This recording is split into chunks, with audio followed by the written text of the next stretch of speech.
Oh man, that's going down. What a fight. What a fight.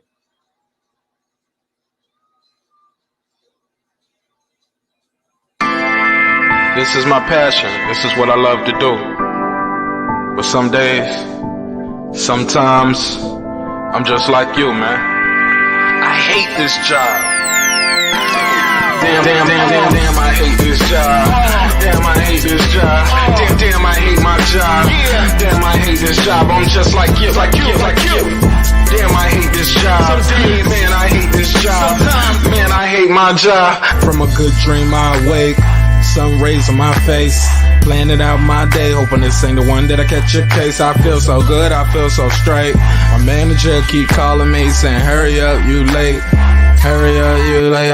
Y'all, man, I hate this job. Man, I hate this job. Been trying to play it cool, but it's hard to play it off. I've been hanging on to this bullshit, cause my car still ain't paid off. I know I'm on my way up, my boy just got laid off, so y'all, man, I hate this job. Man, I hate this job. These hoes is so ratchet, these hoes is so sneaky. Y'all don't even really pay enough for y'all to only pay bi-weekly. I'm trying to double up my cash, take this job, shove it up your ass. Yo, man, I hate this job. Sometimes I wanna say, walk in and slap my boss. This shit is getting hard. Damn, I hate this job. Gotta make it out of this struggle, bruh. And I don't really mean to take it out on you. You just a customer, but damn, I hate this job. Damn, I hate my job. Damn, I hate this job. Damn, I hate my job. Damn, I hate this job. Damn, I hate this job. Damn, I hate my job. Damn, I hate this job. We're the reason why your stockholders always stay afloat. Yet I'm asking, are they hiring? Like everywhere I go, schedule will say 9, but I think it's fine if I clock in at 9:04. I work 40 hours a week plus overtime just to be bro. So y'all, man, I hate this job. Hate that I applied. So much has transpired since the day that I was high. Told me I could advance, but you were telling me lies. Gotta give your notice before I quit, but you don't say shit right before I'm fired. Damn, man, I hate this job. Sometimes I wanna say, walk in and slap my boss. This shit is getting hard. Damn, I hate this job. Gotta make it out of this struggle, bruh. And I don't really mean to take it out on you. You just a customer, but damn, I hate this job. Damn, I hate my job. Damn, I hate this job. Damn, I hate my job. Damn, I hate this job. Damn, I hate this job. Damn, I hate my job. Damn, I hate this job. You and your proceed. Man, let's just get right into it. What up, though? Yeah. How y'all feel out there, man? What's popping, man? We talking boxing over here. This fight just went down. He dominated. Total domination. He got hit with some good shots. Talking about my guy David Benavidez. Just jumping right into it, man. Just want to jump right into it. Still over here watching this other fight as it goes down. We got Gabe Rosado versus Jaime Munguia. Jaime Munguia let them hands go. That's the zone card. That card is on the zone. If you guys love boxing, you want to chop it up with your man marqnash, the link is pinned to the top comment, or you can call in. I'll open the phone lines up so you guys can give me your take on the fight. Is David Benavidez ready for Canelo? Is he ready for Canelo based on what you saw? Let me know. Let me open this phone line up so we can get these calls going as well. But, man, truly impressive, man. Truly impressed with Kyrone Davis. Man, Davis took some heavy shots, bro. Took some big shots, some heavy shots. But he was definitely game. Definitely game. Gave it all he got. Looked like he was almost near tears when his coach stopped the fight, man. Yeah, but look. What's up, my G? Is it true? But you say he don't have any defense. Is it because he's just so much bigger than these guys and he don't fear anything coming back? You know what I'm saying? Think about it. If my daughter is swinging at me and hitting, I'm not going to be blocking and doing all that because her punches can't hurt me. She's a child. You get what I'm saying? So it's impossible he just don't fear these guys' power. Make sure y'all smash that like button on the way in the room. I'm going to put a poll in the chat, though. Let me put a poll in the chat. Over here I'm watching Gabe Rosado fight Jaime Munguia. It's pretty close. It's a pretty chippy match. It's getting a little violent in there. I love it. But David, but I think Jaime Munguia is winning, though. Sorry about that. That's the post-fight press conference. I'm getting that queued up. I just don't see I still don't see him beating Canelo based off what I saw. I got you, Calico. You ready? You ready?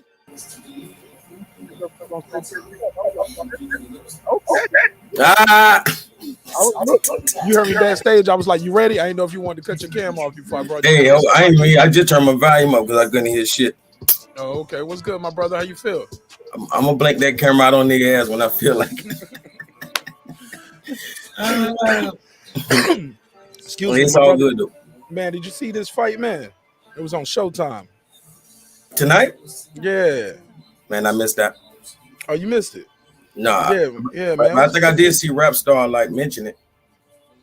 Yeah, it's a pretty decent one, man. Let me put a poll in the chat.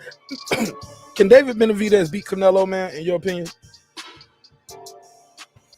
Can David Benavidez beat Canelo? Yeah. He's undefeated. He is two-time champ. He's pretty big, pretty strong. He's on a 22. I mean, it don't take a lot. 22 people in a row. It really don't take a lot to beat Canelo. What it really take, I know it sounds crazy, but it really don't. What you got to be able to do is last those championship rounds. You know what I mean? If you are a real soldier, that's why I give an Errol Spence a chance with him and all that. If you're a real soldier, maybe even Terence, that's why we're finna find out what he made of with this fight. But what I'm saying is, if you can last those last few rounds with a Canelo, you can win, because people been winning the early rounds. Like it seemed like it took him almost 7 rounds now. It used to take him 3, maybe 4 rounds to really get going. It's taking him like 7 rounds to get going. You know what I mean? It's like Loma with Teofimo. You're not gonna win turning it up at the end of the fight, but Canelo does. He wins. I compare him to Gervonta Davis because he gets him out of there in the championship rounds. You think Bud can beat Canelo at 168? I mean, Bud just is not really built to be, a huge guy. So I don't know about that. I'm just. What about EJ? You think EJ can beat him at 168? Man, that's a lot. Maybe they can meet up a little closer, but yeah, EJ got the game plan. Hopefully he's just still tough enough. Can't. I know what you're saying. Like, you're going off the size. That's a large order. Huh? I understand the size, but put it like this: do you think them guys could have, survived what Caleb just couldn't? Because Caleb was winning that fight. Winning or making it competitive and winning is two different things. Yeah, he wasn't dominating. But I'm saying, if we're gonna go off these points, because y'all say the champion don't have to be knocked out. I say the champion, old school boxing champion had to be knocked out. You feel me? Or you won't win. So, if you take that out of the equation, he was doing good for himself. He was outscoring. He was surviving. He's bordering with all this bullshit getting points. Okay, I'm listening to you. Jack Reese is really mad at Gabe Rosado at the end of this round. We don't need it. We don't need it. My boy Taylor Bell, he said Calico live and direct. Absolutely. Yeah, Yes, man. I'm watching this Gabe Rosado fight on the other screen, guys. They've had a couple tackles in there, some low blows, hitting behind the head, slinging, and it's getting rough in that fight. Tackles, it's a fight. Yeah, I got a crack link over here. It's on. Look at the Clips talking shit. Clips, fuck you. Because we ain't joking no more. That's why I turned the camera on. Joke's over. Calico went back and heard that playback. He was like, I can't believe I did that.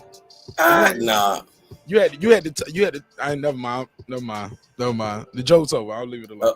We'll wait for another day to do the roast. Yeah, we'll get it. I know y'all way too well so far.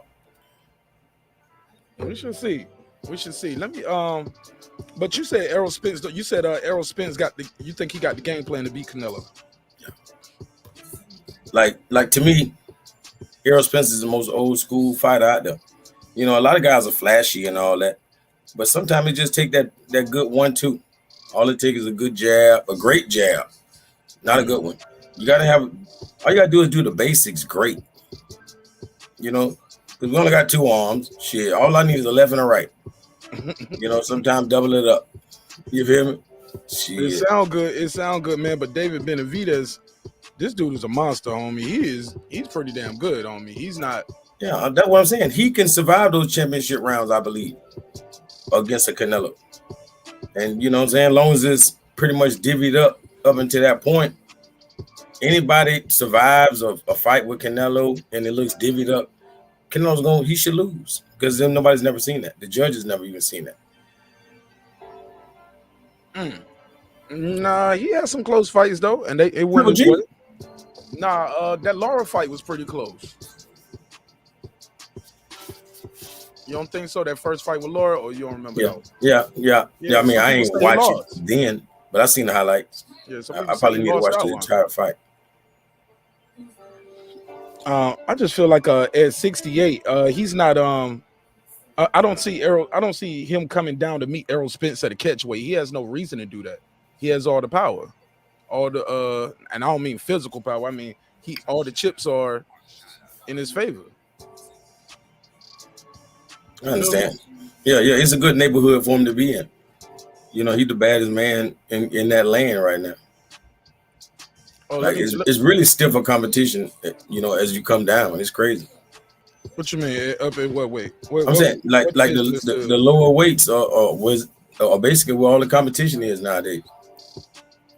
Yeah, it's a lot of good competition at the lower weights. A lot of good competition down there. Yeah, man. They said Kyrone Davis was sparring with Bud for this and helping Bud get ready for Porter. And Porter's working with Davis. So it's kind of funny to me to see these guys mixing it up and working with each other sometimes, but sometimes it don't even seem like it match. Like this guy shouldn't be, you get what I'm saying? Like Shawn Porter training with Caleb Plant, I don't think helped Caleb Plant get ready for Canelo. Do you get what I'm saying? Yeah, like Gervonta, you know, trying to, you know, I mean, him choosing Gervonta.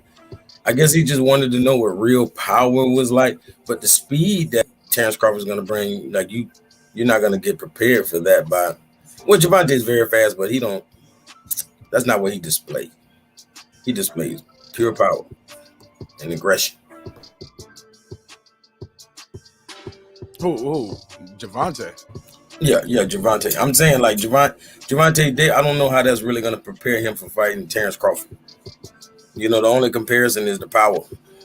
And hopefully Terence Crawford has that much power because I look at Gervonta as the most powerful boxer, a puncher out there. Who, Tank? Yeah. He the most powerful. Pound for pound, pound for pound, he's the, you know, strongest puncher out there, the biggest puncher, pound for pound. No, homie. Oh no. You know the dude David Benavidez, he on the 20-something knockout streak too. Dang. Like yeah, I ain't really know that. Yeah. I really didn't know that. I ain't gonna lie. That's a great stat. That's a great stat. 22 or 24 in a row. Well, Canelo might be in trouble. I think he'll fight anybody but him then, in that case. Right. That's what they're saying. Now he's like, I don't want to fight Mexicans no more. Oh, okay. Like, I don't want to fight my people. But he called Canelo out. Excuse me, he called him out at the end of the fight. So we shall see if it happens. I doubt it though. I doubt it. They said Canelo gonna take some time off. How much time is he gonna take off? We shall see.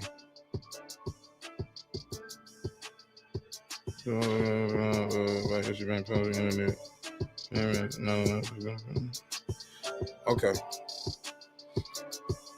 Yeah, something just happened over here. I'm looking at something over here. I'm sharing the link, but let me see what they're saying in the chat. First of all, shout out to all of y'all pulling up. Vice P said Canelo dominated. Sir Senior said breaking beats. Appreciate it. Toya the tutor, she said I'm on the way to bed, but I'm dropping in to like, comment for a dope stream. I appreciate it, sis. What up, Ty? I see you. She said I'm on the way to bed, but I'm dropping in to like, comment. You got the other thing. Open it, close, mute that other screen in the background, Ty, so it don't bleed back into the show. That guy Clips, he said neighborhood. Shout out to Taylor Bell. He said Nash, what up? David Benavidez, he said doesn't have any defense. We talked about that. He said I used to think David could beat Canelo. Now I do not think David will beat Canelo. Yeah, because not with them shots he was getting hit with. Let me do a drop for Taylor Bell. Taylor Bell said he got 5 on it. My guy Calico live and direct. Appreciate that, Taylor Bell. Let me give you the drop. I got 5 on it. Appreciate the donation, homie. Talk to me, Ty. Did you see the fight? Unmute yourself. There you go. I got you right there. Go ahead, Ty. You see the fight, homie? Yeah, he put up a little resistance early, but he got beat on. He got beat up, bro. Didn't he? From like round 4 to like round whenever he got stopped. But he put up a good little battle for a guy that got called up on short notice. Yeah, David. I'm watching Gabe Rosado now. He getting touched up real bad by Jaime McGill. Are you watching this DAZN card as well? Jaime McGill trying to stop Gabe Rosado in the 11th right here. 30 seconds to go. He giving Gabe some work. Can David Benavidez beat Canelo Alvarez? I don't know if he could just walk to Canelo like that. Canelo upper body movement, he a lot more slippery on the inside. So it'll be a lot better fight than the Plant fight, but I don't know. I think so too, because I think he'll definitely give him he got more pop than Caleb Plant. The knockouts prove that alone. But also, I think what Canelo is gonna do better, like David lingers in that kill zone. He lingers in that kill zone sometimes, and Kyrone Davis didn't pull the trigger. It was times where he made him miss, and he didn't make him pay. He just stood there. Yeah, I thought the overhand right was there, but I'm like, throw it. He was jabbing to the body. I'm like, throw the overhand right. Throw the right. Yeah, shit. It was a straight right there. It was an overhand right. It was times where he caught David with some good shots, did some good flurries to make it look good. But David had the high guard up. He was ready for that. The shots that he would I think it's gonna hurt David is the shot he doesn't see, of course, right? But he's there for a lot of those when he misses, because he was missing big. I mean big, getting totally out of position. Kyrone Davis, I don't know why he didn't pull the trigger. Man, David really a light heavyweight, so I mean, I think he could take anything these guys throw at him. Like, it's gonna have to be a 2-3 punch combo that he don't see that's gonna get him up out of there, or that's gonna get him wobbly. So, who can do it? Canelo. You say he gonna have to get hit with a 3-punch combo. Man, the dude basically a light heavyweight. Man, he gonna have to get hit with a 2-3 punch combo he don't see. So, just to get him staggering. Go ahead, continue. Why you feel that way? Cause he's just so big for the weight, man. That motherfucker huge, man. You see how big he is? Big fat motherfucker just walking forward on you like that, man. Them dudes, they just too small, man, to get him up out of there, man. You got to hit him with something he don't see. That's the only way I see somebody getting him up out of there, man. Yeah, man. I like David Benavidez, man. We did an interview with him on the channel. I thought he was a super cool dude. And I told him, I said, man, you see now, like, you got to keep yourself straight, man, because they don't want to fight you again, and they don't have to fight you if you ain't got no title. Yeah, so they're babysitting belts. Go ahead. I'm sorry. I'm curious what Canelo gonna do. Like I said, I don't think he's going up to 75 yet. So if Al Heyman want to give him another bag for who, Canelo or Benavidez, yeah, I stay around 68. Oh, you said you would? Yeah, I don't think he's gonna fight Beterbiev yet. Like I said, the dude 36 now, he'll be 37 in January, 38 next in 2023. Canelo ain't ready to fuck with him. I think what's the next big fight for him though? It ain't a lot of big fights for him. Charlo or Benavidez. Charlo say he ain't coming up to 68. But Charlo don't want no money though. Don't want a retirement check. I don't think Charlo can beat him. Yeah, Caleb Plant knew he couldn't beat him either, but shit, the money was too good. I get knocked out for $10 million.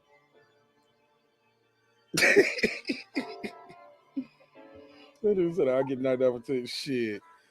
Yeah, I don't know. That's a. You want to get knocked out for the $10 million mark? So what? You say you wasn't signed on the dotted line for $10 million? I mean, I'm broke. You know I'm gonna do it. I'm already broke though. Shit, I don't even need the 10 million. Yeah, 2 will do it. Yeah, man, 2 will do. We'll do it for the 2. I definitely go in there though. Shit, who I gotta fight? Canelo. Oh yeah, I fight Canelo for 2 million. It's gonna be over anyway. Real quick, I'm gonna walk in there. Calico. They gonna say, coming straight out of low cash. Calico for the 2 million. You could knock his ass out. Who, Calico? Yeah, you could knock him out. Oh, I'll fight Calico over a honey bun right now, nigga. What you talking about? Hey, Mark, check your IG messages, man. I sent you a message like Thursday or something. What it say? I was asking about the hoodies and shit. Oh, okay, yeah. I thought I sent you the link, the website link. But I'll check it again. What's your name up there? Tyrese. Yeah, I got you. I'll reply to it. Huntsville, Alabama, what's up? What's up? Can you hear me? I hear you fine, man. What you think of the fight? Hey, man. I mean, it was a typical David Benavidez fight. Straight up and down, walking forward, getting hit with shots, ends up knocking the guy out. I think this is going to be the most brutal Canelo fight. Canelo's in for a rude awakening. One question that people have not asked concerning the Benavidez fight, we've asked the question based on David's reaction. It'll be interesting to see how Canelo reacts when he gets hit with all those combinations, those hard 168-pound combinations that Benavidez is going to actually. Canelo knows what's up. This is the biggest threat he's ever had, and I think it'll break the bank in May. But I think there's a reason why Canelo has not fought this guy, and we saw it tonight. This is going to be the Hispanic version of Hagler Hearns. I really do believe that. Why? You think it's going to be over in a couple rounds? I don't see that. No, I'm saying it's going to be brutal like that. I mean, Hagler Hearns were brutal in 3 rounds. I mean, Hagler Mugabe did. No. Hagler dominated Mugabe. He got hit with a lot of shots, but he dominated Mugabe. This is April 1985. Hagler Hearns. It may go more than 3, but the brutality of it is going to be the same because it'll be interesting to see how Canelo reacts to those hard punches he's going to finally get hit with at this weight. So you think David can stop him? No, I didn't say that. I'm saying the fight is 50-50. I'm saying the fight is 50-50, and I think those of us like me who have been following boxing since Ali Frazier would be foolish to think otherwise. I wonder what kind of bag Canelo gonna ask for that fight. I mean, it's gonna be on a Mexican holiday. He got $40 million for Caleb. He's gonna get whatever he asks for. He's gonna get it. He might ask for 50. No, he'll get 75 probably, and David get 25. David ain't getting no 25 million, homie. 25? He's Mexican.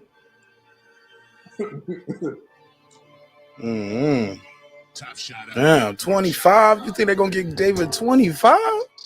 Yeah, he Mexican. Shit, he ain't got no belt though. They gave old boy 10 million, and that was for undisputed. And he had a belt, right? He a gringo though. No, they gonna get their people. They gonna hook their people up though. Okay. Bro might be right. He gonna get more than Caleb got. I bet that. Just for being Mexican. Damn, I didn't know that. I just can't picture them giving them that kind of bread, homie, with no title. I'm saying you got 2 Mexicans fighting on a Mexican holiday. I mean, you know they gonna come out for their people. Listen, Canelo, guys, but Canelo the A side, and he got all the leverage. I ain't got to give you 25. Listen. Stay with me for a second, just for a second. This is $100 million fight in a football stadium, not the T-Mobile Arena. Okay. And Canelo is going to be guaranteed $75 million. Listen, and if he's guaranteed 75, David will get 20 or 25. That's chump change on the B side. But this is a Jerry Jones Cowboy Stadium fight. This is not a T-Mobile Arena fight. You can sell out AT&T Stadium for that fight on Cinco de Mayo. There's no football going on, so you don't have to worry about competing with a Saturday night or a Sunday. It's a perfect storm if Canelo is willing to take the risk. Yep, or somewhere in Navajo country. Canelo say he's about to take a little break. I don't even think he's gonna fight on Cinco de Mayo. He already said it. That's his break. That's his break up until May. Oh, okay. What's this right now? November, December. Okay. God damn, Mark, what you been drinking? Yeah, I thought he was saying he was take a break. When he said take a break, I didn't know it was gonna be till May. I thought he was gonna take come back next September or something. No, he fight 4 times a year, so his break is not like those Al Hammond fighters, where they take 2 years off. Come on. Uh-oh. You been drinking? Shots fired. You been drinking tonight, Mark? Who was that? That's police? Who the police? What the police that asked me how many drinks I had? Put a case on me. Oh yeah, I gotta put a case on you. Let me give you a case, man. Hold up. I put a case on that one. Hey man, my damn live stream went down over here. Jaime Munguia did he win that against Rosado? My stream went down. Yeah, I think he was giving him some punishment there at the end. Who Jaime Yeah. Munguia? Yeah, man.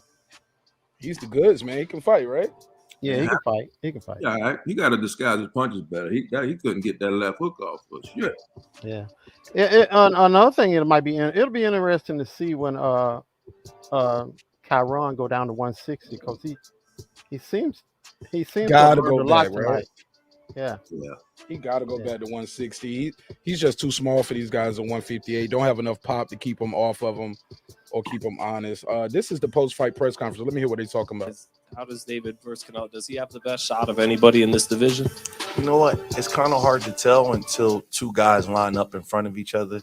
I think David is a really talented young fighter.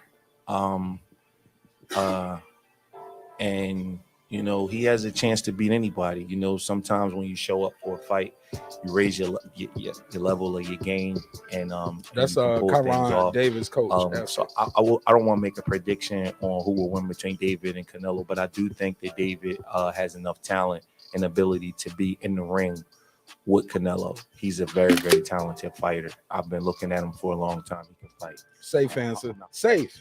That's a safe answer right there. You know, Canelo's an all-time great fighter, so there's levels to this game. But all-time great. Is Canelo an all-time great? Never heard of it. Never heard of it, right? Is Canelo an all-time great? Y'all let me know that in the chat. Yep. So who said yeah? Me. That's Ty, right? Ty said yeah, he's an all-time great. Tell me why. He dominating his era. I mean, shit. Look at him. Greatest of the era isn't the greatest of all time, correct? Hey, that's what everybody else has done. That's the criteria. You got to dominate your era, right? That makes you an all-time great. Now, whether he would beat somebody like a James Toney or some of the all-time greats is another question. But what he's done in this era, he's an all-time great. Okay. Let me ask Huntsville. Huntsville, is Canelo an all-time great? I think he's an all-time great. I don't think he's the greatest of all time. I mean, there's a difference. Absolutely. But he is an all-time great. Yeah. Okay. Calico, is Canelo an all-time great in your opinion? If not, why? Give me 1 minute. I'm gonna come second. I'm gonna come next. All right. Hey, look. Let me tell you this. What do you guys think of this when people say, "Hey, what's up, Fight Doc?" When people says, "Hey, he can never be all-time great," or "I can't put him on the pound-for-pound list for me because of the past drug use." Straight Cash, what up? They don't take Roy Jones out of their fucking. Speak up a little bit. You sound a little far from the phone, bro. I mean, Roy got pinched for Roy's, didn't he? I mean, it's a part of the game, man. I think they all use him, or a good bit of them use him. So he just happened to get caught, man. Okay. How about you, Huntsville? Same question. Can some people ain't gonna never put Canelo on the pound for pound list or put him as an all-time great. What up, World Combat Sports? What up? Because of the drug use, can you still give him credit for that? We give Tyson Fury credit. Who is we? Me. The boxing. I'm fucking with you because some people don't. The boxing umbrella. There you go. Fair enough. Yeah. Yo, shout out to the homie. He said, he said, you criticize Alvarez or Nash. He said, hold on. He taking that wrong. Oh, I thought he was talking about me. He said, you can't criticize Alvarez or Nash would attack you. I don't think I attacked anyone up here. That's not me, homie. Don't be like that. Royalty. No way, mate. Not 100 million. Yeah, no. Nah, man. I don't protect none of these guys, man. They got their own. Look, if you want to support the fighter, support the fighter. If you got your, Mungia won, as he should, from what I saw. Yeah, it is what it is, man. Like, it's just boxing, man. It's just boxing. I do troll the Errol Spence fans, though. I do troll Errol Spence fans. What's up, Kev? He said, nah, he ain't. Oh, so these people are saying, nope, he's not an all-time great? Or no, he can't beat Canelo? What your guys saying no to? You see, an all-time great. The link is in the chat, man. It's pinned to the top. If you guys want to pull up, chop it up with us on some boxing, or you can call in. The number is at the top of the screen, and it's pinned at the top, and is on the screen. 678-381-1938, 678-381-1938, 678-381-1938. Call me now. Go ahead. What you say? Hey, Mark, listen. These same people who saying Canelo is not an all-time great, some of these people already putting Shawn Porter in the Hall of Fame. Come on. And he's not? Shawn Porter? Yeah. I don't think he is, but... I don't think he is. That's what I'm saying. I mean, these people saying Canelo's not an all-time great, but they put Shawn Porter in the Hall of Fame. Shawn Porter even said he's not in the Hall of Fame yet, but Terence is. Did you hear that? Yeah, I heard that. Shawn in 2021 is a gatekeeper. Already. 2021 now. Now this ain't. I'm not talking about 2018. So he's like who's another welterweight gatekeeper? You would say Thomas Delorme. I don't think Shawn Porter is a Thomas Delorme or Berto or what's the other dude? There's levels to gatekeepers. Shawn is a A+ gatekeeper. I think Danny's a gatekeeper. Yeah, walk around weight ain't your fighting weight though, homie. DeAndre, it don't matter what they walk around at.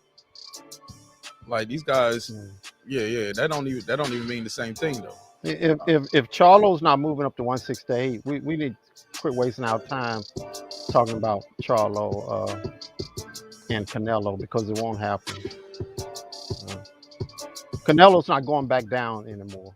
I don't see him going down. Right? Why would he go down? It would be like going from a Ferrari to a Ford Pinto. I mean, damn, they still make Pintos. That's my point.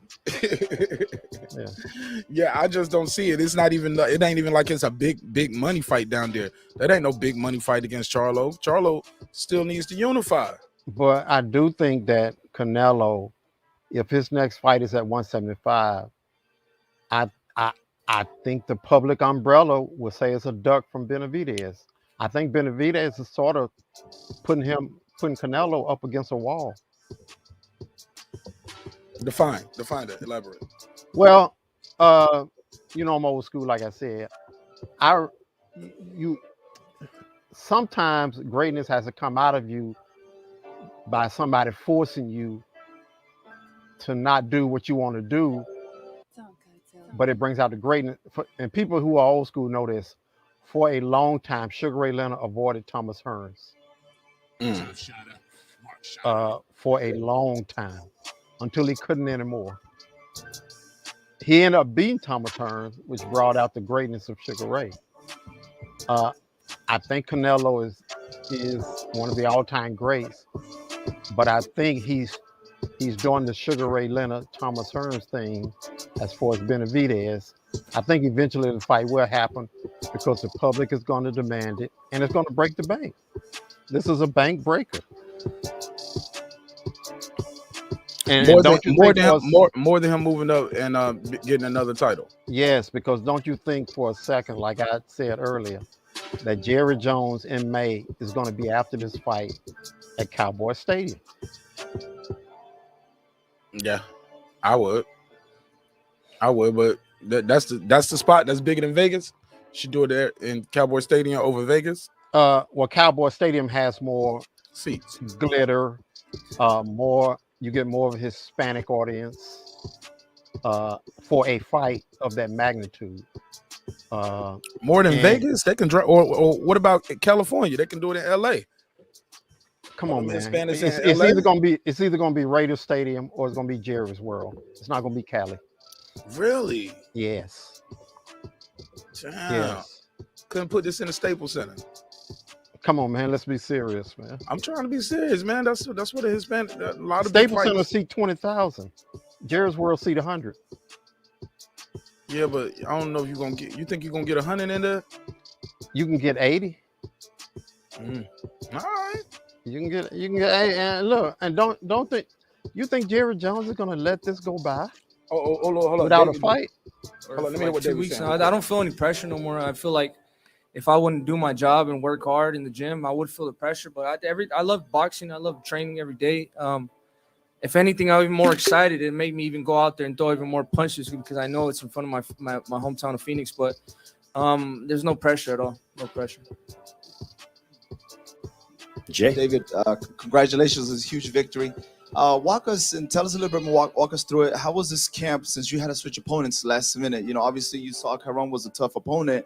Just let us know how tough was it, to changing the style going into this fight. It wasn't tough at all. I feel like you got to be ready for this type of stuff. I feel like either if Usyk would have been out with the injury or whatever, or he's out with steroids, it doesn't matter. You have to be ready for more than one style, and that's really what it's about when they say adapting to everything. Because in training camp, we spar 3-4 different types of sparring partners in the same, we put them in rotation. So you have to adapt right there. So, I mean, that's the good thing about that's how we've been working for a long, long time. So it didn't really change. I just had to watch Kyrone Davis a little bit more film on him, see what he did good, see what he did bad, and just change my game plan from there. Before we get to the next question, I want to acknowledge Samson Lukowitz, the promoter of David Benavidez. Ladies and gentlemen, Samson Lukowitz, one of the best minds in all of boxing. Speaking of one of the best minds in all of boxing, in my opinion, the manager of the year in 2020, DeCubas Jr., ladies and gentlemen. Yo, they say Jose got a gift draw. Did y'all think Jose got a gift draw? His brother. Haven't seen him fight since Bud Crawford hit him with took him out. What was that, about 3 years ago? 3 years is a long time in boxing. Damn, that's a long time. You feel me? And this guy been out for 3 years. He looked rusty a lot of times in this fight. Saw a lot of rust on him.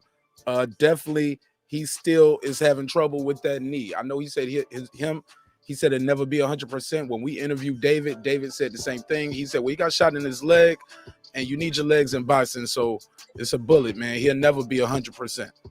He damn sure got a gift draw, but it looked like he was moving a little better. I caught like the last 4 rounds. What was this, like a junior welterweight fight, a junior middleweight fight? It was like 158 or some shit. I don't even know what they came in. I missed their weigh-in. Yeah, I know he didn't weigh. I don't think he weighed in at 147. Nah, he was a little big, but looked like he was moving a little better. But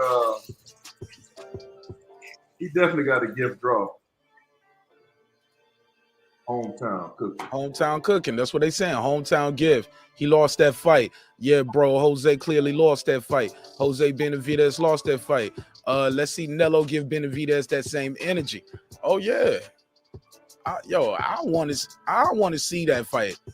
And I want to see it. And I told him, man, I said, yo, they got a reason not to fight you when you don't have that title. You can't, you know what I'm saying? You lost the fight due to drugs, the cocaine, then you lost the fight on the scale. Lost your title on the scale, and then you can't get no title shot. Outstanding manager as well, manager of the year in 2021. Now we have more questions. How does that make you feel? Well, I feel like you know, this is why Phoenix, Arizona loves me so much, because I wasn't anything extraordinary. I wasn't anything spectacular when I was a little kid. The only thing I did was work hard. You know, I was myself and try to achieve the. So it's to the fight. You asked the crowd, you know, who do you want to see me fight, and you know, you want to see me fight Canelo, and the crowd erupted.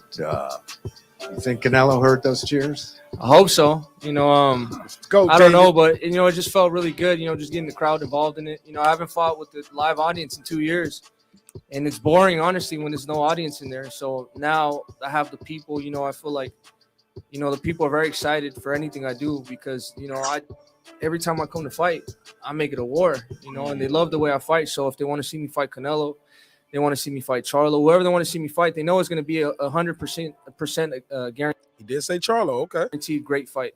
So, I mean, I'm ready for whoever. I've been professional 8 years already. You know, next year is going to be my 9th year professional, almost a decade in boxing. I'm barely 24.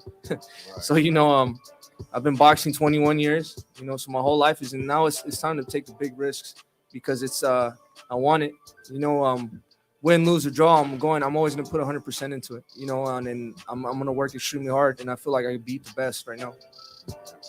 I don't see Canelo taking that fight right away. I can see Canelo fighting Anthony Dirrell in February, in May. Watch my words, homie.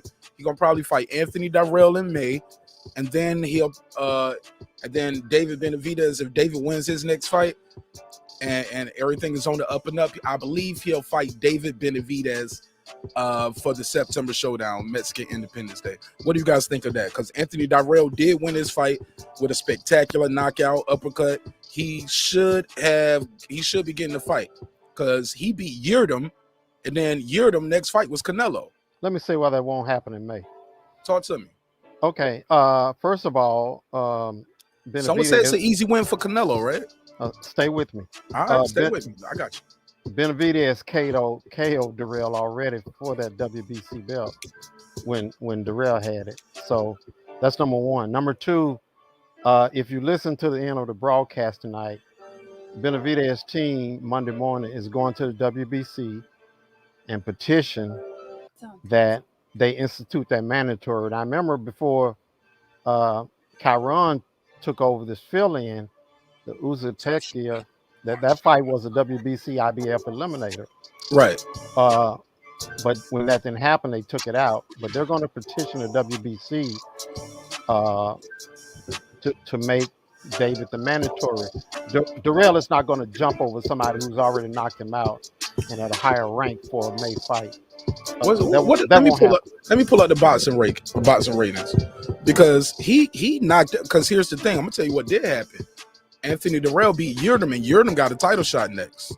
But who did Anthony Dirrell lose his belt to? He lost to David, but he's won since then. Right, but he's not ranked higher than David. Where's David ranked at? Number one WBC, number 2 IBF. Boxing ratings. And where's Anthony Dirrell at? I don't know where he is, but keep in mind both fighters are not ranked by all 4. Okay. So Canelo's next, he just won the IBF. He beat the champion. So his next defense is a mandatory of who? What would be his next mandatory? Probably WBA. Probably WBA. Yeah. Okay. Let me pull this up. I'm gonna share the screen so we can see what we got going on here. Shout out to everybody who's pulling up. I appreciate all the love and support. Please smash the like button on the way into the room. And consider subscribing, man. We do these boxing talks often, right? Weekly. Talk this boxing shit weekly, homie. And we do hip-hop, entertainment, and other things like that. The new thing going on is now they want to end every show with a freestyle. Okay, so that's been kind of fun and interesting too, because a lot of these boxing fans love hip-hop as well, so, and vice versa. So it's all love. Let me share the screen over here, and let's see these boxing rankings. I got a poll in the chat. Guys, we got a poll in the chat. Let me know what you guys think about the poll. I said, can he beat him? Can he beat him? Can David Benavidez beat Canelo Alvarez? 55% of you, and we got 65 votes saying yes. 42% saying no, and 3% is saying nobody can beat Canelo at 168 right now. So people are saying he's beatable, man. Right? So that's good for boxing, right? Let me share the screen. Boom, boom. Share the screen. Let's look at some of these ratings for the super middleweight at 168. And I appreciate you guys pulling up, man. Late night boxing talk. Y'all know how we get down.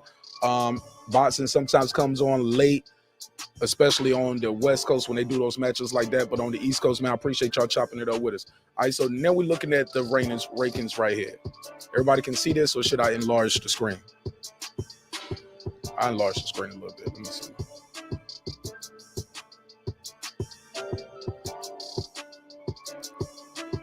So this is that one. All right, let's go down one. Let's go down to the next one. All right, super middleweight. All right, so David is number 1. Plant is number 2. Saunders. How Saunders still higher than? How Saunders? That's the ring. They ain't got. Oh yeah. Okay, let me scroll down. Yeah, that's the ring. Let me scroll down. Let me scroll down. Damn, the IBF 1 and 2 spot is vacant. How is that? How the 1 and 2 vacant in the IBF? You chopping up. The IBF always does that. 1 and 2 vacant? Yeah, they always do that. All right, so now this dude right here who popped, shouldn't he be dropped a lot lower than? Shouldn't he be dropped down? They should take you out the rankings for a year, homie. You know what I'm saying? Start from the bottom. Should not be still ranked number 5 and you just pop. Let me see. So Gabe is over here, WBO. Where's Anthony? Damn, David Lemieux, you still ranked number 3 in the WBO? Okay, Zach Parker. He already fought Danny Jacobs. And no, I don't want to see a rematch with him and Danny Jacobs. Do you? I don't even hear nobody anymore. I can't see y'all. I got a different screen. Yeah, I don't see nobody paying for no Danny Jacobs fight. Don't see the matchmakers even booking that. Let me scroll down. Let me see the next one. All right, this is the WBC and the WBA. So Anthony Durrell is number 5. Saunders is still high.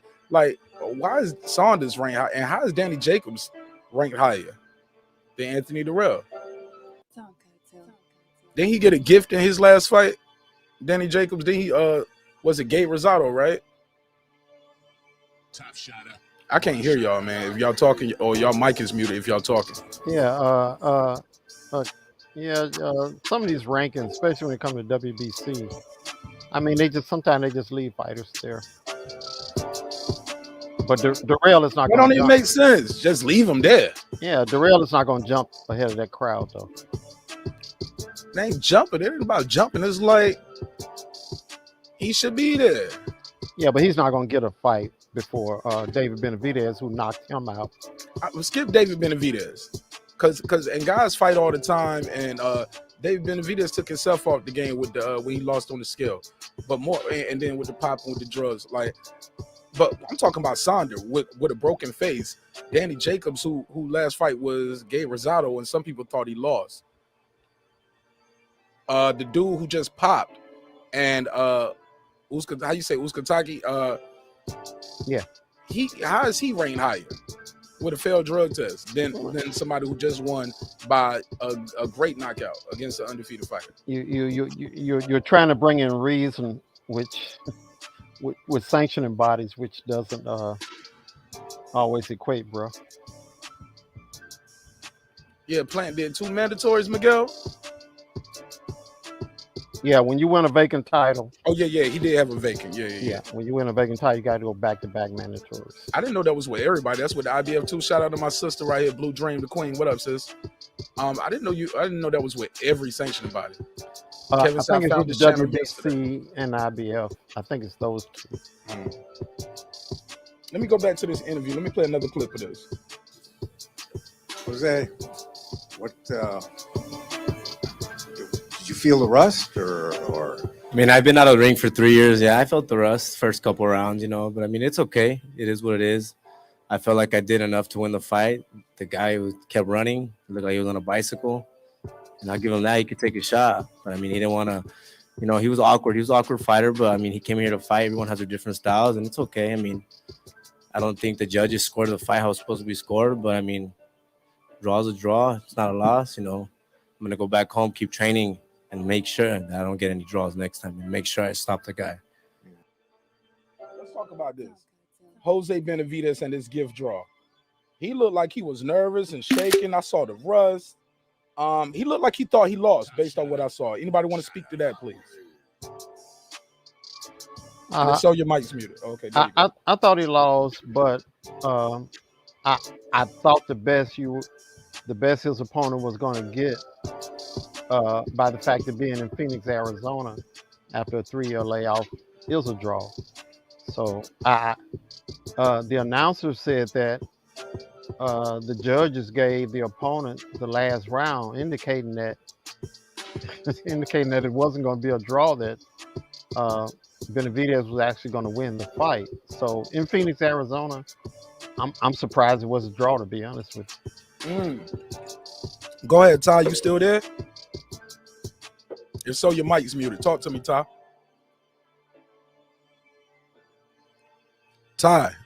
Ty, going once. Unmute your mic, Ty.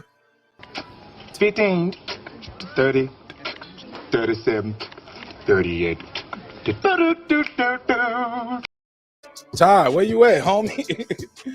Okay, maybe he stepped away for a second, but all right, let me see what they're saying in the chat. Shout out to my brother right here, Jules Gaming Lounge. Yeah, man, it's lit, man. We talking boxing, homie. We lit it and lit. And the link is pinned to the top if anybody want to talk about this fight, man. It was truly a beating. But the guy fought back. He made it a valiant effort. Let me ask you this, Huntsville. Do you think his corner should have stopped the fight earlier?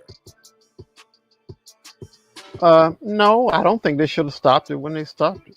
Really? No, I don't. Why not? He definitely didn't have a chance of winning that fight. That doesn't mean you always should throw in the towel. Continue.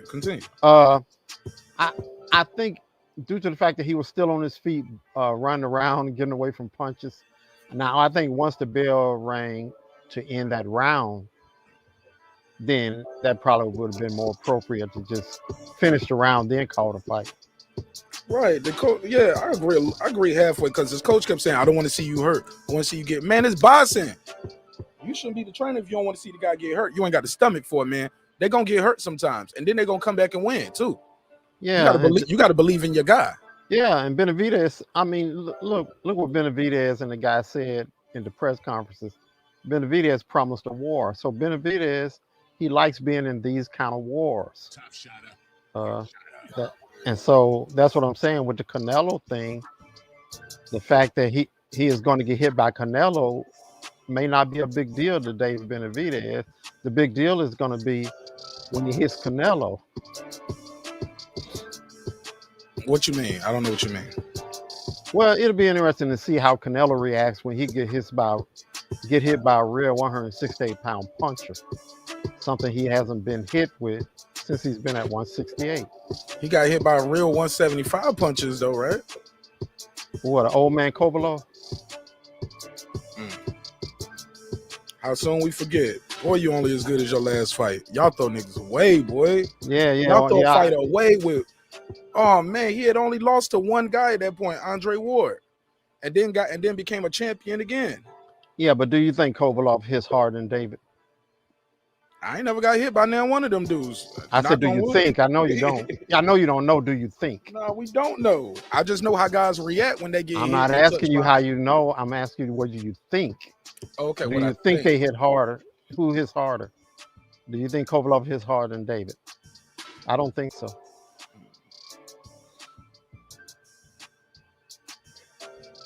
So I think it's going to be a brutal fight. I'm going to go back to that. I think it's going to be a brutal fight for both him and Canelo.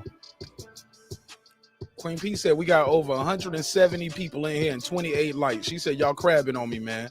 She said y'all crabbing on me. Hit them likes for your boy marqnash. I appreciate you. Some people probably watching on Facebook. I don't know if they can click like over there. You got to have a YouTube account, so they might just be watching on Facebook too, Queen P. But that's cool too. But please smash that like button. It helps with the visibility of the show, and it'll put the show higher in the YouTube algorithms, right? So I appreciate it. I definitely appreciate it. Y'all smash that like button. Stop crabbing. Here's the thing, man. This guy, David Benavidez, can box, right? I keep hearing people say he doesn't have defense. He doesn't have defense. My reply to that is he don't fear what's coming back. He knows how to put his hands up when he need to be, but his defense is similar to his brother. That's just how they fight. They put their hands up in the high guard, take your best shot to deliver theirs. Do you agree that look, the kid it ain't that he don't have defense, it's just he don't fear what's coming back. I used the example when my daughter, me and her playing around boxing and slap box, she's only 2. I don't duck and do all of that stuff because her punch don't hurt me. I don't fear what's coming back. So it'll look like I don't have no defense, but I don't worry about her shot. Not to compare these championship boxers to a 2-year-old little girl, but you get what I'm saying, homie? Like, it's same thing with Canelo. People say that about his defense. Sometimes you can tell he didn't fear what was coming back from Caleb Plant. He had no fear of Caleb Plant's jab. That's why he did what he wanted to do. Yeah, I can agree with that. But I don't know, man. I want to say this David Benavidez probably definitely hits harder than that Kovalev. But it was a time where Kovalev was dropping dudes with a jab. Correct. Yeah. But this David Benavidez is just dangerous, man. I mean, he's a dangerous dude at 168 because he's so wide. Not only is he tall, he's also wide. I mean, and he just likes being in wars. So Caleb Plant, I went back and looked at that fight again, and at the end of last week, I had it a draw 5-5 after 10 before the fight was stopped. You had that 5-5. Stay with me. This is after the fight. I went back and watched it again, and I had to reverse that. I had Canelo winning 7-3 after 10. And which rounds did you get? You gave Caleb them first couple rounds, right? Like that first 1, 2, or 3 or something like that, right? Yeah, I thought after round 4, maybe 5, that it was all Canelo after that. Yeah, I agree with that. It was about that's what I had too. It was like, Mr. Vegas says Nello don't throw enough punches. He tries to save energy because he know he gets tired. Benavidez will be throwing 88 punch. No, I don't know about 88 around. Benavidez will be throwing 88 punches around, tearing Nello ass up. Pause. He said, I think it's a bad matchup. Maybe it is. Yeah, that's something that I didn't even think of that. That's true. David is a lot more busy. I mean, he averages at least 50 punches, throwing 50 punches around. And we're not talking about Caleb Plant kind of punches. We're talking about hard punches. Yo, don't whack it. Yo, shout out to now. See, I don't know how they doing this, but hey, look, you guys, look. Now I got 120 votes on this, so you guys are coming into the room and you voting in the poll in the chat, but you're not hitting the like button. We need you to hit that like button, homie. Don't do me like that. 122 votes. Hey, look, they voting on the poll in the chat, but won't click like. And that's something. Can't make this up. But they are saying it's getting closer on the poll. Can David Benavidez beat Canelo? 49% now are saying yes. 42% are saying no. So your conversation is swaying the audience a little bit, sir. How about that? Well, I just see a guy who's 6'1", has always been at super middleweight, and is a dangerous puncher, and he's a boxer. I mean, he's just dangerous. And there's a reason why Canelo has been fighting other fighters. Granted, they've had belts, and granted, David screwed up and missed weight and got cocaine. But how long are we going to punish David the rest of his career and not entitle him to title shots that Carlos Ocampo can get from Earl Spence? I mean, are we kidding ourselves? Hold on. Why'd you bring Carlos Ocampo in there? I'm saying fighters like these get mandatory slots. He didn't do cocaine though. He didn't lose. He didn't miss the weight. You're making my point. How long are we gonna punish David for this? The rest of his career? Well, he's not keep entitled punishing to. him. Look. After he failed cocaine, he came back, got his title shot, got his title back. Right. How long ago was that? The first time he did it, and How then long ago was that? And then he came back, and then he did the same shit. He's a 2-time loser with that. Oh, how long ago was that? I don't even know no more. I lost count. Okay, so I'm on to the next fight. I'm focused on the champions. Right, out of sight, out of mind. So my point is that cocaine was about what, 5 years ago? Possible. The weight loss was what, 2 years ago? Yeah, but Canelo's had the title since then, and he's been on the undisputed mission. Right. Can't get mad at Canelo being on the undisputed mission, correct? I'm not mad at Canelo. I'm talking about how the system works. If we can give Ocampo a mandatory and David ends up being the mandatory, are we going to deny David because he had a past cocaine issue, even though he's the mandatory? You see what I'm saying? Right now, he's the last thing was the weight. The first thing was the coke. The next Right. thing was the weight. Right, but in 2022, he's going to be the mandatory. Are we going to say no because of your past bad habits? Sound like you just did some dust. I'm fucking with you. I'm like, no, what are he taking up for Canelo? I mean, Davey, I heard him. Motherfucker sound like he hit that ooey. I'm just saying. Calico, you heard that too, right? He's like, how long are we gonna punish him for some cocaine? Hey, we don't know if that was hey, Mark. We don't know if that was dust or COVID. Hey, but if he's mandatory, he's mandatory, right? Yes, sir. But but there's other mandatories in other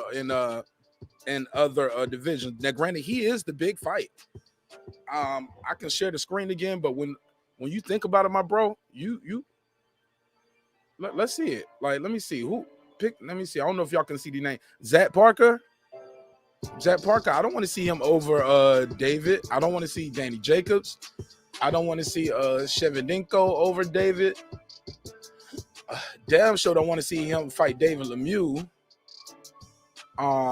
Danny Jacobs, Gongora. Like, let me see who. Let me scroll down. Billy Joe Saunders is still getting his face fixed. Adios.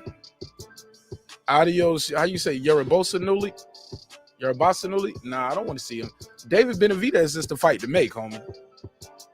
But even still, it's like even then, like it ain't a lot of options for Canelo. Canelo, he's running out of guys. He's at 60, need to move up. No, because really I want to see Benavidez and Charlo, make the real decision on who should fight Canelo. And in the meanwhile, what's that guy from England that wants to fight him so bad? What is his name? Williams or something? I'm trying to remember. Is the last name Williams? They got some Williams and no matter of fact, you already know it's that guy who came in there in the press conference talking all that shit to Canelo. Oh, you talking about Boo Boo Andre? Yeah. Until those two guys move up to 168, the conversation not even the is conversation. null and void until they move up. Oh, so he okay. Yeah, because they're both 160. Now ain't budging. They're both 160. They got to move up.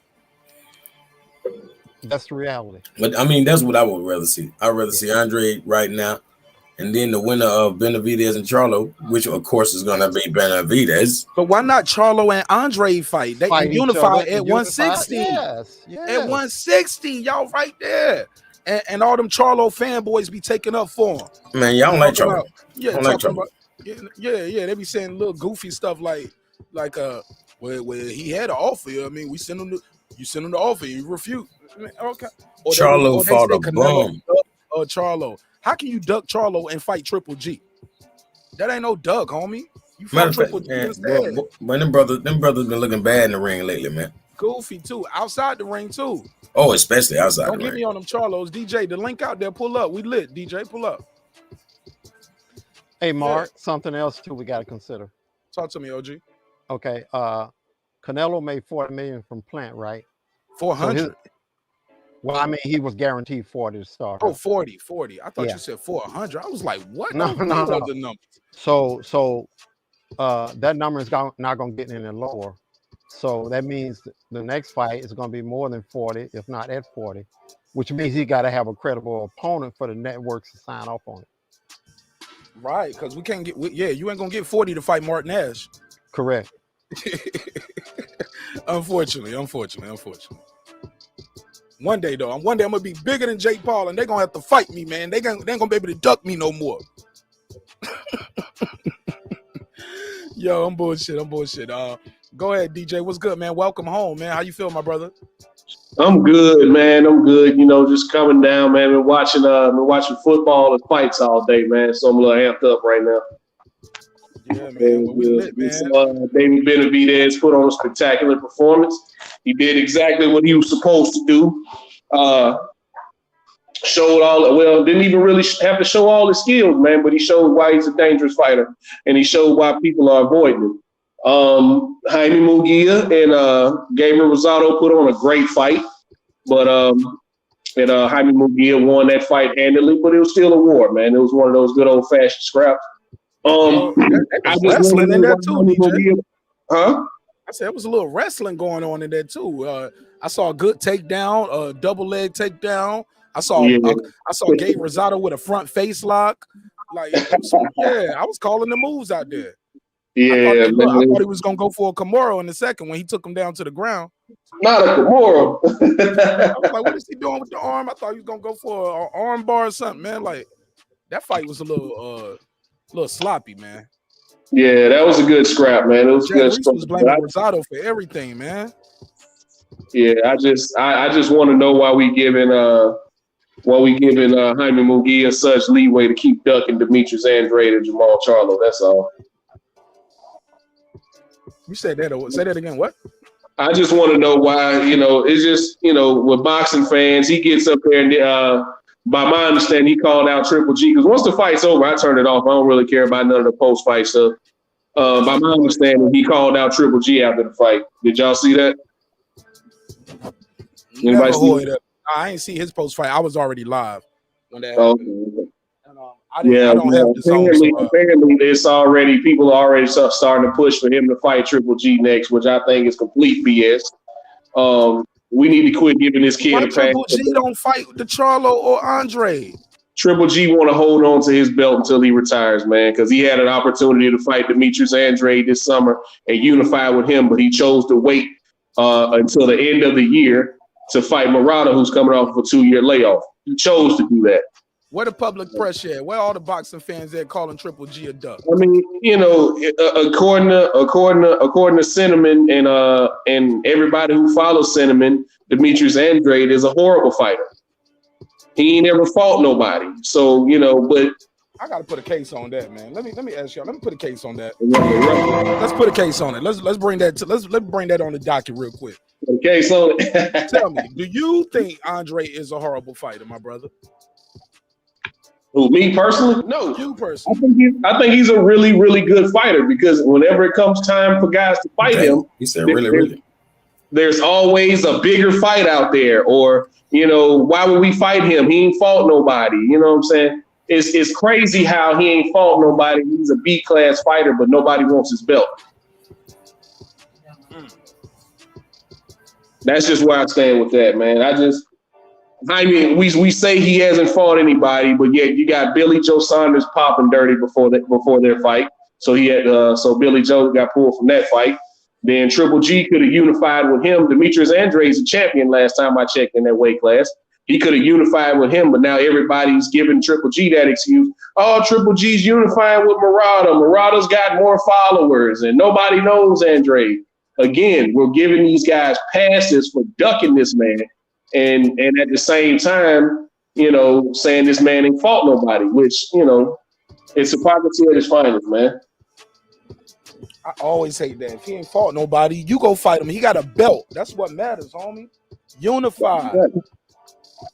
The Shawn, we know this situation with him. They acted like straight bitches, like they always do. You know what I mean?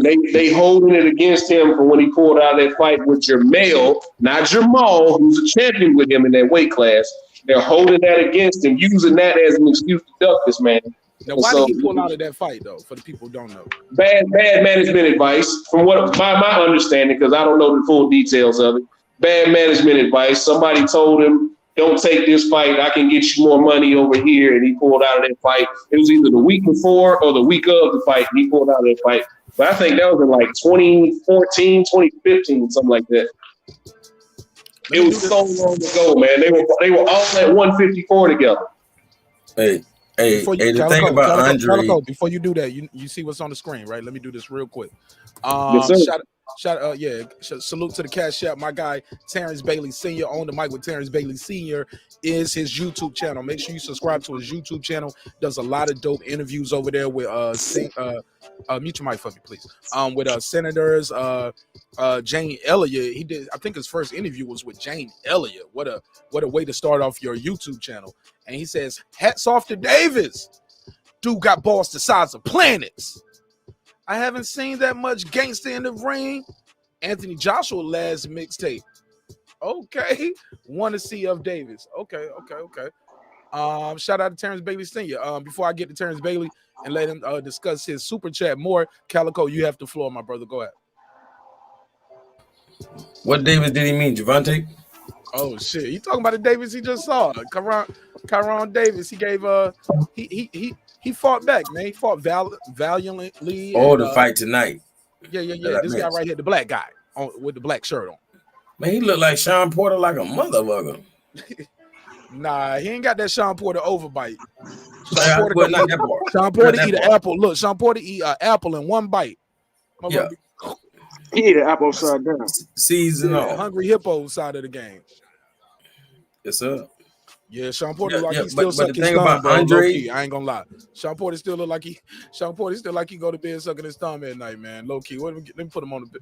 Wow. Well, he probably wake up like that. Sean Porter need his nookie.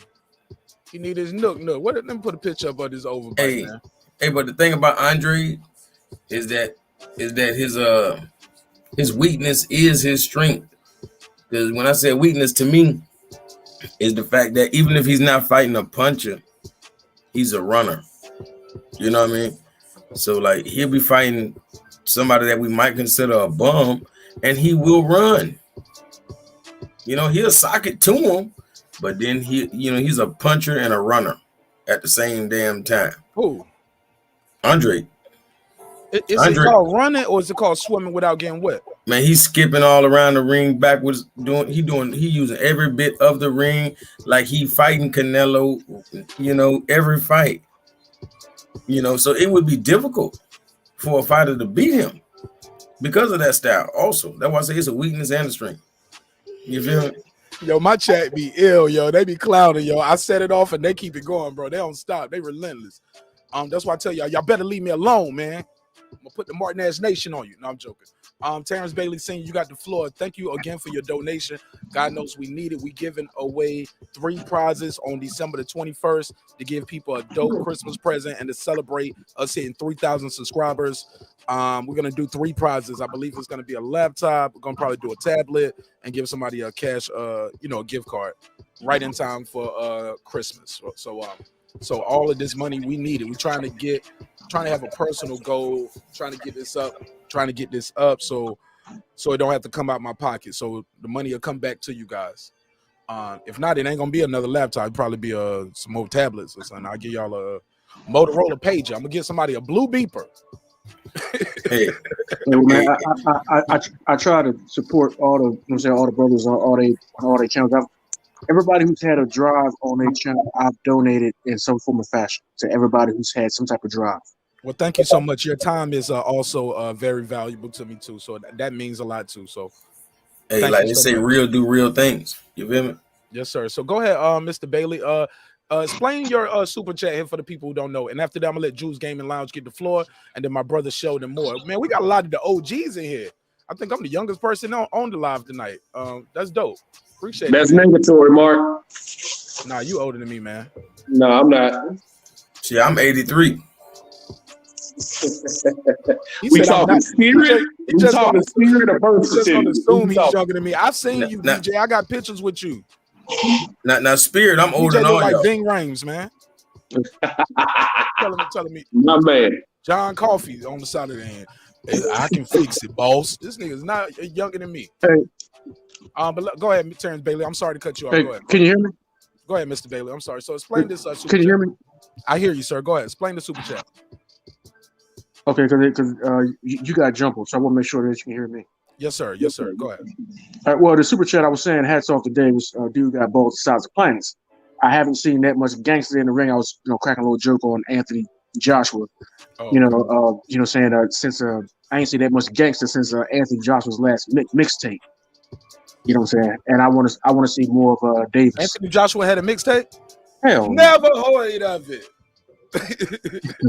You know what I'm saying? And I want to see more Davis. You know what I'm saying? That dude, he come out of Wilmington, Delaware. He meant D. Calico. Never heard of that shit neither, but go ahead. Wow.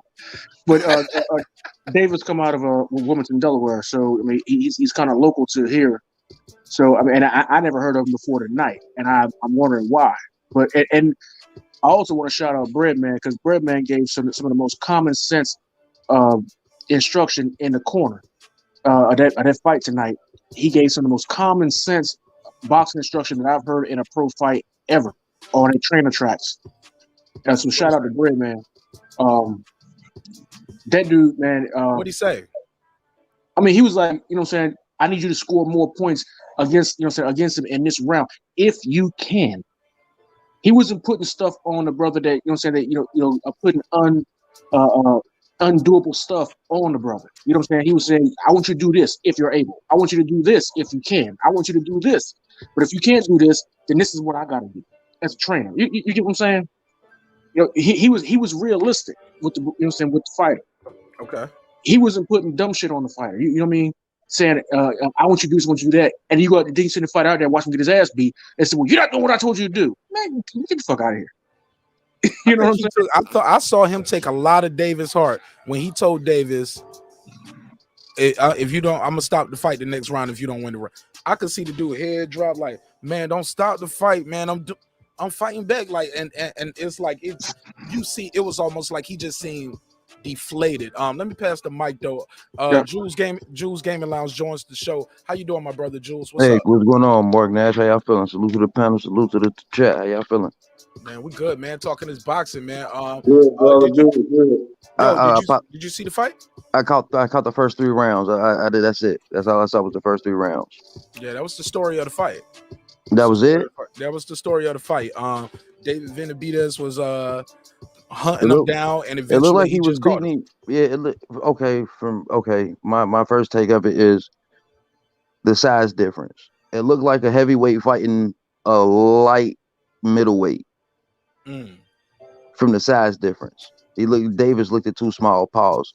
He looked at a little too little to be fighting.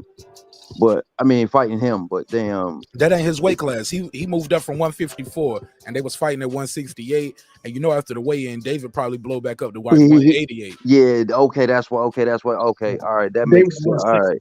David 160. Oh, okay. So they moved up. He moved up in the weight class. All right. Cool. Hold on, this was 168. They fought at. I thought. Yeah, but Kyrone usually fight at 160. This is the second short. This is the second fight. But he started at 54. Yeah, he started at 54. He hadn't been at 54 for a couple years now, from what he said. I mean, was this a fight taking on? I mean, he was a replacement fighter. Right, because the other guy popped. Fight on like 3 weeks' notice or something like that. 2 weeks. Okay, so I gotta get a man. I gotta get a man credit for that. But he did look like a fish out of water in the ring. He did like a fish out of water in that fight, and it looked like he was getting ready to get hurt real bad. Now, my guy, Huntsville, Alabama, I'm going to pass it to Sheldon Moore for this one.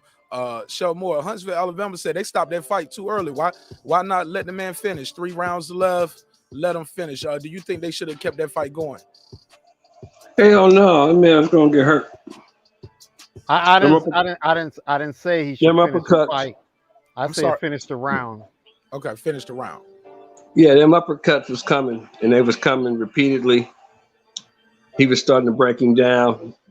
We got to remember, let's keep it realistic. He took this fight on 3 weeks' notice, and it's not really his weight class. So, I mean, he gave a good account of himself, but he was overmatched. David was too much for him. It looked that way. Should he fire his coach for stopping the fight too early? Absolutely. No. His trainer protected him, man. He was like, I think there came a point in that fight where he saw him taking that damage, and he was like, you know what? This ain't for no belt. This what he ain't paying for. payday. Man, let's get the fuck out of here. Like, you gave it all you had. Let's get out of here. You gave a good effort. Let's go. People know you ain't scared. Let's get out of here. Let me lift My some only sage problem before another is day. this. I disagree with my brother Terence Bailey here. There was times in the corner I didn't think his coach was giving him the best advice. I thought his coach should have been telling him, hey, you are missing opportunities to throw your right hand. Let it go. He's right there. You making him miss, make him pay. You getting him out of position with the head work, with the upper body movement, or you'll shoot your shot. He's missing the shot, and then you just stand there. You gotta throw the right hand. He let David linger in the kill zone. It was times where the guy was right there, and he, instead of throwing the punch or shooting something to the body, he'll just push him off trying to get spacing again. You don't need to get more space. The guy's taller, longer, ranger. You need to fight on the inside right here. And that is true. He showed a valiant effort. Like I said, I can't say it enough. But that don't win the fight, homie. Well, let's look at it for what it really is, marqnash. Let's look at it for what it really is. You want me to explain it to you? I'll make it as clear as I can, brother. I gotta listen, man. I gotta listen. I'm gonna make it clear as I can. 16, 2-1 with 6 knockouts. That should tell you everything you need to know. There you go. marqnash, you said. You're an asshole, marqnash, man. I hate talking to Show more. He always want to bring facts marqnash, in when I try. I was listening to you earlier before I joined the panel. You said something, but you was talking about you're not worried about boxing your 2-year-old because you're not worried about her power. Benavidez, he didn't look like he was worried about any power that was coming that they can been thrown. He didn't look like he was worried about any punch hurting him. From what I saw, he didn't look like he was worried about any of those punches that could have landed. Because he saw him coming most of the time too. No, He hit Benavidez with a couple shots and moved Benavidez halfway across the ring at one point. Because he pushed him across the ring. He was pushing him. He was pushing him up off. You didn't even see that round. That was after the third, Jules. No, that was the first 2 rounds where he pushed him off of him out of the corner twice. Dude when he was in the corner getting pounded. Dude had good strength. Wow. But his power was lacking. And the other fighter wasn't worried about his power. He could have put his hand. He might as well put his hands down and walked in there. But you also got to take into account that Benavidez is naturally a 200-pounder, too.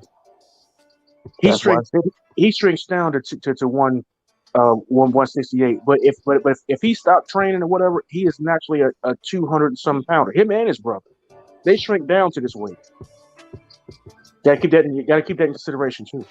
I think that's cheating too, man. That's what I don't like about that. You can drop down in your weight because they scared to fight people their size, so they drop down to fight people who are naturally 168 when they're naturally running around at 210.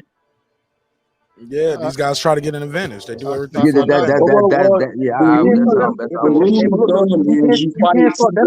can't hear everybody at one time, guys. Not everybody at one time, please. I'm sorry. Go ahead. My bad. Go ahead. I was just saying you can't start that argument though because then you bring in the Earl Spencers and all. Remember that whole argument about weight bully? They had about Earl Spence about a year ago, year and a half ago. Yeah, put Earl Spence on the table. So what? I mean, why not? Why can't you put him on the table? I'm just saying. Like you can't do that because we got to protect Earl Spence by all costs. Nah, we don't. Bring it up. Leave my boy alone. Don't start that tonight, man. Nah, it's on. He is on. You can't take it back, DJ. Right. We heard it. We heard it. And he's right though. These guys do this though to have a competitive edge, right? And he looked at he just looking at that fight. Like I said, I only saw the first 3 rounds. When I saw the first size difference, I'm like, why is he fighting him? Oh, I'm gonna tell you why he's fighting. I'm gonna tell you why I'm fighting him, and I ain't even gotta say it. I'm gonna just hit the button. That's why they fighting. Understood, but if you ain't got. You got 6 knockouts on your. You ain't got no power. You ain't got no punching power. Another thing too. Why the coach is probably saying if you don't do something, I'm gonna stop the fight. Dude had just fought in early September, and I don't know how that fight went.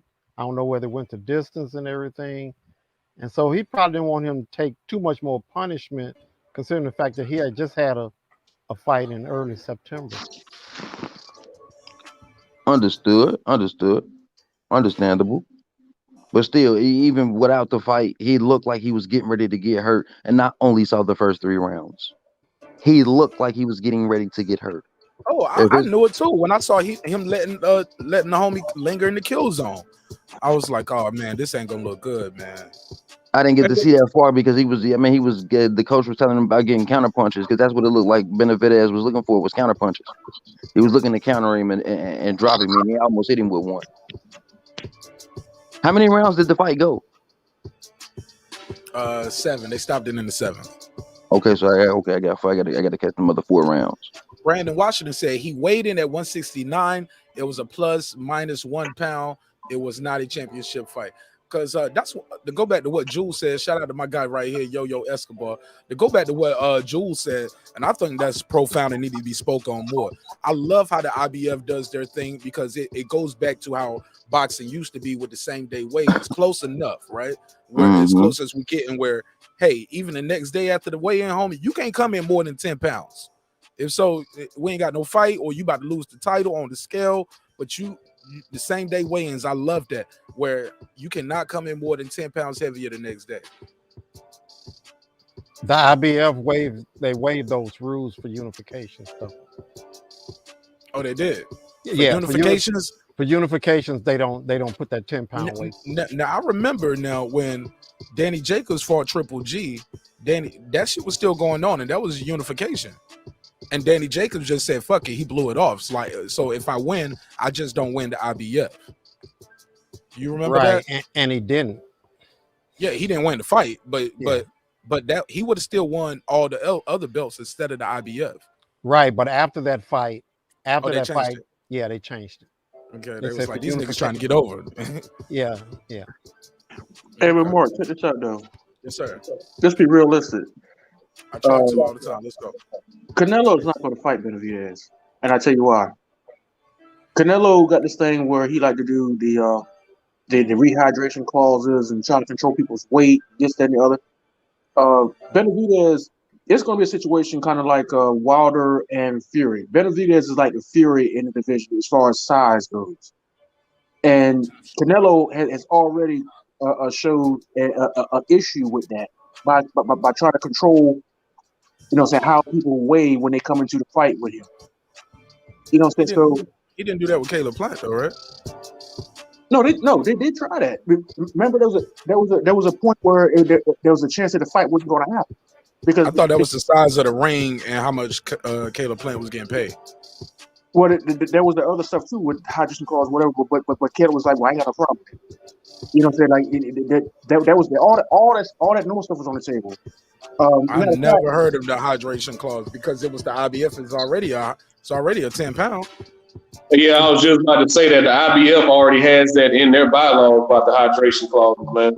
But said it's waived. But he just said it's waived though for unification. So I mean, in fairness to Canelo, though, he hasn't been doing that leading up to Undisputed at 168. He just hasn't. That was for the fight at 175 with Kovalev, correct? Right.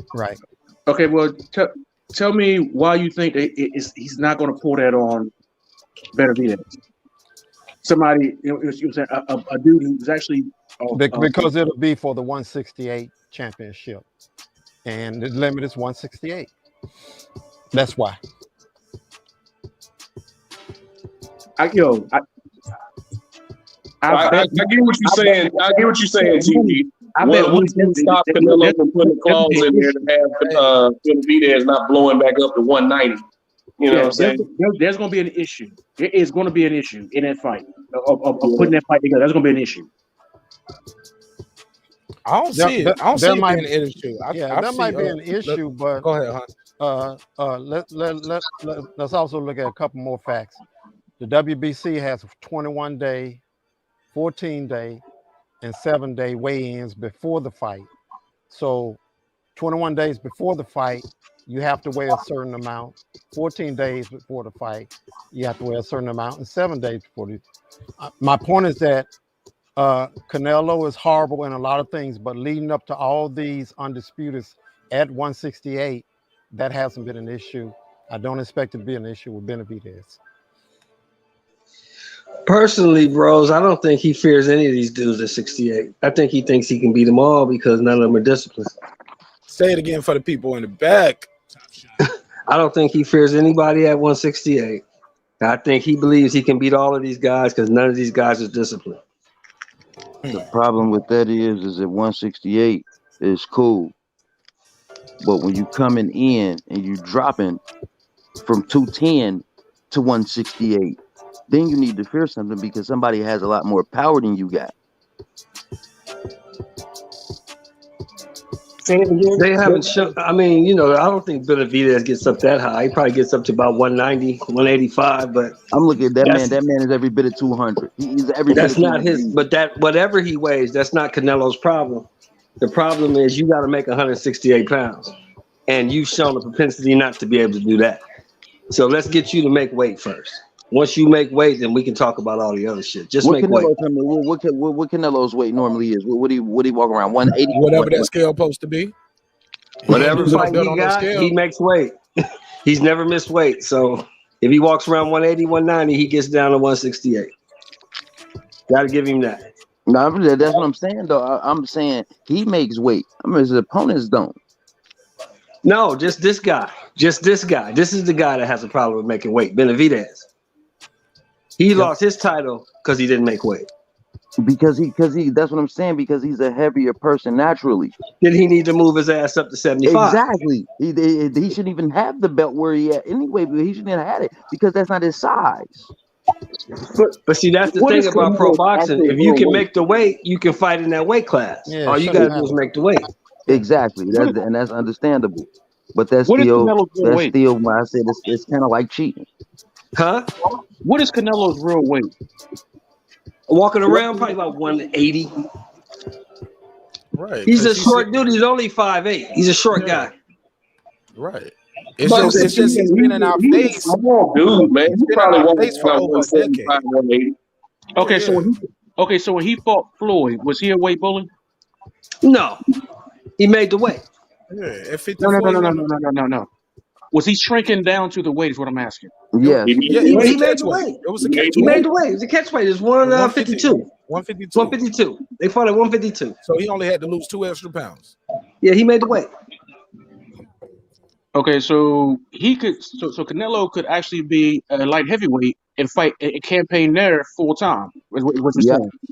If he goes to light heavyweight, he gonna get his ass kicked. Yeah. He can fight certain guys and beat them at light heavyweight. So he can't fight with them dudes. Them dudes too big, man. Them dudes walk around 200, 210 pounds. And Okay, they like he can't fight with them dudes. And they like all of them like 6'1", 6'2", 6 even. Hey, like they look. all 6 footers for the most part too. You just Yeah, said them that. dudes big, man. If he campaigns at light heavyweight, he will get his ass kicked. So where's I'm missing the point, Terence Bailey. Like the argument for downloading in real time. the argument for pound, dude. We talking everything Canelo, Okay, right? oh, so this is something different. We wasn't talking pound for pound. Well, before. shit, you gotta give him. I mean, you know, I don't like the motherfucker either. Let's keep putting it out there. But the motherfucker won titles at 54, 60, 68, and 75. You can't take that away from him. He won those belts. He beat those guys. He did that. You know what I'm saying? Now, 68, I think, is his ideal weight. If he goes to 75, somebody gonna beat him up because them dudes are just too big. Physics takes over at some point. Okay, so he's not pound for pound. Oh, he's a pound for pound fighter, yeah, because he's moved through 4 weight classes. He's in the conversation, but yeah, his skill set will not take him through every weight class and beat everybody. I mean, nobody's will. Slow down, right? Nobody can do that. There's nobody built that can do that. You want him to go to heavyweight and beat Wilder and Fury? Yeah. So this pound for pound argument is fictional. It always The has. pound for pound argument is for the lower weight classes. It's for the lower weight classes. Those lower weight anywhere from 40 to 75 is pound for pound. Anything over 75, heavyweights can't be in the pound for pound conversation because they can't move up or down. I thought it was the cruiserweight. I don't think cruiserweights. Cruiserweights can be in the conversation because they can go down or they can go up. Yeah, but heavyweights can't go down and up. Once you're a heavyweight, that's basically it. Usyk can go back down. But if he goes down, he won't get no credit for that. You just beat the heavyweight champ. You going down to beat up on them little bitty cruiserweights. You won't get no credit for that. Let me pass the mic around, Terence, because Yeah, go ahead. I don't want it to get too much of a back and forth between one or two people, and we got a packed panel here. I want everybody to get a chance to speak. My brother Brandon Washington joins the show. Let's go, Brandon. Let's go, Brandon. What's up, my brother? Peace, What's man. good, I just want to get in on some of this conversation. Sound like TB over there downloading some Canelo hate and trying to take away the man accomplishments, and I'm like, how? I'm still fuck Canelo. Sir, respectfully, sir, that man only got he didn't even get 30 seconds, and you cutting him off with the first thing you disagree with. You got to take it sometime. Yeah, you got to take it, man. Let this man speak out. You know me, I'm fair. I'm gonna let you reply. Go ahead. Let's go, Brandon. Yeah, even though you may not like him, he's still accomplishing things in boxing. So it doesn't matter what you like. What matters is what he gets in the ring and does. And when you talk about weight classes, if you can make the weight, like everybody was saying, you fight in that weight class. It don't got nothing to do with being a weight bully. Weight bully and all that, that's something new that fans have made up when they want to take some away from the fighter or try to take some away from their accomplishments. If you can get out and make the weight and you could do it, then that's always been boxing. So I understand why all this Canelo hate. I'm not the biggest Canelo fan, but I respect Canelo because at the end of the day, you got to get in there and do that. And he's been doing it. So whether you team fuck Canelo, that's how you feel, and that's you being emotional, but that don't have nothing to do with boxing. That's how you feel. That's emotional.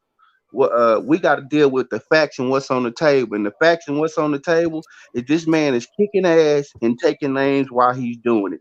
And David Benavidez, from what I looked at, he don't look like nothing a threat to me. He look pudgy. He don't look like a threat to me. So Canelo finna wash everybody, and I don't see nobody beating Canelo right now because he's at the top of his game, and that's just what it is. Win, lose, or draw, you like it, you hate it, whatever. Who cares?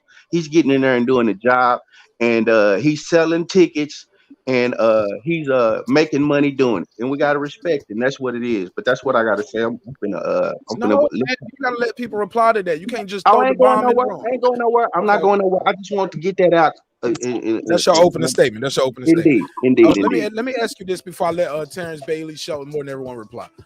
Can Canelo knock out Davis though? Because Canelo gives away early rounds. Then he wins some rounds. Then he takes a break like he did with Mayweather. Plant anybody who make him work like that, you see him doing that on the rope. He just sit there, takes a break, get himself together, and then he comes back. I think Benavidez. Can he stop? I think yes, he'll stop him in the late rounds because Benavidez conditioning is ass. No, it's not. No, it's not. That's false. Respectfully, we can't say that because that's false. Hold on, I got it, my brother. I got it. I'm gonna say from what I say. Let me say this, Brandon. Respectfully, he's like on a 22 knockout streak, so we ain't seen him have to go to the final bell yet. No, I'm saying his conditioning, from what I see, just him in the ring and the way he moves and watching him get tired in between. I'm watching his condition, watching his body to see what his body looks like and his legs. And it just looks like he's leaning on his athleticism, his power more than moving around. He's there to be hit. No special effects, as Floyd would say. So I can't see if he gonna stand right in front of Canelo, I just can't see Benavidez giving Canelo any trouble. I don't see it personally. Let's pass it around. Go ahead. Let everybody else reply. Me go or ahead, go ahead, TV. Okay. Well, first off, Canelo, Juan Manuel Marquez said it best when he picked apart Canelo's business dealings and how he's gotten where he's got. He went to 68. First off, he picked up the WBC belt by not fighting Benavidez. He got the belt by Benavidez losing the belt on, to nefarious actions. He wouldn't fight Benavidez for the belt. He could have got undisputed at 160. What'd he do? He bailed on that. You know what I'm saying? He went to a weaker division after the dude who had basically had undisputed sewn up. If he would have done right, which is Benavidez, if he had done right, he probably had undisputed sewn up. But once he messed up, that's when Canelo rolled in and picked up the pieces, and basically went in there which was in the division was pretty weak, and he saw his opportunity and he did what he did. He got what he got. All right, so opportunist, businessman, whatever. So chop it up as that. All right, so when it comes down to him fighting Benavidez, you look at his last few fights. Tell me where Canelo's outside game is, which is exactly where Benavidez is going to fight him from. Benavidez is not going to let him get in close. Benavidez is going to jab him and straight right hand him and switch on him, southpaw and orthodox from a distance and pepper the hell out of his ass from a distance and use his size and reach. He's not going to let him get close to him. Canelo's whole game plan is to get close to you and hit you from the inside. Canelo's not going to win that fight. And here's the problem with your. Here's the only problem with your analogy, which was a good one, by the way. Your synopsis was very good, by the way. But here's the only problem with it: we don't know if Benavidez hits hard enough to make Canelo respect him. Because if he don't hit hard enough to get that man's respect, he's gonna walk him down and he's gonna knock him out, just like he's done the last 5, 6, 7 guys. And I'm watching the fight right now with Benavidez, and he's not gonna do anything that you just said as far as fighting on the outside. This guy thinks he's Canelo. He is just walking straight forward like a bully. That don't work with Canelo. You can't do that. You can't do that with no damn Canelo, man. That'd be asking for an early stoppage. It won't go 7 rounds if he fights like that. Hey, like I said, he doesn't need the power. He needs the stamina and the conditioning. Yeah, but he don't fight, and he don't fight in the manner that you stated. Now, if you were his corner man, I would hope he would fight like that. But he's not gonna do that. He's not gonna do it. It's like saying, Deontay Wilder, I want you to fight on that. Deontay is gonna fight one way. This guy's only gonna fight one way, and he can't bully Canelo. So that ain't gonna work. Well, he couldn't bully the guy he fought tonight. Benavidez couldn't bully the guy he fought tonight. Yeah, exactly. But he stopped him though. He was punishing him. That dude was on his way to going to sleep. But that's Kyrone. But listen, Mark, that's Kyrone Davis. That's not Canelo Alvarez. That's not Canelo Alvarez. So if he don't hit hard enough to get Canelo, thank you for taking me out of that argument that he was taking. Yeah, he was trying to take me out of that was a last second fill-in. Thank you, Shawn. Yeah. If he was a last second fill-in. If he don't have enough power to back Canelo up, just like the rest of them guys, he gonna get walked down and knocked out. It ain't even necessarily gotta be that he has to have, because he said he don't have one punch knockout power. He knows that. But I challenge everybody to go back and look at David Benavidez. Who don't have one punch knockout power? Benavidez. He doesn't have one punch knockout power. He don't. It's an accumulation. Go back and look at his last 3 or 4 fights. David Benavidez is throwing 500, 600, 700 punches in a fight, man, before he stopped these guys. He is going to make Canelo work amongst everything else. Even with the clenbuterol, we've seen Canelo have stamina issues. He is going to make him work. It ain't necessarily got to be about backing him up and keeping Canelo off of him. He's going to get in Canelo's face and make him throw punches, because that's something Caleb Plant did not make him do. He's always been able to fight. He's always been able to fight at his pace. He doesn't waste punches, just like a Tank Davis. Tank Davis don't waste punches, but you get Tank Davis in there with somebody who's going to make him fight back, who's going to make him work. It's going to be a long night for him. And I think it'll be a long night for Canelo Alvarez whenever him and David Benavidez fight, because David Benavidez is going to make him work. He is going to draw all of those attacks out of him. He is going to make Canelo fight him back. Now, will that be a sound strategy? Only time will tell, and we got to see the fight. But he's going to lean on him. They're going to fight in the pocket. They're not going to fight at the distance, because that's asking David Benavidez to change his style. He is all gas, no defense. He on your ass from the first bell to whenever the fight stops. That's just how he fights, man. His And I offense think, is his defense. and that's what I think. I think Canelo wants that. Canelo wants you to stand in front of him. He's tailor made for Canelo.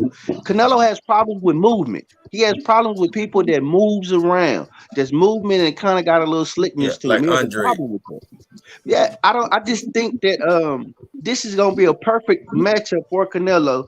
And if he stands in front, if Benavidez stands in front of Canelo like Sheldon Moore said, and he can't hurt Canelo, he gonna get knocked out fast. He's gonna get knocked out fast because he don't have nothing else to his game. If he gonna stand in front of Canelo and try to bang with Canelo and he can't hurt him, this fight, it's a wrap. It's gonna be one of the easier fights, I think.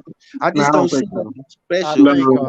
See, the difference is when David stands in front of him, he's not gonna put his hands in his pockets. See, Canelo makes these guys, because he's since he's so good with countering people, he makes these guys put their fucking hands in their pockets. David ain't gonna do that. Facts on facts. I think if they both. Mark, I gotta get out of here, man. It was good. Thank you for having me on the show, man. Shout out to everybody on the panel. Y'all take it easy, man. All right, DJ. Go Eagles. I think if they both. Go Cowboy. They clowned you when you left. You heard that, DJ? They said go Eagles. Yeah, go Birds. Go Birds, man. They doing bad, man. They doing bad. I think. You can't see who's on the panel with this thing up here. Yeah, but that's okay. My audience like these graphics, homie. I'm sorry. I think if I they know what both. I'm doing, Mr. Bailey. I think if they both land their best punch at the same time, I think Canelo is staggered to the ropes. That's my opinion. I'm standing by it. Say that last part again. I think if they both land their best punch at the same time, I think Canelo takes the brunt of that. I'm not sure on that one. I got no opinion on that. If they both land their best punch at the same time, Canelo's going to get staggered. It's a 50-50 fight. I got no opinion on that particular thing right there. I want to see it, you know what I'm saying? Because a couple of them body shots and the uppercut will change the whole fight. But Benavidez, DJ is right. Benavidez ain't going nowhere. You're not going to look for him. You ain't going to have to find him. He's going to be right there, and he's going to be throwing punches. That's what he is. It's going to be a fight. It's going to be a fight. And I think Canelo knows that. Canelo has been not trying to find a fight. Canelo has been conducting business in boxing. That's what Canelo been doing. He undisputed at 168. He's undisputed. What are you talking about, TB? He's been conducting business. But this is what I see. Undisputed at 168. It's not his fault that David Benavidez lost. You said that he picked up the belt. He saw that it was an easier division. That's not his fault. Why did he do it at 160? Because he didn't want to. Because he can do it at 168. You ought to give him more credit for doing it at a higher weight class. He's going to miss one belt. Why ain't doing it at 160? It's like this. It's like this, man. Look, here's the thing. Here's the thing, Brandon. Nobody, dude. I'm not doing that. Here's the thing, Brandon. This is what I see, Brandon. The reason he's beating these guys and smoking these guys, because Canelo is fighting 4 or 5 times a year, and all these other dudes is fighting once or twice a year. Man, he did not sharp enough. He did it just 1 year, man. Stop that. You're not sharp enough to fight this guy. Yeah, he did it in 1 year. But them other guys, think about Kyle Smith. How often had he fought? He had one fight in a year before he fought Canelo. Caleb Plant had one fight in a year before he fought Canelo. The other guy, who's the other guy? Billy Joe had one fight in a year before he fought Canelo. You can't get off the couch, have an 11-week training camp, and think you're ready for a guy who's been fighting every 3 months. He's sharper than you. He's better than you, and he's probably gonna beat you. Canelo saw a lane in 168 where he could mop everybody in there in a short period of time. So he's like, okay, I'm gonna go ahead and mop these guys out. I could do this real quick because all of them are gonna. I can pay all of them good money, and all of them are gonna want to get this paper. I can mop all of them out. This is a weak lane. I can go ahead and get this taken care of. He could not do that at 160 because you know what? All them guys are gonna fight him. Well, here's the thing. If those guys really want to fight, now you got him cornered, right? He got all 4 belts. So if you move up to 68, he has 2 choices. He can either fight you or he can vacate. So if those guys really want to fight, I'm talking about Andre and Charlo, move up to 68, and he has to fight you. If you're not moving up to 68, then shut the fuck up about a Canelo fight because you're not even in his weight class. That's what I said earlier. I agree. Well, you know what? I agree with you on that. Those other guys should have moved up, but at the same time, Canelo saw a lane, and I agree with those other Mexican fighters, those other Mexican Hall of Fame fighters who were saying the same thing. That the demands that he put on fighters to give himself an advantage, and the fact that he would say he don't want to fight no Mexican fighters, and the fact that he will go after European fighters. And no, I'm not doing the whole different campaign that everybody doing with Canelo. You're breaking up. Your mic breaking up. Say that again. I am fully on board with the Mexican Hall of Fame fighters who are saying that Canelo got what he's got through some bullshit. I'm on board with them, and the fact that he fought a bunch of European fighters and he fight no Mexican fighters or no black fighters. And he did though. He did fight black fighters. He did. On the road to undisputed. Who? I mean, that's a whole nother weight class, but he fought guys in it. Yeah, he fought guys. He fought Danny Jacobs. He fought 168. He fought Floyd. 168. Man, there was no black fighters at 168. Who's up there? 160. But there was at 160 though. So he did fight him at 160 though. He fought Jacobs. He fought Floyd. He fought who do you have Shane to fight? Mosley. He fought Lara, Who but Lara is undisputed. He fought the guys who had the title. He fought the guys who had the belts. He fought who had a Who was the title. last one that had the belt to be undisputed at 160? Man, boxing got a lot of bums. Nobody. You got to axe the grind, and you. And No, man. I ain't gonna ask you, man. I'm not even in the game. So we'll ask the grind. In my opinion, I'm keeping it up. Yo, I've been listening, Terence. Let me say this one part. I don't get cut a check. I don't get, you know what I'm saying? When you say that he got, you know what I'm saying, X amount of pay-per-views, ain't nobody cut me a check. I don't give a fuck. I'm keeping it a buck. But you brought up he doesn't fight black fighters, and you saying he didn't fight him at 168.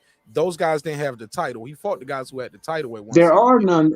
My whole point is there are. We talking about he the champ. Those are two different That's things. not his fault, and that's not his fault because nobody went there. You're not getting the point. That's why he went there. Okay. Yeah. Okay. You're not getting the point. That's why he went there. Because he wasn't gonna clean up that division. Because he wasn't gonna clean out 160, and he knew it.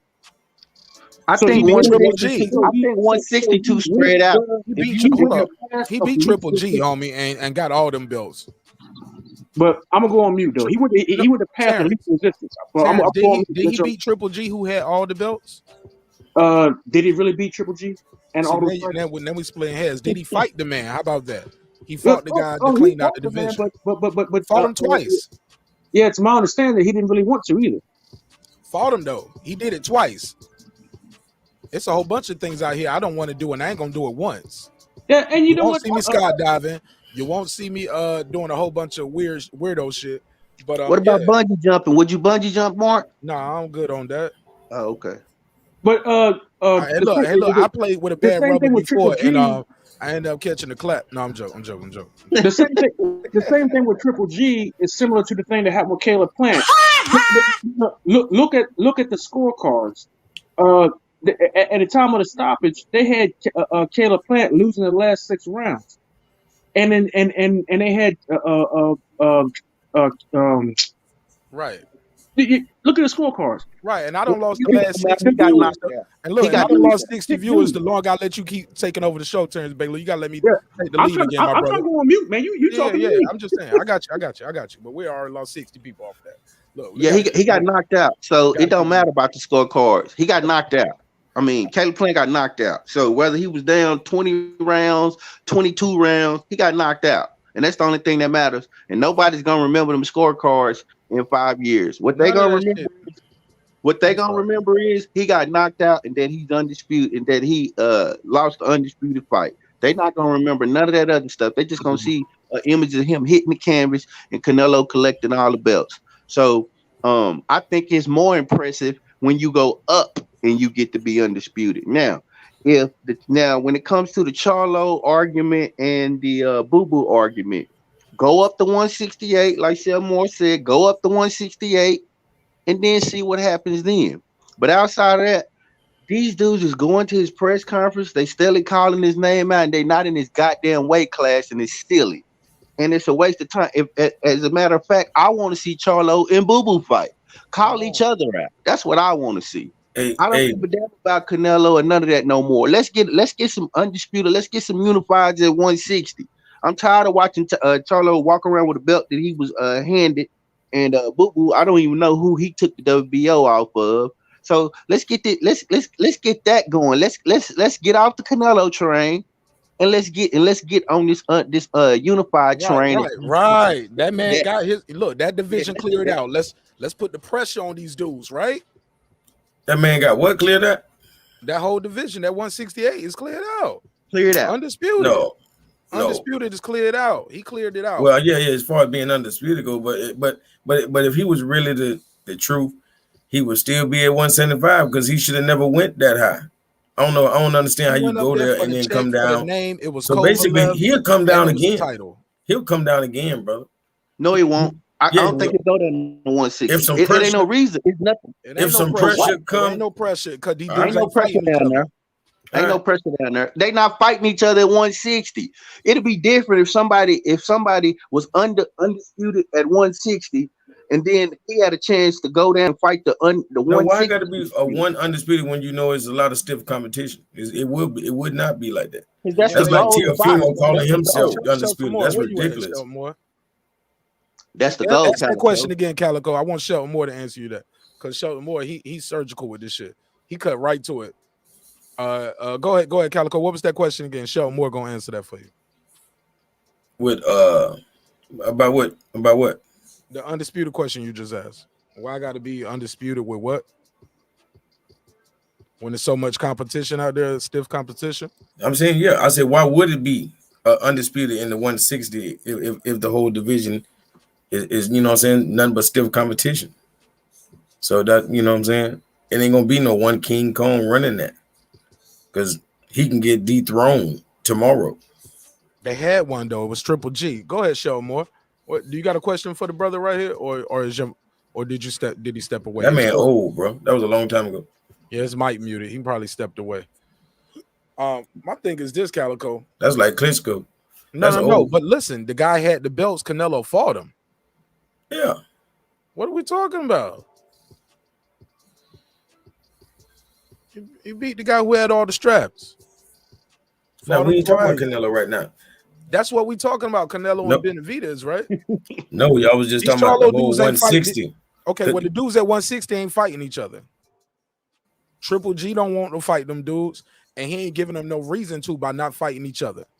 And there's only one guy who's asking for the fight. That's Andre. And the Charlo's brothers' answer is, me and my brother already talked. He can't get no money with us. Want me play the clip? Let me find the clip. Who got? Okay, we know who got the two belts. We know who got the WBO and the WBC. Who the other two? What the other two belts at? Where is the WBA at 160 and where's the IBF? Who owns those belts? Oh, let me pull the clip up. Let me show. Let me show you the boxing rankings. Triple G got the IBF. Who got the WBA? Why does Triple G even have a belt? It was vacant, I think, and he won it. Who got the WBA? I don't know. Let me pull up boxing rankings. Yeah, we need to get this. Pull it up. Keep the conversation moving. We need to get this 160 popping. We already see the 168 is cleaned out. Let's get Boo Boo and Charlo. Let's get them to go chase. Somebody, Boo Boo is on the zone. Go get Triple G, Boo Boo. If he got the IBF, you go get that IBF. And wherever that WBA is, Charlo, you go get that WBA. And then we'll really fight down. Hey, Brandon. Yeah. Triple G already turned that fight down against Boo Boo. Right. Hey, Brandon. Brandon, I'm gonna be honest. Goddamn, Andre might be Canelo's kryptonite, just for the simple reason his first 6 rounds is his greatest. Like he's almost a great fighter for 6 rounds, but the last 6 rounds he's not, nearly as good. And that's the difference with Canelo. He's nothing in the first 6. So Andre might whoop his ass. I don't believe that, and I'm gonna tell you why. We talk about Boo Boo like he this mythical fighter. Name the last fight Boo Boo had that you saw. Come on with it, Calico. No, I don't like his competition that he be fighting. No, that's not what I asked you. We talk about this dude like he's some mythical dude. No, Name I his know. last I'm fight. just saying the runaway style that he has, because he fight like a coward at times. Damn, but in early rounds, Shit. that motherfucker he be. I'm Yeah, telling he you, on man, it them he first be early looking rounds. great. He'll drop you. He'll drop somebody in the first couple rounds. Yeah, man. I'm talking about for like 6 rounds, he's like the man. Yeah, then he gets bored. I feel you, Calico. He started to look bored in there. Is he busy enough though? Does he? How many times? Because a he year lose does he fight? confidence. He be like, why haven't I knocked this guy out yet? How many times a year does he fight though? Is he busy enough? I ain't seen him fight, but He on I some can't. Gary Russell Jr. shit. Like I fight my mandatory, respectfully, and I love Gary, but and I feel you though. I feel you. Like I can't get the big money guys in the ring with me.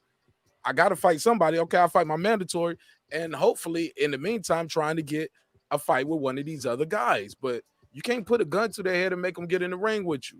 And I think sometimes in dudes say they want to fight and they don't. In boxing, if you kick enough ass and if you fight, but like Canelo told, I think he told what's his name, Ryan. He told him, man, just keep fighting. Just keep fighting. Fight 4, 5, 6, 7, 15 times. Floyd fought 15 times in 1 year. Fight that many times, and I promise you, you will get what you're looking for. They'll get what they're looking for because you can't be denied after that. That's just what I've seen in watching boxing. If you keep going and keep going and keep going, you can't be denied. You're gonna be smack dab right in their face. That's what I believe. I just don't think these dudes whether they say padded record or not. You're gonna look up and they're gonna be like, this guy's 28-0. Who is this? Right. You'll finally get your shot. Now, like what was the dude? Had a hell of a record. I ain't seen him fight really since Charlo knocked him out. What was the dude? He was from Texas too, right? Oh yeah, he was trash though. I used to go watch him at the clubs around here. His name is God damn it, Hatley. Oh, yeah. Charles Hatley. I used to watch him fight clubs around here. So he was. I knew he was going to get destroyed. I done seen him fight like 5 or 6 times. But you get what I'm saying though. He had somewhat called a good record. It looked good on paper. It made money, made sense. He had a good amateur. His record was padded, some too. Some would say. Yeah, Hey Brandon. You was talking about the WBA. I think Triple G fights that guy for unification next month. Oh, Ryan, what's his name? Ryan Mayotta. Yeah, they fight next month. They fight next month. Unification. See what Triple G doing? And if Triple G unify, he ain't got nowhere to go but Boo Boo. They on the same damn network. Who he gonna fight? I don't think he got no choice. Hey, look, well, the poll right here I got up, and I'm gonna create a new poll. Shame on y'all. It's 230 votes in here, and you only can vote one time. You can't change your vote. So that means 230 people don't came in here and voted, but we don't have 230 likes. So shame on you. Actually, we got 241 votes. I'll give y'all the final poll. But matter of fact, because y'all probably ain't click like anyway. I'll just vocalize that one. So 241 votes, really though, and it's 50, but it's still the same. It's 52% though, saying yes. Please mute your mic. I'm talking. Please respect me. Please mute your mic. Somebody please mute your mic. Whoever that is, you got a lot going on right now, and I hear everything you're doing. Please mute your mic. Thank you so much. 241 votes is saying yes, and it's 52% saying yes, and it's 40% saying no, and it's still 8%, and that's with 241 votes from the current poll. All right, let me open it back up, and I'm gonna create a new poll. I'm gonna end that poll. I'm gonna end that one. I'm gonna create a new poll, and the poll I kind of want to ask you guys before I finish, before I continue on. Did everybody give me their take on this question? Who joined the panel? I know we started. Some of you guys joined late. So basically, what it's saying, Mark, is everybody want to see that David Benavidez Canelo fight, and I'm gonna tell you what I think. I personally think they should put that damn fight in Mexico City at Aztec Stadium, and we'll have something. Put that fight in Mexico City at the Aztec soccer stadium that the Cowboys once played in. I had to say that. So put that there, and I think we'll have a good international. Why not Jerry's World? we seen it. We've been there, done that. Let's get some international shit going. Let's make these dudes hit the road. Let's put Canelo in Mexico City. Let's put Canelo back. No. What about the American fans who want to see it, who gonna spend their money? We helped make Canelo a big star over here. That was our pay-per-views. I agree. So do you think it should be free in Mexico? You know what I'm saying? We paid $80 pay-per-views. See, this is what big fight where he can lose. Nah, I want to be able to go to Vegas. So see, this is what I'm thinking. I'm thinking that we should that boxing should be like how it was. Like they should start moving venues and try to get some of this international stuff and let these no money back then. I agree, Mark. But I just think it'll be a different feeling. If it's gonna be an all Mexican fight, then put it in Mexico.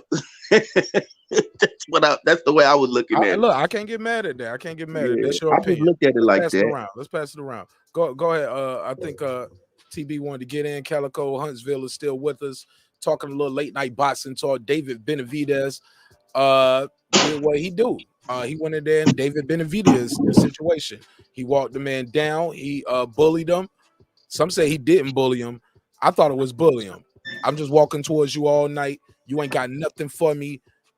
Shoot your load, whatever you want to do. Pause. But I'm coming towards you, and you gonna get tired before I get tired because I'm just gonna keep walking. You the one that got to dance around the ring. Terence Bailey saying you take the floor. Take the floor. No, man, y'all go ahead, man. Skip me. I'm ready to figure it right now. Let me ask you guys. Yeah, I heard. I knew somebody was in there getting some food or something. Hey, look, will Canelo fight David in 2022? In your opinion? Yes. Will he fight him in September, May? May. He'll fight it. He gonna fight him in May. He coming right off the big win and like, I'm going right back at it with another. Going right at it. Fight. Canelo said he liked the way Al Haymon treat him. I like the way Al Haymon treat me. Al Haymon treat me good. So he likes the way he was treated with Al Haymon. He likes I think he likes the Showtime, that system and everything is probably more familiar to him than Dazin. They need a star, man. He the biggest one, bro, in boxing, right? Mm-hmm. And I think it's easier for fans to find him on Showtime than it is on DAZN. DAZN is exclusive. You can go on if you got any of these cable networks, you can just go on their pay-per-view where they keep all their pay-per-views and just click on the damn fight. You don't have to find you don't have to download an app and then none of that. It's I can go to the zone thing right on their website, right, and watch it right there on my computer, right? But now if I do it on my phone or something, right, if I do it on the Fire Stick, I gotta download the app or something. Right. So you can just go. You don't even have to have a smart TV. If you got any cable provider, you can go any satellite. Boom, it's right there in the pay-per-view section.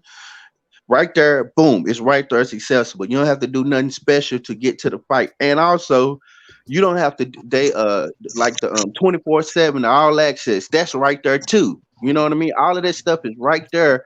Instead of having to go to an app to watch the show, the program, and it's all right there. And then you even got the CBS arm of Showtime. So everything is right there where you ain't got to go looking for it. It's exclusively on the app, and even the press conference seemed more seamless. So I think that Canelo is enjoying that, and he's making a bunch of money. I mean, come on, he's making a shitload of money. If he fought 4 times last year and he fought 1 time, he made 40 with Al, and I think he was making what 30, and 30. How much money is that? I mean, this man is on an unprecedented run, whether we like it or not. This man is on a good run, and it's good for boxing. I'm a boxing fan first because I know in 5 years Canelo ain't gonna be here, but the sport should still be here, and I want to see high purses. I want to see. Hold on, say that again. You said in what? I said I enjoy boxing. So in you 5 said years, you said Bob Arum won't be here. Nah, that was funny. I like that. That was hilarious. Nah, Bob Arum done outlived everybody. Hell, he done outlived Muhammad Ali, Hagler, everybody. No, you name it. You said somebody ain't gonna be here, but I said Canelo. Canelo not gonna be here. Won't be here. And how many years? 5. Canelo ain't gonna be here. He said he got 7 more years. I say he got with the money he's making and just the way he's moving, and I believe Canelo got a bad knee. I really do. I believe he got I think he's not as mobile as he once was. Canelo been fighting pro since he 15. So I think he got about 5 more years, and we're gonna see the end of Canelo. 3 fights left. 3? Man, he at the top of the top. Why would he let this go? He ain't got no ain't nobody fucking with him for the net. Ain't none of these dudes fucking with him for the next 2. Look, fighting twice a year. He can do this for the next 2-3 years. Yeah, that's why I think he got. And look, like easy. I'm talking about at 168, and then from there he can really pick and choose what he want to do. Yeah, I'll go up here and fight this guy. And then them last 3 years he can just fight once a year for the last 3 years.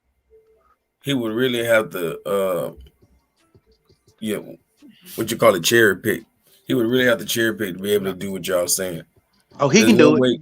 There's no way he can fight the mandatories and the stiff competition. It ain't like these dudes ain't fucking with him, homie. Because these mandatories, they ain't never faced nothing like them. All these mandatories, I'm gonna pull up when we pull it back up and show you their records.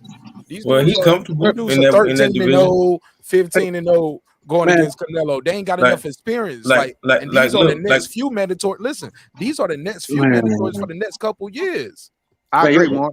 It ain't no boost. It ain't no boost in. It's on the way. It ain't. For him.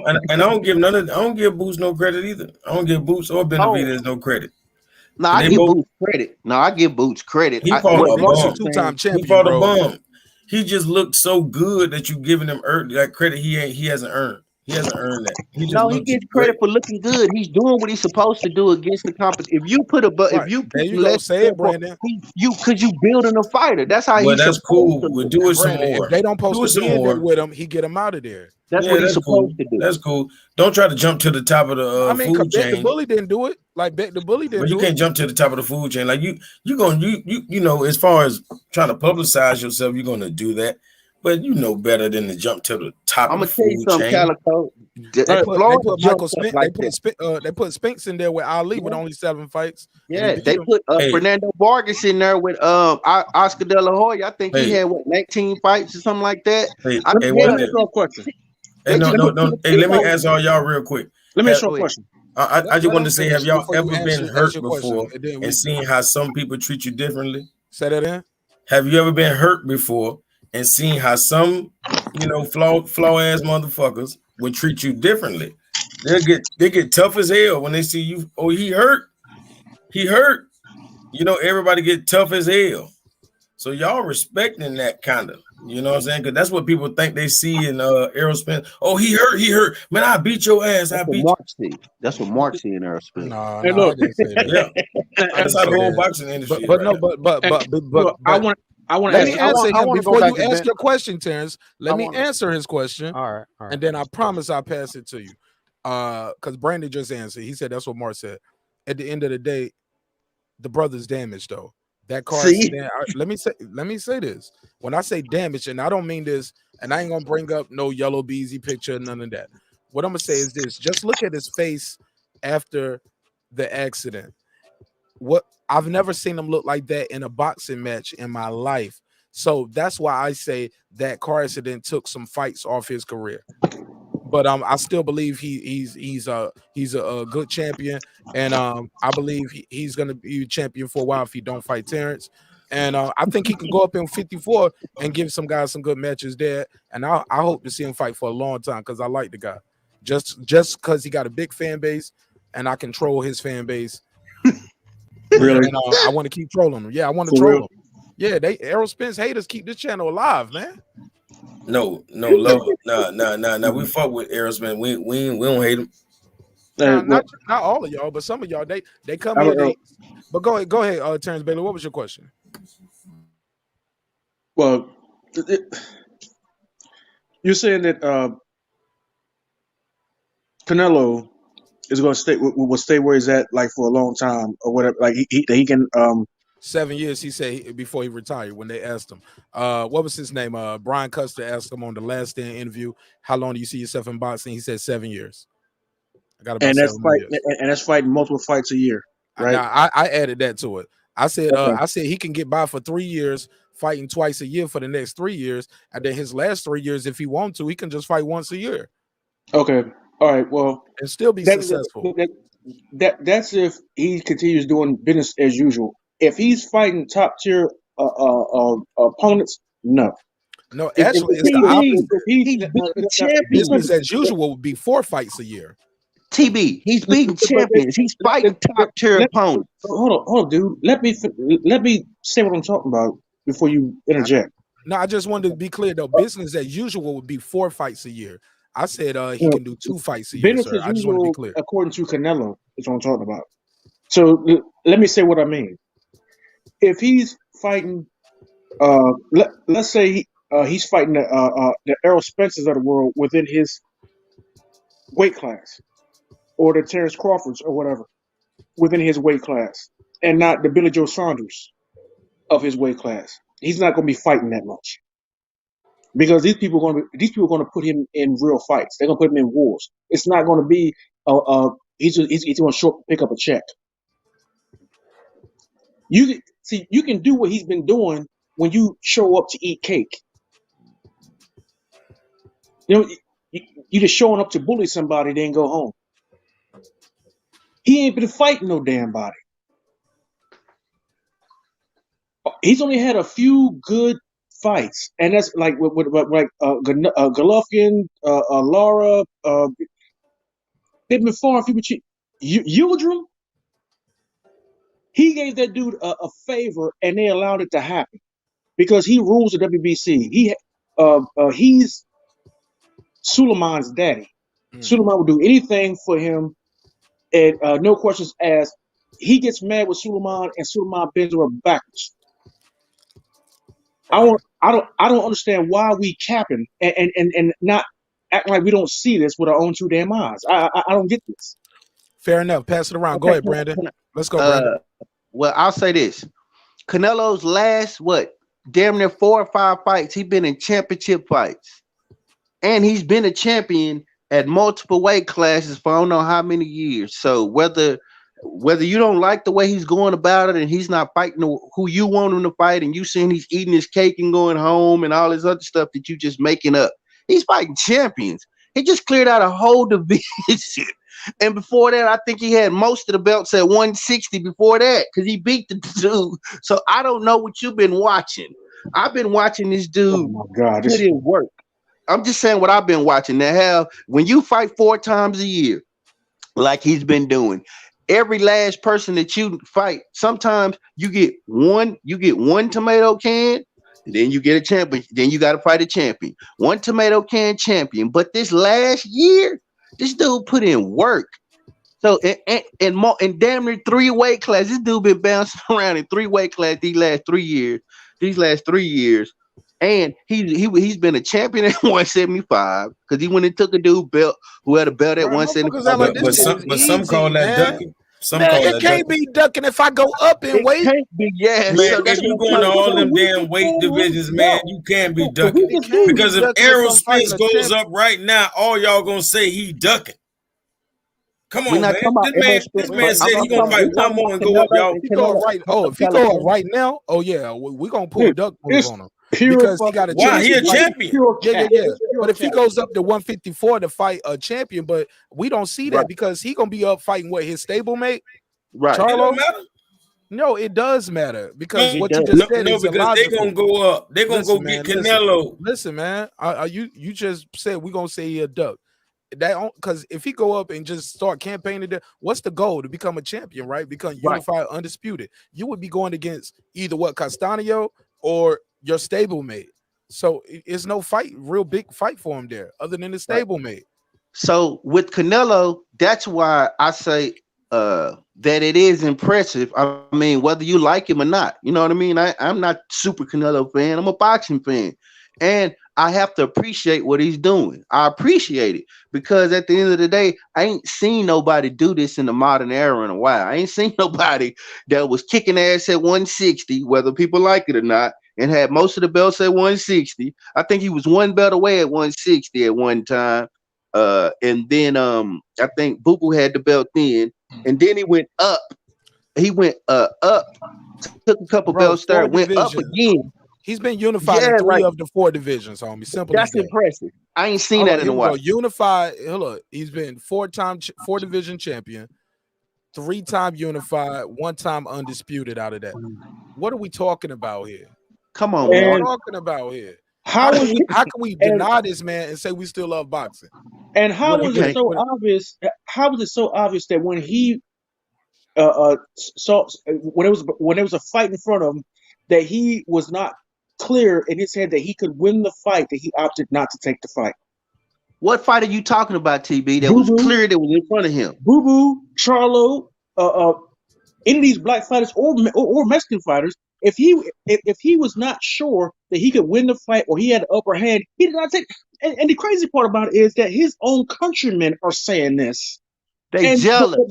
But we are sitting here saying, "So man, look, I'm going back on mute. This is ridiculous." Okay, well, and that's fair enough. Look, hey, let me get in. I'm joking. Just make your points. We just it's cool. Let the other brother get in because I ain't heard OG Hunts in a minute. OG Hunts was cooking with me, helped me get this. Help us get all the way up. OG Hunts, you saw we was almost at 200. Then we let Terence Bailey on, and it all went back.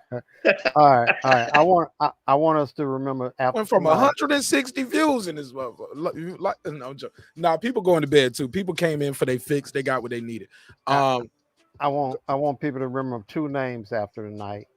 marqnash is one. What was the first one? Al Heyman, Stephen Espinosa. What about marqnash? Okay, marqnash included. Three names. Thank you, brother. Okay. Thank you. If you don't think that after tonight that Stephen Espinosa did not get on the phone with Al Heyman and talking about May and the promotion and the money that Benavidez Canelo fight could bring in May, then you haven't been following boxing. I'll guarantee you that Stephen Espinosa, who's a Showtime check writer, and Al Heyman, who's a PBC check writer, I bet you they are going to try their best to make this fight in May.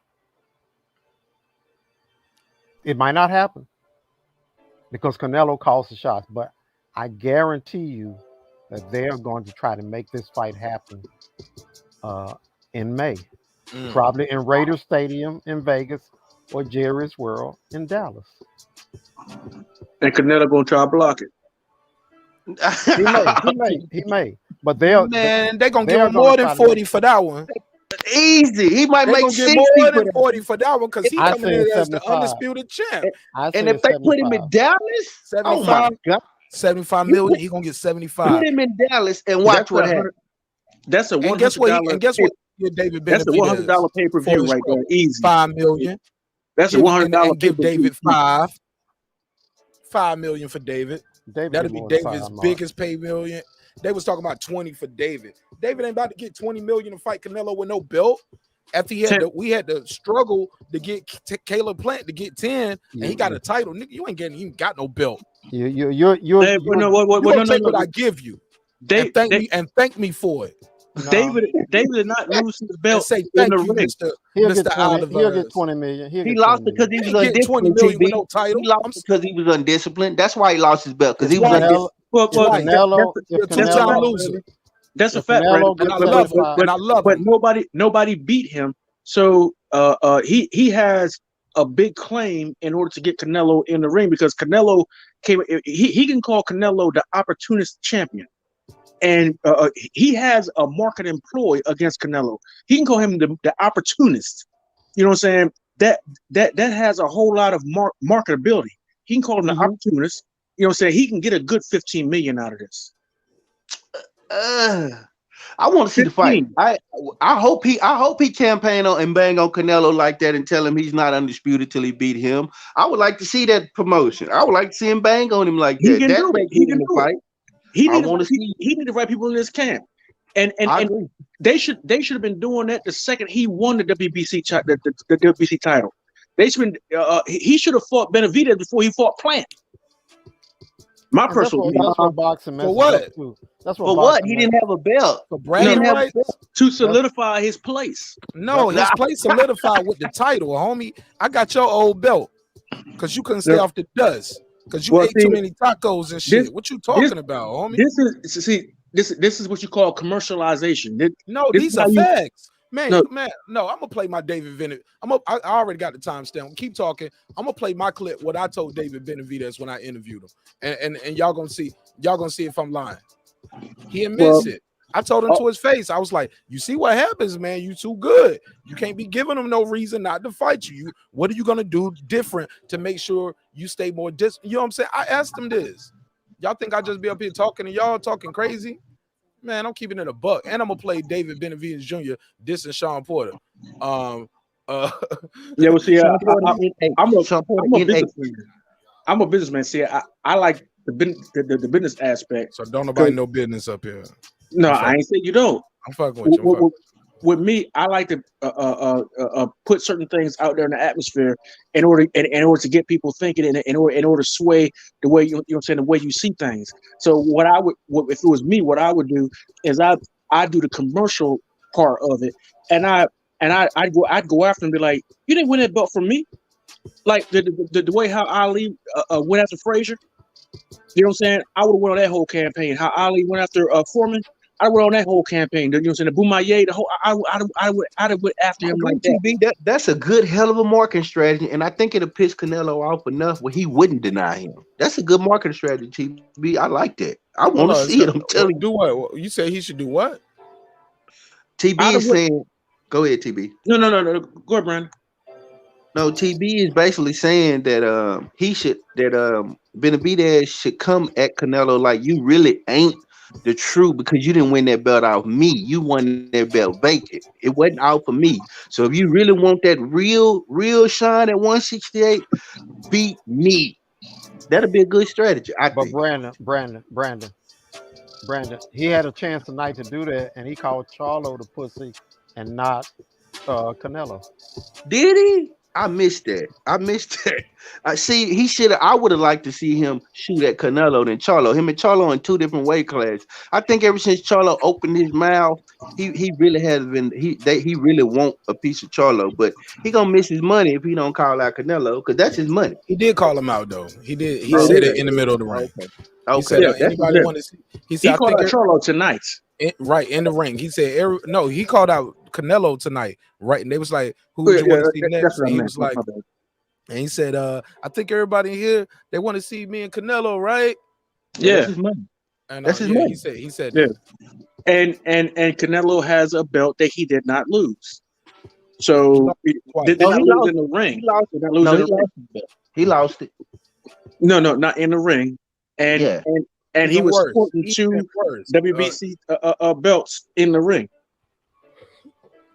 But you know what? I feel you, and I'm rooting for David. I want to see David go in there and put up a hell of a show, and I wouldn't be mad if he go in there and kick ass. But brother, at the end of the day, I want David to beat the holy shit. I know. We know you do, TB. We know you do. But at the end of the day, my G, and both of them are Mexican, so it's not like I'm. You know what I'm saying? I'm anti-Mexican. I want to see David is actually a Mexican American. He was born here. He's an American. Yeah, he was born and raised actually, here. He's an American. He was born here. I really don't care. Calico, I just want to see David not beat tonight, the hell out of Canelo. We on box. The cross promotion, though. Promotion it's all time. The cross promotion could really help too because Showtime is owned by CBS, and if they do it, they can advertise with CBS, the CW channel, Viacom. Yeah, I said that earlier. I agree. Yeah, I mean the promotion would be crazy. You could go on these tours. You could go to Mexico City for one of the tours. The amount of money they can make if they play this right would just go through the doggone roof. How much you got to pay Canelo? Gotta pay him 75. Give him 50. 75. Give him 50. Yeah, give him 50 and give him a 40 or 50 guarantee, and then give him. You got to give him way more than he got for Plant. You got to give him more than 40 or 50. You think so? Yes. Plant. Okay. 75. He'll take it. He'll take the fight. 75. That's a lot. Floyd ain't gonna like that. Floyd gonna probably make that Al Hammond call us. Hey, Al, he getting close to the record $100 million guarantee. Al, what we doing over here? Al will go Nino Brown on Floyd. This is business. This ain't personal. I agree. But that should be the fight that everybody wants to see. That fight. I think that's the that's a good money fight too for a boxer. I just think and I think that's gonna really infuse boxing. If they go on to make that announcement, probably in what after the March, first, February, March. Yeah. how long you think it'll take for them to make that announcement? They can make it in February, March, and start training camp. Yeah. But they need to go on a press con. But you think they probably need to make it probably in February and then go on a quick little press run, little 5 city, go to LA, go to what Mexico, where Yeah, else they they'll need have to to do that, but Showtime, CBS got the money to go? Yeah, do it. come to Texas. Where else they need to go? They don't need to go to New York nowhere on the They East don't need to Coast. go east of the Mississippi. They don't have Ain't to yeah, go they there. don't ain't nothing on the East Coast. Yeah, it could happen though. It could happen. I mean, Stephen Espinosa is just a powerful man.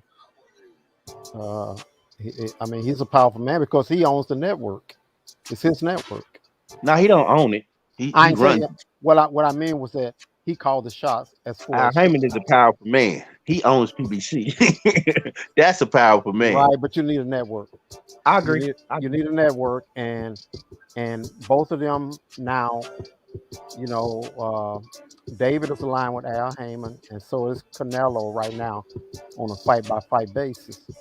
So Stephen Espinosa can get that network engine running, and you got yourself a fight in May where you ain't got to compete with college football on Saturday night.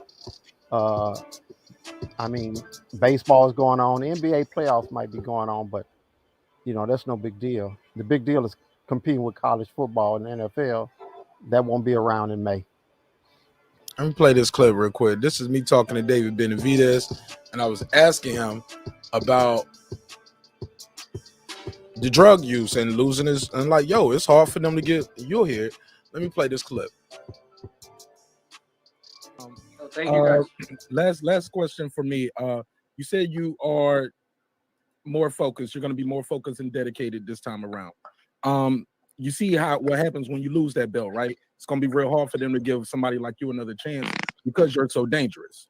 What are you doing different in your day-to-day in your training to make sure, hey, I do not fall down that slippery slope again? Well, since I got suspended I'm not suspended, so I got the belt taken away from me. I've just been watching my diet, especially, you know, right now I'm like at 190. You know, I got, was it 21 pounds, and I have like 15 weeks left to the fight. So by the time I leave here to my camp, I'm trying to be at 185.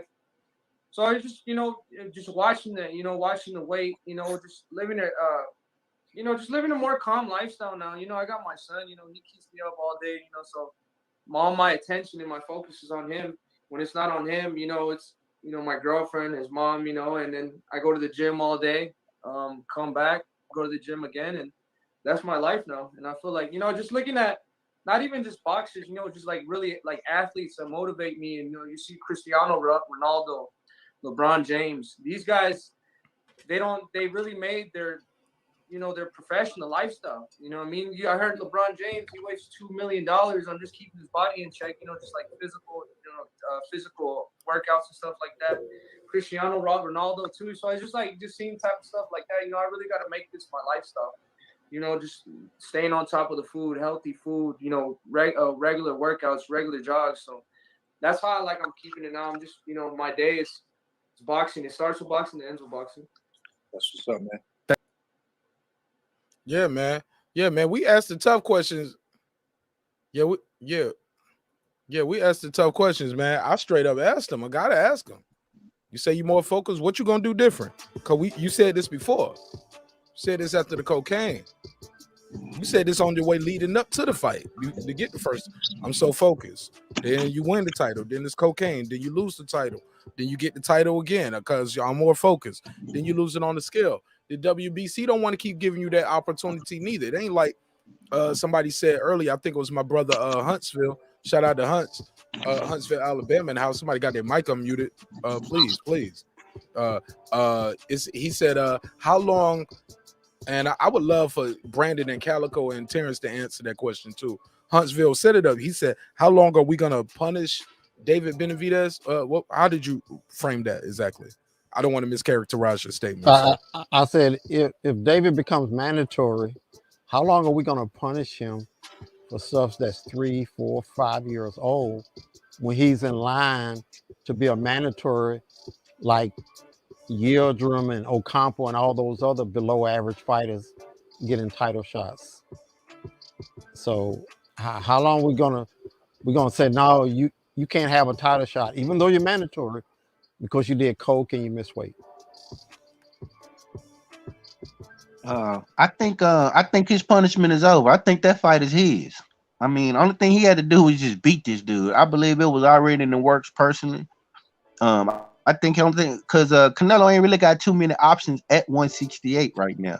I don't believe Charlo. If I was Charlo, I would not come up for my first fight and fight Canelo. I would do what they did with Andre Ward when he was going to 175. I would fight 2 fights and then go into the Canelo fight, or at least fight 1 and then try to get Canelo in September.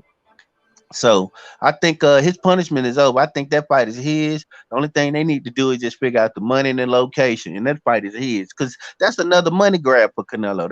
It's gonna be a good money fight. So I think his punishment over, me personally. All right, let's pass it around. Calico, you want to react before I go to TB? Go ahead, TB. We'll come back to Calico. What's your take on that, TB? To the question that Huntsville, Alabama asked. Man, I think at this point it is what it is. The whole thing ran its course. You know, it ran its course. That's all I got on. I can't hear you, man. Did you say it ran its course? You got some movement in the background. Yeah, the whole thing has ran its course. So he's passed. David Benavidez has passed that. Yeah, because I mean, he didn't. We're talking about the cocaine use, right? And him losing his title on the scale as well. Like, yeah. So he's still being punished and being avoided. Yeah, I mean, he's being punished and being avoided, but I mean, a lot of that stuff, man, is the fact that I mean he's a bully in the division, and they're using a lot of this stuff as excuses. You know, well, he can't make weight, so I don't want to get into an agreement with him for a fight, and then we can't have the fight because he's not holding his end of the bargain. It's a fair assessment, though, right? Yeah, it is a fair assessment, and then and that is his own fault. But the cocaine part, you know, that part has ran its course. But as far as the weight part, that is a fair assessment why somebody would not want to get in a deal with him for a fight. So, 16 ounces should be within the contract. A pound, what, 16 ounces? You know, about the size of a bottle of Coca-Cola. You can't do that in the championship fight, though. You got to make weight. You can't do plus or minus a pound. You have to make weight in the championship fight. I understand that, Brandon, but you can do whatever you want to do within a contract. But it won't be for the belts. Y'all keep cooking. Read the private chat and keep cooking. Go ahead. Bro, if 2 parties agree, you can do whatever you want to do. That's all I'm saying. But David does need to get on the stick or get out of the or get out of the division. I will say that. He needs a nutritionist. Or if he has one already, he needs a better one. I agree, TB. I agree. Yeah. Either he needs one or he needs a better one. If he has one and has a good one, he's not listening. He's sneaking out and eating Texas honey buns. Then maybe he needs a doggone a chaperone. I don't know what the hell's going on, but something needs to happen because he's getting in the way of his own greatness. But we all know that this dude is naturally damn near 250 pounds. So he's operating at a weight almost 100 pounds lighter, almost 100 pounds. Think about it, almost 100 pounds lighter than his natural weight. This is not like these other guys who are coming down like 20 and 30 pounds. This dude's coming down damn near 100 pounds. So let's just think about that. I don't think if he signs for a Canelo fight, I don't think we're gonna have an issue with the weight. I'll just leave it at that. Well, he'll make 168 if he has to fight Canelo. Period. Well, see, even if he does make the weight, the issue is after the weigh-in, how much weight can he gain after the fight? It doesn't matter. Well, yes, it does matter with Canelo. It does matter. It won't be in the contract. Okay, all right. I'm going on mute. No, what makes you think it's gonna be in the contract? So you think Canelo is gonna try to put like a hydration clause in the contract? I don't think he'll do that at 168, especially with him holding all the belts. Why you think that, TB? I'm just asking. I just really want to know your thought process on that. Why do you think he will put that? Manuel Marquez has stated that the reason why he's gotten to where he's at because of those things he puts unfair stipulations in the contracts, which is why he's got where he's at. And there has been a lot of fighters who have complained about these same things he puts in these contracts. TB, he hasn't done that at 168 though. Let's stay present. Well, shit. 168 has been a weak ass damn division. But he hasn't done it. He hasn't done that to become undisputed. Benavidez being active in it because he got rid of David Benavidez with him losing his damn belt on the scale. But he hasn't done that at 168.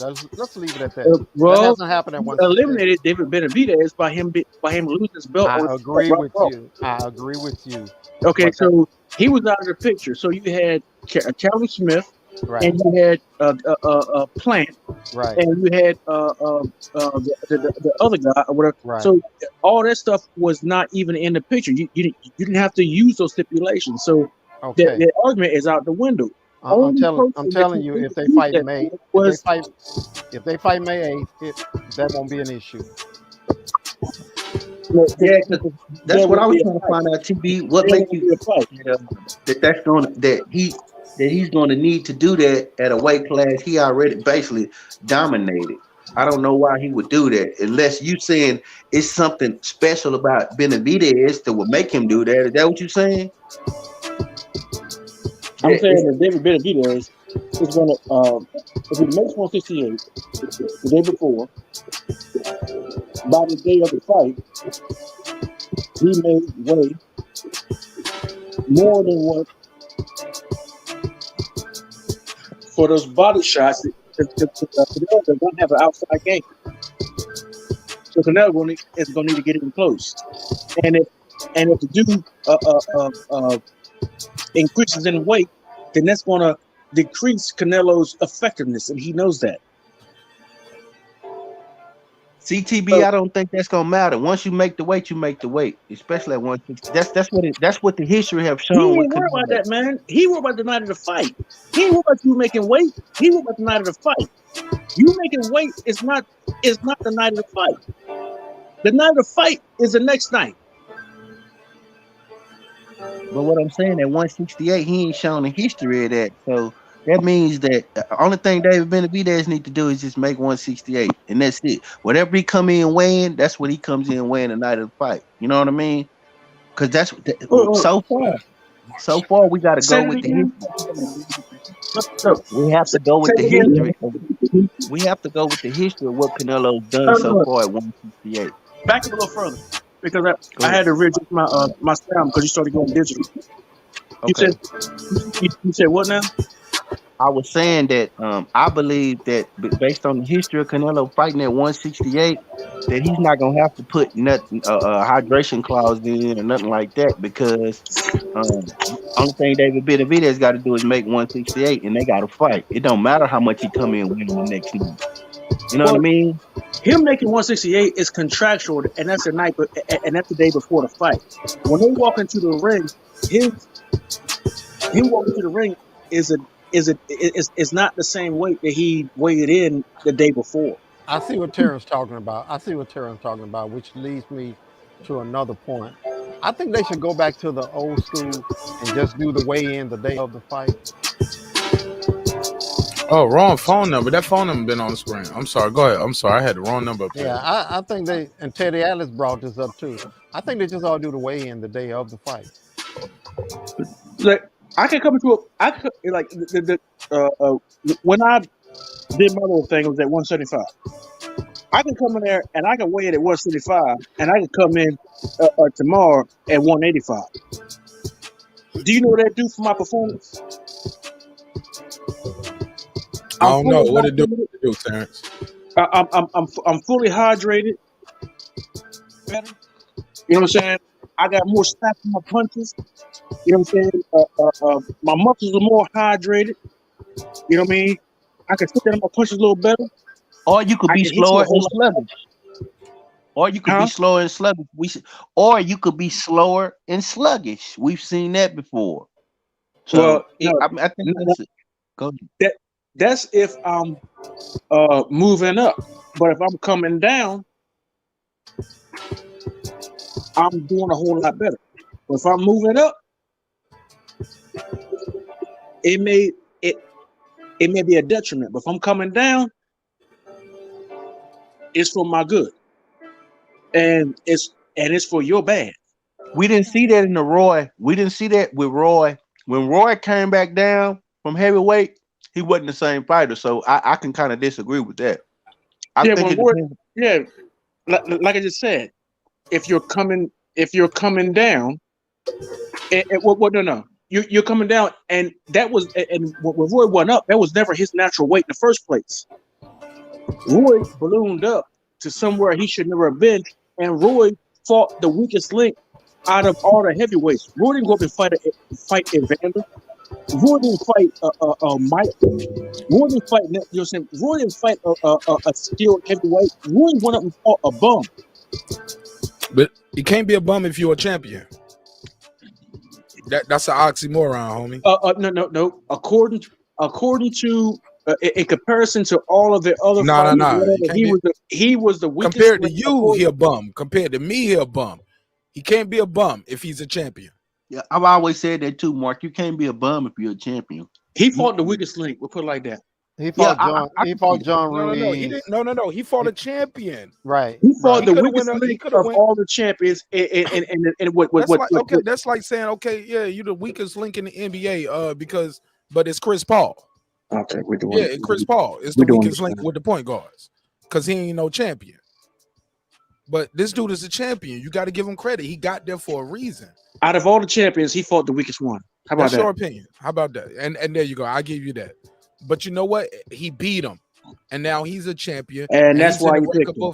And now he's in the championships and the record books forever. You can take it. You ain't gotta like it, but the history books. Man, I love it. Let me speak, my brother. I've been quiet for a minute. I left, used the bathroom, got ice water, came back. I ain't said nothing. I know I ain't said nothing. I ain't been in here. Let me speak. You know what I'm saying? No matter how you like it, you ain't gotta like it.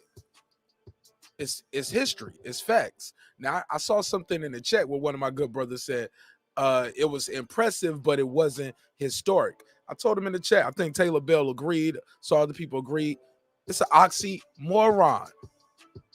Because for me to be historic, I did something impressive. Well, I mean, I'm talking about sports now, because some people made history doing some goofy shit. We talking about in sports.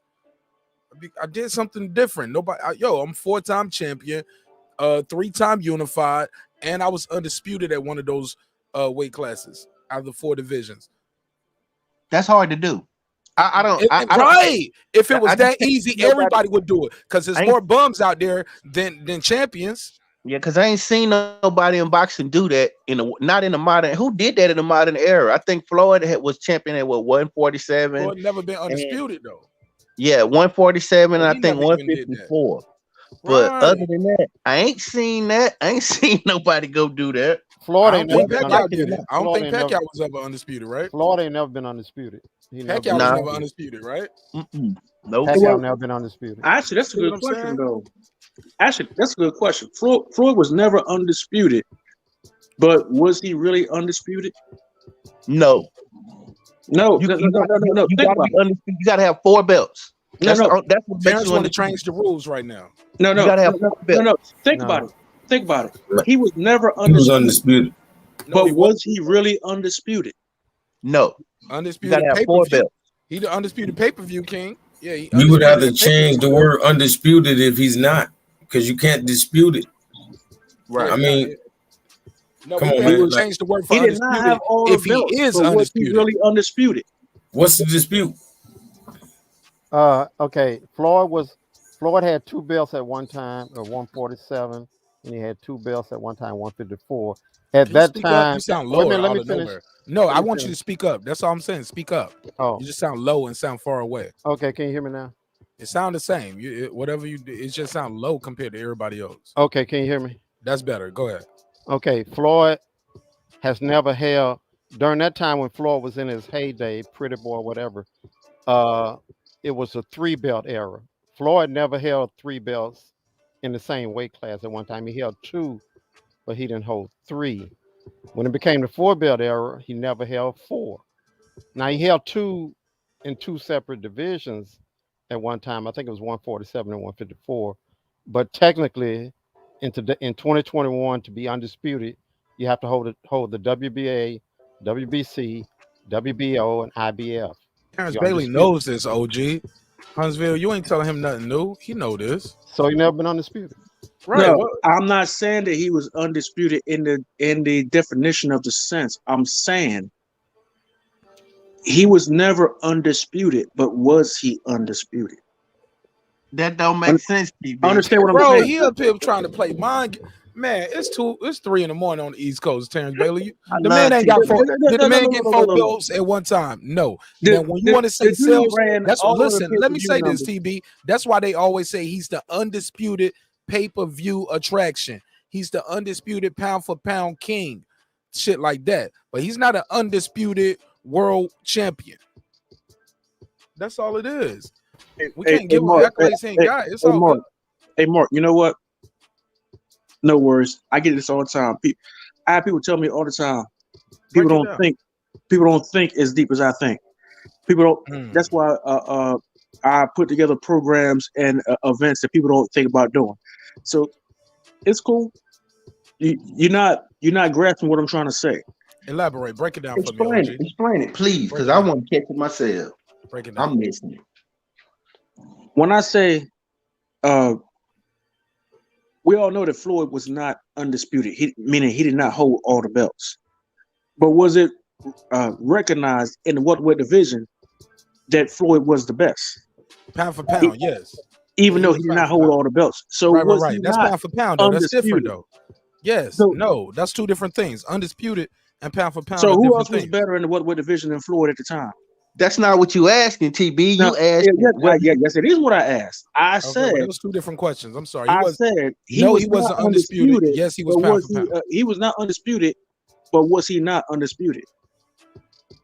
No, you got to change that sentence. No, he wasn't undisputed. That's what I meant. But Let me answer it this way, and I'll pass the mic. Floyd was pound for pound number 1, but he was not undisputed at welterweight. We're doing a play on words. No, because words mean things. Words mean things. We can't split the hairs. Can't split hairs. Like, words mean things. Undisputed means something. That's a real thing. Pound for pound is a mythical list. And you trying to make undisputed and pound for pound the same thing. Respectfully, sir. And you know I call you my brother, and I got love for you. But let Reggie tell it. Reggie will say I'm in here trying to be nice and placate the people feeling. Shout out my brother Blood Boston. Bro, Boston will say the same thing. marqnash, you been too nice to these motherfuckers. Tell the truth. I'm telling the truth, but I ain't got to cuss. Don't be nice. Nah, I can tell the truth. I ain't got to cuss at you, though. And I ain't saying Blood would do that. Blood, you know, don't be nice. With you. Blood Box, you know you're my brother. I got love for you, OG. Oh, I'm sorry. No, I'm sorry. Go ahead, brother. Go ahead. Brandon Washington, you got my phone number. You call me anytime. Nah, bro, it ain't that shit. We just having a box. I just want to have a boxing car. I just like to see different minds and perspective. We ain't got to glue. I'm just looking for clarity. That's all. Nah, brother, do your thing. You on there. Right. I respect everything you saying. I ain't gotta agree, but I respect it because it's coming He from ain't gotta you. have no sideline conversation with you about this. This ain't that serious. Hey, bro, fuck Undisputed. They need to come up with another title for that right there. What's it You called, feel me? Calico? Fuck It's called a ring. Undisputed. It's called Ring Magazine. Canelo They could got never. Canelo could never, motherfucker. Yeah, I'm saying I guess because he done vacated so many belts or something, like it's some reason he didn't become undisputed. But man, ain't nobody did this here, man. Come on, man. Let's get rid. Right. Canelo can put up. Go ahead. Canelo Nah, can go put ahead. up a bunch of Nah, go trophies ahead. too. No. Go ahead, Brandon. That's what I was just going to say. He can put up a bunch of trophies too. I mean, that's just for laying out all the belts that he done won in different divisions. But I mean, Canelo. I mean, when his career over, you're gonna watch him do the same thing. Them just belts. And like Floyd said, slow down, Brandon. But Floyd missing some, or do I got the Monaco? Floyd was Ring Magazine champ before too. Where's that at? I don't even see that up here. and I don't see a WBO belt. Nah, he got the black one right here up front. It's the big black belt at the bottom. Is that the WBO or all them WBA belts? No. Like we missing a belt. No, hold on. No, I'm looking at it right here. I see. I see the maroon belt, I see the red belt, and I see the green belt, and I see the black belt. He said we. We no, ain't shit. No, I said he missing a belt. We ain't missing a damn thing. You know what you mean. You know what I mean. We missing it on our graphic, Terence Bailey, since you want to play semantics. Semantics. You list them. Hey, user 4943. Who's probably was watching on Facebook. He said list of undisputed boxing champions. Oh, I guess he was trying to put a link.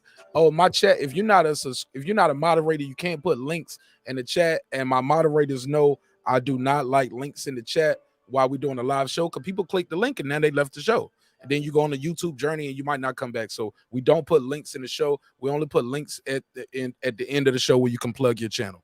So that's why your link didn't show it, homie. Yeah, there's no links in the chat. Not the live. I think undisputed was Bernard Hopkins. He got Google, man. He know what it is. He was trying to put the list in there, I believe. But we know the last three undisputeds were Canelo, Terence Crawford, and Josh Taylor. We know that. Wait a minute. What a minute. What about Lopez? You don't get stop it. You need to stop that, man. I wish you. I'm trying to have a conversation. Man, I got a show to do. You know he's not undisputed. He can't be undisputed. If Devin Haney has the WBC belt at that weight class, you can't be undisputed. If he beats Devin Haney at that weight class and has all the belts, then he goes on the list. But until then, he can't be undisputed, because Devin Haney's going to fight December 4th for that WBC title, so he can't be undisputed. It's impossible. It's impossible. Tio was not beating Devin Haney. Get that shot your head. I like to see the fight, though. I would like to see the fight. Facts. I want to see all these fights.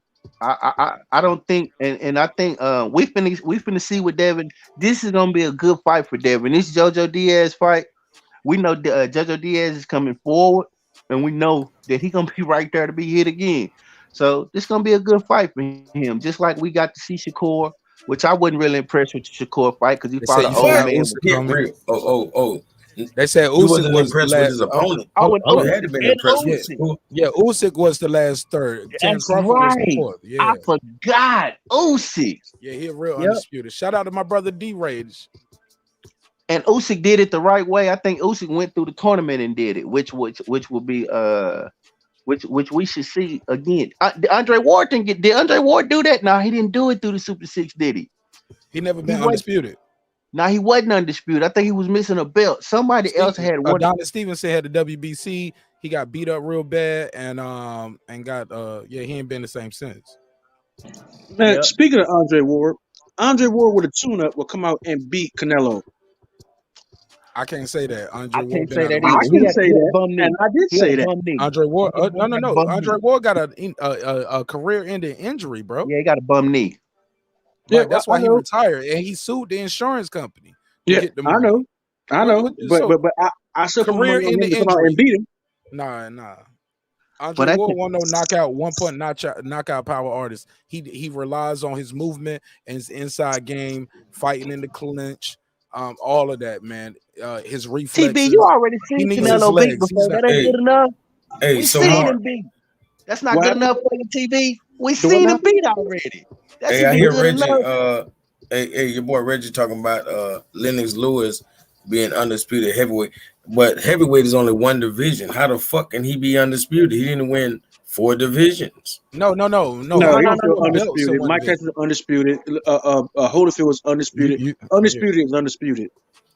No, Don't Right, matter. but you just took it away Well, from then Canelo. Mayweather undisputed. Goddamn. No. Slow down though. We're talking about pound for pound when we're talking about all the divisions. But Lennox Lewis, if you win every belt in that division, yeah, you are undisputed, homie. And it's the 4 main ones, not the IBO. People don't really count the IBO. Right. Because The if that was the IBO case, you could have said AJ was undisputed at one point, right? Because he had the IBO, IBF, WBA, and the WBO. He I had think 4 the titles. I think the IBO, it come with one of them belts. It's like a side belt. It come with one of them. I think it come with and I think right now Tyson Fury got the Ring Magazine belt, which makes him the Ring Magazine used to go to the linear champion too. When I found out Oscar De La Hoya bought Ring Magazine, I lost all Yeah, that respect hurt for me everything. For Ring Magazine as a belt, a company, a record label, and a motherfucking crew. Nah, Reggie, man. I still got faith Respectfully. in Andre Ward, man. He's 37 years old. Yeah, they might be old in boxing years or whatnot, but Andre Ward don't have a whole lot of miles, in my opinion. And that dog that's in him, that the fact that he hasn't lost a fight since he was 12 years old. Terence, but Terence, he literally had a career-ending injury. All of that changes once your career is ended for your knee. He needs his legs. He uses his legs in his style. He's fought at least 2 or 3 fights after that injury. No, he hasn't, and that's a million percent false. Well, no, it's not. He fought one fight after that, and that was the Kovalev rematch. That's it. That is why the court case between him and the no. But you just said it was 2 or 3 more fights. What are the 2 or 3 more fights? The issue, the fact that he fought after the injury, is the reason why the insurance company will not pay out. I am well versed in the injury. But you say he fought 2 or 3 more times though. What was the That's other 2 or 3? That's what the insurance company says. Okay. All right. You know what I'm saying? He says it was 1 fight, like you said. The insurance company says it was 2 or 3 fights. So and he won all those fights. So the insurance company said that because they didn't want to give him $6 million on their policy. That's what it was. I thought it was only 2 million. I thought it was 2 million. I thought it was 6. Okay, sir. No, it was 15. Damn, now I gotta Google it. Now I gotta do the fact check. Now y'all know I can't let that slide. Y'all know I can't let it slide. It wouldn't be breaking beats if we didn't do the fact check. Andre Ward lawsuit. Please continue while I do my production. So Andre Ward. My personal opinion, and like I said, opinion. These are not facts. These are opinions. Fair enough. Because Andre Ward has not stopped training, and he's been helping with training other fighters. That I believe that coming out of retirement, that he would monkey stomp Canelo Alvarez, because Canelo Alvarez has no mobility, and he cannot fight. He cannot fight on the outside.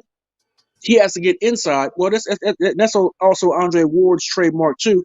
But I think Andre Ward is better at it than Canelo. Canelo is not a pound for pound fighter, in my opinion. I don't give a damn what you say. That's my opinion. What make him not a pound for pound fighter, TB? Because I've seen a whole lot better than him. Like who? Right now in boxing.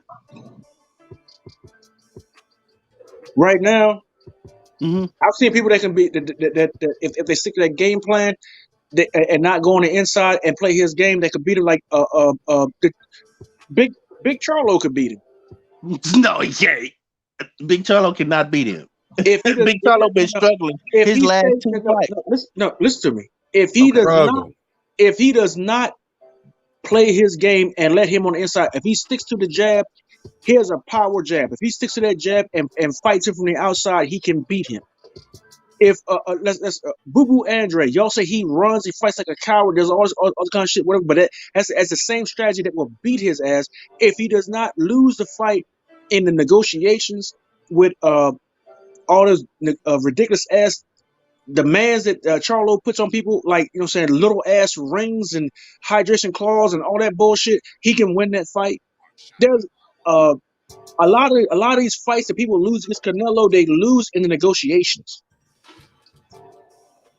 So they don't lose in the ring. They don't lose in the ring against him.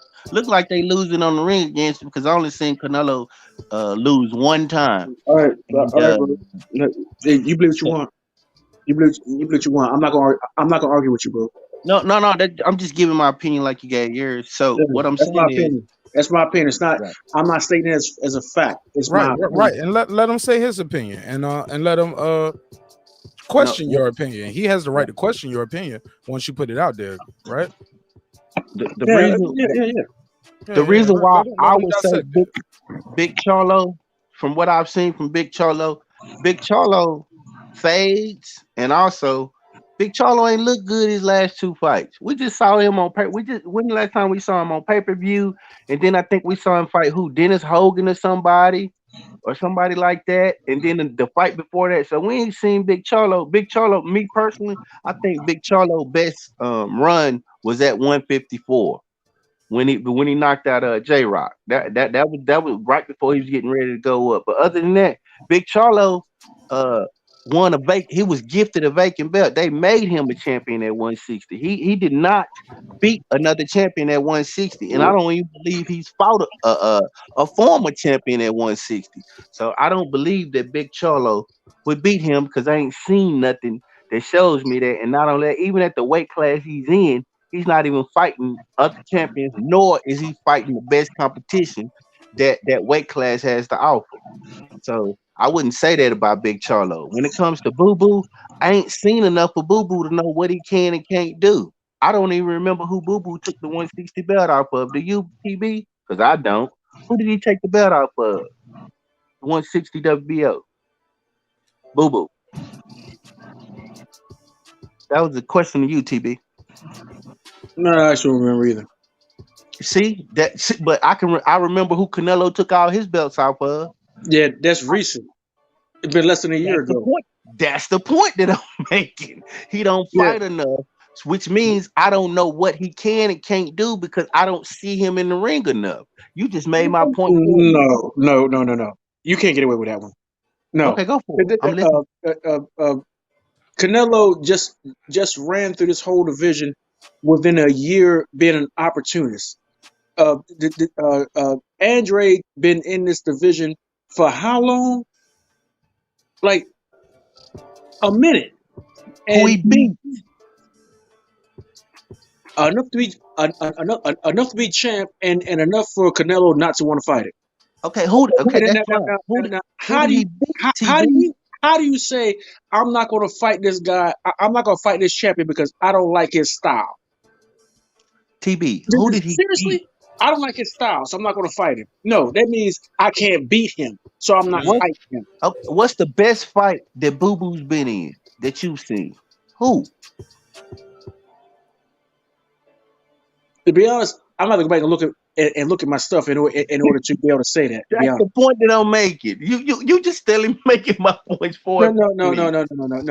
Actually, I don't sit there and like just say, well, this is the best. That's the best.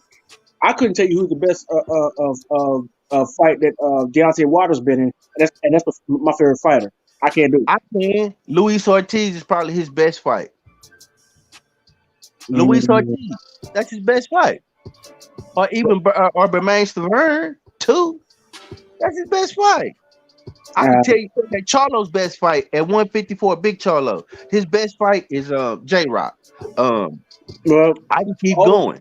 All those things are a matter of opinion, and I can't say what my best fight is. In your opinion, without looking through my DVR. So I can't say what I look through my DVR of all my fights that I have saved. So I can't say. Okay, well, cool. At Big Charlo at 160, who is his best fight in your opinion? Same thing. I can't tell you. Which means is my point. Which means we ain't seen enough of you these gotta dudes. ask me that. You gotta ask me that then tell me to answer that question. Give me a few days to come back to you and give you the answer. All right, bet. I take that. But which is making my point that I ain't seen these dudes do enough to make me think that they would get in there with Canelo and do something. Cause I ain't seen them do enough. They fights have not been memorable, even at the weight class that they are in, and they haven't even they have never unified nothing. This man done unified 2 or 3 times. They never unified at least twice. We've never seen them unify nothing at their weight class, but all of a sudden we just expect them to jump up into a whole nother weight class and do things we ain't never seen them do. But brother, have you seen the Charlos or Wilder or anybody else politic like Canelo? That's what I'm asking you. What do you mean politics? You got to explain that to me. You ain't seen none of these guys like the Charlos either create their own damn weight class. You ain't seen them do none of this stuff. You ain't seen none of them do any of this stuff like I think I'm special type bullshit. You ain't seen them do none of this stuff, man. Have you? Have you seen them do this? I don't think they've been in a position to do it. Hey, thank you. So this dude has creating his own weight classes, doing all this extra bullshit, and then we supposed to kiss his ass after he cherry picks a whole damn weight division? Man, hell no, man. Hey, come on. You saying he cherry picked? Wait. I want to make this clear. So you saying he cherry picked a whole weight division, TB? TB, he cherry picked a whole entire weight class. Is that what you're saying? Yeah, a whole Terence Crawford. A whole bunch of Europeans. There was no black fighters in there. There was no fucking Mexican fighters in there. There was nobody in that division who is dominant in boxing in that fucking division. There was. Hold up. I need y'all. Look. I don't know if y'all saw, but somebody new just beamed in. I want y'all to get y'all last little parts off on that, and I'll let y'all continue. I'm done. But then I'm done. Go ahead, Troy. And let me say this, and I want this to be clear for any and everybody watching, everybody on the panel. Let's not get hypersensitive about it. Like Terrence Bailey said, we don't get no money off of this unless we putting some money down and we betting, right? The show is not about us agreeing or changing somebody's opinion. It's not about us just being up here just to argue. It's about you stating your opinion, vocalizing what you see, using your eye test, everything you know about boxing. A lot of you guys are older than me and been watching. Y'all actually saw Ali. Y'all was actually at those fights, and I respect you for that. I don't play the ageism, and you're like, yeah, old niggas shut the fuck. No, man, we should all be so lucky to grow old, right? So I say, with that, with the highest regard, I respect all you brothers, and I respect everybody who's in the channel and on the panel, and I respect your time. Let's let everybody get a word in, though. Y'all know me. As soon as somebody pull up, I gotta let them get their opening statement off on everything that we've been talking about, and then from there we can get right back into it. 2 minutes on the clock for you, my brother Troy Graham. How you feel, my brother? Before we start the clock, bless up, man. Can everybody hear me? Yes, sir. Did you see David Benavidez? That's our guy, right? Well, yeah, it's a good fight. I saw the fight. He didn't say that was our guy. Oh shit. No, he's a good fight. He's a very good fighter. Man. I say he's our guy. He's our guy. He's like I said, he's a very good fighter. But at this point, he won't say he's our guy. Y'all see that, right? No. I'm not gonna say that. But I'm trying to finish my comment. You gave me 2 minutes. No, but I'm trying to lead the witness, and you won't let me. But it's fair enough. Nah, I don't get led, man. But yes, sir. He has the skill and all. But at this point, he's not going to beat Canelo. I every time I open my mouth, I say he has the skill, but he doesn't have the discipline. Because see, the guy he fought gave him fits. He was moving him. You saw how many times he pushed. He actually pushed back David. The smaller guy pushed him backwards. How the hell is he pushing him way across the ring? Let him Okay, cook, and Calico. Let then Calico, let him cook. and I'm giving and 2 then on minutes. Go top of that, where was his jab, man? And if you watched his movement and his body, he needs to move to 175, man. He's really hurting himself staying there. He walks around probably 15. He does not need to be at 168 anymore. Just go to 175. Do your business up there. You'll feel a whole lot stronger. You'll do a whole lot better. And get a personal trainer. He does not look good at that weight class. If I was Canelo, I would shut everybody up and fight him before he moves to 175, because that's where he's going to be a problem. He's no problem now at 168. Fight him now, knock him out, and then Terence will come out and say, "Oh, you made it." You're chopping up now. Now you're chopping up.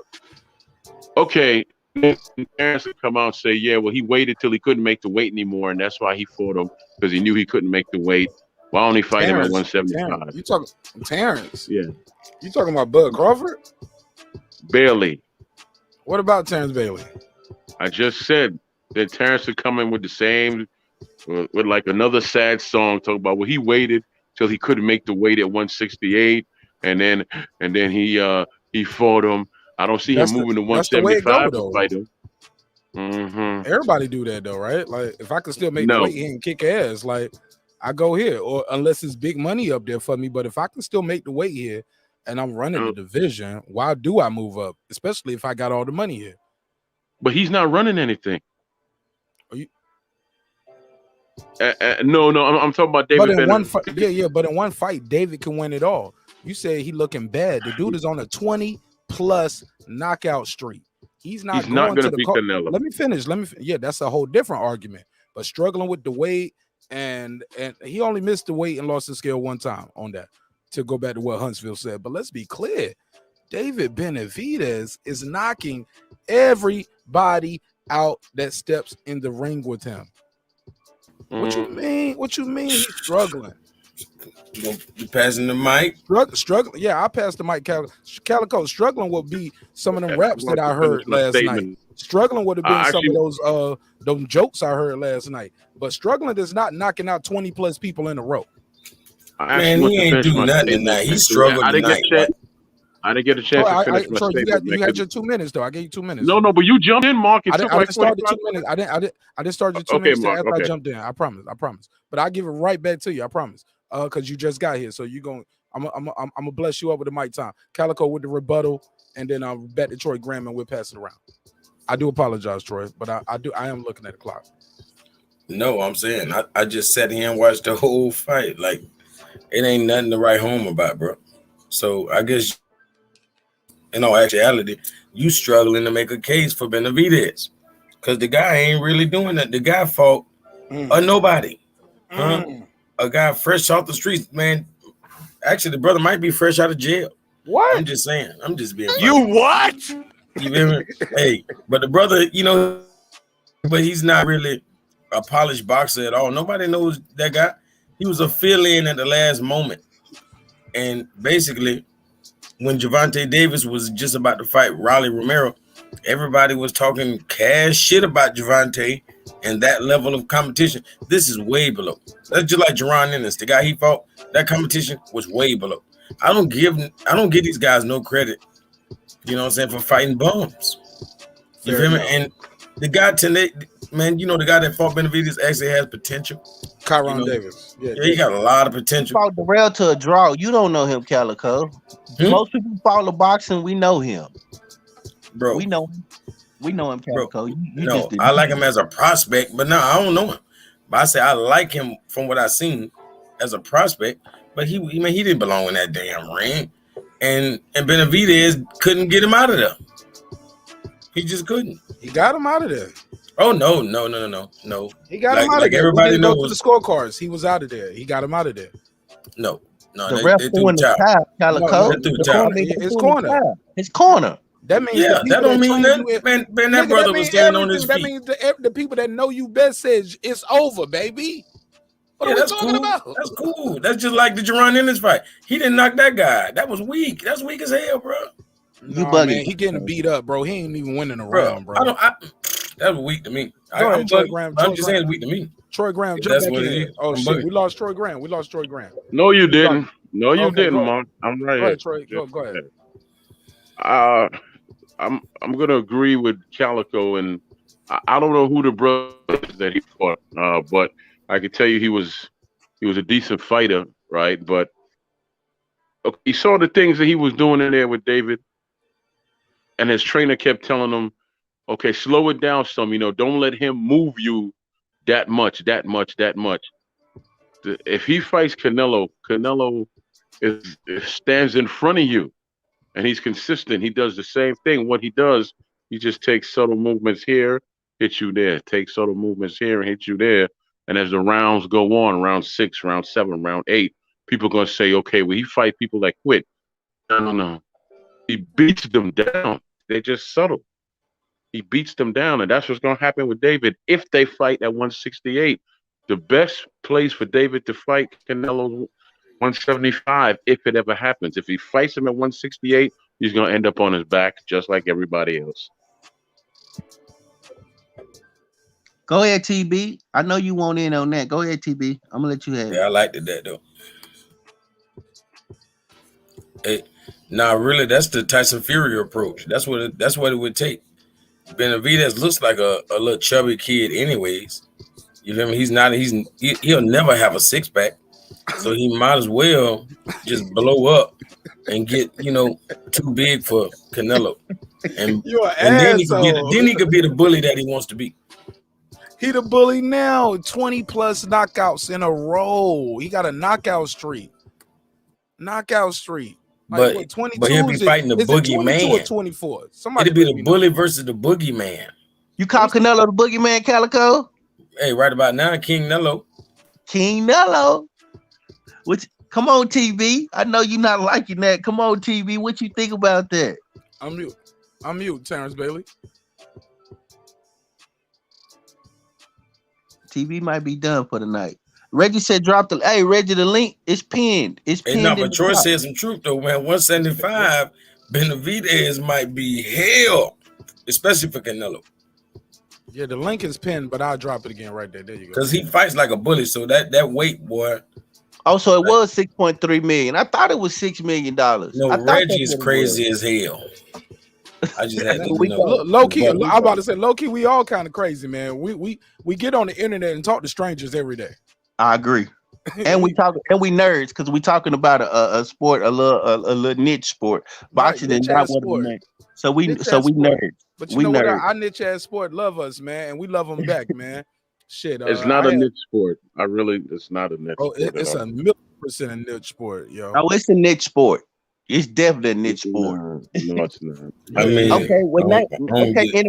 in America, Troy, what are the we biggest can name top 20 football and basketball stars right now. Look, we don't have a network for boxing like that. Like they got an NFL channel on my TV. I got a hockey channel. I got a golf channel. I got a tennis channel. The boxing channel show classic fights. That's it. Man, what does nigga Reggie want, man? What does nigga want, man? He want that invitation. I invited him. Hey, look. Hey, look, don't treat Reggie like Brandon Washington treated the white boy the other night. Look, man, I invite these people in. You said that was weak, Mark. I said, let me make it, boy. He said, like I treated the white boy. That is funny. Yeah, man, he treated bad, man. I'm like, man, I invited him here, believe it or not. Yeah, man, I like my show to be multicultural, multi-versal, racial, and all kind of shit. Multi-intellectual, like, crazy, like intelligent, you gotta have crazy people and right. intelligent people. Okay. Yeah. But I like ladies up here, African ladies, American ladies, white, Spanish. Yeah, I'm just trying to span the show, man, and span the audience. So I don't want people to feel like they don't have a voice, and I don't want them to feel like they can't vocalize their opinion without being attacked. But when you put your opinion out there, though, you got to take what comes back. So with that said, I digress. Let me pass the mic to my guy from the West Coast out there in Vegas by way. Put that time on that long-winded nigga, man. Look at you. I'm like, you can't wait, boy. He can't wait. Chopping at the get in red. What up, Wedge? Look, hey, look, don't bring up no more science shit tonight. Respectfully, homie. Like this is all about boxing tonight. Like make all arguments and conversations around boxing because I got this shared. This link shared in over 100 boxing groups on Facebook. I love you all. Thank y'all for fucking with me and giving me an opportunity to post my content on your respective platforms. Go ahead, Reggie O with the Killer Show. Yeah, man, Calico, you ain't gotta be afraid of me being here. I ain't gonna clown you right now. I may not even clown you for the show.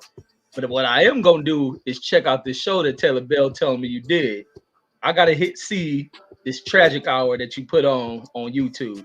What tragic hour? What happened? What happened? What I missed? No, Taylor Bell said he went live for a minute. I gotta see the tragedy known as the Calico Show. But I'll be over there to check that. But man, I'm just here to join the show in Calico. I don't belong with it.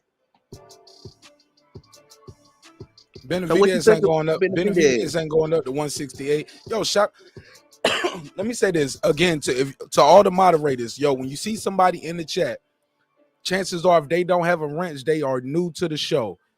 They cannot type in this chat unless they subscribe. So when you see somebody new in the chat, show them love. Do not time people out just because they say something crazy. If it ain't nothing, no.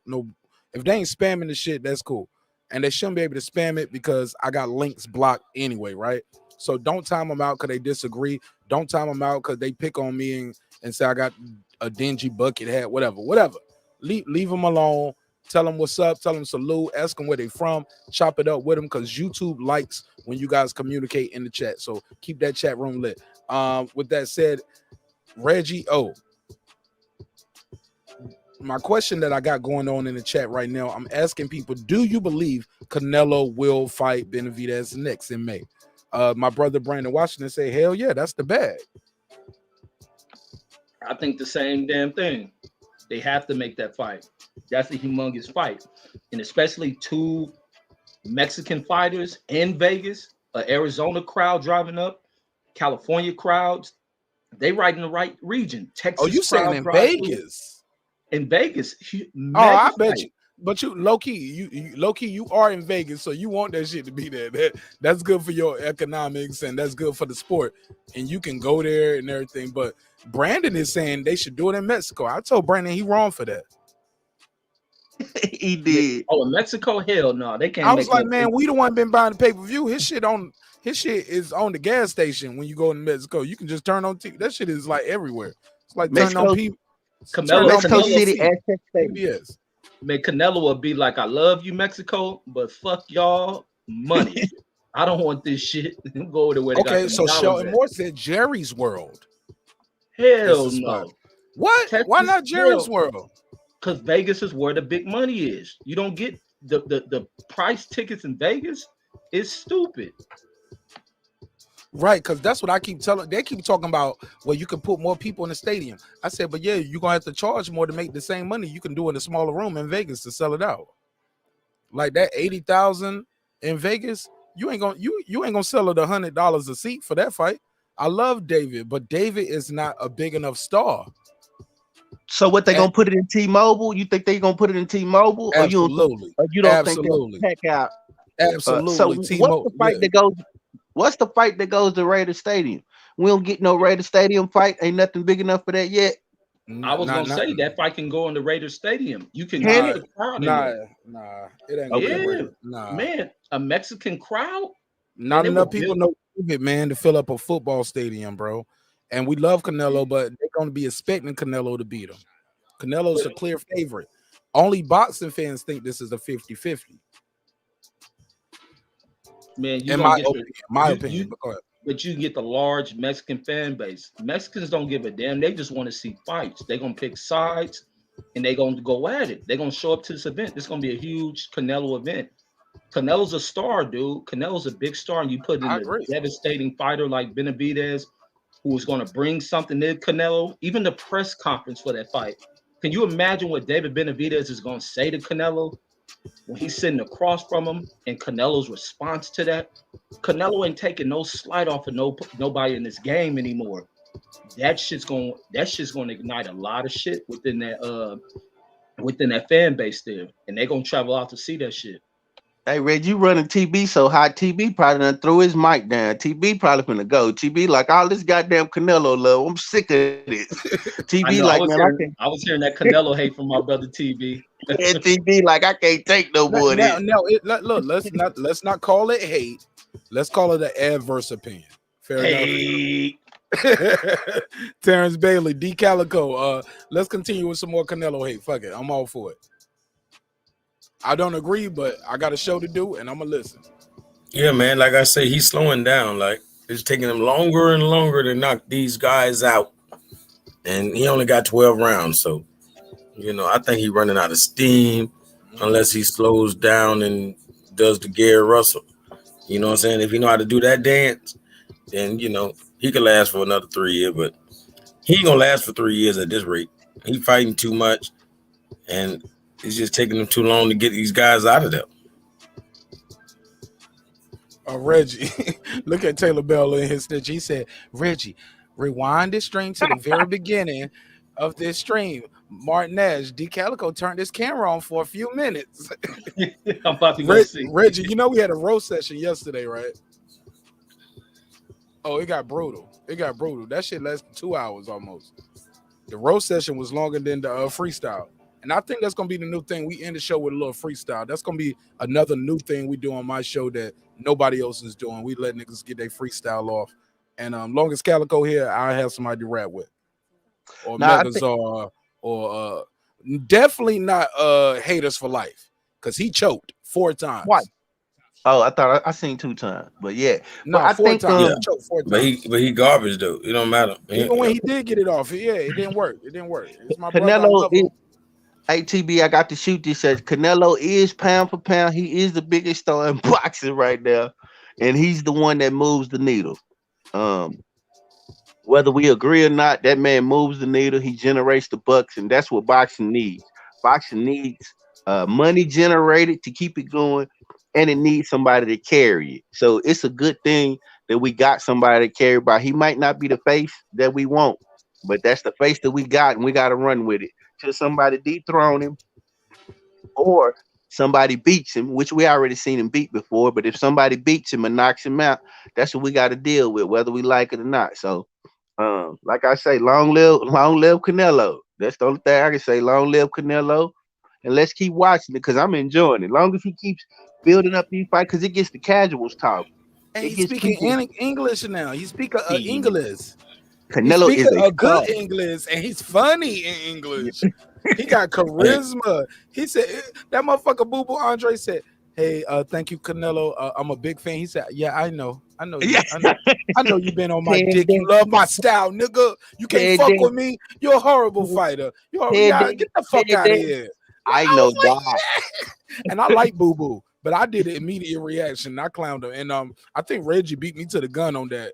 But we both had to be making our videos because Reggie, your video dropped like 13, maybe 20 minutes before mine did. Like it was, and I know I was spending an hour on mine. I'm like, how does he do his video so fast? But Reggie, I just want to get your take on it because you just got here, and I want to get Troy back in too because both of you guys just got here. Do you think Canelo will do you think Canelo? What was the first poll? Let me put it back up here because I took a poll on this, and shame on all these people who voted on the poll but didn't click like. We had over 200 and something votes right here on this poll, so we should have over 230. It was 241 when I put this up. 241 votes on this, Reggie. And Troy Graham, you still there with me, right? Brandon, Terence Bailey, everybody still here, right? Yeah, I'm here. Calico. Yeah. All right, everybody here. 241 votes. It says 230 here, but it only changed by 1%. Out of 241 votes, 52% said yes, David Benavidez can and will beat Canelo. I added and will. Nobody said that, but I added that. And we had 39%. So it dropped down 1% on the nose, saying 39% saying no, he still cannot beat Canelo. And the other shit, nobody picked the last option, which was, hey, no, this is Canelo's division. This is his time to shine. He owns the 168. Do you guys think, Troy Graham, please take the lead and we'll go to Reggie, because you did get first and we haven't heard enough from you yet. Some people would say we have, but not me. I love you, bro. Can David beat Canelo, in your opinion? And Reggie, same question for you. And we'll open it back up after that. Not right now, and not at 168. No, because he's struggling to maintain that weight. No, not at 168. No.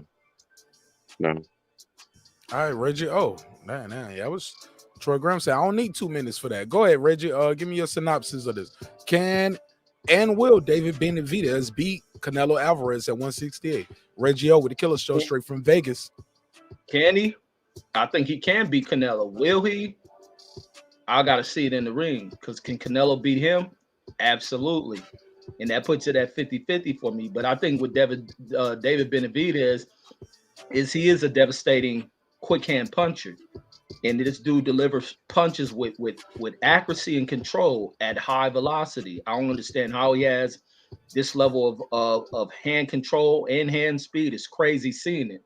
And also speaking about his weight, he hasn't shown, even though he may have an issue of getting right on the target to that point, but I think he'll take this shit serious to get into this Canelo fight. But going in here, how does Canelo deal with the height, range, and speed of this guy? And I don't think Canelo will face a fighter that has been able to punch him like this guy. Canelo had difficulty getting in here against Caleb Plant, but then Caleb Plant was just very slick. But David Benavidez can show movement. Slow down. Yeah, you said Canelo would duck him because of his size and his range, and you said he had difficulty getting in? No, not duck him. How will Canelo deal with his height and range and his speed? How does Canelo deal with that? Because he can keep a long jab, and his jab pops. But he doesn't. But he's not a mover like Caleb Plant, though. He hasn't had to, but he can move. Oh, David? Yeah, David gonna be right there. David ain't going nowhere. He's gonna be right there. I've never seen David been a mover and shaker like that. David hasn't had to. David hasn't had to, and I don't think David is in his mode as he likes being a big fighter. He enjoys walking down, stalking, and feeling like he's hunting his opponent. He likes to be big in these fights. He ain't about to back up from Canelo. He can move around, keep Canelo at the end of the jab. So how does Canelo deal with that?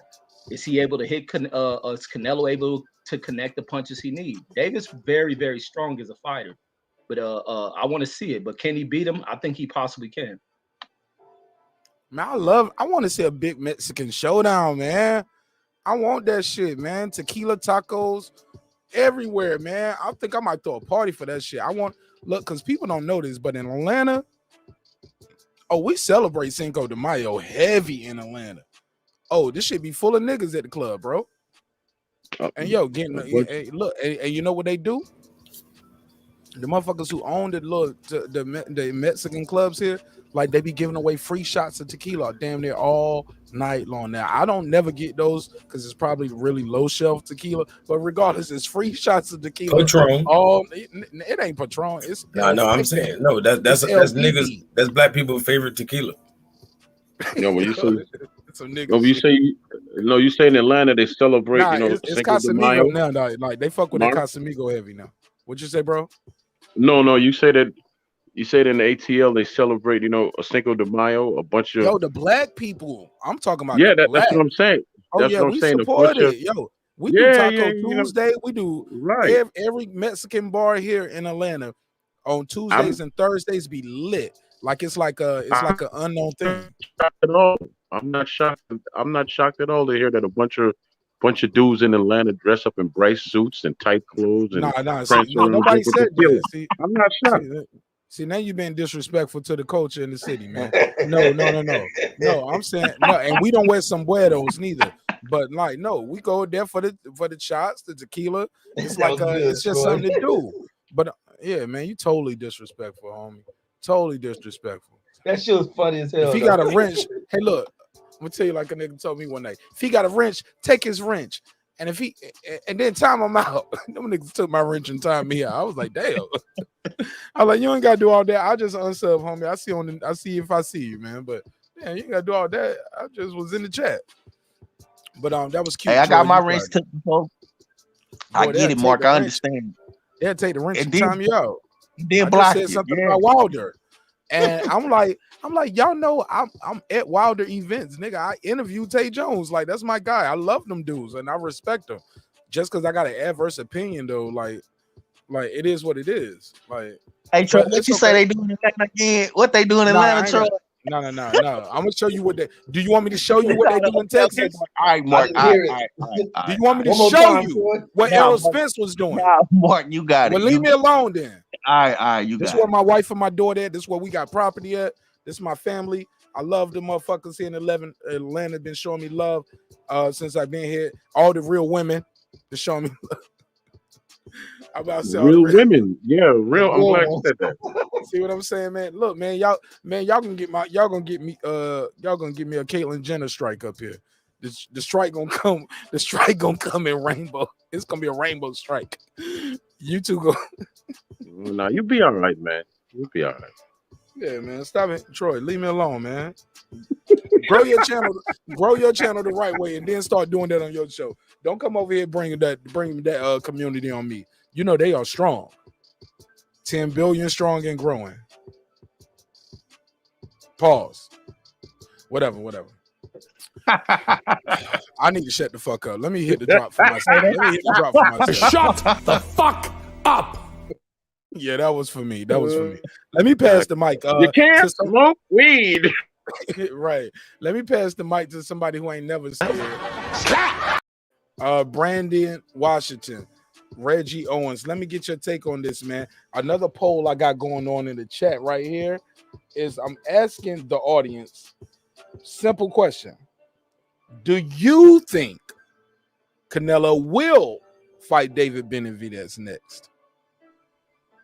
Yeah, like I said, or in 2022, maybe not in May, but in September. I think he's gonna fight like an Anthony Davrell, somebody he know, or a soft touch, or somebody he's favored at. He's gonna go in there and get the big check and defend the undisputed title. And his next fight, though, because I believe if I know boxing, the matchmakers are gonna tell him, let's see if this motherfucker can make weight again or stay off the dope for a year. You get what I'm saying? Ain't no big fight. Hold on, slow down. Not to sound like an asshole, but because if he doesn't, we don't have to fight him. We got a reason not to fight him now. Oh, that nigga's been sniffing that dust again. Oh, nah, man, that motherfucker couldn't make weight on his last fight. You get what I'm saying? So they got David Benavidez, like I played in that clip of that interview. I said, you give them a reason not to fight you. So do you guys think Canelo will? Do you think Canelo will fight him in 2022? And that's the poll I got in the chat right now. We already at 60 votes, and I'm seeing 58% saying yes. They said this is gonna happen in 22. 42% are saying hell no. So that means they think Canelo's gonna duck Benavidez next year. That's gonna be the next poll I put up. If he doesn't fight Benavidez in 22, is that a duck? So let's let the panel take control. Brandon Washington, is very rare I get you on the panel. Usually you come in the room, pause, and you throw a bomb in the room, be like, I gotta go back to work. So I love the show, marqnash. Keep doing your thing. I understand your assignment, but fuck Big Meech. But yeah, man, I love you, marqnash. And yeah, bye. So I got you here tonight, man, and it means a lot to me because you are part of the reason why we do the midnight shows. So I would be remiss if I didn't give you a voice. Please tell me, what do you think? Oh, thanks, brother. Right back at you for everything you said. I don't think Canelo gonna duck him. I don't, and Anthony Darrell, I don't want to see that. I want to see him retire. Like he said, he threatened to retire. Please retire. I mean, don't say that. Now he threatened to retire. Let retire. I mean, Anthony Darrell, that's my guy, right? Okay, well, I ain't gonna dish your people. Yeah, You know yeah, what I mean? yeah. Check my playlist. I got an interview I did with that. Man, that's my guy. I like him, man. Don't do that. Don't do that. He wants to like Canelo fight. I used to, yeah, I'm pretty sure he do. Paid day. I know that. I'm pretty sure he do. Let me give him a drop. That's my bro, but he know what time it is. He know what fucking time it is. And he deserved a paycheck. Why not? Why? Because he beat Yildirim and Yildirim got to fight Canelo. Yeah, but Benavidez beat him into submission, didn't he? Stop. But he beat Yildirim. And Yildirim fought Canelo right after that. He didn't even build back up. He didn't have to go through. Look, my boy. Look, hold up, man. My bro coming off of motherfucking knockout of the night. Man, anybody with any sense, with any good fighter would have stepped back. He winded up an uppercut. Anybody else would have just stepped back. He would have missed that damn uppercut and went to sleep. That's your fault as an opponent. You let me wind up. I agree. But I don't want to see that. I rather and slow down. That's a narrative people been repeating. Oh my God, he got hit with the wind up uppercut. He had time to slip the jab and wind up. Let's not forget that. He didn't just wind up and just go in there and wind up with an uppercut. He slipped the jab, bro, and did that shit in a split second, bro. Fuck y'all talking about? Y'all gonna put some respect on the Darrell name. No, we not. But he old news. You know what? Well, get off the panel then. Anthony Darrell, if you watching, that's what we do to people disrespect you, homie. We kick them off the show. That's the clip I'm gonna send him. Hey, look, that's the clip. I'm gonna cut that part out and I'm gonna email it to him. I'm like, see what we did, homie? Pull up. I want him to get the fight, man. I want him to get it. Not in May. So niggas like Terence Bailey. I'm sorry, brothers like Terence Bailey can't say he be avoiding black fighters. Look, Terence Bailey do say that. Beat him up and beat him up. Look, let's make sure. Look, let David get another tune up and let's have a big fight in the end of the year next year. But in the meantime, we get another Canelo showdown. You can't say he avoiding black fighters or not letting black fighters get the payday. Let them get the payday. Where they gonna put that fight at, Mark? They can put it in anywhere. They can put it in California. Put it in can't Cali. Canelo can sell the fight on his own in California. Cali got too many regulations now. Cali got too many regulations. You got to show proof of everything when you go to do anything in California. So you got to show proof of everything. You got to show when the last time had a colonoscopy and everything. So I don't think California be a good look for that fight. Where they gonna put it? Fair enough. They can't put it in New York. Nope. Why not? Because of the same thing. Got to show a colonoscopy when you go in these places. Got to show you everything. So we can't put Canelo and Anthony Darrell in Texas nowhere. Hell no. We ain't got to put it in Dallas. What's the other place? We can't put it in San Antonio. Nope. Sell it out in San Antonio and max out the ticket prices for the people that want to show up in attendance. Put it right there in San Antonio. Canelo can sell out San Antonio by itself. Ain't no interest in that. The interest you see the fight that the interest is in. You see the fight. No real interest in Caleb Plant other than he had a belt, homie. Let's be clear. Let's not. Canelo got a secret fan. I mean, like Caleb Plant, the real John B or something. Nah, he got a secret fan base. That they didn't really want. He got a secret fan base that they didn't really want to tap into. I work with a couple dudes PBC who was like, guys. They was like, hell yeah. You see that guy Caleb Plant? Hell yeah. I was like, wait a minute. How do you know about Caleb Plant? So he had a secret fan base, a hidden fan base that white PBC, nationals. Let's just say white nationals. Hey, you said that. I'm just saying. I ain't scared of none of these motherfuckers, man.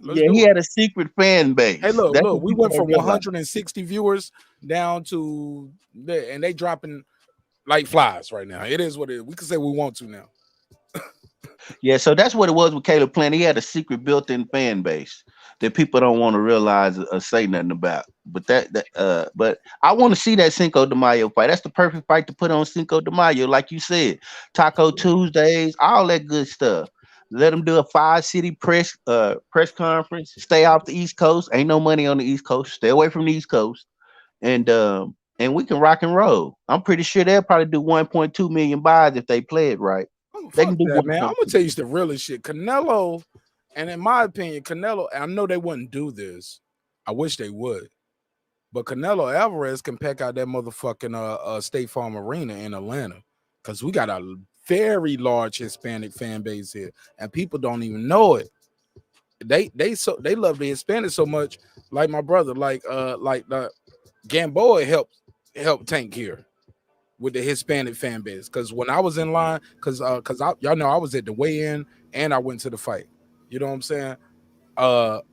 These motherfuckers want Cubans that was pulling up these same Mexican motherfuckers from the trap that I seen at laundromat, seen at Rent Center when I was picking up their payments. Because I didn't have a show at the time. I was just a dude that was like, yo, the weigh-in open to the fans is here in Atlanta. I'm here. You know what I'm saying? So I'm there networking and everybody. That's when I was like, I need to start doing the show. You know what I'm saying? Hold on, Mark. Did you say you saw Cubans pulling up? It's no, Cubans little to I no thought- Cubans. It was Mexicans pulling up to support the Cuban though. Like I saw Man, they probably Dominican came from Florida, man. God dang it. That's where they at. Regardless, though, you get my point.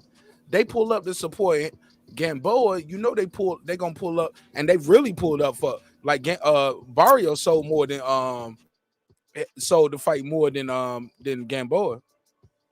When I say and maybe I had a different vantage point too, because now I'm starting to do the show now, and like I'm at the weigh-in now. I'm on the floor at the weigh-in instead of sitting with the fans. I'm like with the media people, but so I got a different vantage point. So I'm looking up, and as I look up, I see more of the Hispanic crowd packing the bleachers. Yeah, the black folks was there too, but the Hispanics packed that shit out. They went crazy for Barrios. Like, and so when I see the Showtime playback, because I didn't see it till maybe weeks later after the fight, because I was there, so I didn't really feel the need to look at it. But when I go back and look at it, I'm like, when you see the weigh-in, you hear all the people cheering for Tank. I'm like, did they turn the mics down? Because them Mexicans was loud as a motherfucker in there, bro. And they was buying all the Corona, all the tequila. Oh, yeah. It was lit, man. That weigh-in was litty.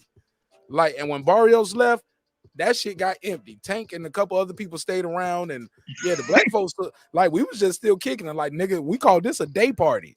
Man, they had their own party they was going to. And that shit emptied out when Barrios left. Man, don't nobody party like Mexicans. You live in Cali, you live around them. The shit you gonna get mad about when they throw a party, and I don't know, it used to be comedians used to hit on that shit. They don't end the motherfuckers. Oh yeah, the sun go up. The sun go up. They start on a Friday. The sun come up. Party continue to Sunday, and they wait till Monday. They go to construction work. Them motherfuckers party like a motherfucker. Then they be bringing them loud ass bands with real instruments and shit. Just the mariachi bands, right? Yeah, you gotta call the police on them and shit. I love that shit, man. I hate that division in this sport, man. Where they want to make us not like each other and vice versa, man. Like, because I love my Mexican brothers and sisters. I got a passport. Anybody who follow my Instagram, y'all will see me. I travel, homie, and I go to Jamaica. I go to Mexico. We back in Vegas, like, bro. We move around. Mark, you been on a resort to Mexico. You don't really be in Mexico. You been in Cancun on a resort with Stop hating. With the white. Stop hating. I got a beautiful life. My life is beautiful. Like, no. I go out there and shop. No, I go out there and spread bread with the locals. I go out there and party with the locals, and I spread some bread. Now, when the sun go down, you don't. When the sun no, go that's down, when I party. I party at night. I promise. You do like the white folks. I bought my weed. Look, I bought some weed in Mexico. And look, and I saw a nigga get slapped. Yo, I got a crazy story. I told it on the show before, but y'all want to hear a crazy story about me seeing a motherfucker? I'll tell it another time. Y'all just remind me of me seeing my marqnash. Tell me about your cartel experience in Mexico. I promise I'll be able to tell you this story. I'll never forget it. But long story less long, I was supposed to buy some weed from one nigga at the top of the trap. It's like a long ass strip. It's called Plata. I think it was Plata de Carmen. Basically, Plata is like beach, right? So it's you had an interpreter. How did you ask for it? What you say? Mota? What you say? Or you just put your no. See, Brandon now, Brandon, certain things you ask me now, I can't answer everything. Okay, because it is a live show. Okay, so I can't answer all my questions. All right. But what I can say is I talked to somebody. Sign language? Or what you do? Did you like put your fingers to your lips and you know what I mean? Like what you even do? That, boy? I can't even tell you that without violating my Fifth Amendment rights. Right on. I speak no Spanish, allegedly, but I know what to say to the right person, and I know people who know people. Because this wasn't my trip. Somebody can't, you know what I'm saying? People tell me about things, you know what I'm saying, without saying too much. But long story less long, that motherfucker got slapped his shit up. Cause he tried to tell the dude thought I was gonna buy it from him, but I'm like, yo, no. I went down, I found a better price. I just kept walking, and then later on, I found out that it was like, yo, this is all, and he literally said this in English. He said, "It's one mafia. All of this is one mafia. So you did nothing wrong, but he should have known better." But basically, dude got me a better deal than that shit I saw up there. And low key, I capped and everything. Fuck it. I tell y'all this part of the story that I told on earlier. I had a Yankee hat on, so I flexed like I was from New York. They thought I was from New York because they saw the Yankee fitted, right? And I went along with it. I was like, it's like, oh, you from New York, so you know about it. I was like, yeah, son, you know what I'm talking. Nigga, I throw my best American New York accent. I felt like one of the Brits coming over here playing the role. And yeah, man, I throw my best New York accent. I'm like, yeah, son, you know what I'm saying? From Brooklyn. From the Bronx, B. Nigga, I probably threw it in all boroughs. I'm saying I'm from the Brooklyn side of the Bronx. Left side of Queens. But basically, that motherfucker was trying to sell me the smallest sack ever for $40. I ended up getting three of those for $40. You know what I'm saying? So it was just but when that dude, because my wife, she was like, what do I do if something go wrong? I said, just run. Go back to the hotel. I said, don't worry about me. Don't try to fight for me. Don't do nothing. Because I can't do what I'm going to do if I'm worried about you. So just leave me. I'm gonna leave here. I'm gonna survive. But you just run. You should have told her, find the nearest white person. That's all you gotta do. Just find the nearest white person. That's all you gotta do. Oh yeah, find they travel with a whistle. They just start blowing a whistle out of nowhere. Find the white people. You find the white people, you good. Just find the nearest white person, and you'll be safe. That's all you gotta do. Ain't that right, man? Nah, man. Actually, I had a crazy experience with that when I met some white folks that was from I met them in Jamaica at Secrets Resort. Shout out to Secrets, but actually fuck them. No shout outs to them because they don't give me no discount for that. But man, that motherfucker told me and my wife while we having some hibachi one night. He was like, "So you're black." They was UK. They wasn't like you. They was from the UK, but not UK. But they had that accent, right?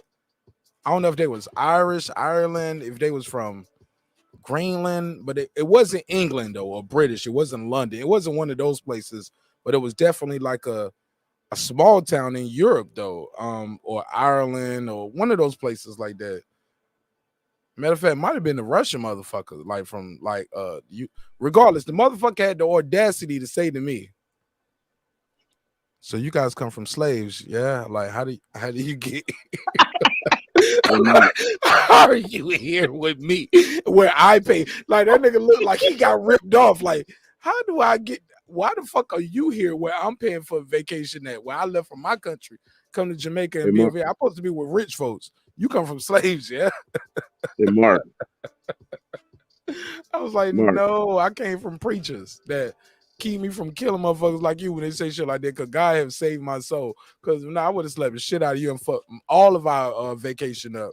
Right so basically, Mark, they asked you how motherfucker told me that over dinner. Mark, they asked dinner conversation. Hold up, Mark. They asked you, how did you get here? What are you doing here? Basically, I mean, we understand why other black was their people. way, right? Exactly. That was their way of asking me and my wife, what do we do for a living, and how do we afford to be here? You just worded it wrong, but yeah, but Mark, can you hear me? Yeah, I hear you, bro. My brother, go ahead. Okay, good. You know, the Irish are the second largest group on the island. The second largest group on Jamaica. After the black people, was the Irish people. Even now, because last time I went there, it looked Indian and Asian strong, boy. China is all that's over because China bought. Oh yeah, China owns Jamaica. They own it. Bro. It was crazy. Like bridges that I went over, like I found out that, like the China people came in and bought like the sugar crops and all of that, and turned that shit into bridges. They paid the farmers off. The farmers like, fucking, I'm rich now. And they didn't pay the farmers off. They paid some of off those farmers got paid off, and then they some paid of the them. But workers. it's about to be a civil war. Oh yeah, I see There's it, about bro. to I've be a been civil there. war over there. Y'all know I go to Jamaica every year. Only year I didn't go for not every year for my whole life, but the last how long we been married? Since 2014, I've been to Jamaica every year except for twice. One of those Yeah, we you went got to we went to Mexico. The next one we didn't go because of COVID. But other than that, we go to Mexico, we go to Jamaica every year. That's how like our home away from home. And it was kind of sad, man. It's super sad just to keep seeing people just get bought out, and people don't understand, they get tricked, and that's a whole nother conversation, man. But or it can be this conversation because y'all know this show is called Breaking Beats, where we break down business, entertainment, art, technology, sports. Everybody know that last line, and anything else you and I feel like talking about. So they didn't get tricked. It was straight greed. The politicians in Jamaica are the worst people in the world, and they and greedy. you are Jamaican for the record, right? So it ain't like for the people who gonna be listening later. You are Jamaican by blood, and you They got sold family out their country still there. for a few $1 billion. Yeah. But how many There's gonna be billion? a How lot. many they sell their country out for, Troy? I just want to make this. I Well, don't have few a billion. number. He said a few billion, I don't like have a Jeff number. Bezos But Yeah, sitting like there that. with an Like that's Amazon nuts. truck. But the fact is that he sold the people out Y'all for want money. Amazon Prime? Sell it to Huh? me. Like Jeff I mean, Bezos came in there. Y'all want Amazon Prime, right? on the Y'all want your island hit? right now, cancer, heart disease, and a whole lot of stuff that never affected my island is killing everybody off now. We didn't have that when I was coming up. My grandmother's lived to be 94. Her, my granduncle 98. My grand auntie 103. Hey, we didn't have all that, man. Yeah, man, it just break my heart, man, when I see that we can't get focused So is sometimes. it But because they got fast food on the island, or what do you think it is, Troy? I mean, because they can buy more food, because they can slow buy down. But more you know they processed don't food. let all fast food on that island, right?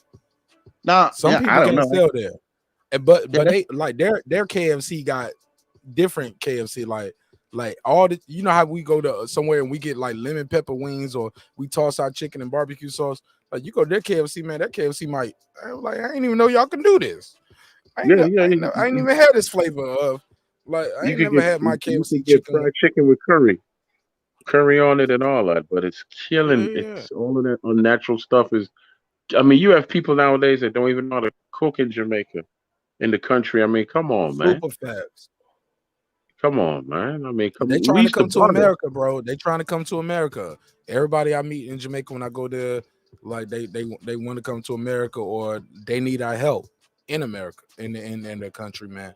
And I just be like, man, damn, this is a full, like it's like Las Vegas as a whole country. Imagine Las Vegas, but the whole country's that way.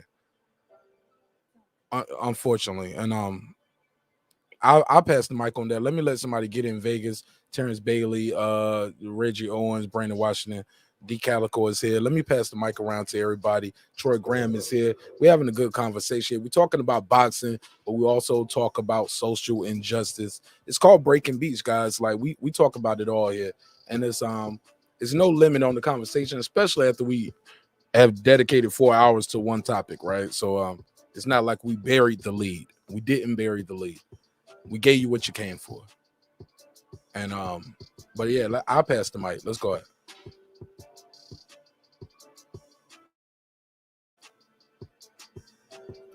Brandon Washington, super woke brother number one. Reggie Owens, super broke brother number two. Ahead.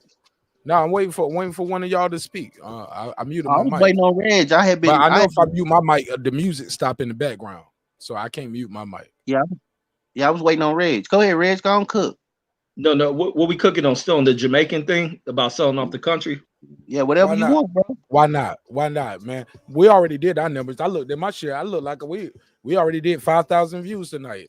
So we in overtime, homie. Like God is blessing the show, man. So we growing at a rapid pace. But we got to give them this shit too, right? Yeah, but let's cook on that topic, man. Why not? This is back to what I say with a lot of our nations, where we look at it is pointing at the Chinese coming in and they're taking over this country, this African nation. You But the said problem that, is, and I saw a chat that said the same thing. I'm sorry. yeah, You said but China's taking over everything. but the problem is, it ain't that they taken over there. It's that the leaders have failed to organize their country. They have failed to uplift their damn people. I think one of the worst things I ever seen when looking at the situations in Jamaica when Bob Marley put on that peace festival between the two warring factions back then. And when I see him bring the leaders behind the two factions, and they're white guys from what country, I don't know. But these were the ones who were able to have were who Jamaicans were fighting behind. Blood spilled in the street behind two white men, business white men, that had these guys fighting. What are you talking over, about for the people who don't know? Because this this might is be back They were white. Yeah, you know what I'm talking about, Troy, right? Well, they look I know or what they you're look talking white, right? They look white. But That man look white. They look white. They was Can white. anybody give me any They names? So mulatto. slow down, everybody, because Troy, you know you got the worst audio up there. So if anybody cutting Troy off, it's gonna clip everybody. I love that Troy. Troy does that by design, so you can't cut me off or I fuck up your show. I'm fucking with you. Can somebody in the private chat put the name so I can put an image of the people of that we're talking about? I just want to interject with that. Troy Graham, you got the floor. I'm gonna mute I can't mute my mic because it'll stop the music and it'll cut the phones off. But I'm gonna be quiet. But while Troy is speaking, please somebody put the name of the people that we're talking about so I can Google this. I see Taylor Bell putting up some of the names in it, but you can just look Thank at you. That's my brother. That's my brother. You can That's look at. Let me finish this. You can Yes, look at sir. one the Bob Marley put on like a live festival. It's like some peace fest or something, where he brought those guys together to end this war. And you see two white men shaking hands, and I'm like, God damn. And that's kind of the plight with a lot what goes on in this country. So it ain't so much about. And these were foreigners who were able to who just came over there. They had some level of wealth.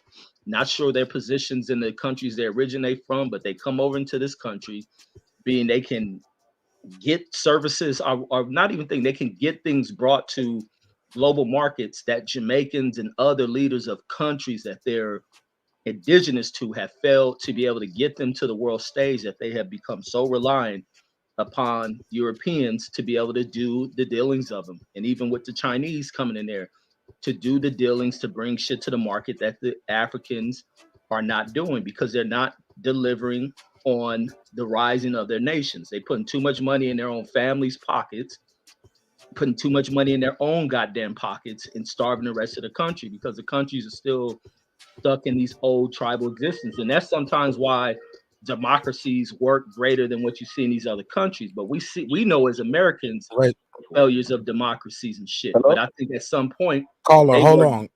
I'm at sorry, some Reggie. point, I Reggie, think they please, work Reggie, better. I'm Go sorry. ahead. Caller, Yeah, go ahead. mute your phone. Let Reggie finish his thought, and I'm gonna go right to you next. Go ahead, Reggie. Try to wrap it up in about 30 seconds, Reggie, so I can take the caller.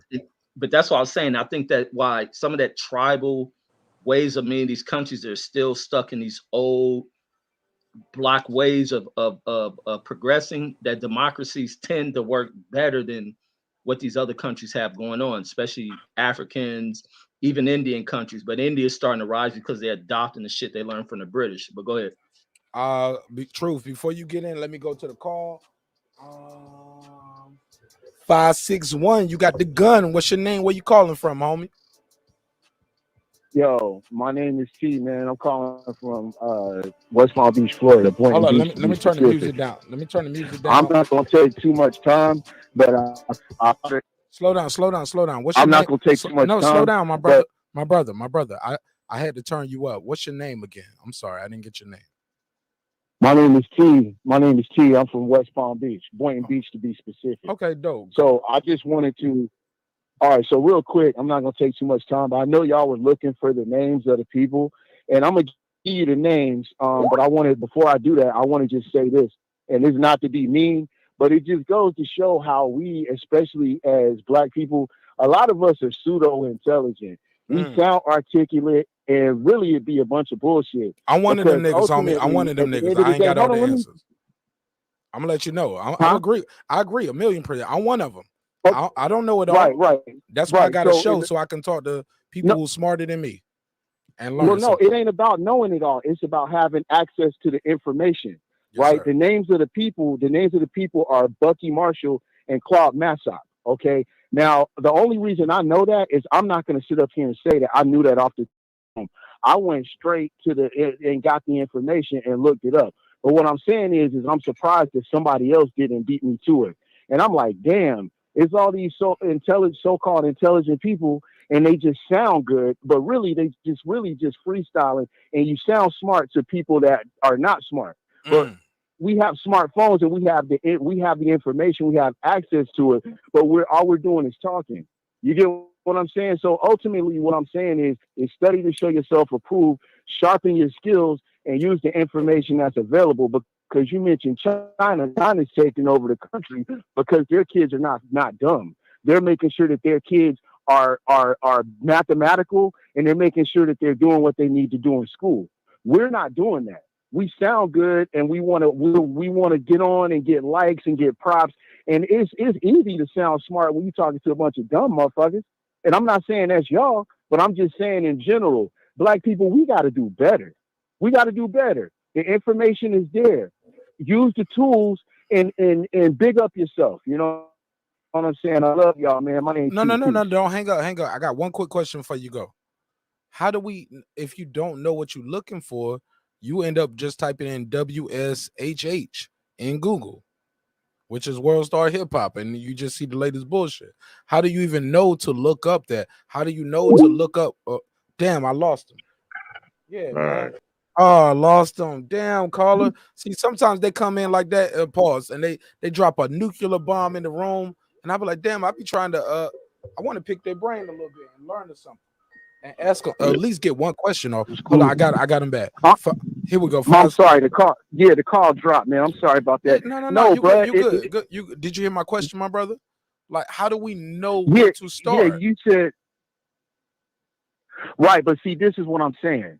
It's a damn shame that I'm a 44-year-old man and I can use the internet better than some of y'all that's 3/4 or half of my age. And this is look, I'm old school. They didn't coddle us. They didn't care about our feelings. They gave it to us raw. So I'm gonna give it to you raw.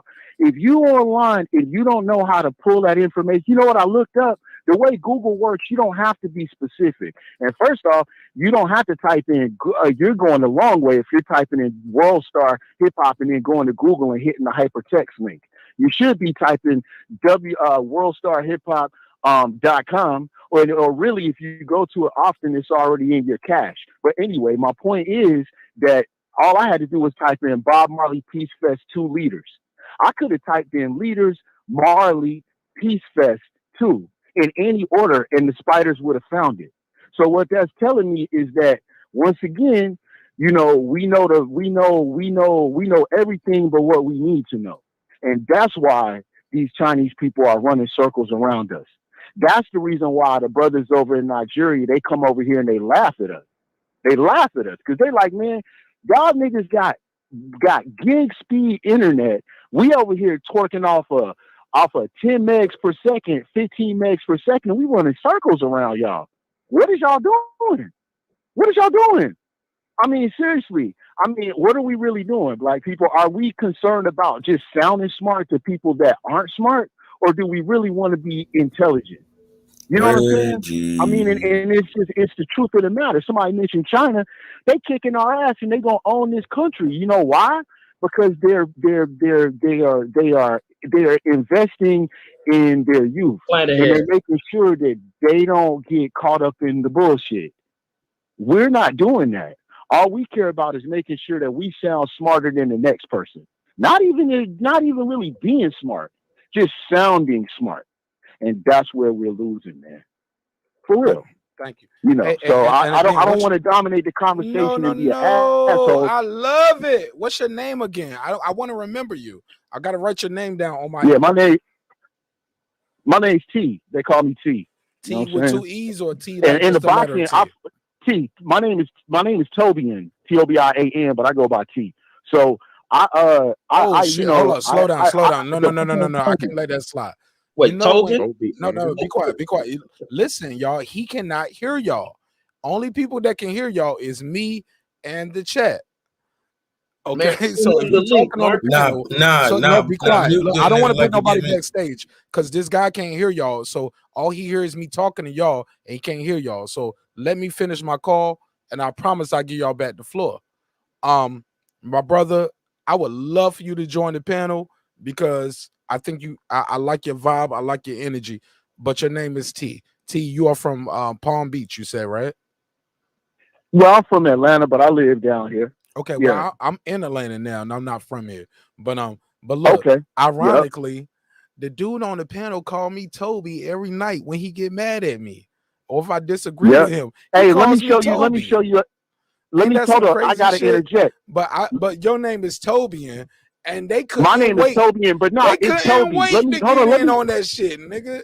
But so look. Click the link, join the panel, chop it up with us. But I gotta get back to the panel because these guys have bro. time Let today. me say I give you this 30 because seconds. How I about get that? where 30 they going with the roots joke. Let me No, tell you, and I don't think it's a ignorant. joke. I think it's totally disrespect, and I'm insulted Rob, by you it. know, let me tell you, let me show you, let me flame these ignorant ass niggas.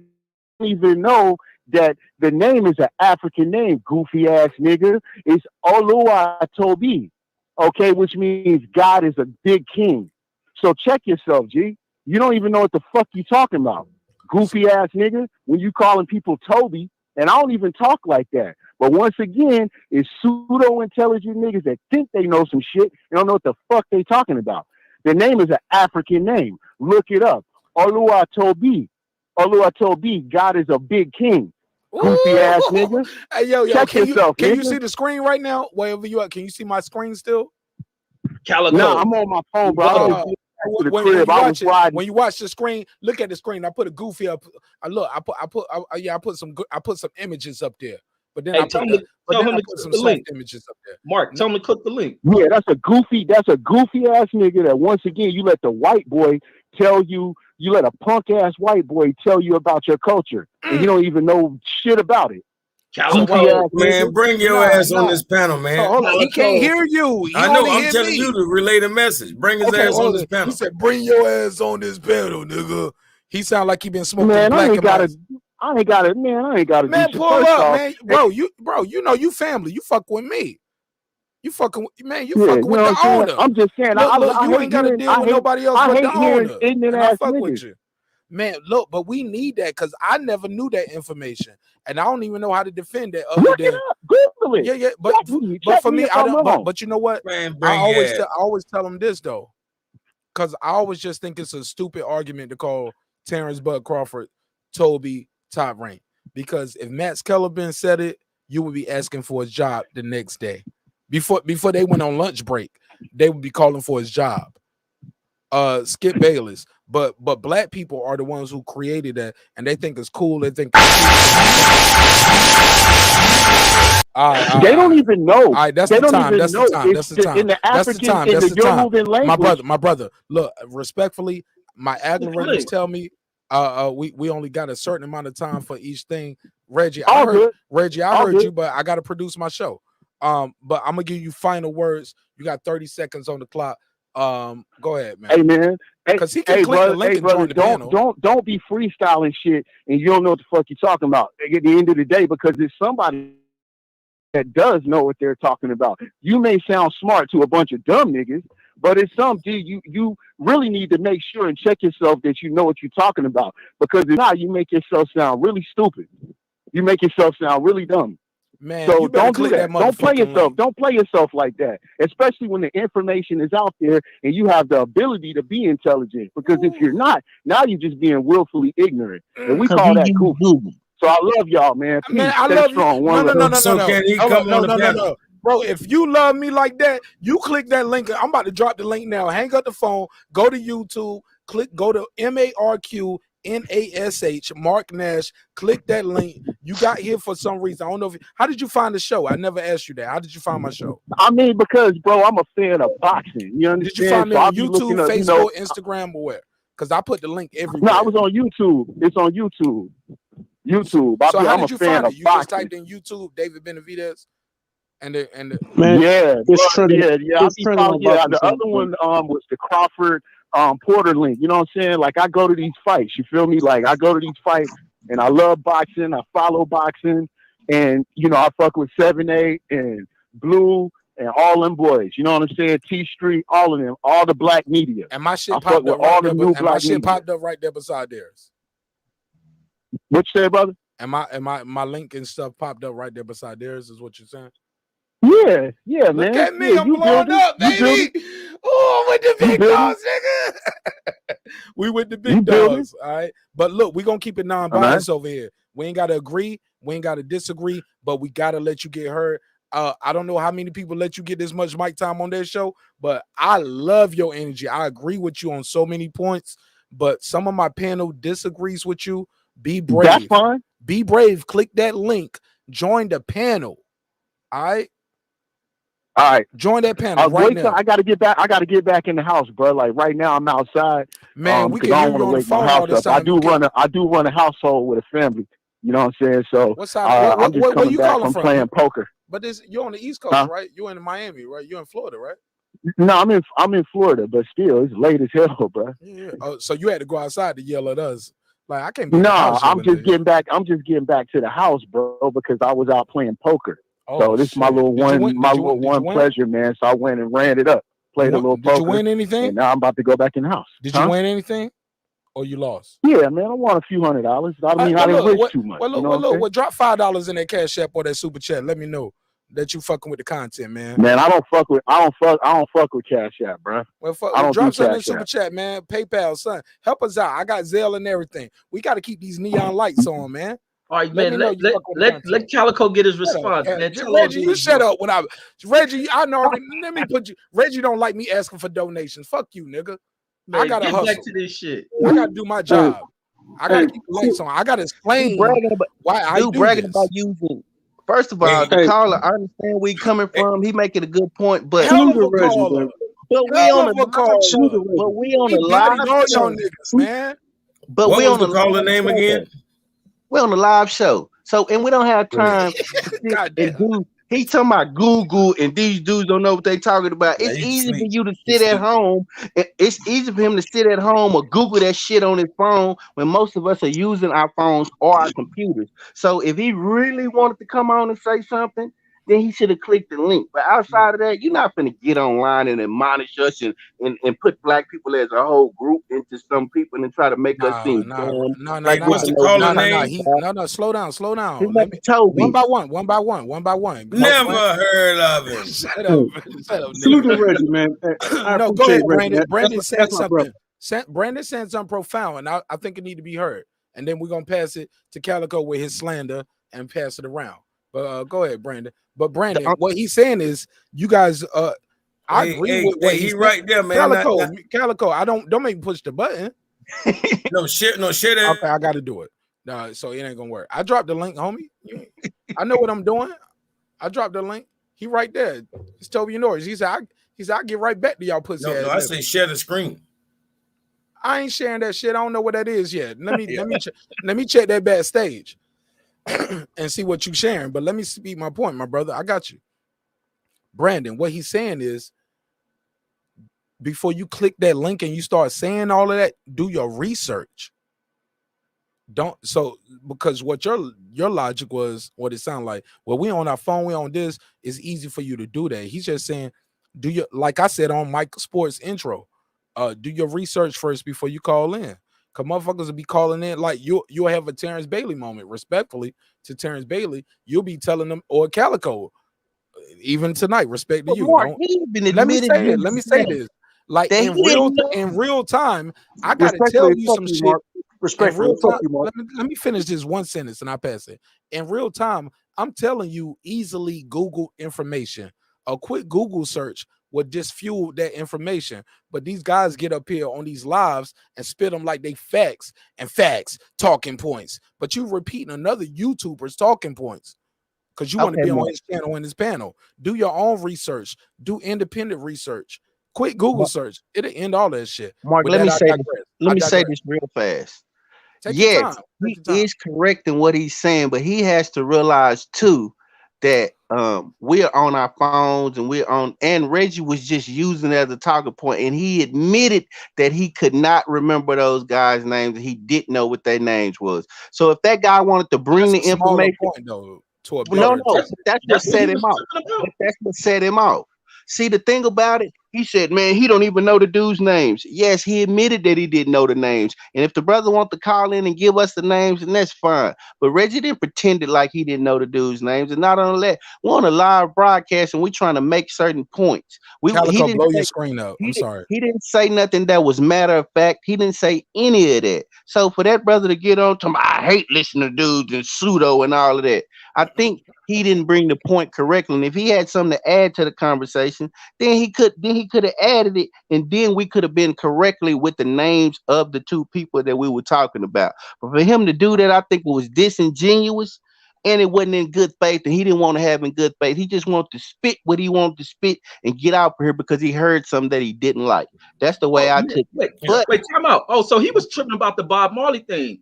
Yes. I didn't know that because it was like I didn't even catch it that way. I didn't even know that. That's why I ain't this think how he was stupid tripping it was. This how stupid that was. I didn't even know what he's talking about because he talked about what I talked about. It was the peace. It was the peace damn thing in Jamaica where he talked to some damn Y'all keep Europeans. cooking. I'm going to the bathroom. So I'm like, I didn't know he was talking about that. I thought he was talking about like over the course he was listening to misinformation. I thought he was talking about Calico, but then it was like, man, nigga, he was talking about you, nigga. He was talking about you, Reggie. No, the shit. Now Mark threw him on me. Now Mark poured him on me though. Time out. This is the last part. The thing I talked about in Jamaica was real. So what the fuck is this fool talking about? Click the link, stupid. He was saying that y'all didn't know the names. He was like, I don't know the name. And you admitted what the fuck I was talking about. That's hey, Mark don't want me to give him this scholarship though, because I this gotta ain't the call conversation. Toby in. What you call people Calico? I gotta call this nigga Toby. Click the link, Toby. Trying to tell you. All right, can I step in? Like, y'all done? No, let me drop this scholarship. They scared of that. Hold up, Troy. Troy finna set him straight on the names that he used. Troy, was that the correct names that brother called in? No, it was no. It was Michael Manley and Edward Siaga. It was in 1978. I was 7 years old. I was actually there in Jamaica with my grandmother. They're not white. They're actually what's called mulatto. They're not white men, but that's really not important. So Toby was wrong. Okay, the reason why Bob brought them out together and they had that peace, we take things for granted over here, like voting. In 2 weeks' time, because I'll remember this, 160 people were murdered for voting in the wrong area. The streets were running with blood, man. I was blocked in my area. There's a big place in Jamaica called Crossroads. It's like a big downtown Jamaica, right? So what happens is the top of the street was blocked off. The bottom of the street was blocked off. And they cut off the power. And it was basically so just Toby called in, let me calling finish. people pseudo, Let and me- he was let me wrong finish. because he Googled something. Let So me basically, he finish. went on a whole rant, and his ass was wrong. You should Okay, then apologize. let me Yo, finish, Brandon, be Let me quiet, finish. dude. Let me finish. All right, my bad. Yeah, they blocked off, they cut the power off and everything because people were voting for the wrong party and they were getting killed. There was a lot of things going on, and I was locked in the house with my grandmother. I remember all that clearly. My father got together with some people and he removed them blockages. He was an electrician, a master electrician. He crawled up on that pole, gave us power back. And then basically it was armed men out there keeping guard to make sure that no one comes in there to turn that power back off and block us back in. Because, it would have been a lot of bloodshed. And she was thinking that we had to fly home early. But we stayed for the whole month or whatever. It was just blood, Reggie, and everybody else. 160 people in 1 week for voting in the wrong area. And I'm not talking about guns. They were chopping people up, man. It wasn't nothing for me to step over someone's arm, your damn head, in the freaking. It was nothing. Just like that. So, yeah.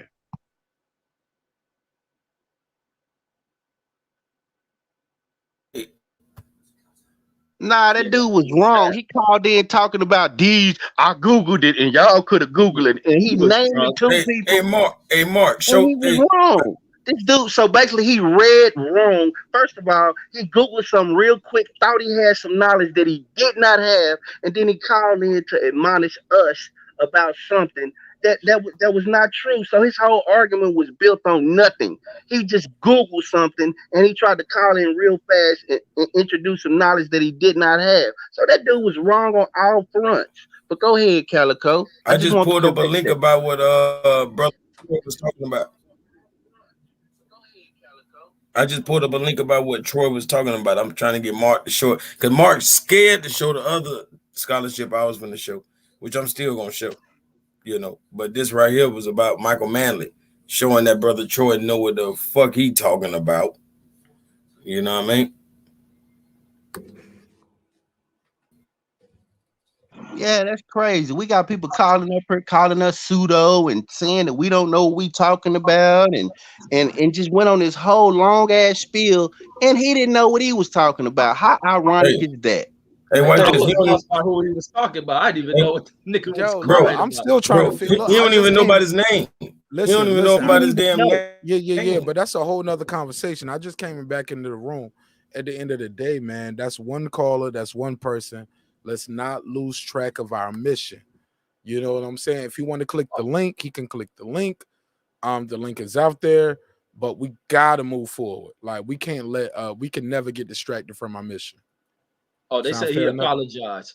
It ain't nothing to apologize about. No. It is. He was wrong. Shit. No, it ain't. I don't even know what he was wrong about. He had it wasn't nothing to talk shit about. He shouldn't talk shit. No. Let's relax. That man had an opinion based No, off what he heard. Now we got facts though, but we got facts. Let me say this part. That's not true. Look, let me say this last part. And sometimes when people click on the show, all they know is what they heard that first moment when they click. They don't know your history. They don't know what happened 30 seconds before. They see that phone number big as hell in yellow and black on the screen, and they just call in with what they heard. Some people click the link and join the panel, and they don't even know the topic. They be like, "What we talking about?" Like, nigga, you ain't. Yeah, I'm like, you ain't rewind the last 30 seconds at least to see what you was jumping into. Mark, the basis of his call was to correct us on the people. He even named their names. He called up with wrong information and then called us pseudo and basically dumb for sitting there spitting stuff that he did not know. We disproved his information while I was going to the bathroom. I'm sorry. Yeah, Troy Graham just disproved everything. Man, share the link.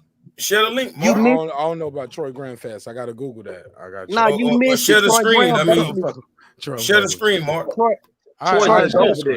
What you got, Calico? What do you have for me before I share my screen? What am I about to show my audience? Scared of the Toby part. I ain't gonna shut that down right now. Slow down. Calico, Calico, listen. About what you're talking about. Calico. Mark ain't sharing no screen, bro. I already tried that shit. Mark ain't sharing no y'all screen. being disrespectful. Stop. Don't disrespect me, please. What I'm trying to tell you is, Calico, before I click this link, fuck it, I'll do it in real time. I don't know what you got up here because you didn't put nothing in the private chat. You just actually click share screen. Terrence Bailey, you sent on a song that was copyrighted by Sounds of Blackness, which I already cleared. I told you, but you have it's clear for you. It's not clear for me. I have no proof of that. I have nothing in writing to show people when I want to monetize because my channel is monetized, homie. Like, you got to understand that. That shit is copyrighted material. You have permission for your documentary. You have permission for your channel. You have permission for you. marqnash does not have permission. And that's a super fact. You got to respect that. And you got to understand that. That's copyright law. I don't have permission to show that or rebroadcast that. That's it. Mark, the thing that Calico is sending you, the piece thing I was talking about with Bob Marley, this is one of the guys from one of the factions right here. Calico, you're not about to play audio from a video though, right? Because this is an article. This is an article. This is an image. Just blow it up. Copyrighted music. Yeah, go ahead. Yeah, it's no video at all. It's just out of Britannica.com. So this is an article, and I just tapped on the picture and blew it up. So ain't no video. I'm not gonna press play on that. Absolutely, yeah. Because we can't play copyrighted music on the show. Yeah, for sure. All right, so what we got here? Narrated. Set it up, my brother. Go ahead, Calico. You got the flow. Nah, it would have been beautiful if this would have been in the background. What's his name? Who is this person? Tell me. This is who Troy was talking about. Michael Maloney.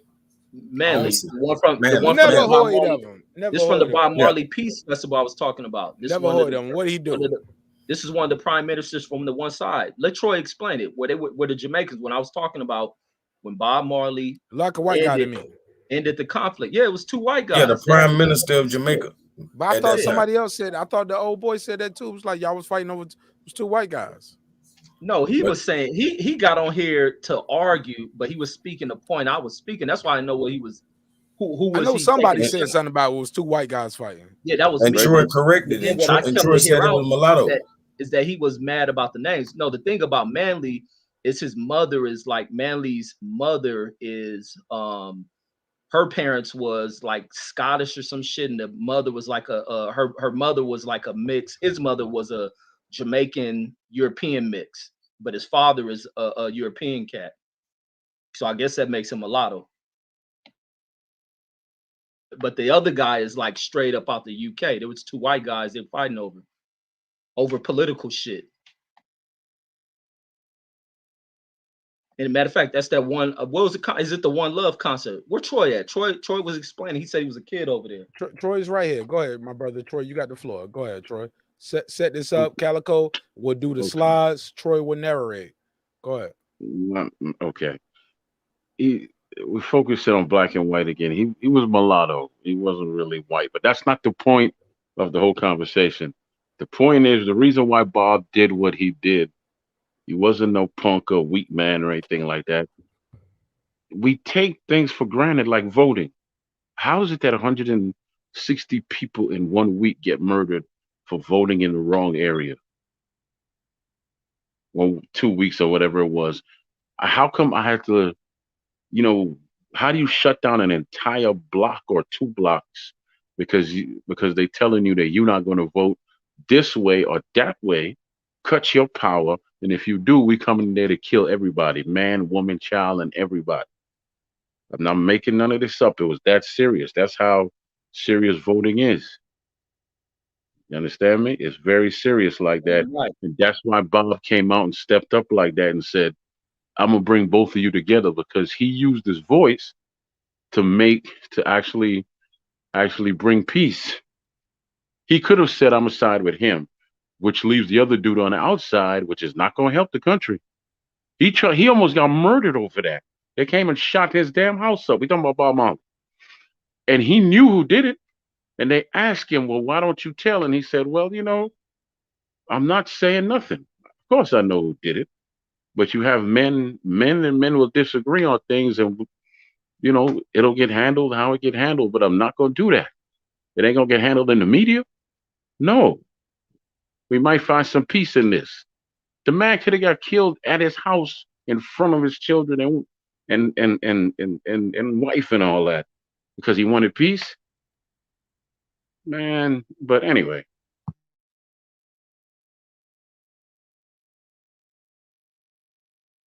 Yeah, that's Manly's mother, but she says she Jamaican mix. Anybody go well, look. Well, a lot of talk been going on, and I got this brother right here. He's been super patient, super respectful. He stayed on mute. He ain't said a damn word the whole time. His name is Truth TV, TRUFF TV. I'm trying to help this brother get to 1,000 subscribers. We got a journey on the way, but I love his voice. I love his energy. I love his presence on the show. And I would be remiss if I didn't let him get a take in on this topic wherever he chooses to get in on this. Truth, what up, my brother? What up, Mark, man? I'm just enjoying the music. The music is gone. What happened to the music? There we go. Can't have a show without the music, man. Yeah, we wouldn't be here if it wasn't for hip hop. Shit, let him cook, Mark. And Reggie, that's how you lose your wrench right there. Man, relax. Let me do it. This is my home. You don't even know him, Reggie. You don't even know him. Let me do this. I know what I'm doing. This is my boy. I'm setting him up. I'll set him up with the table. Let me set the table. Truth, how you feel, homie? I'm feeling good, man. Just enjoying the day. Just seen the fight. Watched it. It was a good brawl. They was going for blood out there, man. The guy Davis, was putting up a pretty good fight. And I enjoyed the fight, man. It was a good fight. And just to build on what we're talking about right now, I didn't get the beginning of the conversation, but from what I'm hearing, the brother on the bottom, I'm not sure his name, that was really like some traumatizing stuff to go through, and that's like a different angle. Like the way you breaking it down, as far as like you was there at your grandma crib and you actually witnessed from a first-hand perspective what was going on during that time. That's very interesting to me, to just have somebody point of view that actually been there and how important voting is. And these are things we take advantage of today, or we don't know that's important because we got so much distractions, and we was born into voting rights and stuff, so we don't know how it is to have those rights taken away from us. And I think people should really appreciate looking at this from a lot of different angles, like we voting is very important, you know what I mean? And for Bob Marley to go there with two politicians, that's probably why they killed him. That's probably one of the reasons they killed him, because he's starting to get into politics and they had an agenda, So it's a lot of things that we don't see that be going on, and it's a lot of different takes and it's a lot of stories that's never heard. So I believe that this build is a very important build, because before y'all talked about this peace concert, I only knew Bob Marley for his music.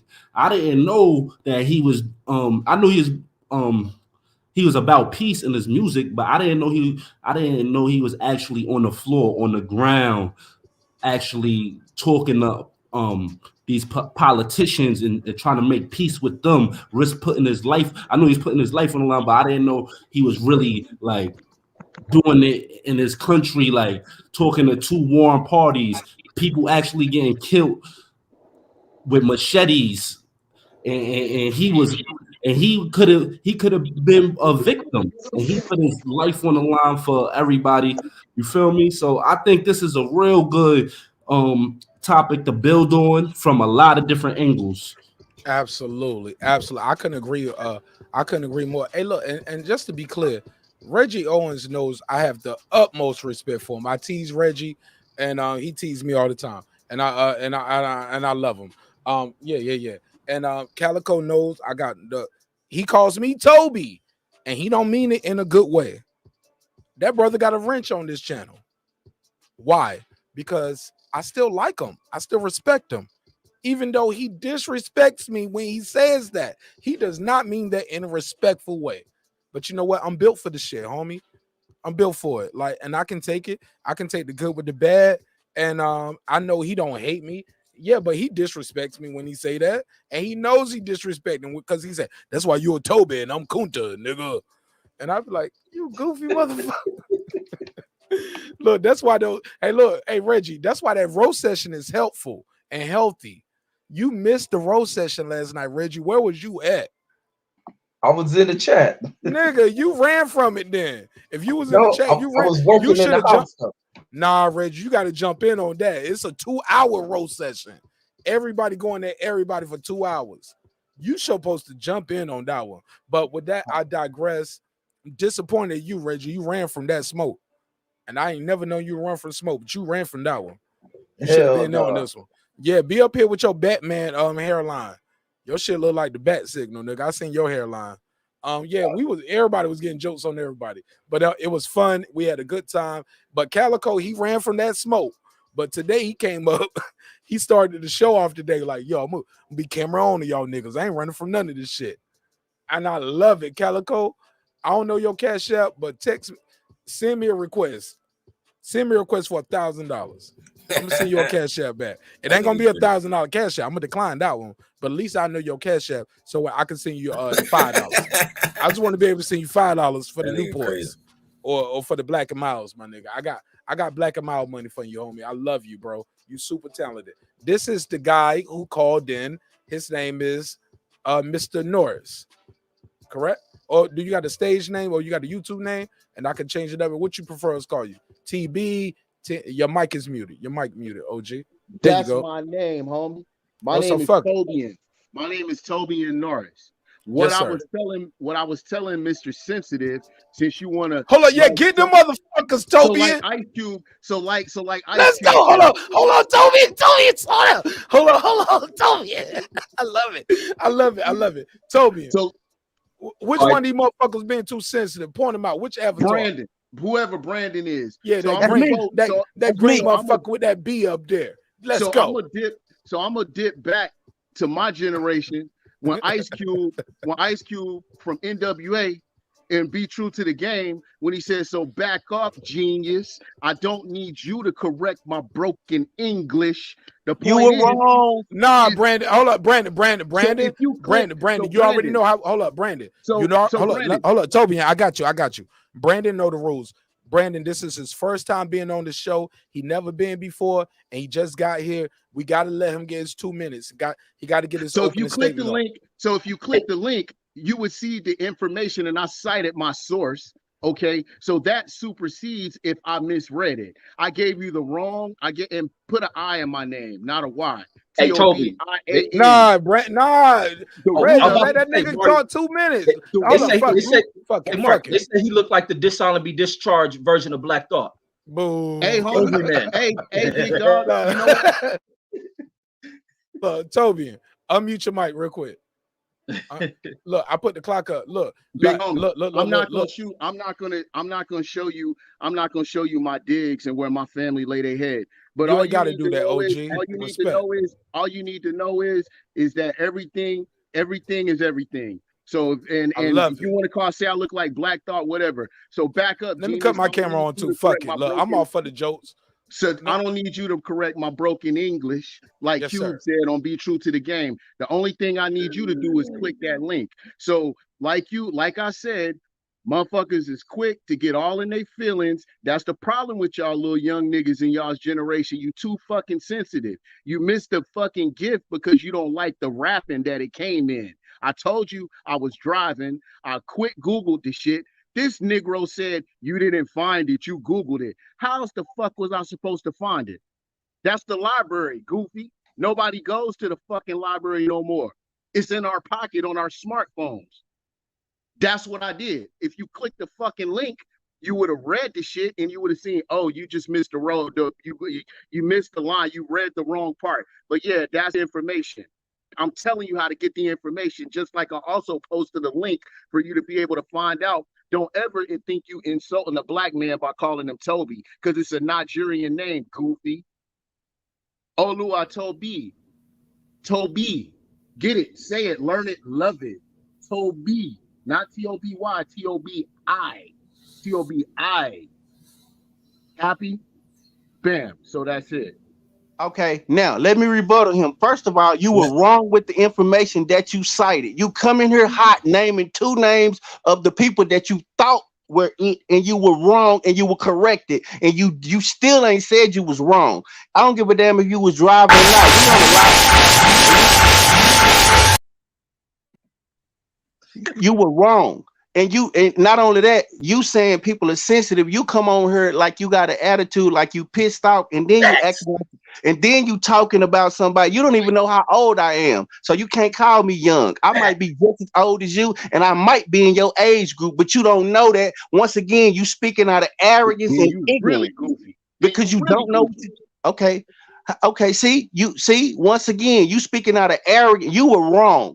You came on here and you cited 2 names. You said, y'all don't know what y'all talking about. You could Google it. And then you named it. Look how easy this is. I Google it. I got phones in my pocket. And you were wrong.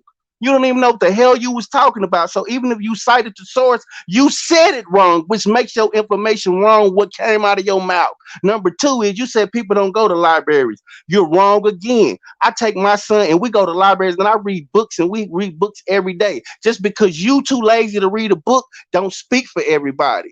Once again, you came in arrogant, sensitive, and you didn't know what the hell you was talking about. And when you got put in your place and you felt as though you needed to jump on and defend that, which is cool, but you are wrong and you being sensitive. You don't know what the hell you was talking about, and you be insulted by calling people goofies and shit like that. You don't even know nobody on this panel. So if you was really coming in good faith, you would bring your information to try to teach us, not talk down to us, and that's what you came to do. But go ahead. Checkmate. Hey, it's on me, man. Checkmate. It's on Calico. Hey, Checkmate. Mark, share my link, man. Share my link. Checkmate. It's on Calico. Let's go, Calico. Get him. or share the screen, Mark.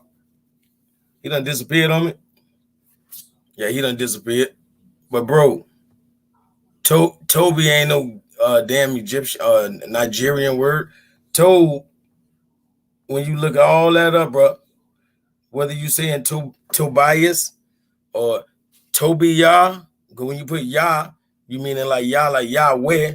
When you say on, if you know who that is or not, on is the Most High. But a lot of people don't even recognize on. That's why on in your name, that's the only part that means God, the on. Yeah. Just like if you had Yah in your name or El, all of that would be the only part meaning God. The Tov just means good. And it's a Greek word, brother. See, Mark sparing you. He don't want to share the link. He don't want the people to see this, that it says from the Greek Tob, T-O-W-B.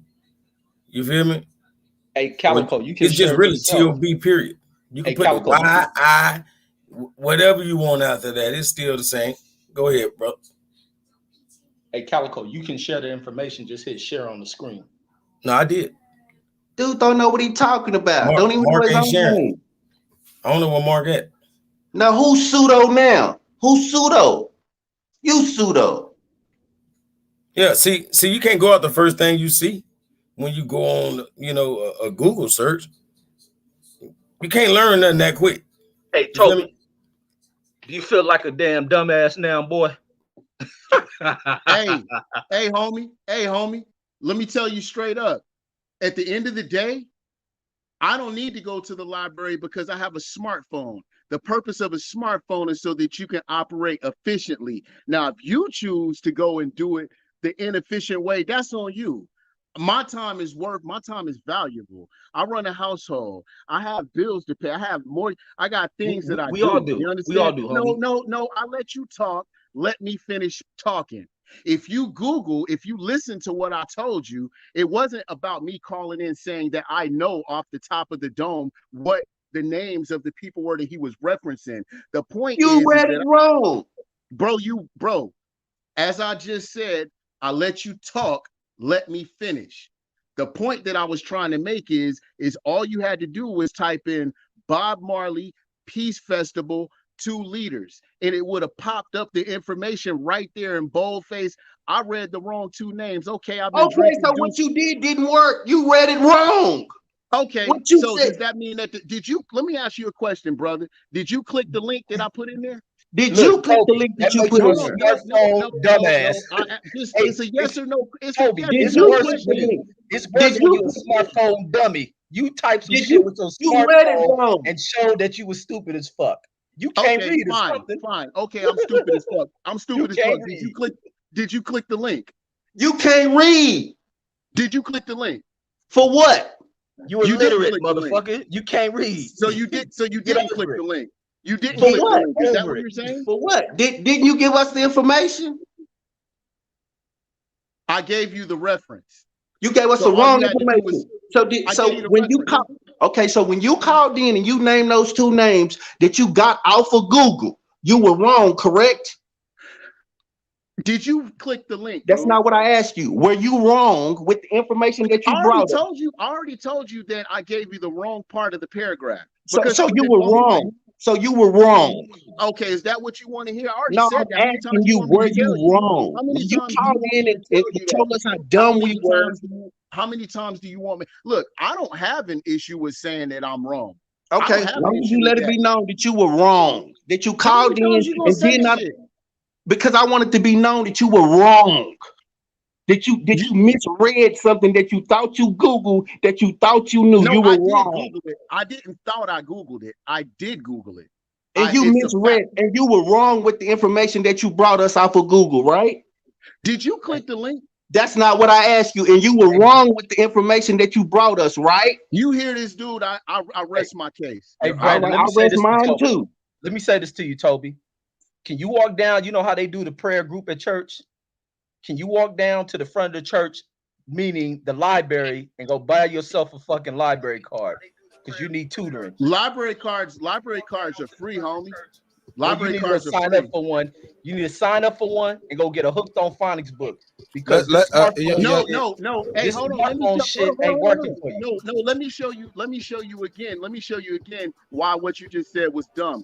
Phonics is. And after this, I want to jump in. Hold on. I didn't mispronounce the names that I gave you. So you didn't read them right at all. So you're gonna tell me I misread the names? I mispronounced the names? Because when you say phonics, you're talking about enunciation. Understand, my mother is a PhD, nigga.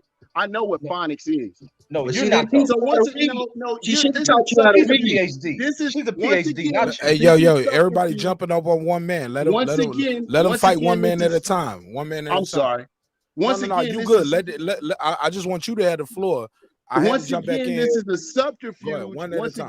Once again, it's a subterfuge because once again, like I said, it's subterfuge. Is you deflecting from the original point, which was instead of just getting on and talking and saying a bunch of shit, use the tools that are available to you so that you can get the information. That's my point. If you use the tools wrong, it then you backfired on you, bro. I did not use you using the tools wrong. Okay, listen, guy. You didn't even click the link to check the reference. You're using the tools wrong. Okay, slow down. Hold on. Let me say that. Hold on, everybody. Let's end that right there. You keep saying click the links. What I need you and the audience to understand is you don't have privileges to put links up. So the link you telling people to click, they don't see it. Okay, I'm sorry. That link don't exist. You are not a moderator. Let's slow down, my brother. I just got back. I'm sorry. You are a moderator you're not a moderator. So when you put links in the chat, it's blocked. No, it's don't private let links chat. go in my chat. So if you put something in the private chat, that's something different. He did. Okay, well, that's something different. But as far as the links, the audience who watching the show in real time, who watching the chat, they don't know what the fuck y'all talking about. Right. So I'm gonna pull the link up and I'll share the link and I'll let you describe it. That's all I'm trying to say. So set it up. What is the link you talking about? And let's everybody bring it down a notch or two. Let's bring it down. I'm going to tell you what I did. I'll do you one better. In the Google search, type Bob Marley. No, it's in the private chat. We ain't about to do that. We're going to do the private chat. We're going to click the private chat links. Okay, yeah, it's in there. Hey, but now the brother got the right information. No. Slow down. I just got the right information. Slow down. I just came back. He said the wrong shit. DeCalico, listen. That's all. Listen, everybody, listen. For me, I just got back in here. So my private chat is blank. I don't see my old private chats. If you saw anything I put before, that's how the StreamYard works. The private chat is deleted every time. And if a new person comes up, the only people to see the private chat is the people who was already in the private chat. So I don't even see my old private chat links now. There we go. I got it now. Thank you. Bam. I just want to bring it down a little bit here. Slow down. Hold on. Let me say this, because this is the most important thing I'm gonna say all night. And I don't know if you ever heard this before, but I know for a fact this is your first time on my panel. The point of this show is not for us to agree. It's not for us to say to belittle. Let me finish this. Yeah. Everybody else who used to the show, you already know what I'm about to say, but he's new, so I gotta say it. So Reggie, please, you already know what I'm about to say. Brandon, Calico, who called me Toby, Truth TV, you already know it. Terence Bailey, everybody, Taylor Bell, I see y'all in the chat. AOPS, y'all know what I'm. Philip, the show is not about us agreeing. It's about us listening to other people's opinions, point of views. Maybe we can find common grounds, and if we can't, shit, that's fine too, my nigga. I don't give a fuck. But we don't have to agree.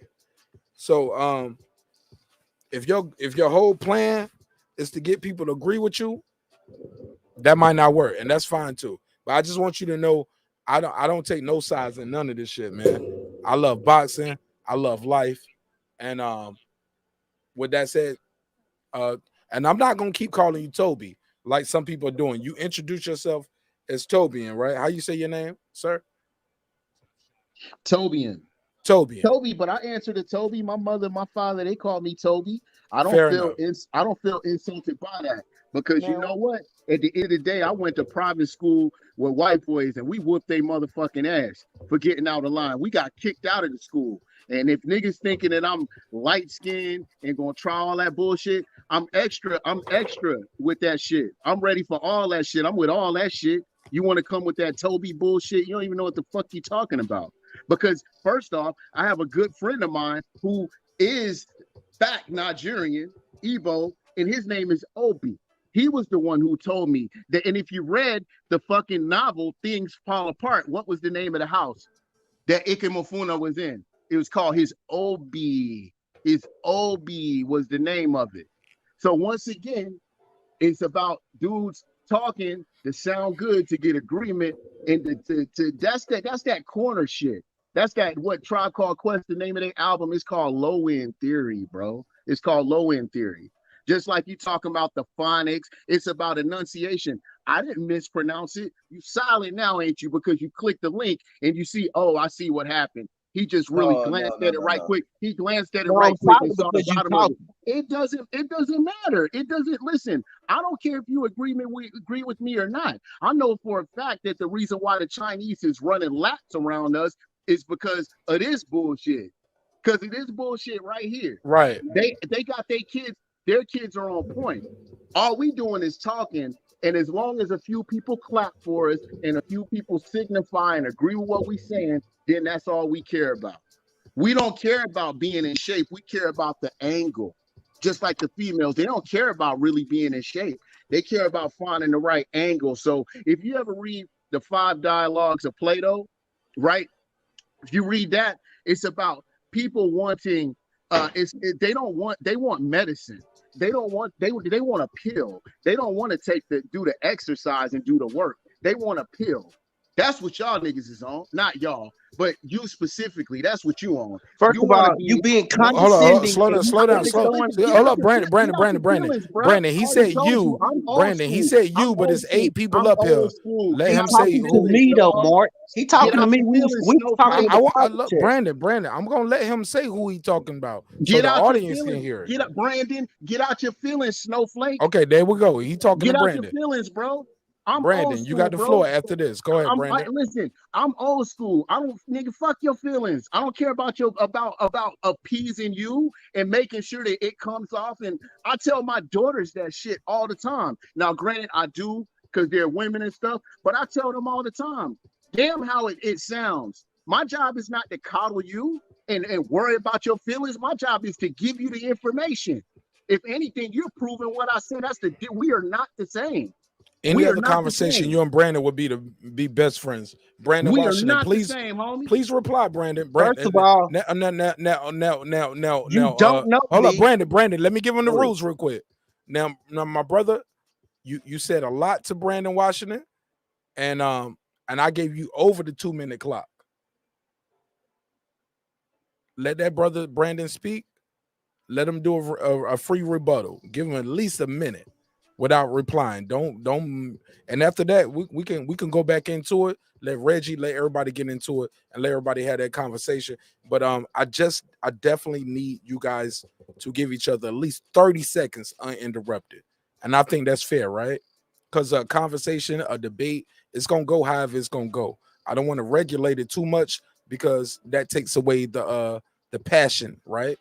But 30 seconds uninterrupted is what I'm asking. Can we all agree, like, hey, if somebody want to rebuttal you, at least give them 30 seconds uninterrupted? Is that fair, right?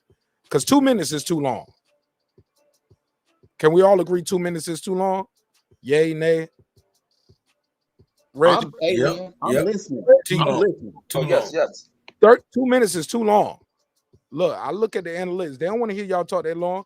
I had 160 people in here, but that 160 didn't last 2 minutes. Well, it only lasted about 2 or 3 minutes. So no, it's the algorithm, man. They just pouring in for Calico, you can't talk to me about algorithms. You ain't investing in yourself, respectfully. Wah. All right, No, let me that's a rebuttal. that's a fat. Nah, Can I rebuttal the fat. brother? Nah. First of all, It's recorded, nigga. First Don't of make all, me get on you, Calico. He called in arrogantly, telling us I love about it. where we need to find information and how we need to find information. And the information that he read, that he spouted off to us, was wrong. It was incorrect. He's upset because he gave us wrong information. I'm not saying that the link that he sent out didn't have the correct information in it. And not only that, he tried to admonish us for standing up here for talking about things we did not know, and he just Googled some and did not know it himself, and then called in and gave the wrong information. Not only that, he's up here telling us what schools he went to, how much he knows by telling us about Plato and this and that. He don't want to have a bill where he's trying to teach us. He wants to talk down to us and tell us how dumb we are. Not only that, he's speaking in absolutes. He's saying black people do this and women do this. He's not leaving room for nothing, and that's why his arrogant ass got humbled, because the information that he spouted, that he said it wrong because he didn't know what he was talking about, and he was being disingenuous because he didn't want to teach. He just wanted to come up here and give statements, which is what he's been doing the whole time, making statements, not trying to teach the people. He wants to make statements, and then he wants to qualify it by talking about his education and then talking about his mother's education so it can be qualified to make himself seem smart. 30. Pass. Calico, go ahead. Yeah, you might well put the screen back up where you were just showing the link. Okay, I'll share it. Yeah, because that's his name. I mean, that's your name. That's all y'all. That's what the conversation about Toby. Blow it up and zoom it in. Help us out. Yeah, I'm pretty sure they can see it because you scroll down. made it full screen. Down just a little bit. And what we talking about here, Calico? What? And it's all about comprehension, man. You feel me? Because God is big. I didn't say God is good. Mute your mic, my brother. Let that man get his what is it? God is what? I'm gonna let you reply. You gonna get this checkmate, Tobian. No. You gotta relax too. Let that man let Calico have his time. Calico, now Calico. Now you get more time because you got a link up here. But what are we showing here? Hurry up. I don't mean to say hurry up. This the etymology. This the etymology of the word Toby. All right, go for it. Zoom it in a little bit, please. More? Yeah, a little bit. Because some people a lot of people are watching on their phones. Yeah. There you go. This for the phones. Yeah, help us out. So what do you got right here? And what's the significance of this for this conversation? 30 seconds. Go. When you're looking at Tobias, that's basically the Christianized way of saying it. You know how they put the AS on there, but still you see Toby in there. And you see Tobiah or Tobiah. Yah means what? Yahweh. So that Yahweh means God. So the Toby and every time you see in this word, it just means what? It says good. And it said from the Greek. It don't say nothing about, necessarily that is African or anything. But and what's your source? And what's your source? To be clear, what is the source of this definition? Bro.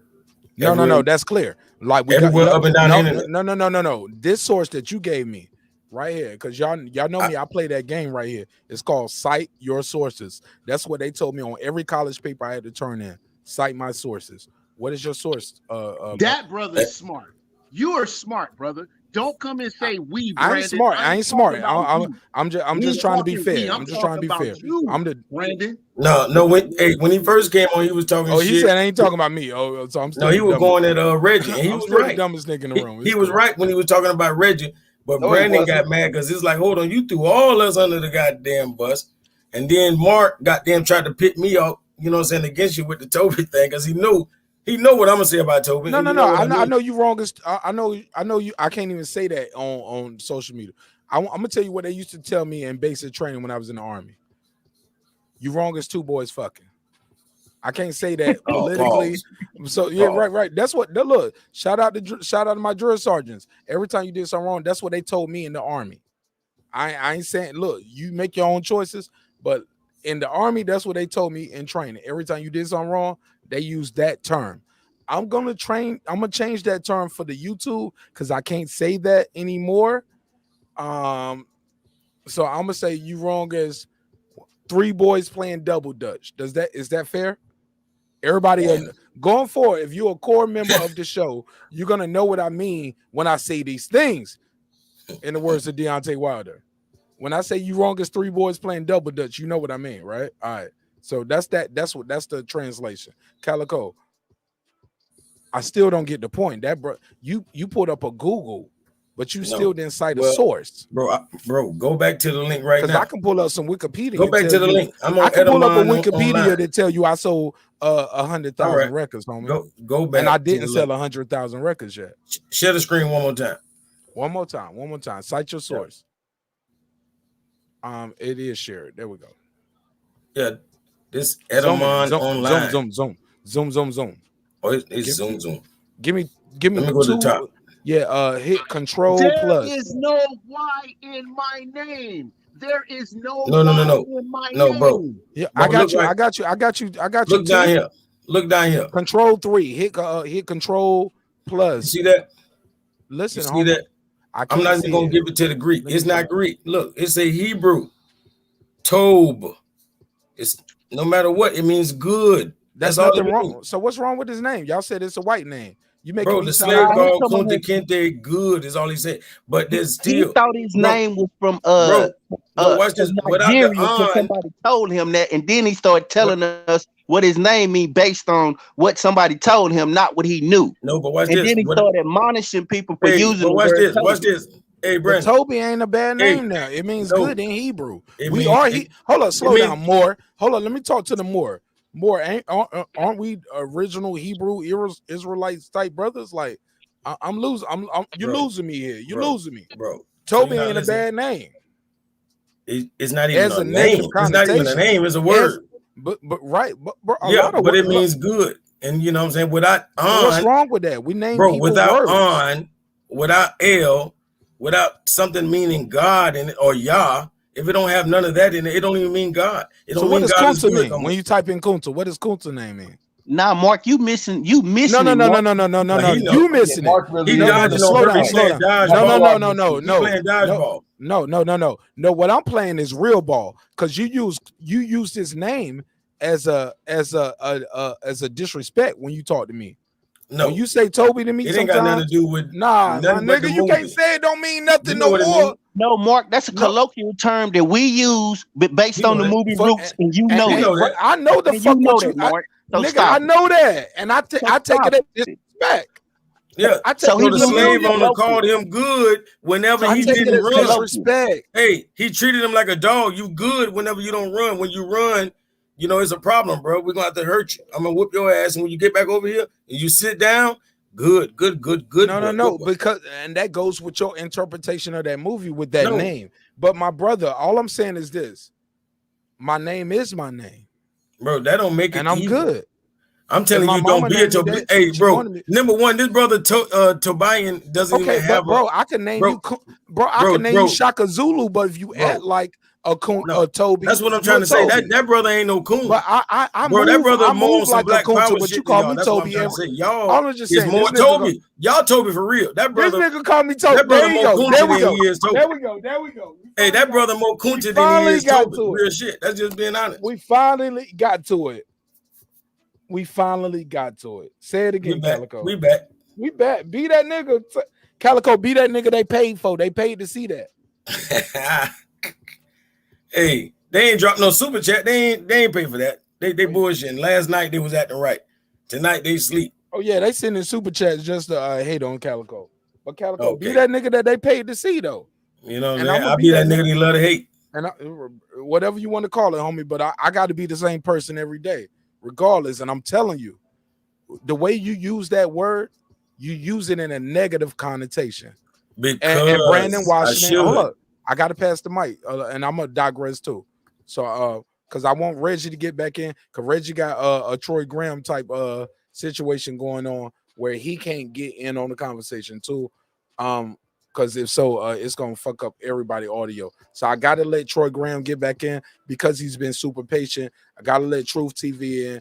Gotta let Terence Bailey Sr. We gotta pass the mic, but because right now it's just me, you, and the caller left. He left, huh? He left. Even though I was trying to ride for the homie. Oh, he's back. He don't call him pseudo. He back.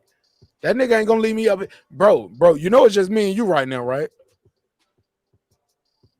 Tobias, Mr. Norris. I'm gonna call you Mr. Norris. Well, either or, man. I'm gonna call you Mr. Norris. So here's the thing, man. Here's the thing. You know, I feel, you know, and it's blaming on the juice. Hold on, before you do that, let's get some jokes off real quick and shout out to the super chat because they paid for these jokes, right? Indeed. Yeah, they paid for these jokes. It said, yo, you said Calico turned his cam on. Was he wearing that dirty V-neck? Oh, shit. Yo, hold on. I got a drop for this. We call this shit when the motherfucker dropped 5 on these jokes. He was like, it's like him saying, rolling up a blunt to Looney saying, I got 5 on it. He got 5 on it, homie. He wanted his joke to be seen on the big screen. Let's give him the joke. Let's go. I got 5 on it, 5 on it. It's a comedy show too. Say what you got to say, my brother, and I'm gonna pass the mic to Reggie. I'm just saying that first off, I'm gonna apologize to myself for falling into the trap. You know, this is a trap, homie. Don't let them trick you, homie. No, falling into the trap. You know, but y'all know each other. I don't. But at the end of the day, you can't change what I know. What I know is what Low-key OG. Let me tell you this real quick. I don't know none of these niggas. I just started my YouTube channel in less than a year. I met all these, and I met Truth TV a couple weeks ago. I met Troy Graham about 6 months ago. Brandon about 3 or 4 months. Calico about 2 months. Reggie, I've been following Reggie and listening to him for about a year. You know, but I don't do this. This is my first time. This is my first time going live on YouTube and all this shit. I don't be doing that shit. I got shit to do. I go on here when I'm doing my work. When I'm doing my work in my office, I'm in my little home office right now. When I'm doing my work during the day, I had a YouTube going. Like I said, I love boxing. Man, you got a home away from home here, homie. You got somebody who love you and gonna let you get your bars off. You got a home away. But I'm not here to. All I care about, man, is making sure that when I hear bullshit, I call it for the bullshit that it is. Ooh, okay, that's it. And if you want to continue with the hold bullshit, on, let me give you a drop real quick. Hold on, let me give you a drop. We're gonna have fun with it. When you hear some bullshit, you like Dragonfly Jones, you be like this. Silence.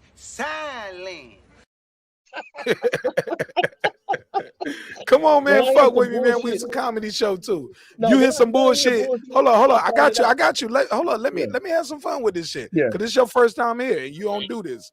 When you hear some bullshit, you Stephen A like this. You be like this. I want to hear that.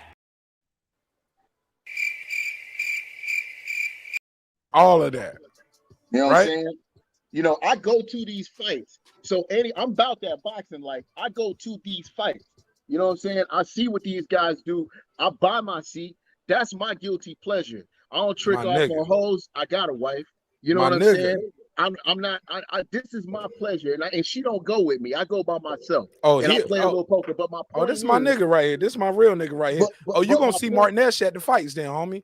And I said, well, that means you gonna see me then. And I'm gonna be one of them niggas that be like, yo, I got another press pass, and I'm gonna give you a press seat. Come down here for this weigh-in. And we can, like I do with all the other homies. Yeah, man, I'm a real one. I pull up. I got press passes, bro. And you know what I'm saying? And I pull up and I let my fans come in with me. Indeed, I appreciate. And I don't mean to say fans. I mean families. Pardon me. No doubt. And sometimes I might be able to make it. Sometimes I might not. Usually, when I go to the fight, I'll come in the morning of the fight and I'll leave the day after. You know what I'm saying? Because I got shit to do. You know, that's the condition. She'd be like, you can go without me, but you go and bring your ass back. You know, because she know I'll fuck around and be gambling and shit. So, you know, your eyes bucked out your head like crazy. You know what I'm saying? Tuck your eyes in, nigga. Yeah. So, but you seen too many things. I want to apologize. No apology. Anything I said came off and offended somebody. I do wish. Man, fuck them niggas, man. They called me Toby all night. But on the flip side, and they say they love me the next day. Yes, but on the flip side of that, if you read the book Things Fall Apart by Achebe, you would know that the name of the house that they stayed in, it's a hut. It's called an OBI. You know what I mean? You know that, and I'm born in 77. you know that was the height of Garveyism. That was the height of, we got Anglo-Saxon last names because they took our names. We don't know our names. My last name is Norris. That's an Irishman's name. I am not Irish. Okay. So we made up names because we wanted people to know that that's a black baby. That's like Freeman, like this baby's a free man. That's the origin of Daquan and Javante and Toby, and that's the reason why. And my mom gave me that name because she said, I want you to be able to dissect it so you aren't getting discriminated against on your applications and things like that, if you so choose to go the corporate route. So you can call yourself Toby, which is an acceptable name, but T-O-B-I. If you look up Oluwatobi in the Yoruban language, African, there's two tribes, Nigerian, right? We know there's the Yoruba tribe and the Igbo tribe. The Yoruba version of Toby is Oluwatobi, which means God is big. Now, you can look in any language and probably find an origin of a name. So I don't disagree with that. And yes, I do know Tob. I do know that. And in fact, when I felt teased about my name, it was a brother when I was much younger that said, bro, take pride in your name. It comes from Tob. So I get all that. But I'm just saying it's an ignorant nigga, bro, that will go and say Toby and like think that he's making a joke and don't even know that shit. But I digress from that. The whole point I was trying to make about the Google and all that is, bro, when you say, okay, when we looking for this information and we got computers, we're in front of our computers, brother. All you had to do was type in there and, okay, sorry I came off wrong, but that shit pissed me off. I guarantee you got $1,000 phone. I guarantee you your phone is a. Hey, I do it every day to the same dude. That's Reggie. I guarantee you paid a rack for your phone. What the D fuck Calico, you ain't never. What is you doing with the phone if you're not looking up the information, if you're not using it to be smart? They look up what they want to look up, homie. They look up what they want to look up. Let me say something. No. Let them get 30 seconds. It's cool. 30 seconds. Close out, brother. I'm on my phone on a StreamYard. You ain't show your face though. So when was that? Show your face, Brandon. No, you can't see my face. No. It's for security purpose. It's military. But check it out. Right. So when you was calling in, the way you called in was, we could tell that you was hot and you was speaking condescending, like, man, what do y'all got a phone for? If I leave out of this StreamYard, hold on, let me just tell you this situation. If I leave out of this StreamYard and try to Google something, then I leave the thing. I can't Google while I'm on StreamYard. I don't have $1,000 phone like you said. See, look at the face you make. I'm trying to explain the other side of it, and you already have a preconceived notion, and that's the way you was acting. You listening to what I'm saying. So what I'm saying is, you ain't got $1,000. I'm on the live StreamYard. If a phone call comes in and it interrupts my StreamYard, if I want to stop and Google that, and we was just having a conversation. Well, stop and Google the shit and come back, nigga. I'm muted. I'm muted. Hey, Brandon, man. I gotta mute you too, Calico. Mute you too, let me jump in. No, gotta mute you too, Reggie. Gotta mute you too. Brandon didn't finish his thought. Like that, let that brother talk for 3 minutes. Let Brandon get 60 seconds. Brother, we was trying to build on a higher conversation. You seen the brother come in and talk about how he never knew Bob Marley had brought these two factions together. He didn't know that.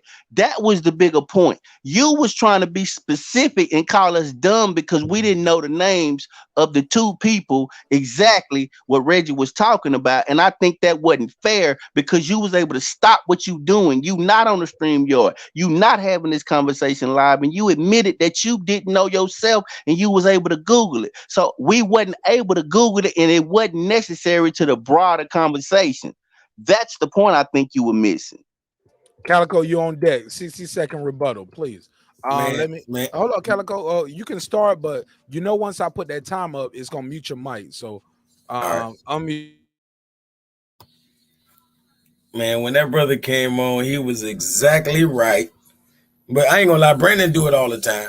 He gonna take up for the whole neighborhood here for some reason, because he know half of them 85%ers. You feel Facts. me? Like we dealing with the deaf, dumb, even and the even me. You feel me? I ain't got it all, bro. And Brandon gonna take up for all of them. So when I Like basically, I might talk shit to Reggie for the same reason. Like, bitch, you can Google this shit, man. Prove me, motherfucker. And Brandon be like, that ain't how you talk to your brothers. You know, you always have to talk a little sense. You know, he have to be the neighborhood peacemaker. Get him, but at the same time, he will square off with you. You remember Brandon will square off with you to make you get, you know, with the peace. But nah, it's all good, man.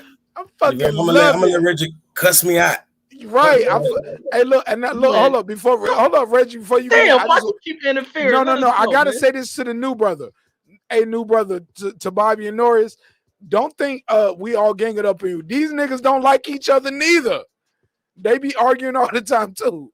They just all disagree with you on this one point. So but certain points you're gonna find common ground. Reggie Owens, that's why I gotta put the clock up. Reggie Owens, 60-second rebuttal. Go.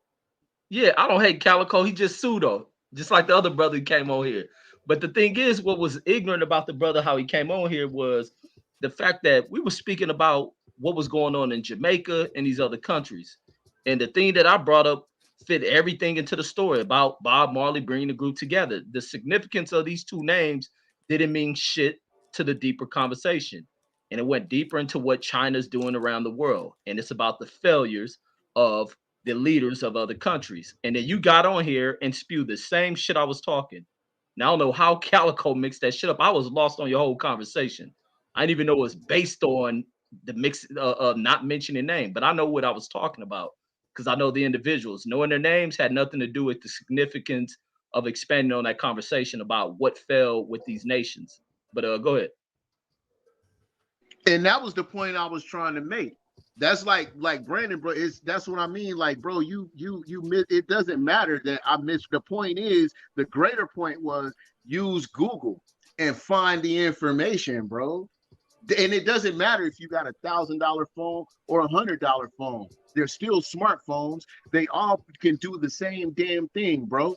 They all can do the same shit. That's what I meant about telling you when I said be careful what you say, because there's some people that actually know what that know the shit that you're professing to know about. So when you start doing that shit, you make yourself look bad. Now, granted, nobody know each other. It don't matter. Nobody knows, see each other. That shit don't matter. But I'm just telling you for your own benefit. Because if you do that right now on the world stage, you do that shit all the time in your regular life.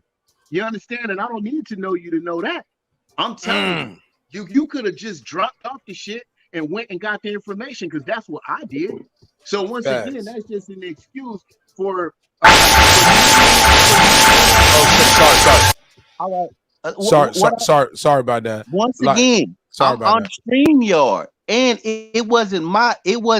I knew that the conversation was greater than me stopping trying to figure out those names. I was trying to get the point that Reggie was making. It was bigger than conversation and bigger than fact checking the information. No, it wasn't. It was bigger than two names. Like y'all lost on the two names. And then the brother came in wrong. Let my brother. Okay, slow down. Everybody slow down. Troy Graham been waiting to get into. Troy Graham, give me your rebuttal. Hey, look, when you hear that noise, that means I let that noise is supposed to shut everything down. I hate it's there, but I love it now because it reminds me, don't let the shit go to 2 minutes uninterrupted. 2 minutes or less. Matter of fact, 60-second rebuttal, like everybody. Troy Graham, unmute. Unmute, Troy. Okay, good. Listen, I don't give a damn what y'all talking about. I just want Case, aka Toby, to hit us a verse. He looked like Case to me. I don't care what the hell he's talking about. Man, we ain't at the freestyle part of the show yet, Troy. Troy ready to hear a verse, yo. Calico could do Shine's verse from yeah, man. Tell him to do the remix, of Can't Believe. That's all. Troy came in trolling. Go ahead, Toby. You got to let me and look. I gotta remind myself. Like, look, I need the audience to too. And you got the hat on like Case. No, stop. Look, anybody on the panel, please. If y'all see this timer going down to 0, don't let it go to 0 because I hate that noise. I ain't took it off yet, but if y'all see it, like Mark, take that off. Is 30 seconds, Mark, or 10 seconds. Sometimes I forget to take it off. But that noise is to shut the fuck up for everybody. It was either that noise or this drop. and my wife told me playing this drop when people call in would make people not call in. At the end of the 2 minutes, it's supposed to say this. Shut the fuck up. She was like, I would never call in your show if that's what I heard. After 2 minutes of me talking, and when I got to the end, that's what you played. I was like, well, I was trying to do the wrap it up shit, and I was trying to tell niggas to wrap it up, but that shit was too friendly. Like, while they talking, I just do this. She was like, I mean, that's nice. That's friendly. Is he? I'm like, man, they don't see that shit. They don't respect that. They don't respect that wrap it up. But that noise right there shuts everything down. It lets everybody know you hit 2 minute warning, like you lost the $200. But let's pass the mic around and go ahead, unmute yourself. Go ahead. Some people said in the chat, they said you look like baby Gorilla Zoe. Nah, that's Ice Cube's son. Ice Cube's son. You can't talk. We had our roast session last night for 2 hours. You waited till the next episode the next day when you got that weak ass lineup. And yeah. I got you. What the drop said? I got you. Hey, that nigga Mark still ain't cleaned his neck up, looking like goddamn a little slimmer Garfield. Garfield the Nash. Got my camera off. That's Pepe Le Pew, man. Leave him alone. No, you Pepe Le Space. You floss with the damn garden hose, nigga. You can't talk shit to me with that gap, nigga. Like Troy's the only I can do orthodontic jokes on. You can never talk to me about smiles, faces, head shape. Yeah, nigga. Oh my god. Oh my god. I can joke on Troy forever. Don't look at him. Don't tuck him in, nigga. Don't untuck them teeth. Don't move that forearm. All of that shit. Leave me alone, Troy. I be and Calico, get your damn high school pickup off here. Yeah, look, they airbrushed all this nigga acne off. He wearing his favorite Inichi and LRG shirt. Like, yeah. And he don't lost all them dreads. The nigga only got 6 dreads left. But I saw him today on live. Look, yeah, we crack jokes. Look, we crack jokes on each other, homie. But at the end of the day, I respect them. Go ahead, Tobias, but I respect all these brothers. But the only thing I don't respect is I don't like people calling Terence Bud Crawford. Are you talking in my go ahead. No, I'm listening. I'm hearing the feedback from somewhere. I don't like people calling Bud Crawford Toby Top Rank. I think it's the most disrespectful shit ever. I feel like, damn, this nigga got a higher guarantee than your favorite fighter. If his name ain't Canelo, and that's about these motherfuckers ain't getting $5-6 million guaranteed to fight a nobody. He don't get no back end either. Hey, regardless, my front end better than your back end. That's not true. Hold up, stop. You from Atlanta, Mark? You from Atlanta? What that mean? What that mean? Don't challenge my sexuality, because I fuck your bitch now. Don't do that now. Hey, I cut my camera on. You can't talk about back end and front end being from Atlanta. Bitch. You can't talk about back end or front end being from Atlanta. Just leave that conversation alone. Well played. Silence. Silence. You got me, nigga. You got it. Right, you won that round.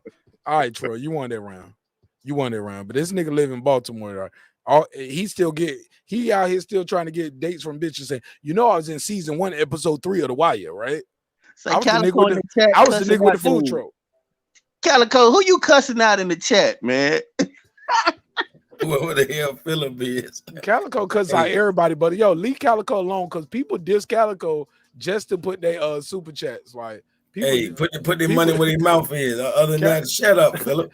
Calico come on the show just to make people diss him and put their super chats up. So I ain't got no problem with Calico. Ashley, I got something I got something I'm about to do nice for you, Calico, and you don't even know it. I was itchy on the trigger finger, but my wife told me to ill up and like, yo, gotta relax on me. You too nice. And I was like, nah, fuck it. I'm gonna do it for him. I'm gonna help him out. Calico, I got something special. I'm gonna do something. I'm gonna try to help you out.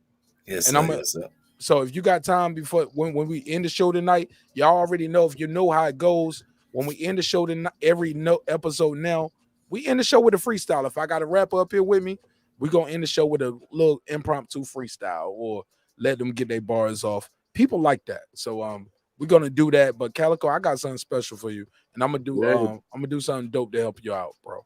I got something dope to help. Yeah, he got some natural hair oil for that crusty, dry scalp forehead of yours, Calico. Oh, this nigga starting to roast. Reggie, they ready to start the roast session. They don't Let's even want to go. talk about. They don't even want to talk boxing no more. They ready to do the roast session. Brandon Washington Hey. like, hey, I gotta go. Because y'all brothers are disrespecting each other, and the honorable Elijah Muhammad teaches Yeah, us. you know I can't participate in that behavior. See, that's why I told the brother Toby and he don't know me. Hey, Calico. They say But your you dreads okay with? made out of- But Brandon, you okay with niggas calling me Toby every night? Because I love Bud Crawford. Hey, So you, Calico but you got- respect that. Hey, man, Calico I ain't never said that. But you okay with it? You co-sign that shit. I seen I you in the chat on them panels. You don't check them. You don't say shit. But you I got a get problem kicked with off me the doing. channel. But you got a problem with me doing the episode about Big Meech. No, I got a problem with you doing it. Yeah, I do. I don't know. Yeah, because you promoting degeneracy. Stop promoting degeneracy, Mark. Listen to hold on, look at OG right here. Listen to it. See, OG, you think these niggas all my fans and my friends? These niggas don't fuck with me neither. They pull up just to disrespect me too, just like you. But I love them though. I'm built for this shit. They clown me every night. I'm just built for it. You just the only one that got your camera on right now, like you got something to prove. But Hey, man, fuck man. these niggas, man. Fuck these niggas, man. I You ain't don't got give a shit to fuck. prove. I don't. Hey, man, listen. You ain't gotta let them know you gorillas bro. off real, cousin. At the end of the day, bro, you got to think about it, bro. I'm a light-skinned nigga. Are you light-skinned? I'm a light-skinned That's nigga. like that ain't light-skinned, homie. You my complexion. Well, okay. You brown skin. According to some niggas, I'm a red nigga that went to white schools, and I went to the boxing gym after school. Do you understand, bro? Hey, Red, you got the fight doctor. Fight doctor. Fight doctor. All over. No. Hold up, Brandon, relax a little bit. This is first night, man. We got to break them in. Pause. It's damn Reggie said we don't give a Reggie Logan, Reggie, you know how I be thinking, right? I don't give a it's fuck 9 what billion a nigga gotta motherfuckers say out about here. me. I don't give a fuck what a nigga got to say about me, man. That shit don't bother me, much less some niggas I don't know. And even if I did know y'all niggas, I still wouldn't give a fuck. I love it. That's just the bottom line. That shit don't move me.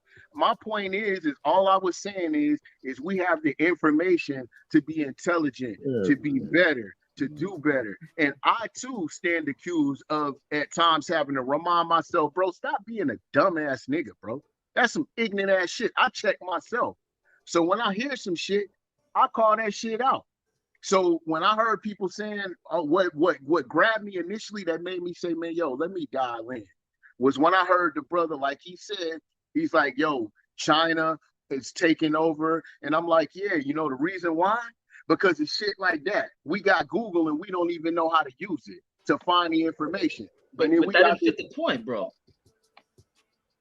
And that's it. You know what I'm saying? So you know, Reggie, I'm not, all right, let Reggie reply, because everybody at this point, everybody got their opening statements, so it's kind of like on some free smoke shit. I'm gonna let y'all cook as long as y'all need to cook. Go back and forth. All I ask is y'all share mic time.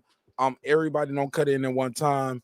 And by the end of this, we're gonna do this freestyle cipher before we end the show. Every show gonna end with a cipher, Reggie. That's my new shit. Reggie Owen, start getting your bars ready. Brandon Washington, get your bars ready. If not, tag in Megazar, because Brandon is Mega. Mega is Brandon. Y'all be trying to trick us like y'all ain't on the same team. Y'all niggas on the same team. Just one of y'all niggas rap better than the other. But we will end the show every night with a little rap or a little music, because my boxing fans come here for hip hop and my hip hop fans come here for boxing. So Reggie Owens, my brother, you do not have to keep your camera on now. If you want to keep your camera on, that's cool. But I'm gonna let you know they are not about to be nice to you, Tobias. You understand that, right? Man, he get it, man. This part of the formal I don't welcome, get no man. fuck, bro. No. He said it's his first time, Reggie. He don't know. Man, we don't give no fuck. I don't get no fuck, man. All right, well, he built for this shit. Let's go. My brother, you at war right now. I can't save you. Hold up, but Tobias, you know I can't save you, right? Man, he don't need saving, man. He perfect. I try to save him. But Reggie, I try to save everybody, even you. The name is Tobian or Toby, but it's all good though. I'm gonna call you Mr. Norris. Can I call you Mr. Norris? Whatever works. Man, let me finish what we was talking about. But with his call, why his call didn't make any sense. It's not about to be good.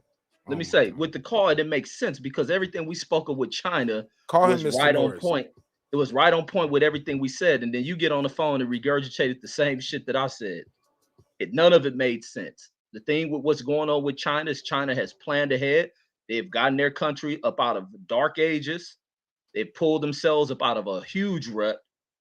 And with them pulling themselves out of a rut when it was desperate times and desperate measures of really igniting their whole labor force, they've also put together plans of looking forward. They've been forward thinking with 10 and 20-year plans of where this country is going to head. And they have effectively implemented everything they have had within their plans of how they move that country forward. Facts. The name of their program was called the Giant Leap Forward, Reggie. That's what it was called. The Giant Leap Forward. That's one of the programs that was implemented. What does that mean? I don't know what that means. Enlighten my audience, because my audience don't know. What does that mean?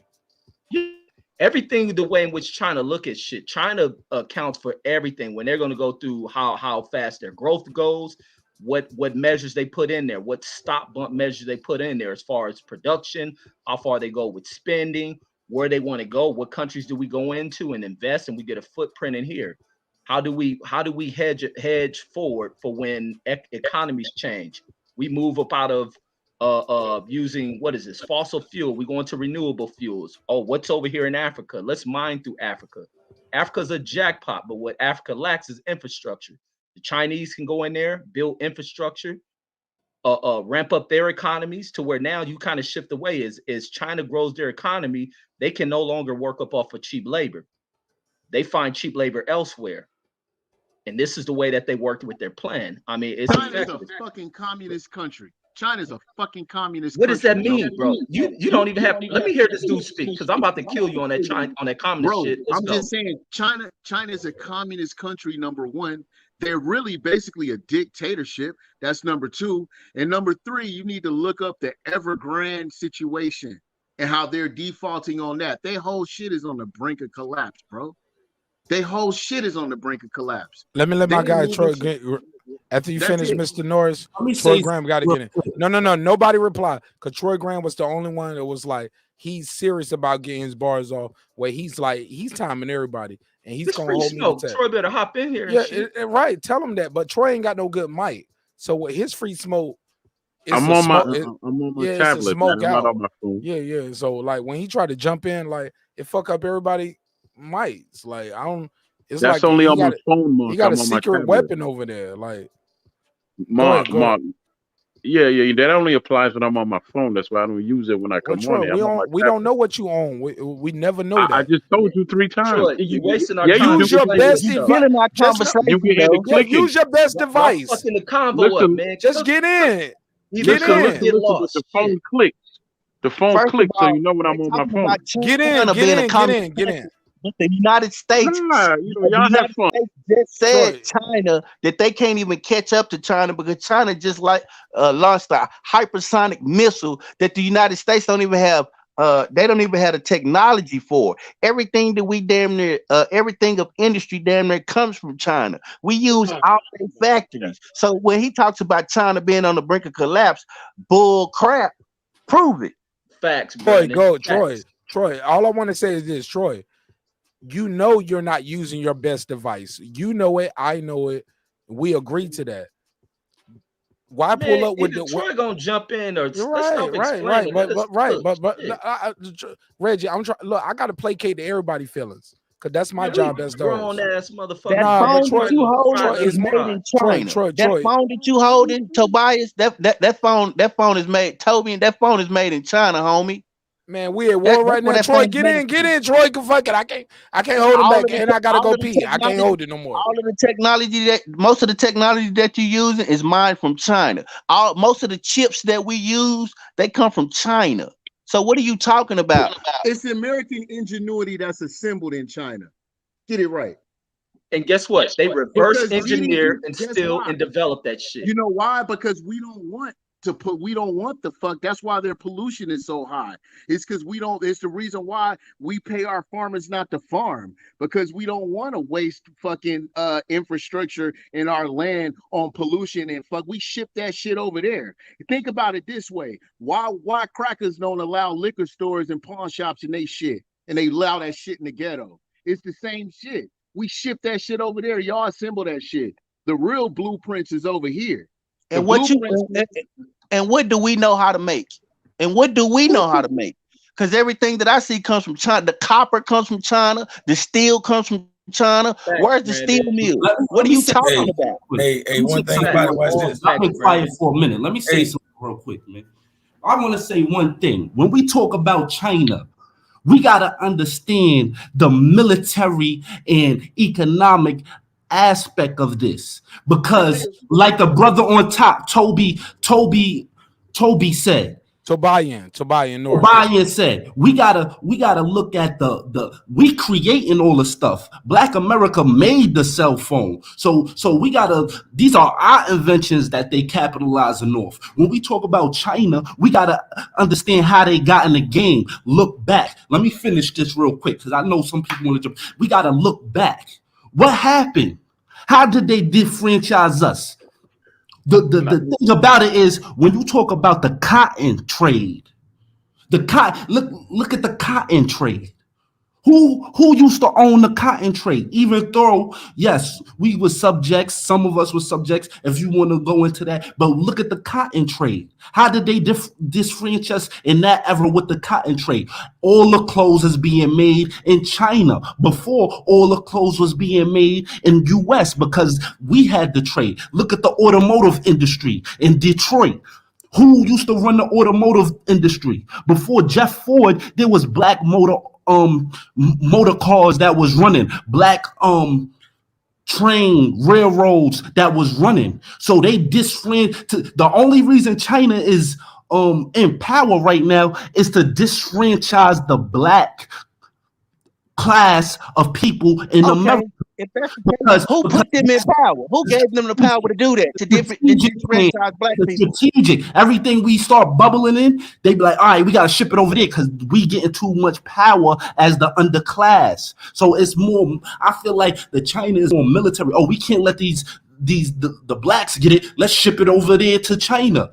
You feel me? It's a military. It's about military not letting us get up because we have everything over here. We have the land to produce. They taxing the farmers. They took the farmland with the Homestead Act. We know about all of these things. So how are they? That's our trade, the cotton trade. It's no reason why we work 400 years, so-called picking cotton, and somebody else just come yesterday. That should be our trade. Oh, all the clothes.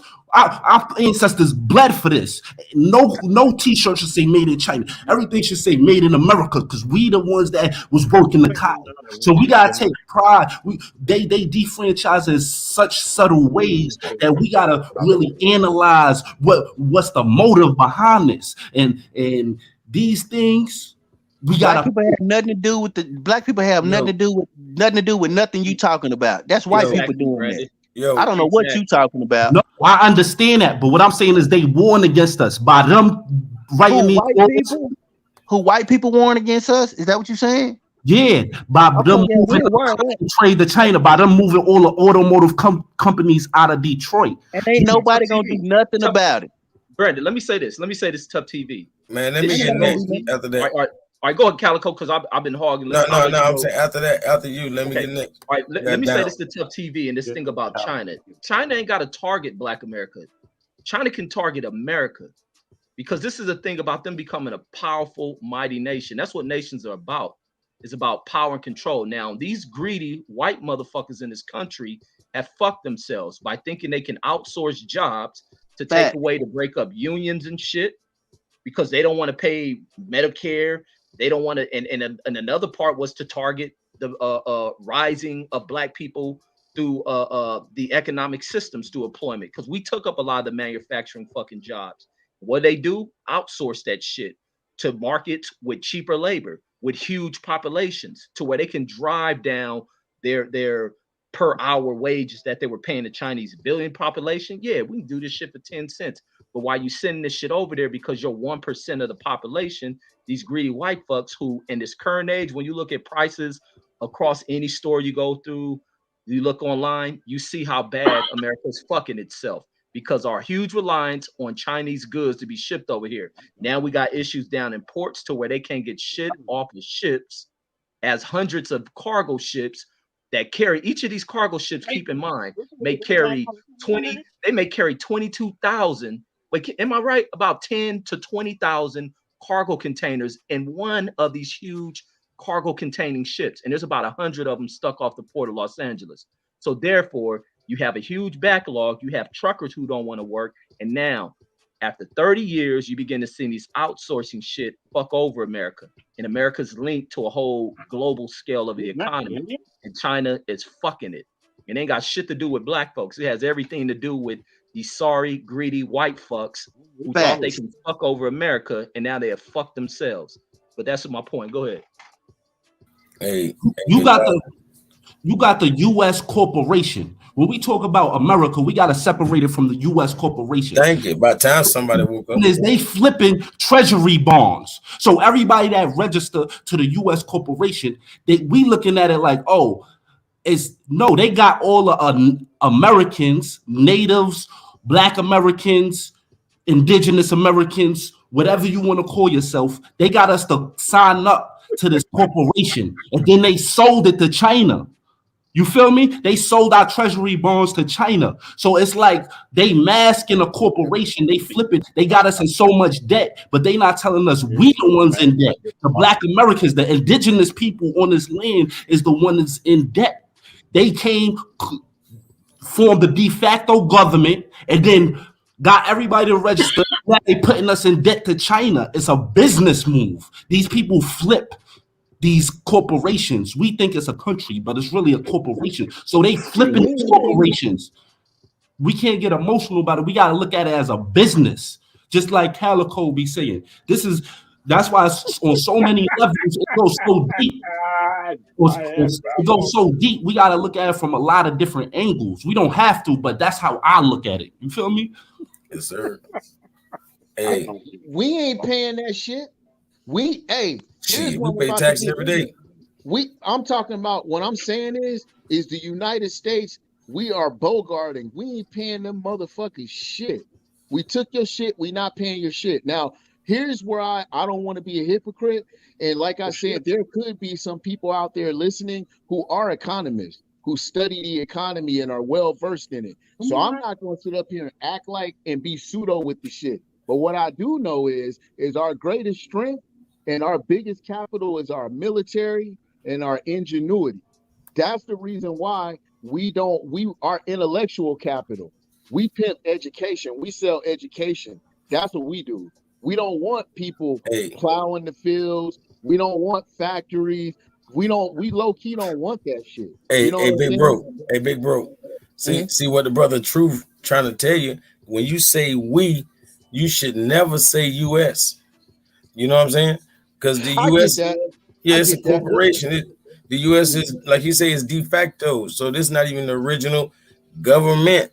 You know what I'm saying? Well, whatever it is, we cannot be down with that U.S. shit. But I'm saying a lot of us already. Man, I live here, bro. At the end of the day, bro, the U.S. is not America, though. I'm down with the U.S. I'm down. The U.S. is not America.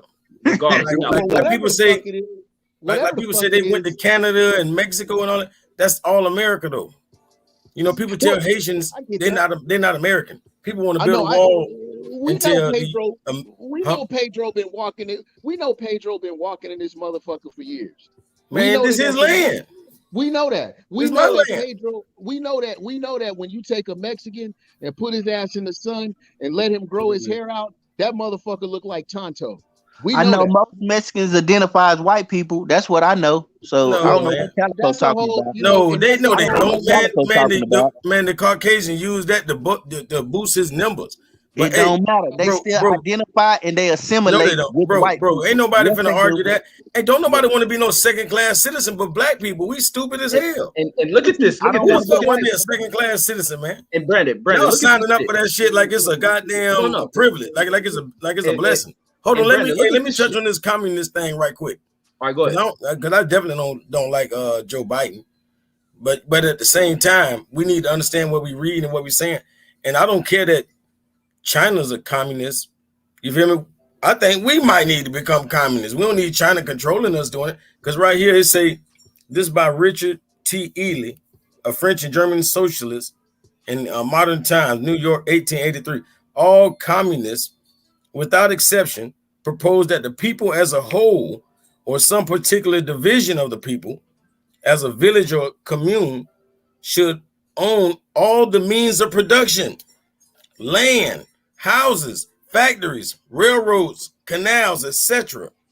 That production should be carried on in common, and that officers selected in one way or another should distribute among the inhabitants the fruits of their labor.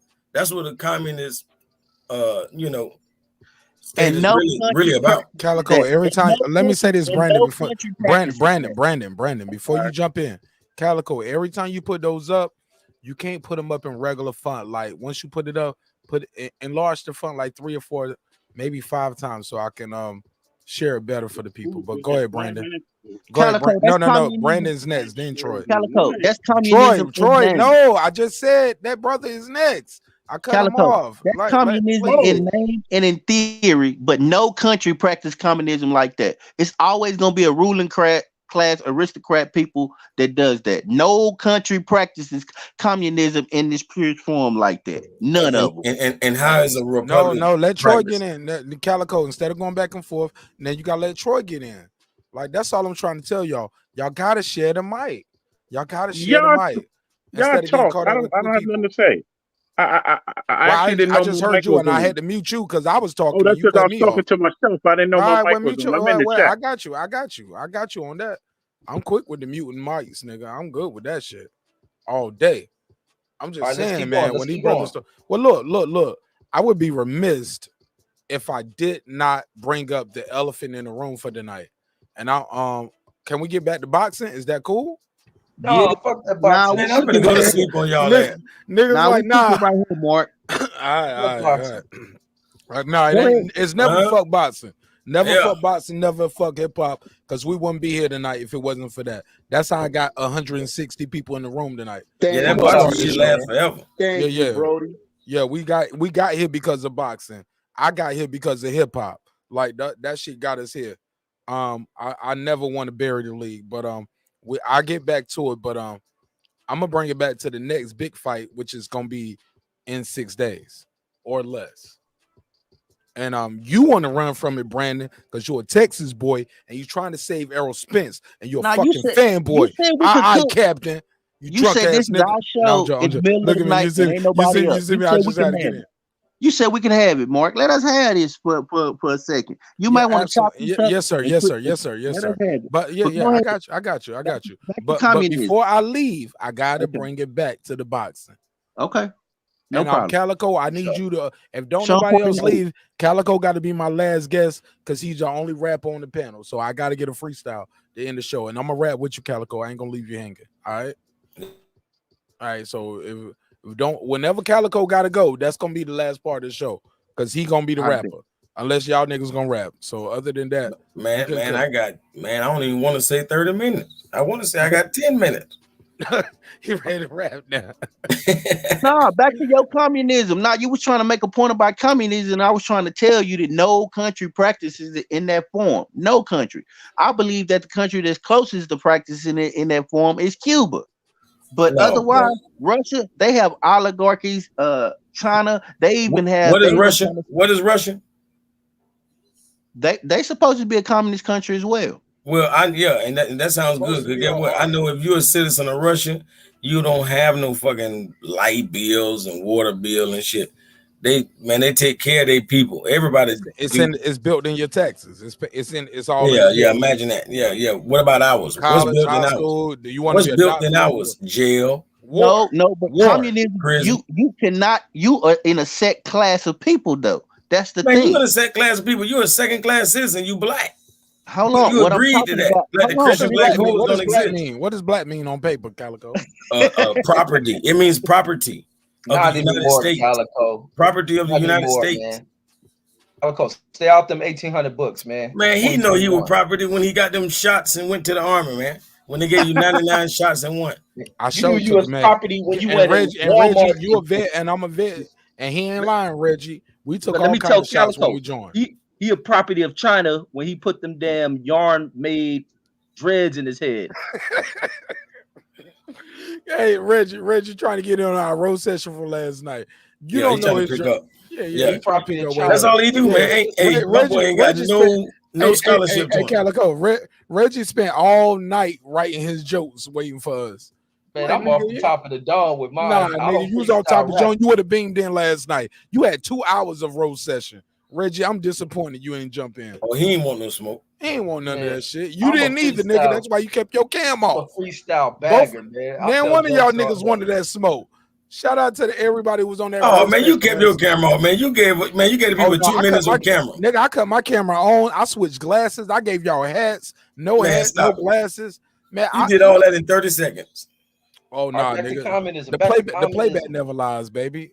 You can say whatever you want to the people now, but they gonna click my last video, and they'll see. Oh, things you can't do in Russia. So when we talk about communism, when you talk about communism in these forms, man, that's just in theory only. That's not the communism that you just read on screen, and that's not the communism that Karl Marx was talking about in Communist Manifesto. And even if it was, guess what? Y'all don't want it because y'all scared of words. And even China blends their economic practice.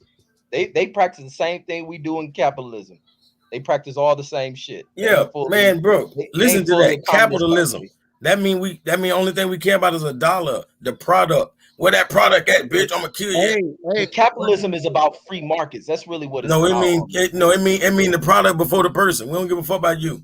It's about there's one thing that we have to agree on in any communist or quasi-communist country, whatever you want to call it, semi-communist. You're always under the threat of your shit being appropriated at any time. Man, same thing right here. This got to be a communist then. What do you, man? Y'all don't understand what liquidating assets mean? I don't see listen, I don't see the government coming in and just saying, okay. I understand that they, quartering troops and all that shit, but I don't see the government coming in and telling me, hey man, this our shit, you gotta go. Bro, did you ever hear of the Gold Confiscation Act? No, I'm not aware. Yeah, I'm saying that's when they came up with the birth certificate. They came up with the birth certificate when they took all of the gold. You feel me? And now the people are the asset. You feel me? 1800 shit. No, I'm telling him that I'm just saying they can come door to door and take your shit. They can. That's a fact. They can. It's called eminent domain. They can take your land too. It's called eminent domain. Anything, like people like Michael Jackson. But they gotta pay you for that shit, though. They gotta pay you for that shit. Bro, that paper don't mean nothing. We are debtors. Right. It's debt versus credit. No, Tobias. We're supposed to be creditors, but we debtors. No, Tobias is 100% right with what he said. No, by what? They can't just take, like communist countries. They can confiscate your business. They can confiscate property without. When they stop doing that in America, they gotta pay. Let them finish, Calico. They just can't take shit from you. Eminent domain has a process. They got to pay you of a certain value, either above market rate or whatnot. They just can't take it, and it has to be for some specific purpose. And a lot of times, that's liquidating your assets. They're gonna take what you possess, but they're gonna give you some paper, some worthless ass paper. You didn't even let them finish, Troy. That's just like out here in LA, LA, where I'm from. Before we had the 105 freeway, there's a bunch of properties along where this freeway was. Before they can take those homes, they had to pay the property owners above market. Pretty sure they're getting paid above market for the value of those properties. And what they use is that many communities try to fight it in the domain. This highway is a vital. It's a vital connector. So they had to take. They was gonna take it regardless. Right, and you wait to be the last one on the street. You get the lowest money sometimes too. Fact.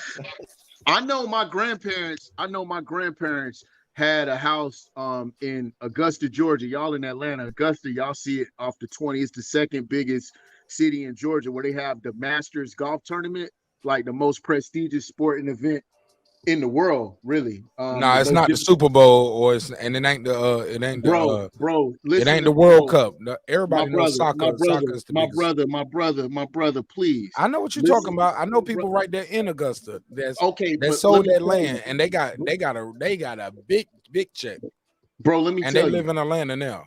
bro. Let me tell you, that's some big shit. The Masters tickets. It is the most exclusive sporting. Look, the badges, the tickets to get into the Masters golf tournament have been in people's families for years and years and years. There's a lottery for that shit. You understand? People, let's not bury the lead, though. I got you. Let's not bury the lead. But here's my point. My point is, ain't nobody on this channel, chat panel, ain't none of us going, and nobody care about that. You could go, but you're gonna have to pay a shitload of money to get up in there, and you're gonna be borrowing the tickets.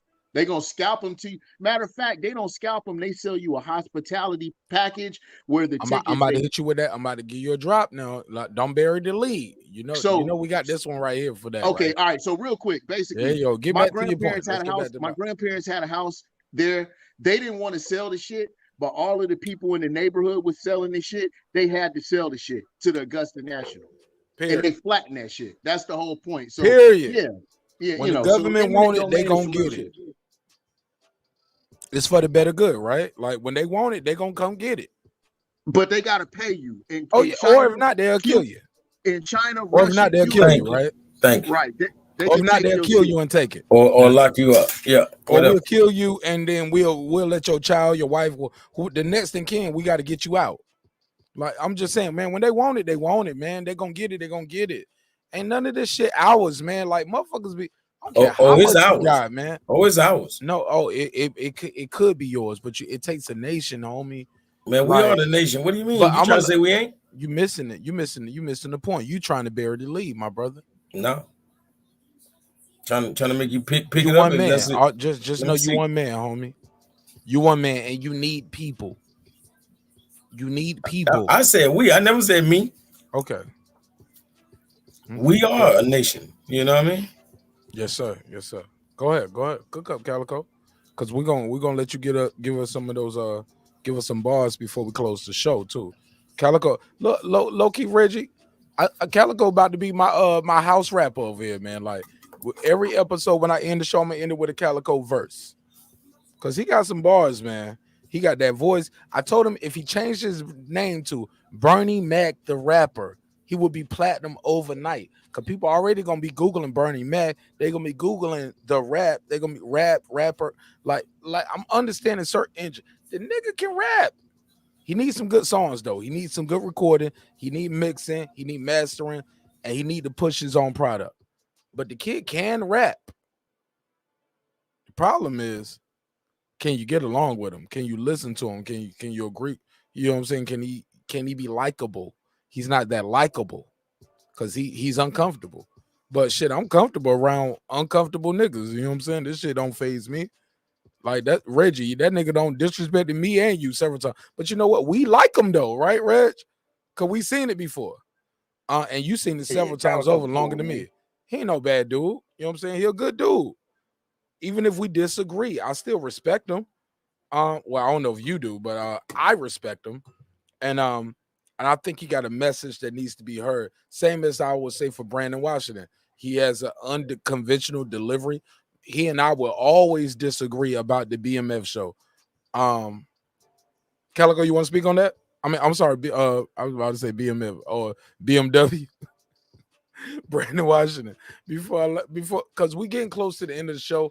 Because I love y'all brothers, man, and y'all know I can talk to y'all every day, and that's why I'm starting to do it every day, because I realize people need a place to get their bars off, man. And we gotta let people speak, man. Some people's here and they only pull up when it's 100. I see it too. I know who clicked the link, and I don't even let them in. Cause I was like, bro, you only pull up when you see it's 100 motherfuckers in here. You know what I'm saying? Like, you got those types, and you got some guys like marqnash. I fuck with you. I don't care if it was 10 people in here or 110 people in here. Like, we rocking with the show, and I see y'all in the chat. I know who you are. That's why certain people join the panel, and some people they be like, yo, I couldn't get through. I'm like, yeah, it's for a reason, bro. You know what I'm saying? Man, you guys make the show. Reggie, you see what I'm doing right here? I'm winding this thing down, man. I'm trying to wind it down. Reggie, like, nah, we still lit. Reggie's like, let's go. I gotta let Troy get back in. I gotta let Truth TV, because some people are introverts. They're not gonna interrupt people. They're gonna sit back and relax the whole time because they new here. They like, I don't want to interrupt nobody. Like, I just want to be respectful to the host, to everybody here. I feel like these your homies. You know what I'm saying? They don't know I don't fuck with y'all niggas neither.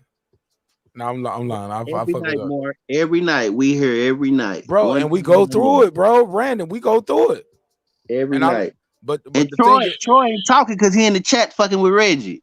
oh, I see, I'm missing all that. And I looked up right here. I see Your moist ass is up. I can't take it. Shut it up. Go ahead. I'm looking up. I see 31 missed chats over here, so I'm late in the chat.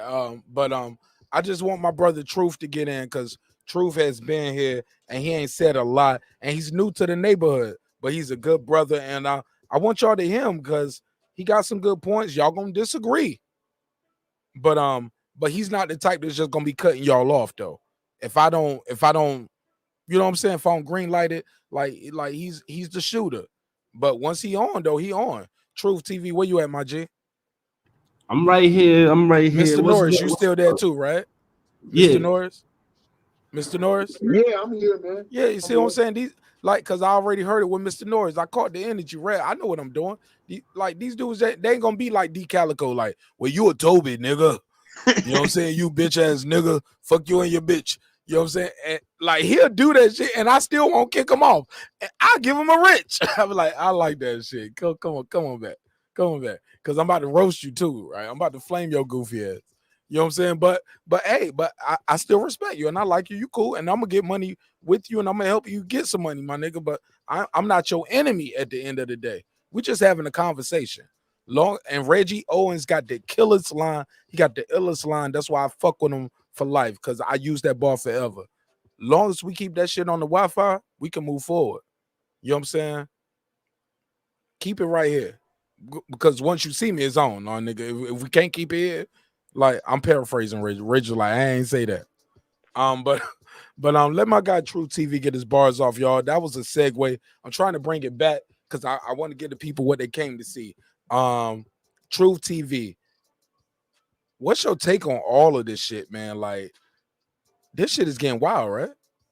Yeah, it's getting real wild in here, man. And I just enjoy the build. You know, it's a lot of segues to off the topics, but I appreciate the builds because we need to get the kinks out in order for the whole body to move. We can't leave one little thing back, overlook something, and then expect problems to get solved, because it'd be a lot of animosity that could creep up after, you know. So I'm glad somebody handling they handle when they handle it, even if it's something minute.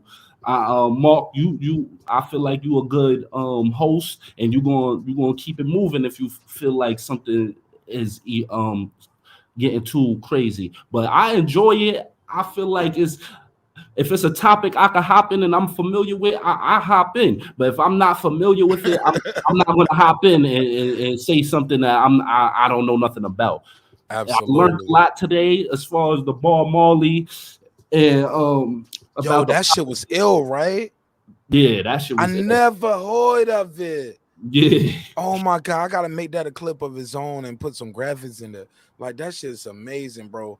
Like, go ahead. I'm sorry, I didn't mean to cut you off. Please. Yeah, and the brother perspective, Troy, him being there at that time, that's like in explaining like what was really going on, how people was being chopped up. That's like something I love, new information, firsthand information, and I feel like that was a very powerful thing for us to hear, how they be manipulating these elections, and because a lot of stuff that he was talking about goes on now, and we don't notice it because we don't see history repeating. We don't know the history, so we don't see it repeating itself. So it's always good to know history, so you know where you at and what's your stances now. And I feel like the boxing, as far as boxing, Benavidez, it looked like it was going to be a hard fight. He knocked him out, and that was a good fight, man. The brother that got knocked out, I don't know if his name was Davis or something like that, but yep. Yeah, Kyrone Davis. Yeah, Tyrone Davis. He put up a good fight for somebody that probably didn't have as much in his corner. He probably didn't have a good as team as Benavidez. You know what I mean? Short notice fight. He took it on like, what was it, 3 weeks notice or some shit? Yeah. So I give him props for having that heart like a lion, boy. That boy was in that pocket. Even though he was getting hit, he was throwing some strong shots. I think that was a good, entertaining fight for boxing right there. That was a good one right there. And that's about it, man. Man, fuck all that. So you team Porter or you team Crawford? What's up? I'm team Crawford. Shawn Porter 8. Crawford. Why? Hold on, why? Why you team Crawford? Why you team I'm Crawford? team Crawford. Yeah, I'm not saying. I'm just asking what's your point. Why you team Crawford? I'm team Crawford because the skill level is on a different level. Shawn Porter is one-dimensional. The most I see Shawn Porter having is a punching chance because Crawford got dazed a couple times in the past. But besides that, as far as skills and everything else, he surpassed. I think Crawford is the best welterweight out there, bro. The techniques, the footwork, the movement, him jumping around, it's too much. It's Shawn Porter always for a stagnant fighter. Talk that shit, yo. Talk that shit. He know how to box, but you can see he know how to box. Yeah, Shawn. If you watch closely, Shawn wasn't landing that many clean on Earl. He was using his boxing skills a little bit, but Earl Spence turned it on and off. What I'm saying is, when you got a real boxer that does this, he really do this. He really jump around. He really moving. He really sticking. He got that power. And he gets dropped by Green Machine. And you get kicked off the panel. And you get kicked off the panel for that bullshit. And you get kicked off that panel for that bullshit. Well, I'm saying Brandon Washington. Shawn Porter got a punching chance because he was dazed by Green Machine, because he was dazed by Gamboa. That's the only reason Shawn Porter got a punching chance, because he showed that he got a little grit in him. But overall, Terence Crawford took a bullet to the head, so we can't say, you know what I mean? Dome shot and drove himself to the hospital. Dome shot. Marcus put me don't ever talk to me about a nigga with a bad leg or a nigga that been in a car accident. My boy took a dome shot and drove himself to the pause. So you don't even gotta ask me who team I'm on. I'm on Crawford, boy. I've been. Put the graphics up, man. Oh yeah, but when you ever seen Shawn Porter really give a nigga that I'm talking about where Shawn Porter. When I think of Shawn Porter, I don't think of power, and I mean he's not gonna knock nobody out because he don't really sit down on his punches. I mean, but the thing with Shawn Porter is he got the ability to frustrate you, and like it was somebody else that said it on their show. I'm gonna plagiarize him a little bit. No, it was Shawn Porter himself. Bud is an emotional fighter. So when the shit don't, how is he gonna react? How is he gonna react when the shit ain't going his way? Sleep. Let me tell you one thing. You forgot. I don't say you forgot, but I'm just, this how I do. But no doubt. They forgot about Jeff Horn. Jeff Horn was not no pushover. Jeff went in there and roughed up Pacquiao doing all that Chinese conditioning, getting beat by bricks and shit. And Jeff Horn up. So Jeff Horn was a Shawn Porter.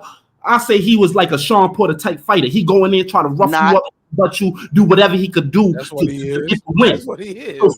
So when we say he's gonna make Crawford uncomfortable, look at the Horn Crawford fight. Jeff Horn tried to do that same shit. Crawford said, "What? You crazy?" I took a bullet to the head, started roughing him up more than Jeff Horn was roughing him up. And Bro, Jeff Horn ain't motherfucking Shawn Porter. Jeff Horn ain't motherfucking Shawn Porter. Come on, ain't close. I'm saying they have similar styles make fights. So when you say somebody trying to use that, those tactics don't work against a real boxer. You feel me? Earl Spence is trying to walk you down. He's going into the punches. He tried to change the boxing, but he can't change like that. So that's going to work on him. Terence Crawford is dancing like a ballerina on his toes. Then he could sit down at any moment. Then he switch up on you. What do you That's want? why Mean Machine. What do you That's why want Mean Machine to do? dropped his ass. That's why Mean Got Machine dropped dropped by his Green ass. Machine. That's why he dropped his ass because Facts. Terence Crawford, he be off the pivot a lot. You know what I'm saying? And sometimes his feet, like if Sean Porter can catch him at the right angle, he ain't gonna Facts. necessarily stun him, but he can get dropped now. Don't get He's the going to game get fucked dropped. up. Say it again for the people in the back. He can get dropped. He might And not be will. hurt, but his ass can get dropped. But does Shaw have a history of dropping people? Yes. Say it again. No, he don't. So we just prove that point right there. He don't got the power. He don't sit down on his punches. Even if he hold on, homie. You know, Crawford y'all will box him. Can I get a shameless plug? Look at the graphic. Man, y'all done got amped up over this shit. Man. Nah. This what they came for, Reggie. My hashtag is queued up for this. The Crawford fans and the Porter fans are gonna be finding our every live. They're gonna be here for this. It's coming every episode. Reggie, they call me one of the Bud Avengers. If not the captain, I'm one of the leaders. Bernie don't fuck with you. Yo, cause you know what? Cause they built us against each other. they played us against each other, and I didn't make it better because I accidentally sent him like one of my homeboys. Don't videos. matter. He don't fuck with you. Yeah, but he You ain't blocked the me. cap. Bernie the cap. No. I get more views than Bernie on my Bud videos, though. Respectfully, of course. Bernie ain't got no 30,000 view Bud video, but he right there. Other than the Showtime shit, but that's my guy. He know me, man, and I love Bernie. No, he don't. I need shut up, bitch. I'm gonna take you off here. I'll get you out of here, you motherfucker. Get him out of here. Hey, Bernie, this is an infiltrator right here. Bernie, he's an infiltrator, but I bring him up here just so I can embarrass these. I troll these Spence fans every day, homie.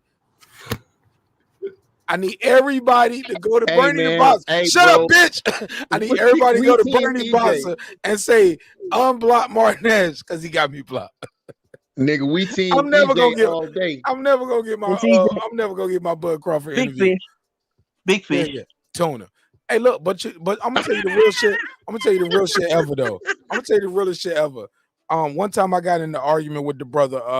I'd rather not say his name because if I don't fuck with you, homie, like that's how I do it. I kill you with blindness. His name PBC.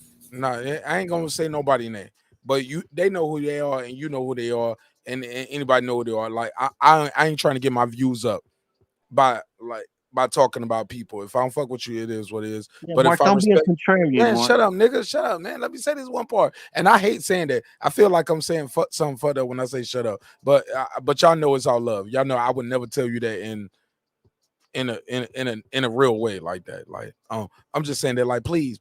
That's my way of saying please. Respectfully. Motherfucker was like, Terence Crawford, your favorite fighter, and you ain't got no interview with him. You ain't shit. You a bitch. You a hoe. You ain't shit. And I was like, damn. I was like, but he ain't my favorite fighter because I want to interview with him. I just like him. I think he dope. And if I get an interview with him, that's cool. If I don't, he don't. And people were telling me, shout out to the nigga Derek Lincoln, who pulled up with all the big dolphin meat gear yesterday. He had the big salmon, he had the big guppy, he had all the Aerospence moist gear. I remember when he pulled the picture up in the back of his Aerospence sweatshirt. The back of the Aerospence sweatshirt says Free smoke. It says stay moist, my friends. Stay Boy, wet, my you hell, friend. boy. Man, Boy, you that- hell, boy. I promise you, I can't make this shit up. Yo, the nigga the nigga Derek Lincoln pulled up on my live last night. If you watch the video, it was Derek Lincoln. My brother Brandon Washington ran from it. My brother Reggie didn't want no pause. Shout out to Truth TV. He the first comment I saw. He was like, "Nigga, I wish I was there," and I was like, "I wish you was there too." Troy Graham was there. Troy Graham, rewind this video to the beginning. Yo, D Calico cammed up for the first 30 minutes of this live. Like, it's classic. Like, and I ain't even make no big deal of it. I just did like Nori. I was looking like, look at your screen. I was like Nori. I was looking like this. Like, yo. I'm like, nigga day late an hour short, but okay. I was looking like no, like yo, this is you. Okay, just like I thought. Hey, bro, we team EJ all day though. That's big fish, big fish. That's my guy. But I said that to say this for y'all Aerospins fans, boys. One thing's for certain, two things for sure. Shawn Porter is gonna be looking like this when he land on the floor. Hey man, when you ever seen Shawn Porter get knocked out? Shawn Porter gonna be looking like this on the floor. Man, I ain't never seen Shawn Porter sleep at the. I ain't never seen him sleep at the broadcast booth. This your man, Reggie Owens. Reggie Owens. Reggie Owens, you putting the house on this nigga right here? It's gonna be a tough fight. That's all I can say. Reggie, this is your king. It's a tough fight. I like both fighters. I'm listening to y'all. Y'all got me rolling. Stop playing with me, Reggie. Brandon Washington, this is your king. Nope. I just want him to beat Bud. You won't, man. Look, me and my wife, we had a little argument today. I want to go up there and I want to go in there and kiss her in the morning. I'm about to order some Uber Eat, IHOP, and get her favorite pancakes delivered to the house, and I'm gonna end this live. That don't mean I'm gonna go up there and get to make love to my wife tonight or this morning. She's still gonna be mad. She's still gonna be looking like Shawn Porter, sleep like a motherfucker. Damn. She gonna be like, leave me alone. But I don't feel like fighting with you. Nigga, she sleep. Shawn Porter in a packed arena, homie. Mark, KP put in work on these YouTube streets. I'm just gonna say that. K who? Be careful. KP put in work. Kenny Porter put in work. Be careful. Hold on. Hey, look. Pretend you Kenny Porter and ask me about it. Guess what I'm gonna say?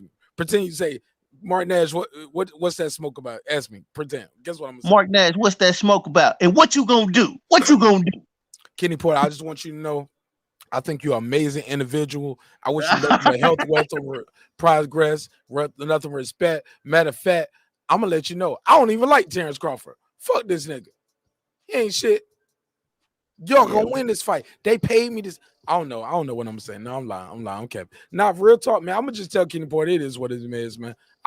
But all jokes aside, I might have a mush coming towards my way. I don't know what I'm gonna do. Goddamn. Why you bullshit, nigga? I don't know what I'm gonna do now. Shit. I gotta be more. Look. I'm selling the fight, Kenny. That's what I'm gonna tell him I'm doing. Kenny, I'm selling the fight. There you go. Wait for my post-fight interview. Watch my reaction. No matter how it go, I ain't gonna be. I told y'all he won't. No, because I've been telling y'all Shawn Porter been dope. Everybody who know what I know, I've been telling y'all, yo, I troll y'all niggas because I know for a fact Shawn Porter can eat an apple in one bite. That nigga still suck his thumb going to sleep. That nigga need that nookie. Oh, you see that too? You see that's how he got the old bite sucking his thumb? You foul, Mark. That nigga Shawn Porter go sleep like this every night. Hey. Sucking his bottom lip. Hey, Shawn Porter. Trolling y'all niggas, man. We selling this pay-per-view. Hold on, let me put this on the screen. That's what Kenny Porter need to be concerned with right there. For everybody else, when they talk this shit, did they put that up there? Did they put that on the screen? Hey, Shawn Porter front teeth is his wisdom pay-per-view, Las Vegas, November 21st. Buy that shit. Let's go. Got the stats up. That's what we talking about here. I'm just cracking some jokes. I'm trolling. You know what I'm saying? But, man, come on, man. If my daddy was a Kenny Porter, y'all wouldn't even know me right now. You get what I'm saying? Whatever field I'm in. Like, trainer of the year, Kenny Porter. I love Kenny Porter. My dad won't know Kenny Porter. And I tell that to my daddy face. He was never a Kenny Porter. My daddy never did what Kenny Porter did with Shawn Porter. Because if so, y'all wouldn't know me. That's a fact. So, no, as a father, and that's why I would never get that much, homie, because I love Kenny Porter. As a father, as a leader in his community, that motherfucker is a trainer. Like that motherfucker took kids to the Olympics. My daddy didn't take me to the dollar store, homie. What the fuck, homie? That's some real shit. Don't disrespect that man. Only joke I got about Kenny Porter is when that nigga told Shawn, he said, I want you to take all the air out of your lungs. And it worked. That's the crazy shit. Like that's how dope Kenny Porter is. That nigga know what the fuck he know. He was like, yo, you know it's air in your lung. That weighs something. And I was like, air does weigh something. I ain't even think about it. I ain't even think. Does air weigh something? Yeah, take that air out your lungs. You nigga, you'll be a little lighter. That nigga farted. That nigga farted. That nigga said, "Take." And you can see him, bro. Yo, look at that shit, bro. He cut Shawn hair braids off. That shit didn't work. Then he whispered, and he said, "Did you do what I told you?" He was like, "Yes." Then he get back on stage, and you could see Shawn literally go. And his whole body like shoulder slump over. I was like, they was like 147. They were like, dang, get off. I was like, damn, that's what Keith Thurman was talking about. It was like, yo, you only that weight for that one period of time. I only got to be that weight for 1 minute of my life. Yeah. You know what I'm saying? And then I'm back up. Yeah. And that's the same thing Little Charlo was talking about when he was talking about Big Charlo. It was like, yeah, and just like my brother said, you know what I'm saying, blah, blah, blah. Then I blow right back up. He literally said the words, I blow up. The interview is out there. It's on your favorite YouTuber's channel. Probably Fight Hype, some shit like that where they play the whole shit. And yeah, man, shout out to him. But pass the mic, marqnash. Go ahead. Kenny Porter, please don't mush me. I love you. Kenny Porter will mush your motherfucking Kenny Porter, I don't fight fair. And I ain't gonna file no suit. I might poke you, Kenny. What y'all got? 1 more hour left. I'm gonna poke Kenny Porter ass so you try to mush me, nigga. To all y'all EJ fans, man. Who? He lost that one against Shawn, man. Man, I love that better bullshit. You don't go Hey, get him out of here, Mark. Get him out of here. Hold up. Before I get him out of here, hold up. Before I get him out of here, Kenny Porter, I'm lying. I was joking. I ain't gonna poke you up. I just want to hug. I'm sorry. I shouldn't have said that. But I'm not joking. That must be so hard. Kenny Porter look like Chad Ochocinco. Man, Kenny Porter look like he's looking for his money right now. And a mush. Kenny Porter, I'm sorry. I did not mean that. It was just jokes. My show is a comedy show, Kenny. Kenny was like, well, let me give you Kenny gonna be like, let me give you a comedy mush then. God damn. All right, let's move forward. Brandon, you're an asshole. It's over. Yeah. Hey, I don't know if y'all heard, but this is for real. Kenny Porter and Fred gonna fight on the undercard. That's not real. Man, y'all gotta move forward, man. Y'all gonna get me in all kind of trouble with my y'all gonna ruin my political connects. Let's move forward, y'all. Let's for real. Cause that's when I gotta take the lead. Cause that's when they gonna say I'm a part of it, right? So Mr. Norris said I ran, but he came right back. You like, I ain't running. Fuck that shit. I'm back. But look, Kenny Porter, respectfully though, let's say this. At this point in his career, I remember a point. Let's change this temperature real quick and let's say some real shit. I remember a time when people were saying Shawn Porter should fire his father. Y'all remember that? And now, oh man, these people still say that shit because but they don't understand that's a father and his son, bro. He know what to say to he don't let him to. He led him to the mountaintop more than once. In the story, twice. Yep. How can you fire your father if he got you to greatness? When that man said he's the reason you a millionaire, and I told you can do this when you was a baby. How do you tell that guy, well, you took me as far as you can take me now? I'm gonna tell you what fucked me up. And you see him in your reflection every day. Before you do that, I want to do a panel call. I don't mean to taint the witness pool, but let me do a poll chat. We got 2, 4, 6, 7. If need be, I'll put a poll in the chat if we need to break the tie.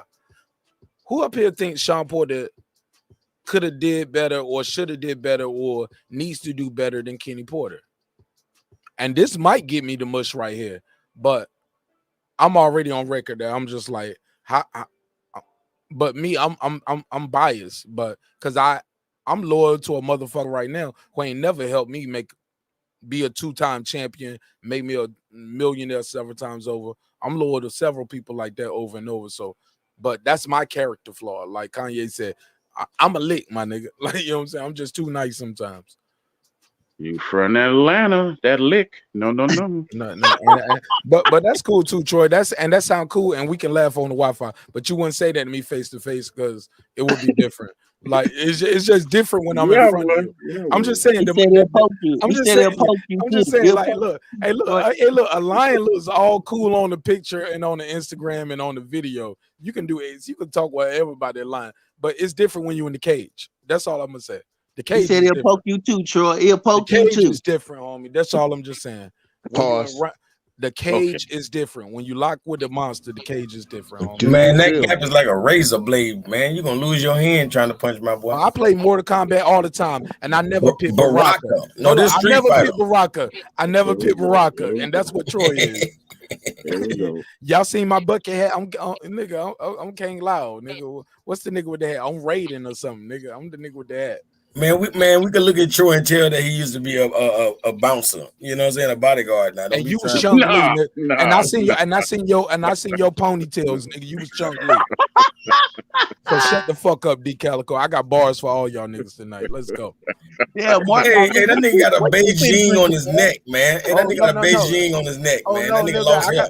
No, I'm gonna help you with some jokes, nigga. That's how dope I am. I got a beard with alopecia. See what I'm saying? But you know what? I'll put some Beijing up here. I'll put the shoe polish, the black and mild goods, That's a the bed black starter market. kit. You ain't got no I do damn whatever. bed. That's how dope I am. I could have came on me. Like, Mark, nigga, you got I that do red this. cup. Put that red cup up. I know you on something. Oh no, I'm on knowledge, homie. I'm just that fire. I'm dope. I'm just that dope. The mind works like that, and I just know y'all niggas can't fuck with me, nigga. Moving right along. In the words of Reggie Owens, y'all niggas can't fuck with me this, and y'all can't fuck with me in real life. That's a Reggie Owens. Reggie, do you remember when you said that shit that night? Get him. Reggie, you remember when you said that shit that night? You was open that night. You remember you said that? Sleep. He don't even remember saying that shit. I took that from Reggie that night. I was like, man, he's out in his food truck right now. But I made it sound doper. I made it sound doper. He didn't even make it sound that dope that night. Where you at, Reg? He's loading up his food truck, Mark. He'll be back. Man, he doing whatever. Don't fall asleep on you. Yo, low key, let me ask y'all something. Is there money in the food truck gang? Because low key, I slid one to buy one. Hell yeah, people's always gonna have to eat. Y'all think I can get one? I think I can get one started for like 6 G's, right? I saw one on YouTube that kind of well, not YouTube, like Craigslist, where it came already equipped with everything for like 6 G's. I was thinking about buying that shit. And it's not the truck, it's the licensing. Yeah, no. I'm gonna buy the truck fully equipped for like 6 G's. But I'm but then I do the you know what I'm saying? It's gonna take me a couple, I'm gonna put it under my all of this shit that I do now. I'm gonna put it on the same license. But I'm talking to y'all for the niggas who know, like, or am I talking too much? No. When I said license, you gotta get a sanitation license and some other license. All of that. I'm talking about. I just need the truck though. I want to go and buy that while I got that good deal. What kind of menu? What's the menu? I tell you what you do, That's Mark. That's a whole nother process. I don't want to put that online. I'm asking y'all, do y'all think I should invest 6 G's into the food truck business? And when y'all came to Atlanta, depending on the marketing and how I push it, would y'all come fuck with me and come grab something off the truck? Yeah, I would if I was there. I man, would, you ain't fat enough to cook for me, man. No, look, Calico. It ain't got. I never trust a skinny chef. Nigga, trust me. Like that's funny. Mark ain't skinny. That's funny. That's funny. What are you talking about? Mark ain't skinny. No. Shut up, nigga. I ain't fat. I don't look like. Oh, you look, nigga. I don't look like you. Walk around like this. Hey, you and him the same body type, though. I ain't gonna lie. I'm just fucking with you. Hey, Battle Rap Panda. I'll never let it go. You try me once, nigga. Yeah, I'll never let it go. Reggie, you saw I kept that in the clip. Oh, Reggie gone. Oh, man, he got 6 figures, man. You sure you want to go against that, man? I keep it in the clip. I'll never let it go. I never let it go. I forgive you. We friends. We cool on that part. But then we create a new beef. Let's fun. Let's play. Let's play. You I, do I, your hey I look, was on you do pause, hey but look, you do your videos wearing your helmet, I was on mute. But what I said, Mark, you go into the rough areas and I that do can't my get video showing my real face. right. When we talking about the I'll food meet truck, you you at go. the top. Hold on, Troy. And I'll Okay. meet you at the top if you make it, homie. I'll meet you at the top if you make it. But never disrespect me if this is how you doing your I lives. thought that was the cat eating that milk, drinking Oh that no! milk. Oh no! Oh no! Nah, Oh no, God! Oh no, God! It's never over. It's never over I until I got two put. suggestions for you, man. You know, you go into the areas that can't get any food over there, like the pizza people don't go over there, Chinese people don't go over there. Troy. I don't. But Troy, you, listen. I don't need your support. I don't need all you with right, the then I shut marketing, the the hell up avatar. there. No. I don't want that part. I want your idea about this. Yes or no? Is that a good business? And you think it's marketable? But I know I got my location. I know where I'm gonna pull up with the. Cause I know where people got to travel a mile and a half to get to some good food. But they only got a 30-minute lunch break. Like I got that. I got that. But You people are talking about a telling me business don't buy plan? food trucks. They were like, "Yo, it's just such a hard business because of health and health." Like anybody know food truck business out there? Email me. My email is gonna be in the description block of this and every video, man. But Troy, I do know you know something about this. Tell me, your I'm back. Hey, let me talk about that food truck thing. Okay. How did Go you ahead. get You in got the without? logo How for did it. you Go get ahead. in? I didn't even click and beam you back in. How did you get up here? I never left. I was just downstairs in the kitchen. Oh shit! I thought your logo had left and everything. Okay, go ahead. Yeah, but no, that food truck thing I think is lucrative, and it depends on the market. Man, I got a homie, two homies. One homie who they both started with food trucks, and they blown that shit up to where they've opened two. One homie opened two restaurants, one in Compton, one in LA, and they still got their truck that goes all over the all over How kind many of trucks they got? They got two of them, and you may see them. They call billionaire burgers. They've been on TV shows. I think Guy Fieri then brought them on. They Bro, got people these are different telling me I stuff. can do it here because we got a park here in Atlanta. We You got can a do it. park here, and And people look, will pay to park there. And I'm like, well, I got spots here where I know. Well, I just know where I DJ that, and just me being a DJ, I just see look, and I don't want to say too much here because I know I'm in Atlanta, and niggas in Atlanta. If I say certain things, niggas will know where to go and know what I'm talking about. But I got a lick right there. This nigga want to sell me a food truck for 6 G's, and I'm like, I and got if it.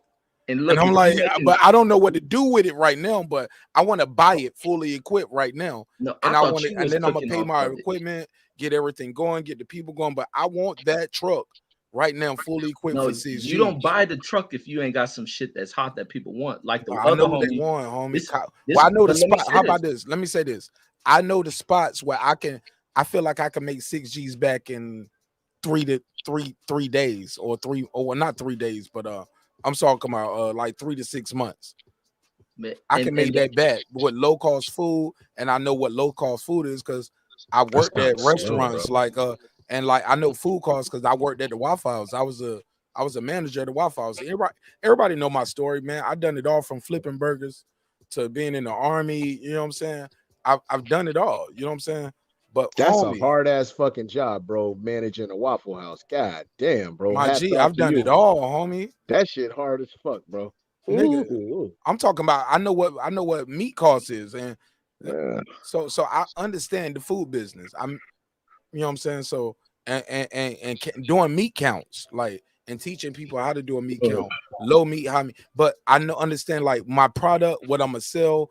It's not gonna be. I don't want to tell y'all too much because it's a live show, and I've already got like over 6,000 views on this video. What it's looking like right here. Look, Like have you heard of this show was lit tonight, nigga. Like Reggie, where was you at when we had like 190 people here, and Terence Bailey was trying to talk Frederick Douglass shit? No, I was listening. I was listening.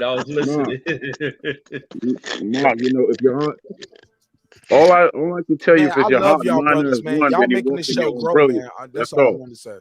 That's all I can say, man. If your heart and mind is telling you to do something, then you walk in your own brilliance and you do it. You don't need nothing from anybody. But You can't keep saying but you're here's the good. problem, though. Here's the problem, though, guys. That ain't my passion, though. and my don't heart and do it. mind ain't in that. But Then I don't see do the, it. okay, but I got okay. the, but I see the lick in front of me. I got the It ain't money to gonna buy work. the truck. Yeah, and I got the money to buy Okay, the we'll do truck. it a So few I days just a want, week then. no, I I'm just sure want to you buy got a the shit business and plan put it already in up. your heart, right? Yeah. I I'm just sure you got a business plan already, right? If you no, don't find the I love in don't. the I got market, an idea. I got some couple things I'm thinking of, but Mark, I ain't low key. My passion is doing this shit, talking to y'all. if you I ain't got a love just passion or a love for it, stay away from it. You feel I me? like doing marketing and branding, but Yep. I don't want to be the one making the fried chicken or the tacos Then or the don't do it. wings. Like that's my passion ain't that. But I know it's a market in it. I got the money for the business. We can't buy a building, but I can buy this truck right here, and it's Don't like a do it. mobile. It's like If a you ain't mobile passionate, spot, if you ain't passionate, and I Mark, got don't touch it. don't touch it. Leave it alone, right? Nope. Do it at your And parties then. Have the food truck at the parties you DJ and all that. You can make money that way with it. because those food trucks get flipped all the time. Because a Right, lot of because niggas businesses can't fail. do it. It's hard A to lot keep of it. businesses fail. My They one fail home, all the time, bro. And you could one buy the homie truck I'm and you could building. rent it out to someone who does have the passion for it. Let me Okay, tell you this there we story. go. I like Troy. I could, Troy. Text me now and say Man, they Mark. break your shit. No. You gonna I be got mad. no. That's what insurance for. That's what insurance for, homie. Man, you gonna want to beat a nigga ass. No. When he break I your don't. shit. No, I don't. Because the way my business model gonna be set up, I'm gonna be already okay. Because that ain't my. It'll be paid for. I got it, bro. Please. I mean, I hear you. My No. dad I got an always told idea. me. I got an idea. My But dad always told me if you could put that shit on paper and make it in the equation, the left side equal the right side. If you could do that, then it'll work. If you can't put that shit on paper, nigga, freestyle is only good in rap. And even then, you ain't gonna sell a lot of records unless you could put the shit on paper. So if you could put it on paper, it'll work. If you can't put that shit on paper and make the shit balance out, bro, don't fuck with it. Like you just said, you did a rough break-even analysis. You said in 3 to 6 months, woo. If you could put that shit on paper and prove it, then I know I bam. can make the money because here's the thing, man. Man. Because I got the spot. I know I just know my city, and I know, Yeah, but and as a but you DJ, I know saying what's missing. passion. But here's the thing: is But you say you don't got the what? passion to really, No. but you don't got the passion to chase Right. the I don't you want to feel do it. me? I don't want to run it Right. all the time. Like, so I got Yeah. So I got to do what I do, like what I'm doing now. I got to be the player, but I got to be the coach too. I got to show niggas it's money in it, like everything else I've been doing. I got to be It's the money first in a one. lot of shit. It's I money in know, a lot bro. of Who shit. you telling, Yeah. nigga? I'm Hell here. yeah. I Hell met yeah. all of y'all tonight off of just saying I know it's more ways than scared a cat. But For sure. you get what I'm saying? I How mean, many views this shit got so far? I'm gonna show you right now. I know it's over 4,000. God damn, I know bro. it's over 4,000. Man, we was Over talking 4,000. cash shit though. Easy over 4,000. Let me see. It might be almost. What's this? I'm gonna tell you right now. Man, I'm finna tap. I ain't gonna lie, man. Let me refresh this. Hell yeah, bro. Hell yeah, man. It's about that time, bro. 7.6 right now. It's looking like. That's good, man. That's pretty good. Yeah, man. We just chopping it up. At one point, it was higher. It goes up. It goes down. Some pause. Right. People stay. Yeah. Some people come for bots and talk, but when they pull up, we ain't talking about bots. And some people came for that Terence Crawford, Shawn Porter smoke, and we ain't even really give them that. We got on other shit. Yeah. But it is what it is, man. But I don't mean to. Like I said, man, I'm here, man. Well, I don't give a damn. All I'm trying to tell you is The boy going to sleep, right? Shawn Porter going to sleep. Nah, I'm just saying EJ got smoked for Terence Crawford. He better take the He got fucking what? fight.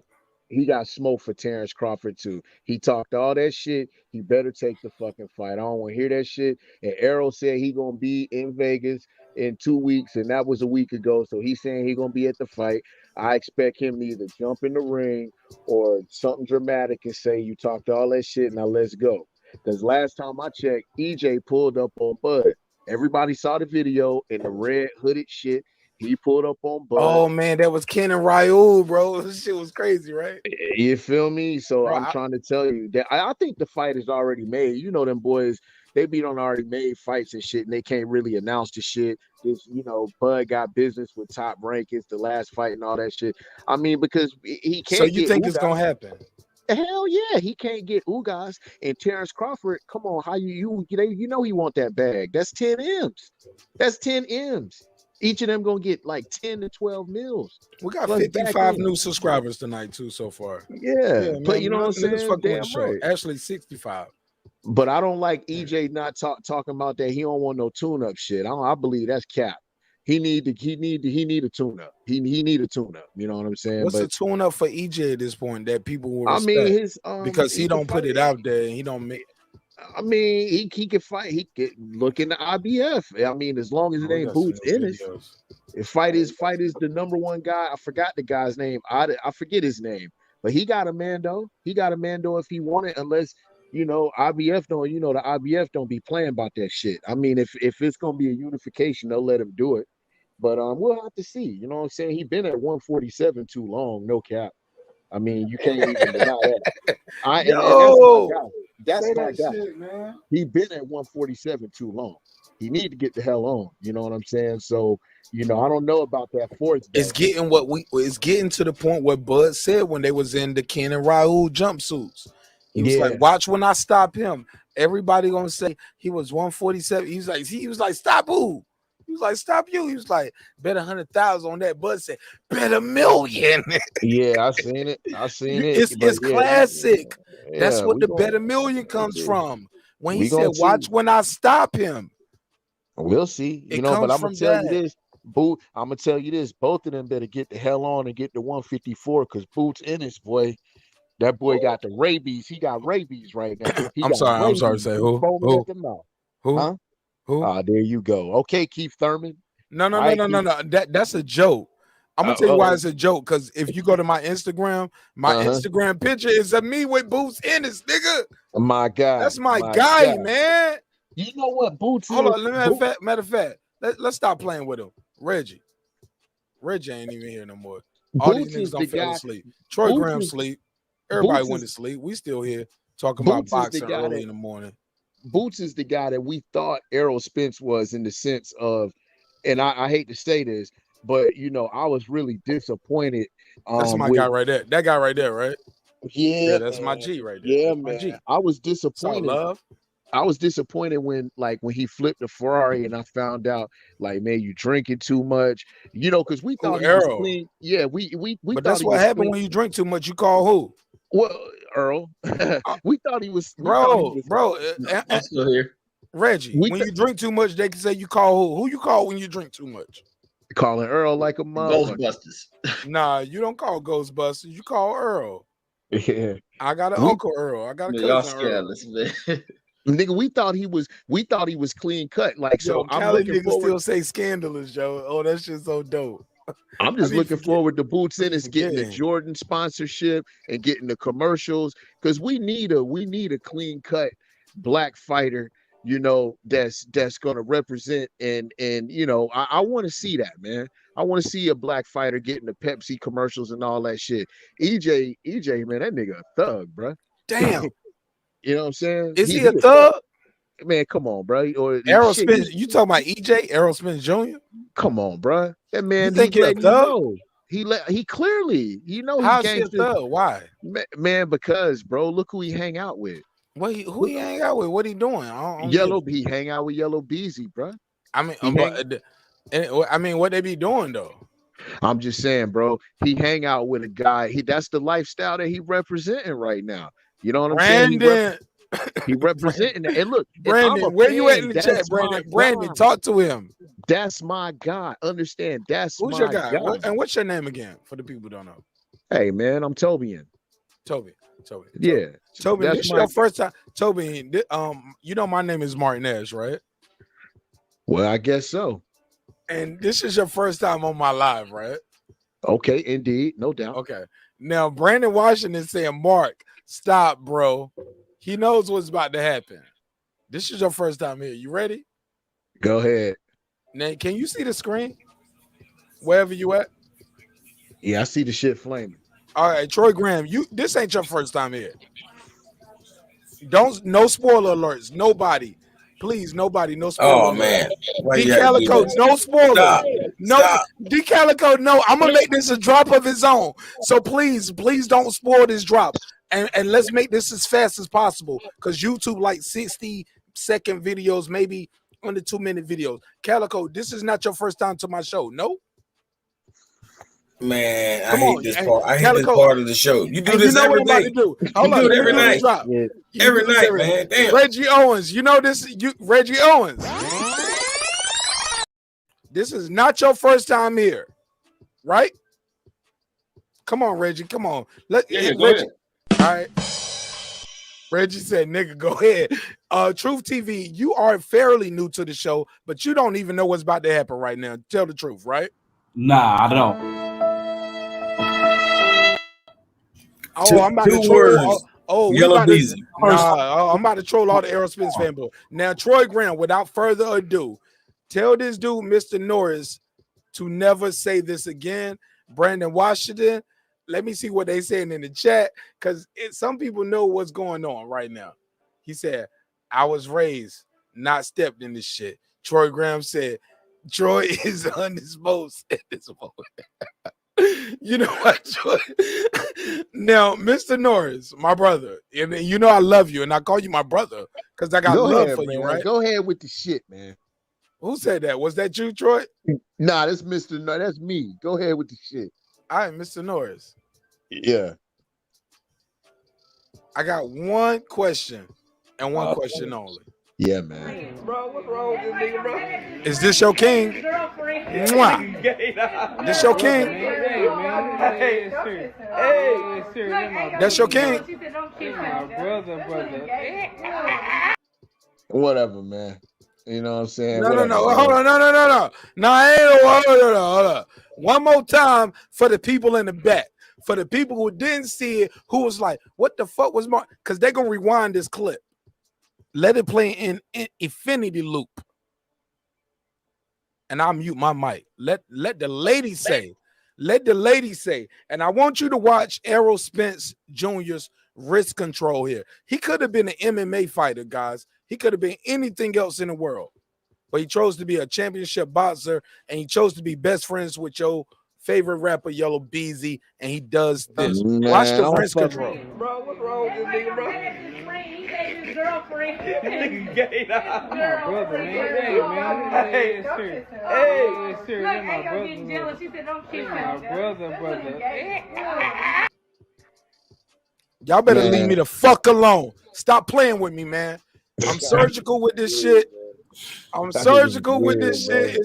Hey, look, it's comedy, man. It's all comedy. It's a hip hop political sports show with a comedy twist. We gotta let the jokes fly because life is serious enough. Like, comment, subscribe. My name is marqnash. I see y'all on the next one.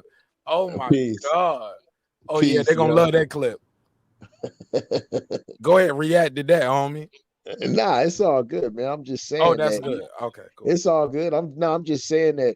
But all seriousness, I want to see, Jaron Ennis, go and get the commercials and get the bag and be a clean cut, example. Because we got a lot of new kids coming up in the game, and these kids is living clean. Devin Haney, Shakur, Jaron Ennis, Teofimo Lopez. And that's what we want to see. I had looked forward to seeing that from Errol, but I guess after the accident, he was just like, man, fuck it. He don't want to got tatted up and shit, all that crazy. Not that it's anything wrong with tattoos, but they can't really market you like that. You know what I'm saying? Once you do that, Floyd never did that shit. He didn't need the endorsements. But there was a time when he could have got him. You know what I'm saying? So we gonna see. And Shakur Stevenson is another guy that I really feel like I'm surprised that Andre Ward or somebody hasn't told him, look, calm down with like the cursing and the foul language, and let's teach you how to charm the media, man, because you can get a bag. Like these guys is not getting a $30 million purses like Floyd Mayweather was getting. Them shits is gone. You need to get endorsements and you need to really be building a brand and being able to pimp these products. You know what I'm saying? So we'll see. Maybe I'm just getting old and shit. You know what I'm saying? I am pushing 45, but I would like to see these guys, really and Bill Haney's doing a good job with Devin Haney too. He's doing a good job with him in that regard. But that's pretty much it, man. But it was fun talking to y'all. Bro, they give Bill Haney hell. Why they be fucking with Bill Haney so much, bro? Man, because I think he's doing a good job, like promoting his son. Because you just said it. That's why. You know what I mean? Bob Arum and De La Hoya, they're dead. It's over with. That shit over with. It ain't gonna be no more. Nah, we can't say that because they. Well, I don't know about De La Hoya. When I say dead, no. Hold on, slow down. Yeah, De La Hoya is out of the equation. Right. Let's talk about Eddie Hearn. Like Eddie Hearn is that guy. Like compared to De La Hoya, because let's look at Golden Boy. I don't know what, bro. Every time I talk about this shit with boxing, I be like, I got this graphic. Let me put this graphic on the screen. Mm-hmm. This was the graphic I had at one point, and I remember asking people this right here. I was like, put these fights in order. Can y'all see the screen? Yeah. I was asking people this. I was like, put these fights in order. What do these fights mean to you? Who are what fight is more important? What fight is bigger for the sport? What can shift? What is the biggest upset? Man, I gotta update this graphic and start like putting X's over people. But I can't do that because once I put one over Wilderface, I'm gonna lose all my black fans. They're gonna call me Toby. You put an X on the black man. I'm like, but damn, man, Joshua lost too. Well, you know what I'm saying? Heron lost. I mean, hey, look, Caleb Plant married to a black woman. No, he ain't. He married to a Spanish. That chick's Spanish. She's okay, whatever. Yeah, she's darker than him, right? She darker than him, right? I mean, he married to a woman. She ain't blonde hair, blue eyes. He a po' from Texas. Yeah, I mean, he comes to the ring listening to DMX. Conway the Machine and all that. He was training the mob. I'm fucking with you. Yeah, man. Yeah, training the mob deep and shit and all that type. Oh my God, did I tell y'all my camp, bro? The reason why I'm about to switch to iPhone, bro, I was that close to Jadakiss, Quavo, all of that shit. I'm recording, and my camera recorded nothing. What kind of phone? Which Samsung you got? Shut up, bitch. I don't want to talk about it. I'm embarrassed. Man, I got the Note. I'm too popular. Look, I told my wife, I said, I'm too popular to not have a better phone. It said it's bigger than me now. It's not about me just having a phone that I'm comfortable with. No, I gotta have this shit that I can do, and I touch, and it's active that quick. Like the reaction time was just too slow. Well, you ought to get. Nah, I already know what I gotta do. I know what I gotta do. I understand my assignment, homie. But golly, bro, I missed everything, and I was second row. Damn, son. I got an interview though. I got a rematch interview with my brother Stitch Durant, and Stitch Durant and I about to come up with a dope ass hair care product.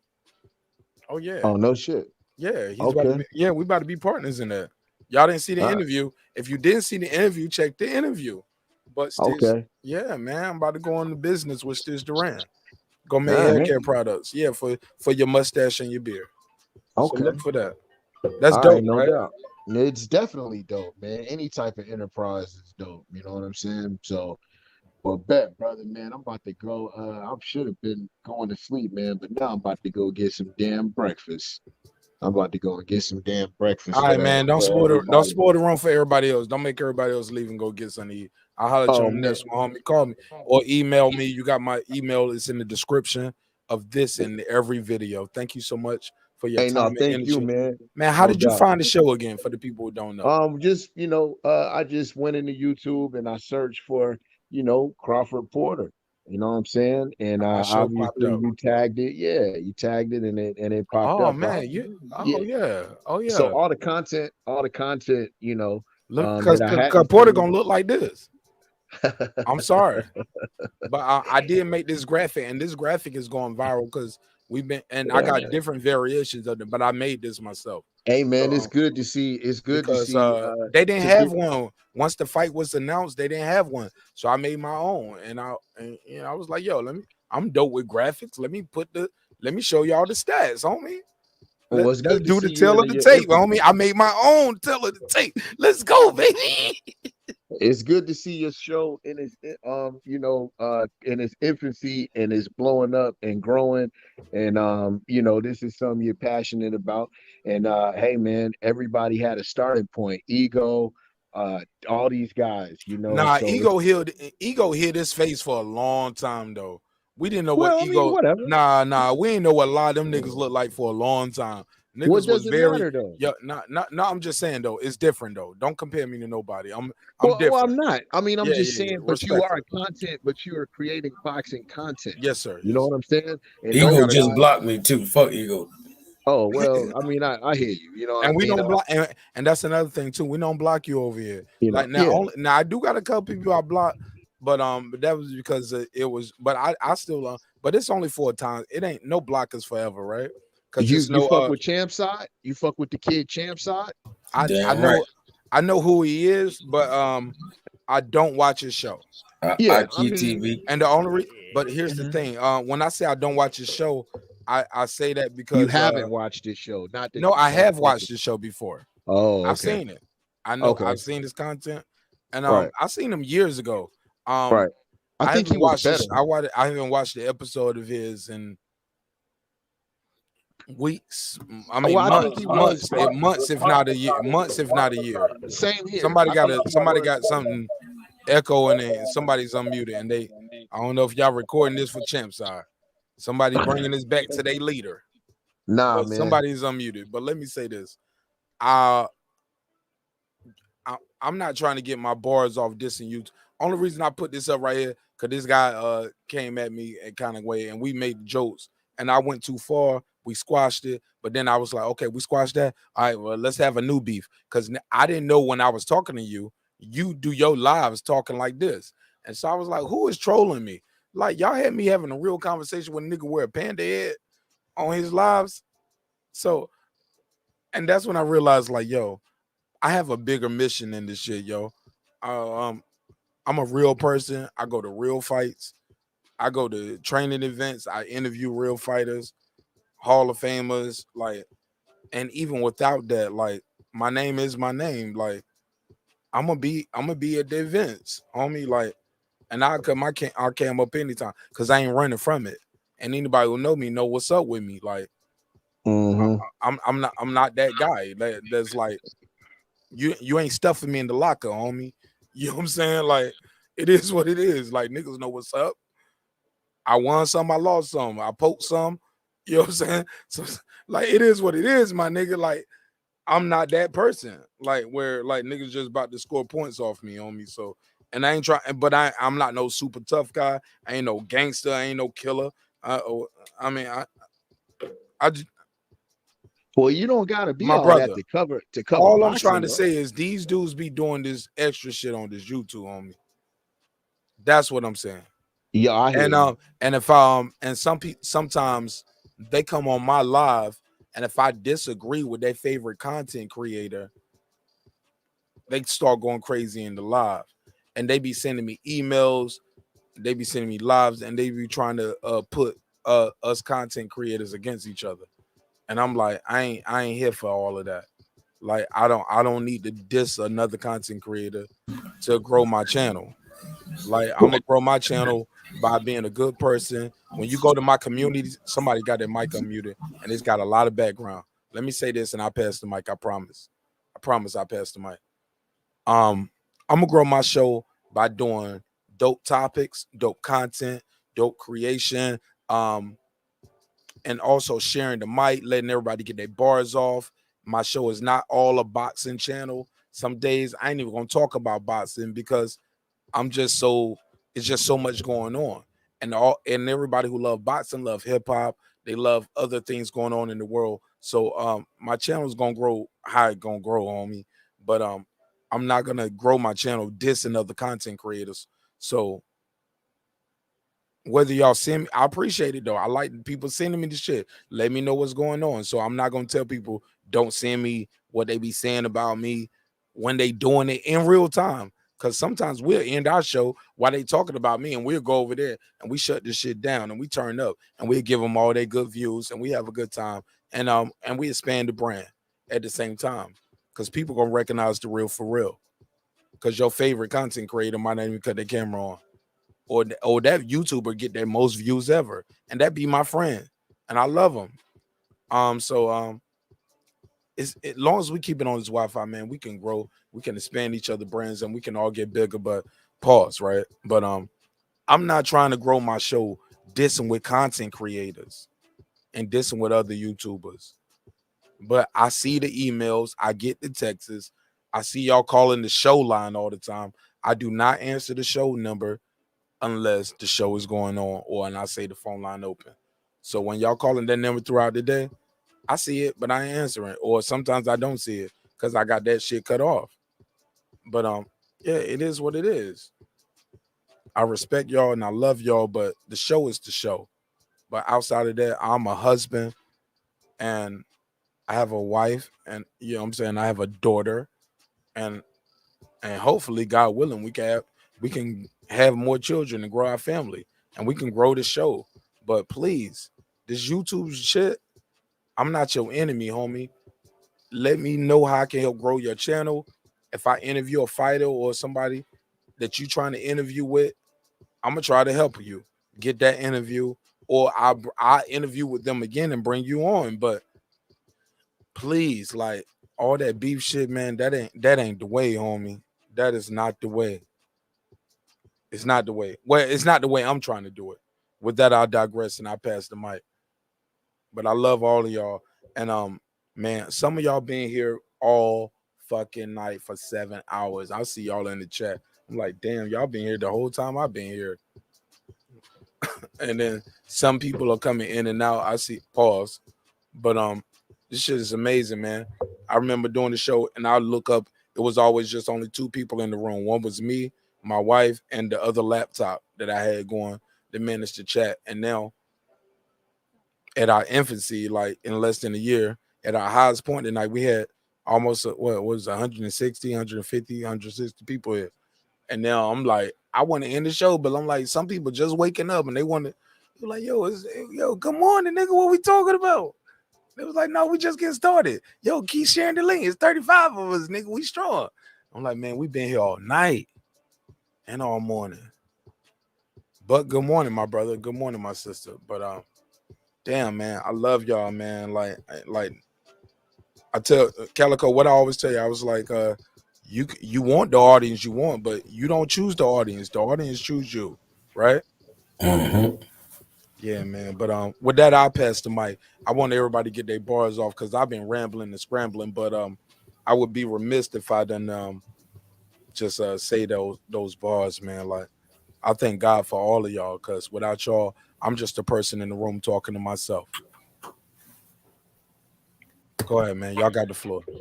Well, I know everybody watches these, all of us watch boxing content and we familiar with all the content creators and stuff, and without specifically name dropping any 1 or 2 or 3, the goal is monetizing it, you know what I mean? And I hope that you I hope that you get your slice of it, I'm there now. The Cash App sure. is lit, and you can put a super chat in right now if you like the content. Yeah, by the way, and we got drops. So we got fun drops for that. So let me tell you, I haven't I don't mess with Cash App because I just don't.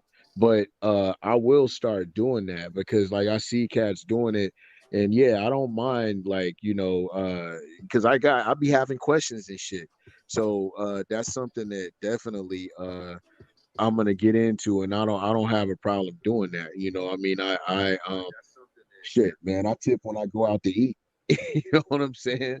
I mean, I share, and I definitely would like being able to say, man, I'm helping, that I'm a part of your growth, so I may not be able to catch all the conversations, but yeah, this was cool, man. It was my first foray, if you will, into being a part of it. So this is definitely cool, you know. It's uploaded, so I'll be able to go back and I can play the shit.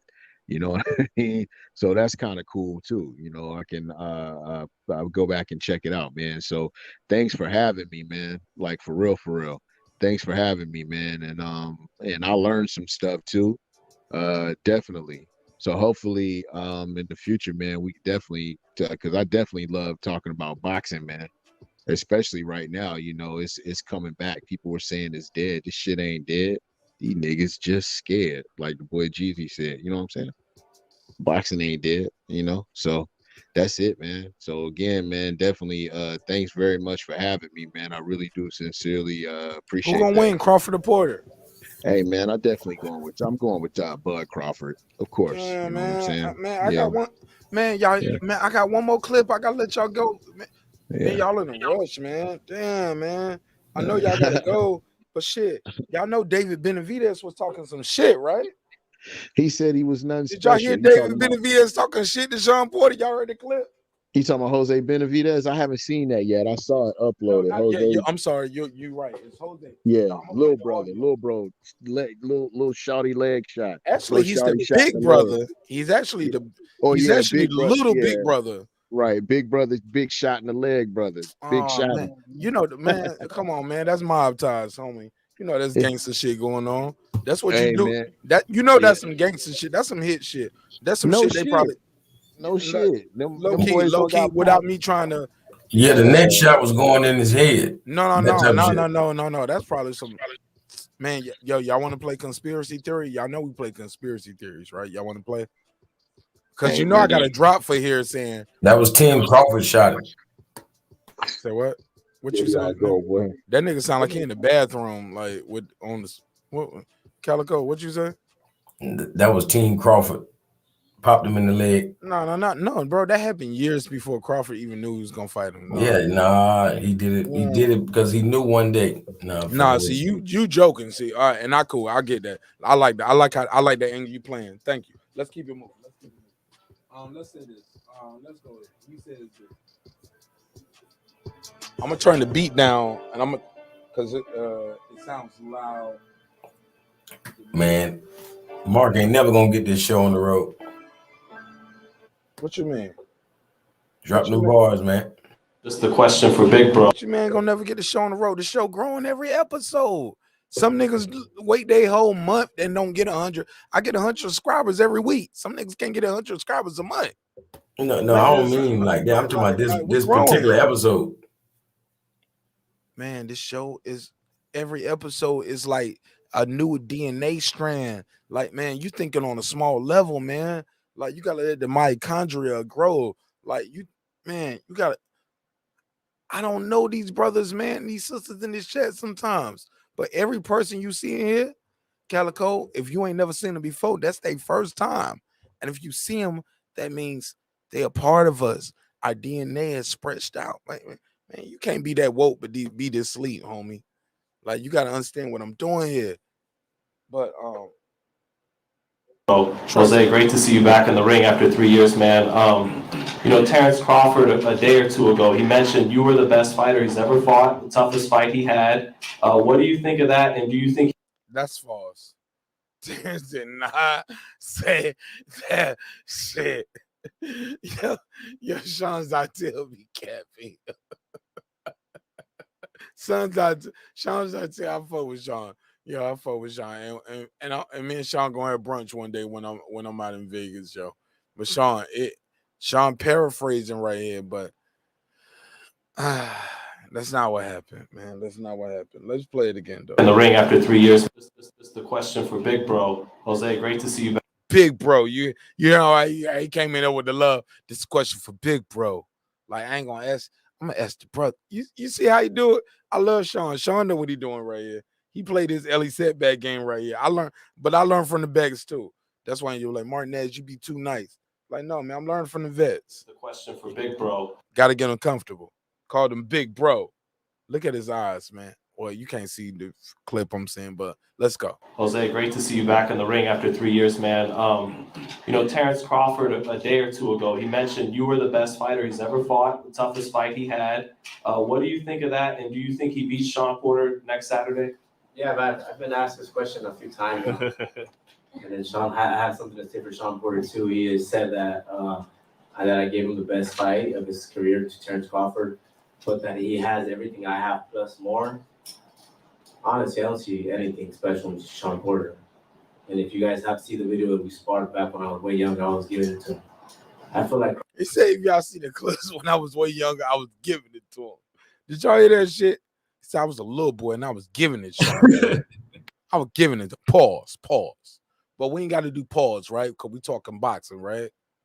All right. I gave him the best fight of his. I gave him the best. I gave him the best fight in sport. This nigga can't fuck with me. Nigga, come to.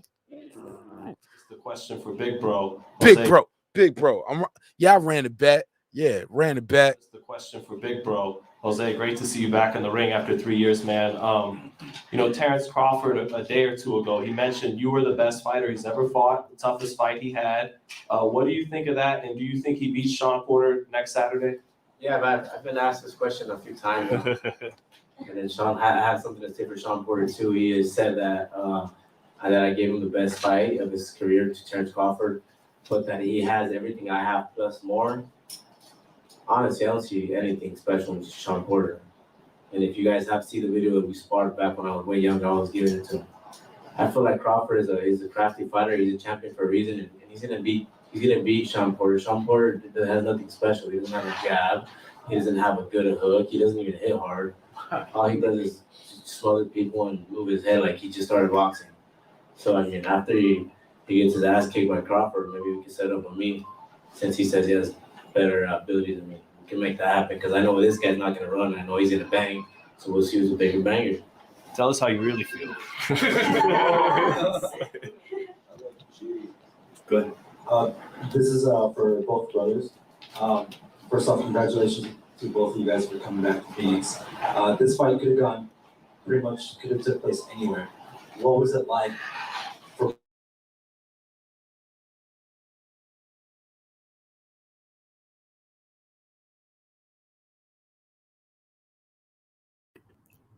It went off. all you guys? So how do you guys feel about that? And then hearing your guys' names being chanted, because I was ringside for this entire fight, and I'll tell you what, it was ecstatic, it was magnetic, and this crowd was here for all you guys. So how do you guys feel about that? Well, like I said, dude, it's fighting here in Arizona. It's a total different feeling. You know, it feels like we haven't been here in years, and it feels like we never left. You know, the crowd is here, so supporting, so loving, so just the energy they give out. It's crazy. Dude, we walking out, you know, feel like superstar. You know, it just motivates me even more. And then seeing people want to take pictures with us, it's crazy. And I would love to keep fighting here at home. You know, I feel like I don't think there's a crowd better than the Phoenix crowd. To be honest with you. Especially for me and my brother, you know, it hypes us up, you know, and gives us that motivation. And even when you're tired in the ring, hearing those people chant your name and, you know, shouting, it gives you that much energy, that much more energy to keep fighting, you know, trying to stop this guy. So I would love to fight here again.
Yo, I can't hear y'all. Yeah, I'm gonna say what happened because I know I have my music playing on this end, but I'm like, let me turn my music down. What the fuck going on? Yeah, but that's crazy, man. He talking crazy about Shawn right now. Yeah, man, he ain't nobody. He need to fight Danny Garcia. That's what he need to do. Real. They on the same level. Yeah, man. Well, you know, I mean, yeah, you're right. Or Mikey Garcia. Mikey Garcia. They say he got some hard heads. He might have to face Mikey, man. I mean, Danny Garcia got that punch, though. Yeah, that's what I'm saying. Danny got that strength. He might have to fight Mikey. Mikey might be on the same level. Yeah, might be on the same powers. Yeah, and they both can box, but they ain't really no knockout guys. Yeah, that's crazy that he said he washed Shawn up in the amateurs. Damn. Well, you know, all of these guys done lost when they come to that. That's why I don't be all fascinated like they can't be beat. You know what I mean? Yeah, that's crazy, right there. Like Jaron Ennis lost to Gary Antoine Russell. Like, the older brother? That's the older brother? The younger brother. Oh, that's the younger but he bigger. Yeah, he bigger than Gary Russell. Oh, all right. Yeah. And like he said, the first time he fought him, he lost. He said, but then he had to beat him like the last 3 times he fought him, he beat him. So Jaron Ennis, like he doing all that talk about Errol Spence. How about you go fight them young cats and get them off your ass? I don't think you want no problems with them young cats. You over here wasting your breath. That's what I like to see. I like to see the young cats handle each other. Exactly. And then after that, they could move up. Because, you know, everybody's talking about he's so great, but they're just going on who he's fought and the talent level he's fought. So we don't know how good he is based on who he's fought yet. We really don't know. Nope. So, because there's still another brother that I've heard about recently. What's his name? Rashidi Ellis, right? Mm-hmm. Right. You know, he's in the mix. Then you got, Ortiz and Mikey Garcia is a non-factor. I'm gonna guess y'all were joking about him, but he's a non-factor. He's on the way out the door. The non-factor. Danny Ortiz moved up to 154, but that's actually doable for Boots or for Ortiz to go up there, real quick and to fight him. Sugar Ray Leonard did that when he was still chasing, fighting at 147. So it was very doable. Just anything so we can see what they all about. Because, seeing them against C talent and B talent, B- talent, that's good, but we're not learning nothing. Man, Jaron Ennis ain't fought no B-level talent yet.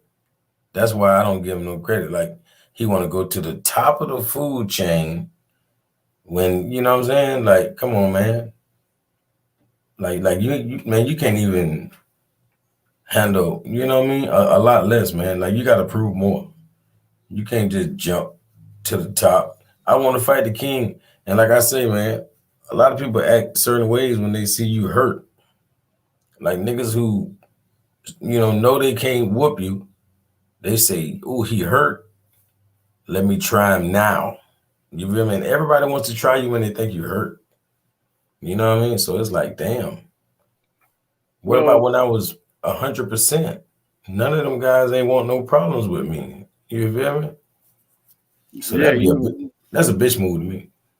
Well, now Boots, on the other hand, you could see. I mean, he's talented. I'm going on the fact of like a lot of subtle things he do. You notice how calm he stays in there, and he uses his eyes real well. Now he does get hit. Every fight I've seen him get hit by a couple of right hands, the same punch over and over again. I'm curious as to who's his trainer and why haven't they corrected that? Because every fight he gets caught by the same punch more than once. So why haven't you corrected that? So, but that's just what I see. And he ain't had no 12 round. So if he think he can fight Errol Spence, man, you going 12 rounds, buddy. And I really don't think. And you might not be able to see out of one of your eyes when the 12th round get there. No, but I really don't think Spence is going to come back anytime soon because he is seriously having an eye problem. I think he needs to take a tune-up for the first time in his career. I think he needs to just lay flat and get his physical being in order as well as the drinking under control too, because you can't walk the two lines in boxing. You have to have you have to have focus. I used to help my grandmother, tread her needles. She was a seamstress, right? So you got to have that type of focus, man. And he does not have that. He does not have that. So he needs to get that in order before he can say, well, I'm the king of the hill here, because you could get beat if you're walking in two worlds in this sport. Yeah, and I feel like Earl didn't have his same legs when he like you could see it affecting him during Shawn. Like I feel like if he was 100, if he wasn't drinking and partying, I feel like he would have did better against Shawn. But as the time go by, we see who really got that boxing discipline and who really not really. Yeah, he got the talent, but like Floyd said, you got to match the work and the discipline with the talent. It was times Floyd was in the club, he see everybody drinking and he don't even drink. He'll buy everybody bottles, but he not going to drink because it's a certain type of discipline you got to have to be the stay on top and to be the greatest. You know what I mean? So I feel like a lot of these fighters, they lose track of where they going. Even with Tyson Fury, when he won against Vladimir Klitschko, he went into a spiral of drugs and stuff. It takes a strong person to have that discipline. You feel me? The not all that stuff when it's coming at you. Because once you win, all the girls is coming at you, all the celebrities. Oh, come to my party, drink this liquor. It's okay. But you gotta have that discipline. Yeah, I'm gonna go to the party to show my face, but I'm not going to indulge in the liquor. I'm not going to indulge in the promiscuous behavior because I got something greater. I see greatness at the end of the tunnel. I'm not going to settle for this. And I feel like Earl, he might be a sad story. He might be a letdown to what everybody been hyping him up to be. Because, like you said, he got the car accident. Now he got the eye problem on the biggest fight of his career, which would have been Pacquiao. That's the biggest fight of your career. And now you blew the chance because your body is breaking down. That could have had something to do with drinking and not conditioning. There's other factors that play into this. So, and about Jaron Boots Ennis, I feel like Troy said, he got more work to do. He got a lot of things to do. He not even, both of y'all actually said this, but he's not even in the, I feel like he got a lot more to do. He's not even in the conversation. Get more fights under your belt, and then you call somebody out. Just because you get a couple knockouts, they want to compare you to the greatest skillful talent that there is. Knockouts on nobodies. You know what I mean? They want to compare you to the greatest, and a lot of this be the media. You know what I mean? Putting this in fighters' heads, getting them to think that they greater than they are, and it be a line up to failure. Because like Troy said, if he getting hit with that right hand, it's going to take a real fighter will exploit that. A regular fighter is not going to see that, but if you could see that, Troy, then they could see that. The top fighters could see that, and they're going to exploit every flaw you got. And like D Calico said, man, when they see a fighter weak, when they smell blood, they going to try to come at you. So I feel like they see Earl at a vulnerable point. He dealing with his demons inside, so that's why they feel like they could come at him and come. Damn, said that nigga got demons. Damn. Yo, I just cut you off real quick, briefly, just to do that drop, bro. Somebody put the drop up here. We gotta acknowledge the Cash App and the super chat at all times. Respect to the super chat, respect to the Cash App. They said best show ever. Damn, I'll take it though. Said real talk, no bias, match or he was like match or halfway to keep the live going. Okay, I appreciate that. Let me give you the $10 trade. A 10. A 10. A fucking 10. Give him one more. Give him one more. I like that. I like his energy. He's trying to motivate everybody else. I love that. I love that. Gotta support that. A 10. A 10. A 10. A fucking 10. And he said, if you ain't got that, do halfway. I like that too. I got 5 on it. Real niggas gonna respect it. Thank you, brother. I appreciate you. Go ahead. Yeah, I was just saying, man, they see vulnerable, like Calico said, and I feel like that's the only reason why the media and Boots is coming at him. He feel like he could come at him a little bit. Cap though. Boots ain't did nothing on the big light. And I love Boots Ennis. I interviewed his father. That shit is on the channel. And and even his father, when I interviewed Boots Ennis, you know what Boots Ennis, Bozy Ennis told me? Save him for last. Even he want Crawford last. I ain't even think about it in real time, but check the playlist. It's right there. Yeah. But we both agree. Like I was like, yeah, Shawn Porter ain't no easy walk. But I told him, I was like, but yo, he kind of tailor-made for Boots though, right? Because he kind of come in with his chin up and you know what I'm saying, kind of swinging, kind of wild. He was like, yeah, but you know what I'm saying, he ain't easy, he tough, you know? But we already knew he's a good name, but tailor-made for a sniper, sharpshooter, right? Bozy, Boots, Terence, these are sharpshooters, man. These guys know what they up against. Man, I love this all boxing talk sometimes, man. Like some people don't be liking these shows. They be like, yo, let's get into relationships. Nah, let's get into some hip hop. Nah, nigga, it's Saturday going to Sunday. Nigga, we talk about boxing. Yeah, you feel me? So I'm sorry if you came to the show for something else. But yeah, man, it was boxing tonight, man. And I would be remiss and I would be not the man I am if I did not close the show out with the motherfucking cipher, man. Calico, Truth TV, y'all got some bars for me, man? Can we end this out with a 16? I mean, I might as well before I go to sleep. Yeah, man. Let's close this one out with something. Well, let's close this out with a verse. Troy Graham, I know you ain't got no verse for me. So Troy, before you go, you want to say peace, or you want to listen to the verse in the backstage, or what up? 3. Troy going 2. Troy going 1. I'll put you backstage, Troy. I ain't gonna hang up on you though. I'll just put you backstage so you can talk to me in the chat, in the private chat. So you still there, but you ain't cut off. MCs only right here. Cause Truth TV, you are MC, correct? Yeah. Absolutely. Tell people where you from and what you get down, how you get down. Tell them how they can follow you. Calico, you do the same. And we're gonna close this show out with a cipher. Y'all already know how we do, right? Like this is something new we're gonna start doing here. Calico, like this is new, right? You ready? Man, it's every day. Oh man, nah, man. I ain't ciphered in a minute, homie.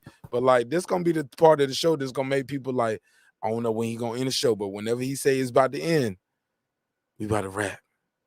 And I'm gonna do I think 3 rounds is fair, right? Because sometimes the first one you might not get it off, but the next, you know what I'm saying? Then you know what I'm saying? I think what 2 is it 2, 3 verses? No more than 3. But yeah, we'll do. Man, I ain't got that much in me right now. I ain't gonna lie to you. Fair enough, OJ.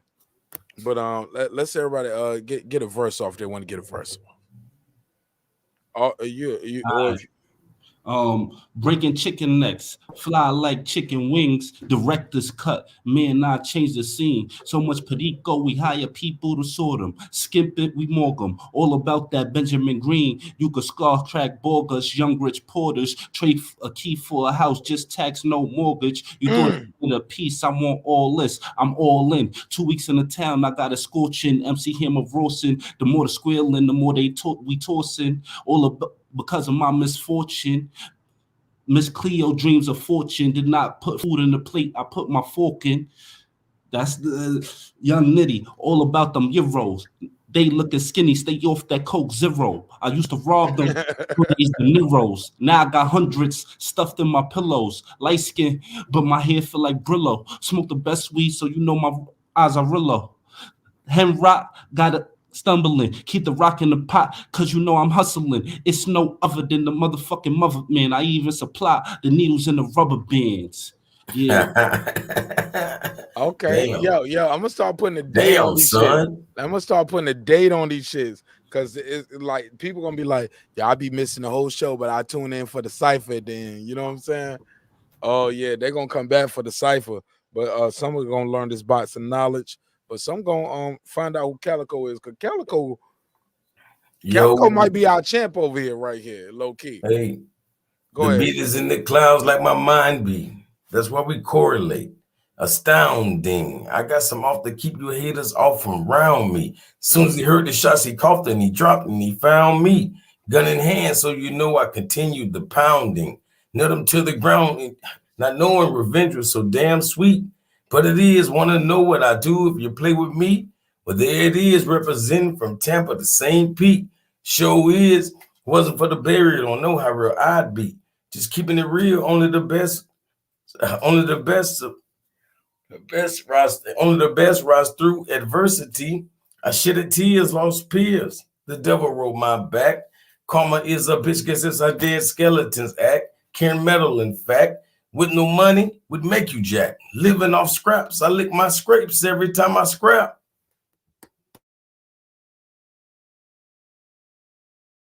I was like, yo, I get it on each and every time I perform. I'm creme de la creme. These rappers are cream corn. We can get it going, homie. Follow my lead. The flow sick. They say I'm about to OD.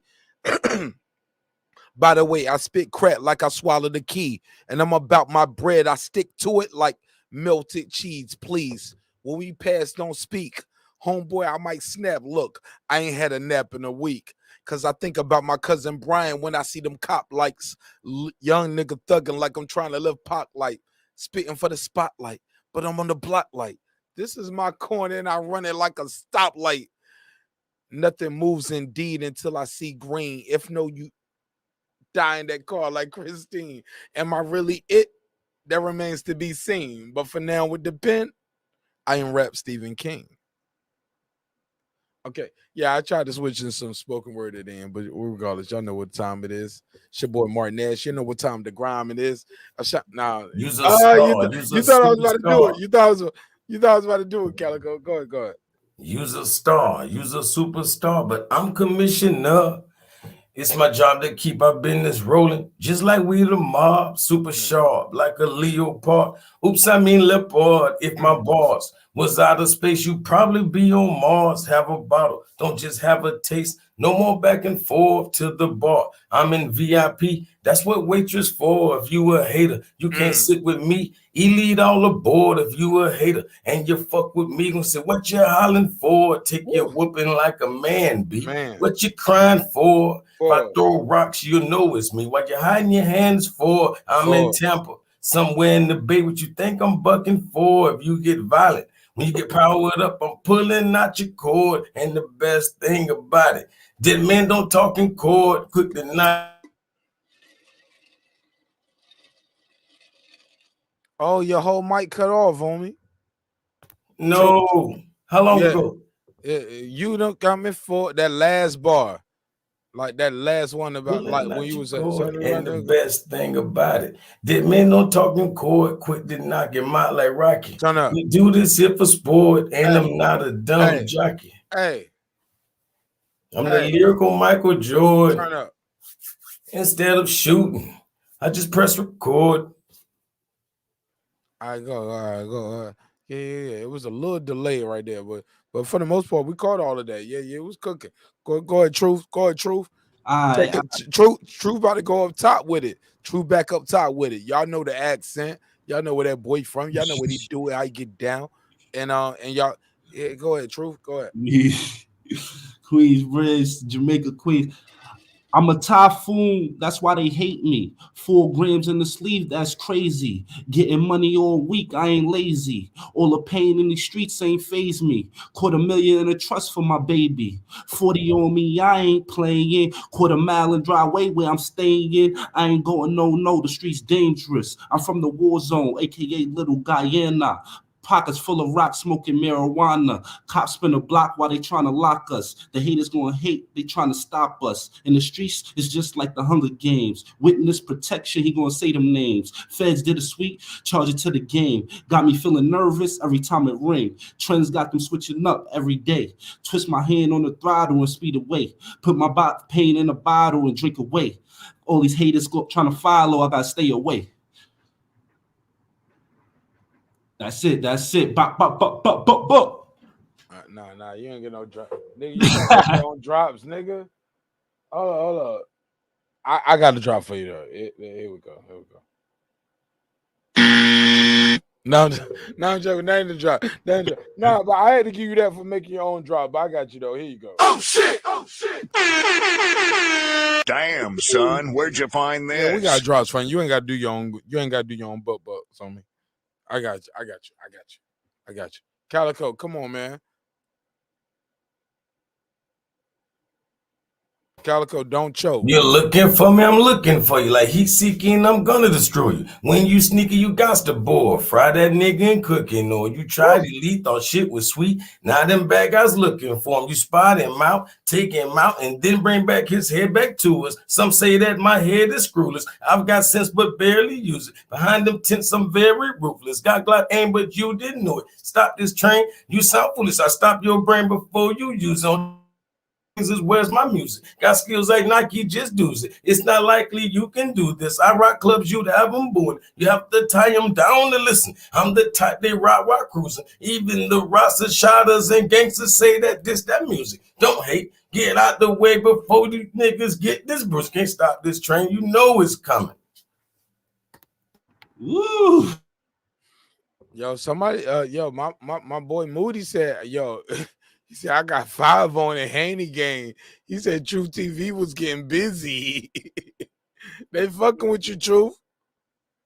You heard? I've been an artist for many years, man.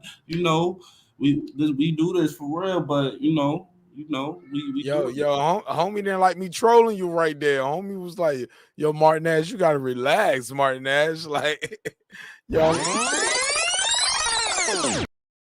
homie slapped me with the $5. It was like, I got 5 on you, marqnash. Put this in your mouth, you bitch ass nigga. I ain't mad at him. Calico taught him the rules. He was like, put your money where your mouth at. I got 5 on it, 5 on it. I got. Appreciate you, homie. And shout out everybody to donate to the channel. Look, these donations are going towards this dope ass giveaway we're trying to do on December the 21st. But the money do not count unless it's all in before the end of November. So if y'all, the more money y'all donate this month, the bigger the giveaway is gonna be on December the 21st. But we don't start the giveaway until November the 21st. So I got a personal goal, man. I wanted to be like a $500 giveaway. You know what I'm saying? It don't sound like a lot of y'all rich niggas, but to me, $500 still means something, right? So that's a personal goal. I ain't say that because I know Reggie Owens don't like niggas like me taking donations on. Like, I hate y'all penny snatching punks. I don't snatch pennies, but a closed mouth don't get fed. I got to tell you what we're looking for, and I got to tell you what we're trying to do. We want to give away a laptop. We want to give away a tablet for the second place, and the third place is gonna win a gift card. But also that night, randomly, I'm just gonna say first cash app I see. You know what I'm saying? I'm gonna play that game, or I just put whatever names I see in the chat. The first 20 names I see put up with you know what I'm saying, and we're gonna spin the wheel. And we're just gonna give away some free money because it's gonna be 4 days before Christmas. People need money. Like, you can't lead people unless you can feed people, right? Am I tripping?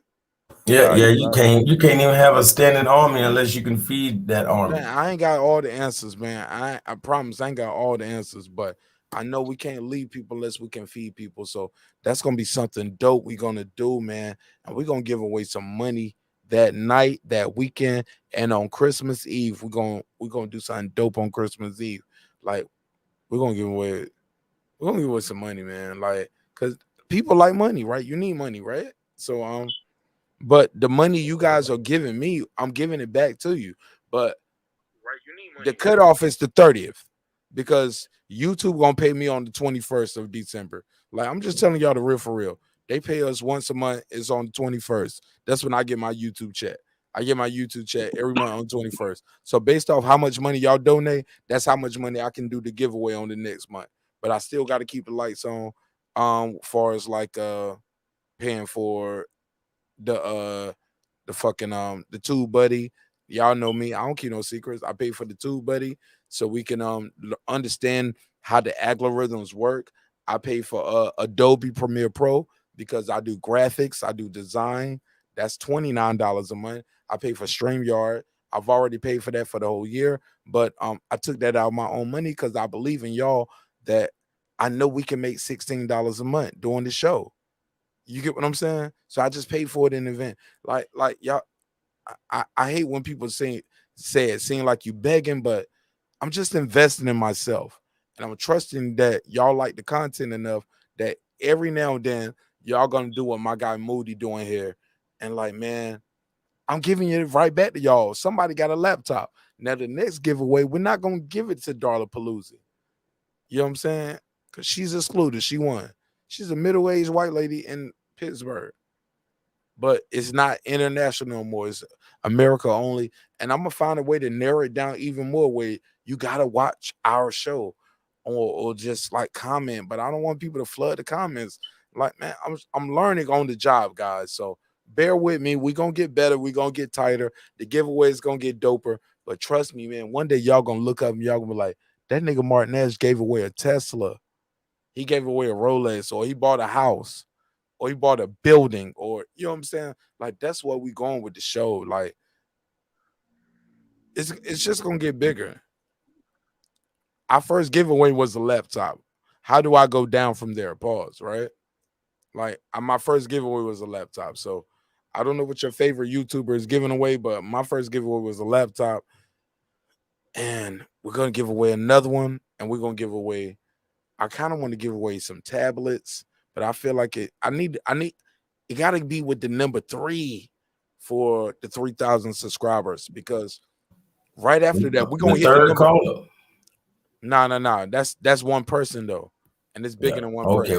Okay. The first 3 callers. No. It ain't gonna be like that. Listen, I know what I'm doing with that. I just need the prize. I need help with picking the prize. I know I'm gonna pick the winner. The winner is gonna be random, and I'm gonna give over 86. I'm gonna give everybody a chance, because that's how we grew the channel. Because I gave everybody a chance to enter, and subscribing to my show is part of it. Aha. You got to be a subscriber.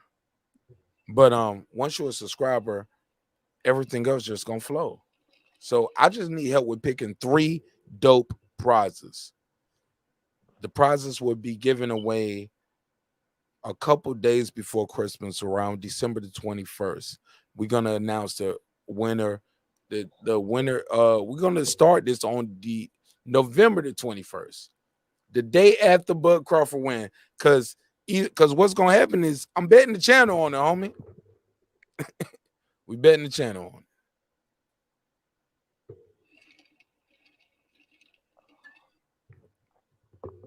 Because I believe you're gonna beat him. And people are telling me if I lose, I gotta delete my channel. What? Well, yeah. That's the bet. That's the bet they want. If Bud Crawford lose, I was supposed to delete my channel.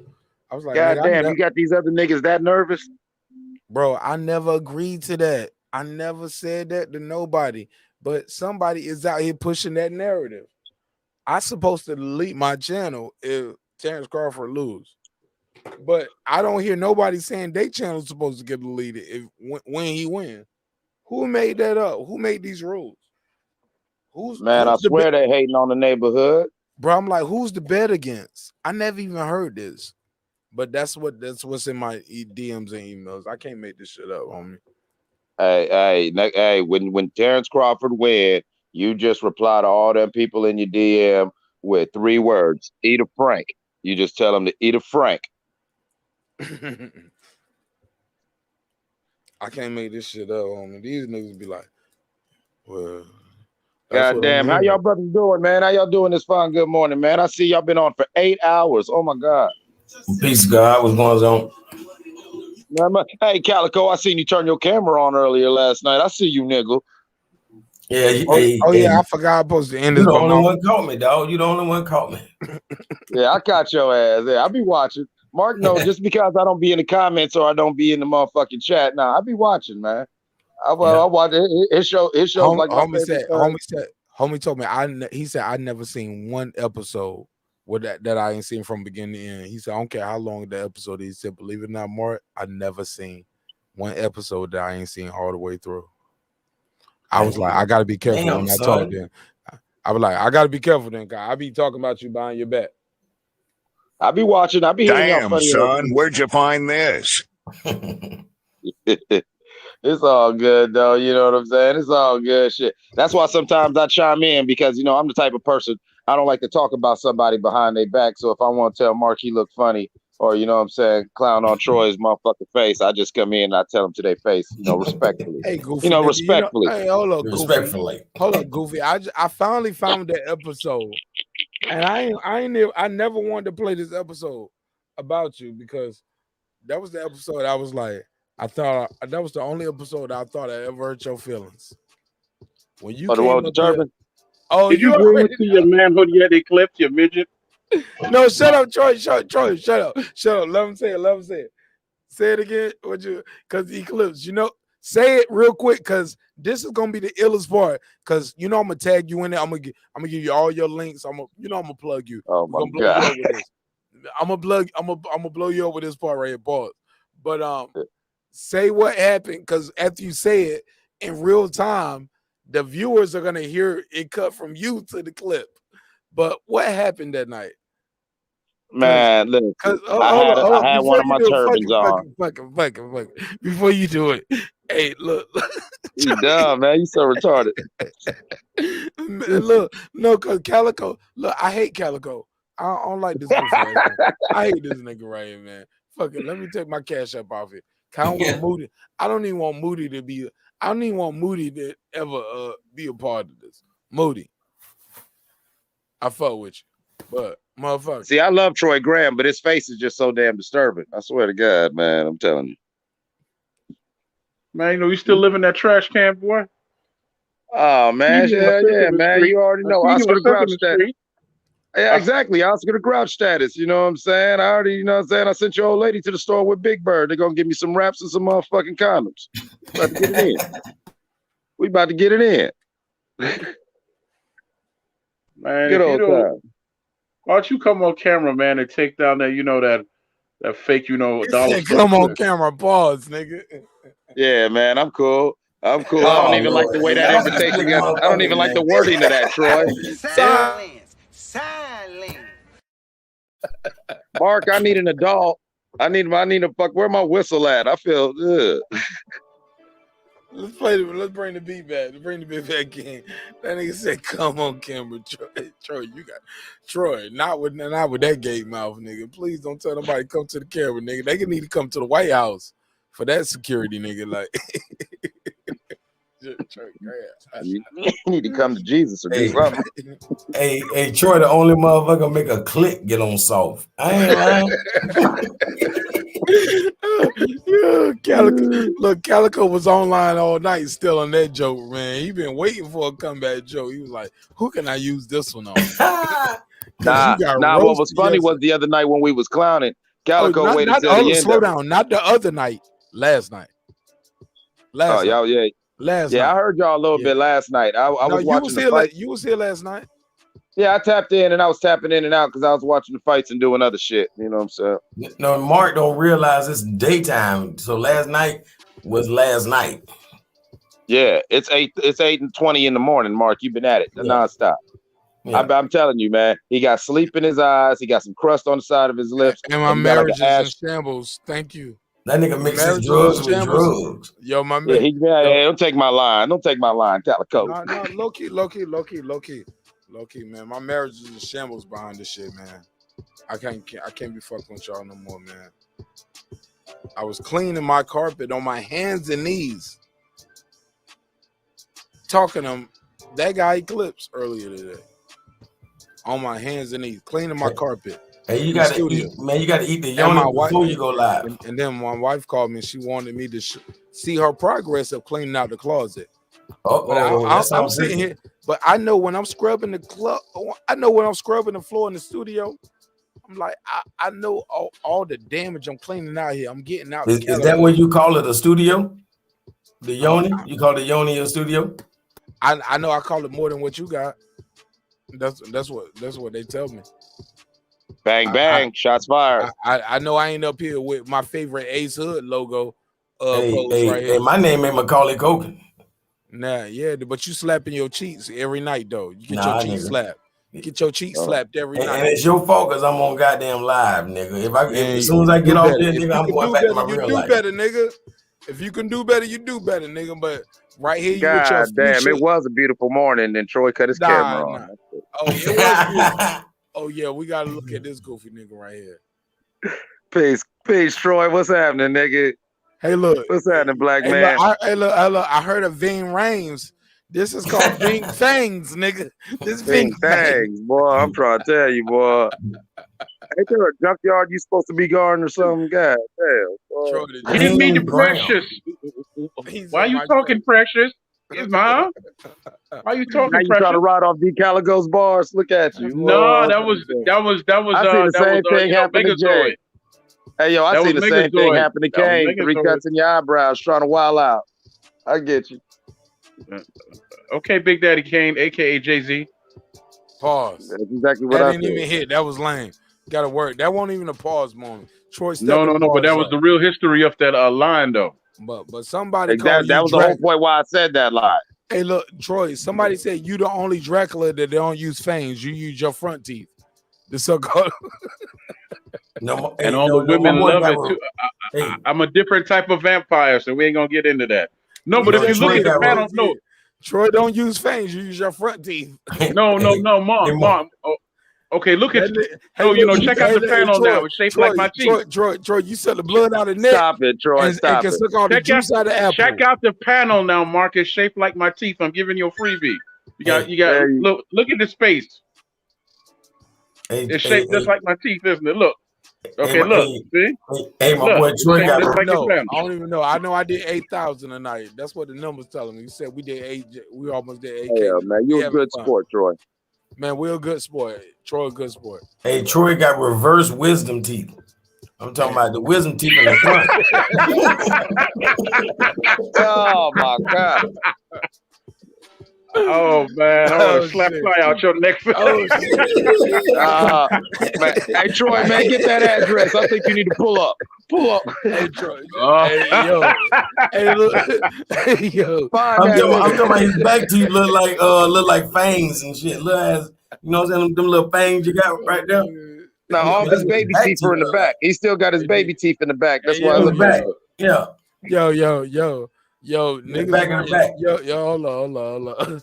Yo, niggas go to Home Depot and rent Troy's dental mold to dig the holes for the fences, so they can. He said your mouth looks like a back. He said your mouth looks like a bucket on a backhoe. Yeah. Oh shit. YouTube. Oh damn. Facebook. Somebody blocked me for bullying. Just that quick. I told you what happened to me. Niggas be on bullshit. Yo, Troy, you reported me? That's the clip. Man, Troy reported your ass. Okay. I don't know how to do anything on here besides being ass, so I don't know why you're asking me that. Hey, Troy know how to text his ass off, though. I tell you that. Hey, that nigga texts so much, his name Texas. I ain't lying. You need some help. What the hell did that corny Bama just say? That nigga say you text so much, your name should be text. Damn right, goddamn it. It's the truth though. I'm saying, don't spell it like the. Don't spell it like the state. Nah. Give him the drop. Shut the fuck. You can't smoke weed.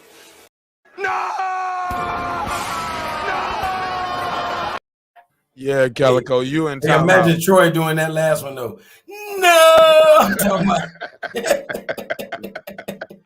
Hey, go back to the silence one, Mark, where you say silence. All right, I got you. Troy, you got to set it up, though. You got to set it up. Troy. No, I'm saying that he looked like. Silence. That look just like Eclipse. You can't even lie. Come on, camera, Eclipse. Come on, camera right now, Mark. And play that video at the same time. Troy, your teeth look like the hook end of a crowbar. Stop it.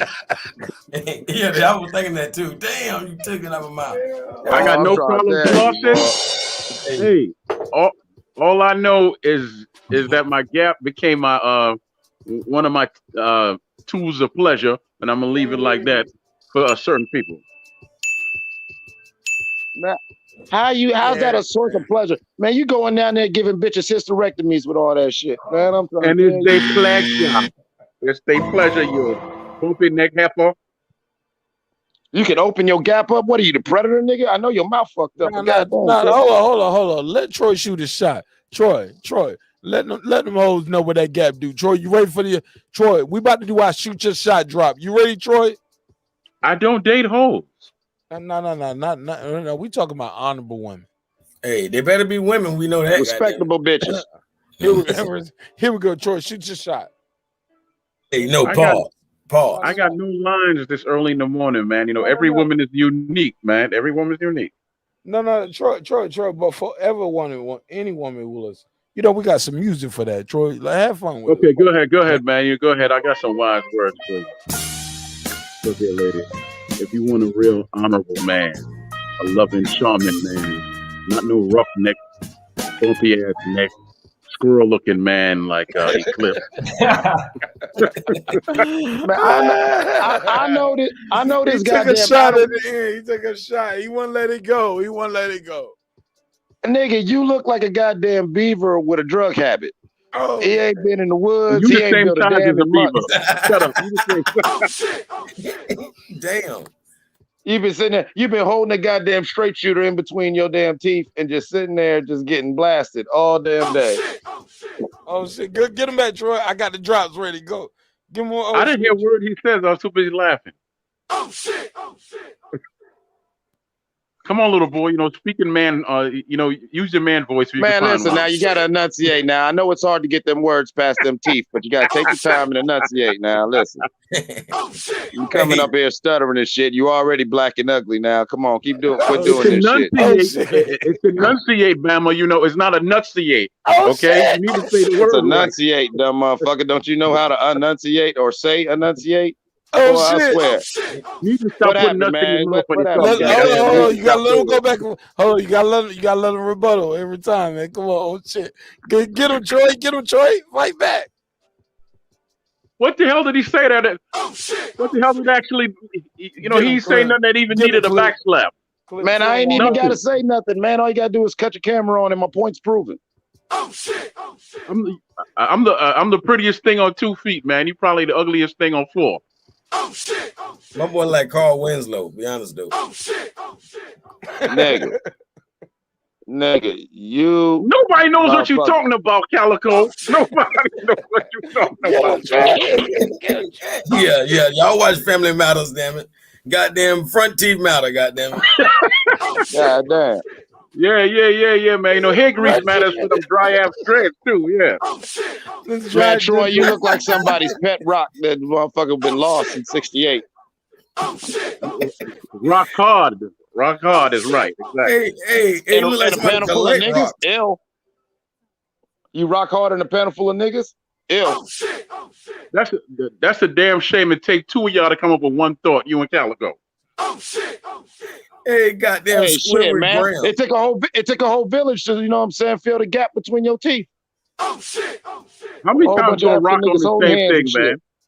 How many times you gonna rock on the same thing, man? You know.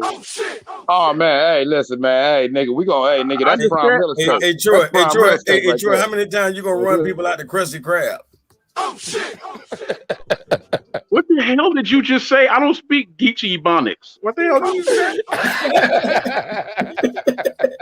Hey, Troy, go on and say it, man. That's my favorite line from the movie, man. Go on and say it. That's my favorite line from the movie, man. Go on and say it, man. My name's John Coffey, sir. John Coffey. Hey, my boy Troy's son work at Good I don't go to Red Box no more. I don't need to go to Red Box, man. I got everything else. Yeah, man. Mouth look like you ain't seen a dentist since Red Fox was running around selling dope with Malcolm.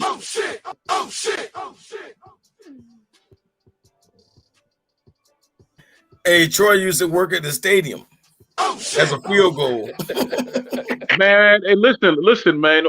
All I know is I got clean teeth. You the only man I know that got, social media halitosis, you funky breath.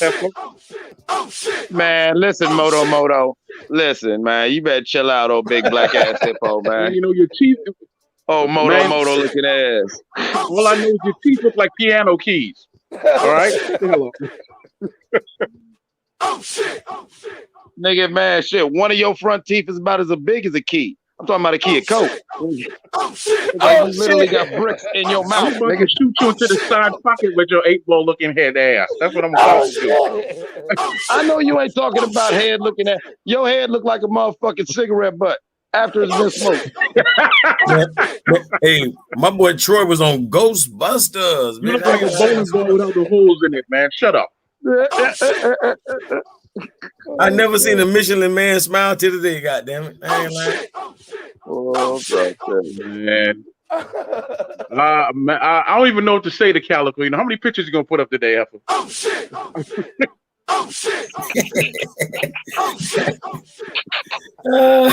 Oh man, Calico, he got you. He got you.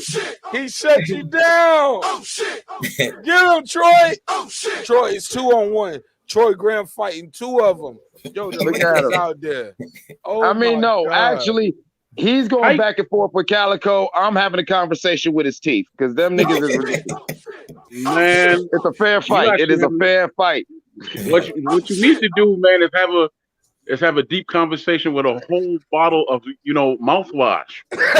Hey, my boy Troy mouth look like. I know you ain't talking about stinking breath. Look at your mouth. Look, your teeth are trying to run because your breath's so stink, man. There is a jailbreak going on in your throat because you got something rotten in the back of your mouth. Oh shit! Hey, tell me All what I know is you said you will pimp, man. You probably eat more ass than Terence Bailey. Oh man, hey, nigga, them. Hey, nigga, those are fighting words. How dare you? How dare you, Troy? Troy, how dare you? Hey, tell me why Troy mouth look like some motherfucking Project Venetian blinds. I ain't lying. Oh, god damn. I'm talking about, you're missing some of them motherfuckers. For real. Oh yeah, my daughter put my blinds up every day, and we ain't even in the project. I gotta catch my breath. My damn chest hurt. Hey, stop peeping out them blinds, Troy. Goddamn. Hey, yo, if you look real carefully, you'll see an old lady on Troy's tongue peeking between the blinds talking about, Lord, look at this. Just look at this. Oh, shit. Calico Ghetto, you know he got beach towels for curtains, man. You don't even got no blinds, man. I don't even know.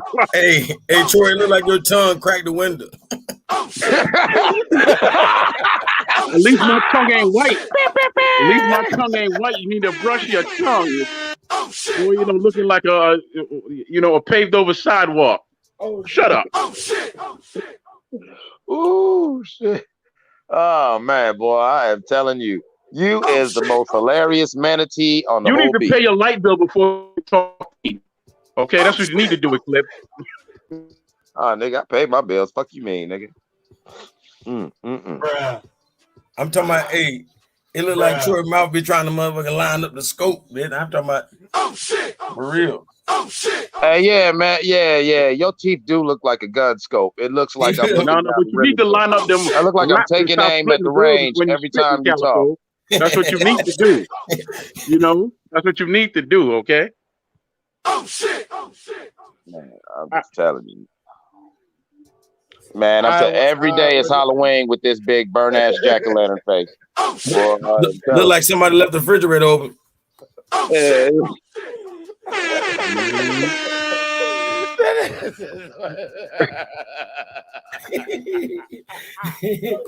Yo, well, I am telling you, Troy, your face is a good reason to write a letter.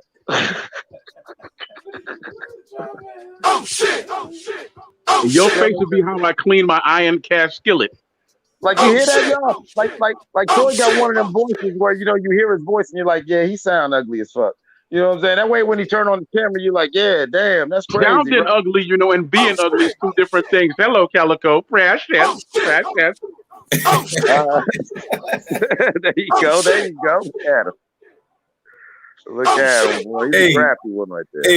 Hey, I swear your mouth got suspenders. I'm talking two front teeth. I'm sure you need to pick up a dictionary before you open your mouth and speak to me, man. What the hell are you? Man, somebody get him a translator app. I don't know what the hell. Hey, my boy got the twin pillars in that motherfucker. Boy, I ain't lying to you. He got both pillars. He got both pillars, man. I'm trying to tell you, boy. At least I got a bed to sleep in. Okay, because you look like you on somebody's cot. I was actually sitting on my couch, and then I could go from my couch in my house. You in somebody's trunk right now, Bama. That's for you. Yeah, I'm sitting on my couch because I'm smoking, watching TV. Meanwhile, you still on the beach sunbathing, just waiting for high tide so you can, you know what I'm saying, water your ass back. Nah, he just sleep in a lawn chair. They ain't the beach. Oh shit! At the beach, yeah. Old big weird nigga just sitting there rubbing suntan oil on himself. Why? You black? No, that's Crisco. That's Crisco, man. That man cheap, man. I'm telling you. Oh my God! Look at him. Now they going to the gay jokes about me rubbing myself with oil. What are y'all, hungry and gay at the same time? Pause, nigga. Pause. Ain't nothing gay about man. Well, that's a bad visual. Turn that music off. Boy. Don't nobody want to see Troy in that light, let alone see Troy, period. Nobody want to do that. At least I got lights. At least I got lights. I can send you some matches with some candles or something. Oh shit! Nigga, look, this nigga want to see a nigga so bad. Like, you see, turn on your light. Move closer. Strike a pose. Come on, give me duck lips. Give me the light and strike a pose. Yeah, that's right. You can't. Oh, that's right. You can't do it. You can't. Can't what? Turn on my lights? You goofy as hell, nigga. I got lights on right now. Boy, you about 2 days late, Sean Paul. Yeah. Oh shit! Hey, I swear to G, Troy look like one of them old ass roller coaster rides. You go right through the gap. Oh shit! You sound like a stuttering heavyweight from Harlem Nights. Shut up. Man, Troy, you look like Ahmed Johnson after he just gave it up and just sat on the couch and just drank and motherfucking ate motherfucking hoagies. Man, I heard you gave it up to Calico, man, and then called your woman and told her, look, I ain't coming home no more. Damn, son, where'd you find that? Troy, I'm gonna let you go back. Go on and hit the rewind button and let's let Troy revisit that bullshit that fell out his face. Was those words, or you just making noise? Was that? I'm talking about they fear and Troy. I'm talking about they fear that Troy got with a whole nother tooth. You ain't Calico. You Eclipse. You do look like an Ewok. Oh shit! It's a ghetto ass Ewok. Hey Troy, you know what? I've been playing. I've been calling you a walrus, but I know what you is. You goddamn hut. Oh, ooh-wee, kubaba, job, looking face ass. I'm your dream, man. I'm something that you wish you could be, but you can't be ever. Man, why would I want? Man, I do not want to be. Listen, I do not want to be. That's because I'm a full-grown man. I'm you a full-grown man. You was a goddamn rookie. Shut up. You ain't no damn man. You was a goddamn. You probably wear the same size clothes you wore to the prom.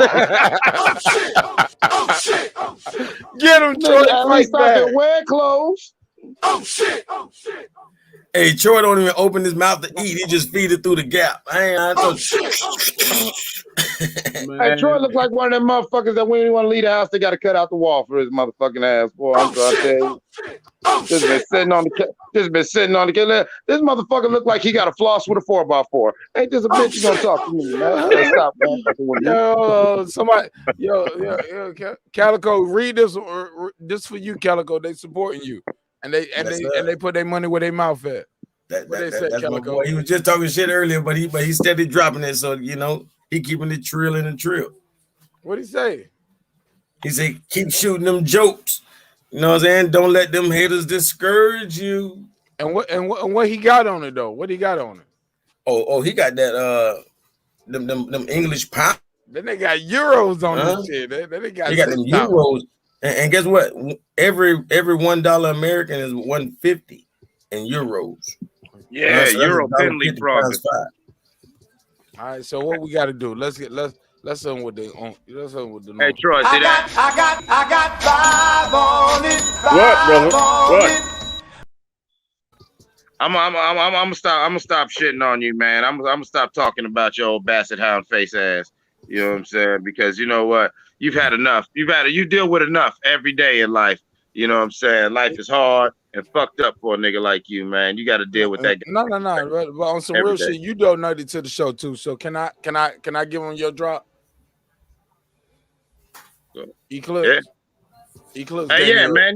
It's all good. Yeah. It's 50.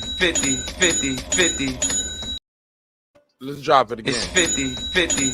Put something in the chat, Eclipse, so I can put that on the screen. So people know. Hey, my boy Troy front teeth bow-legged, man. Oh shit, he said his teeth bow-legged. His front teeth. Eclipse, put something in the chat and let people know you donated that 50 to the channel, so I can put that on the screen, and every now and then I can hit them with that 50 drop because you sent yours through the Cash App, homie, and we need that, and it means a lot. We are putting out, we are doing the drop for the pay-per-view. So let me put that on the screen. Do you still use the steps to get up on the toilet, Eclipse? Oh man! Oh shit! Why do you think I'm so short? What the fuck wrong with you? Because that's how you look. Well, you look like a pocket pimp. Hey, Troy. Hey, Troy. Real you shit. look like a shit stain with two big ass teeth. Eat all the sugar. Eat all the sugar at the stand too. Hey, Troy. Real talk, man. As a walrus, why would you let them shave your teeth down like that? You know what I'm saying? Oh shit! And real talk, this ain't 2005, man. You take off that shirt with the alligator on it.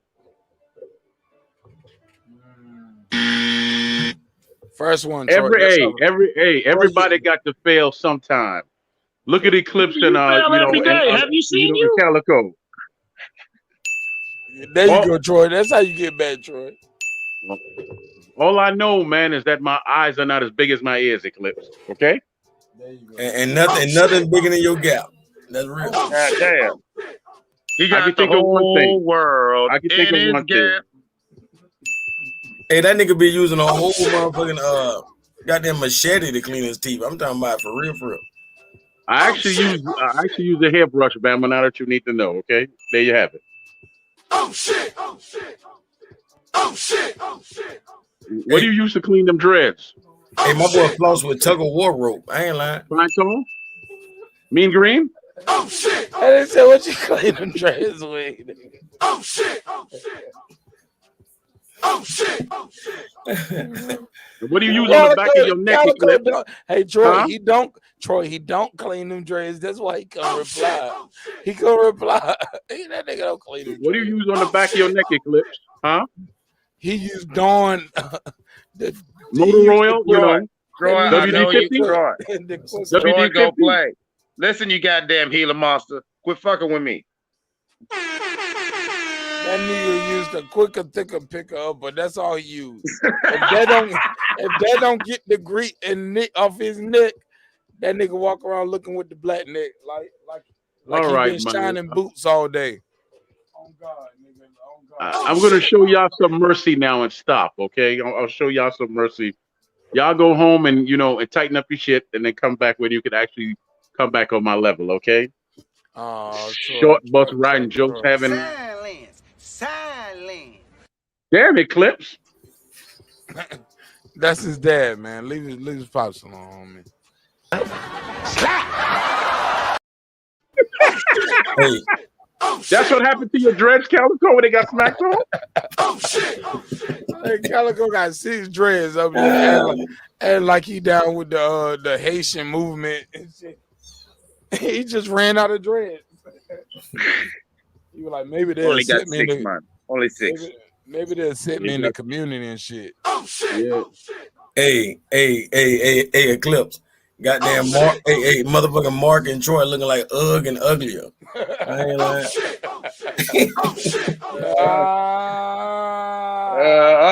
Yeah, Mark, we done pulled you into the shit now.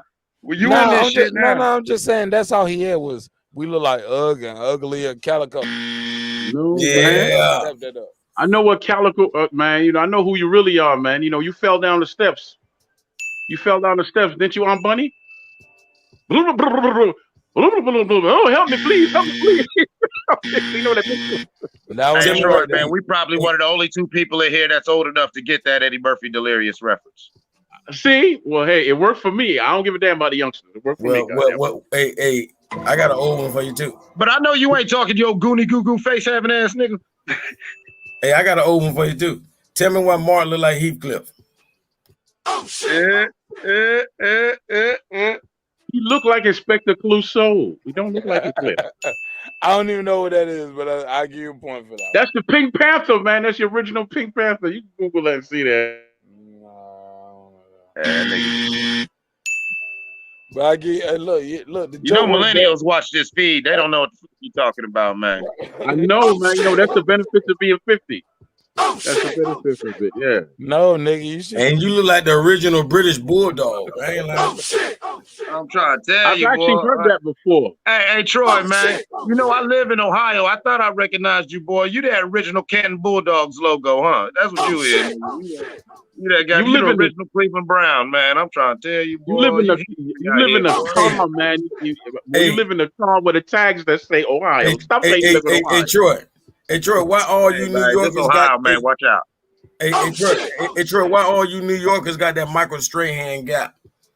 Oh shit!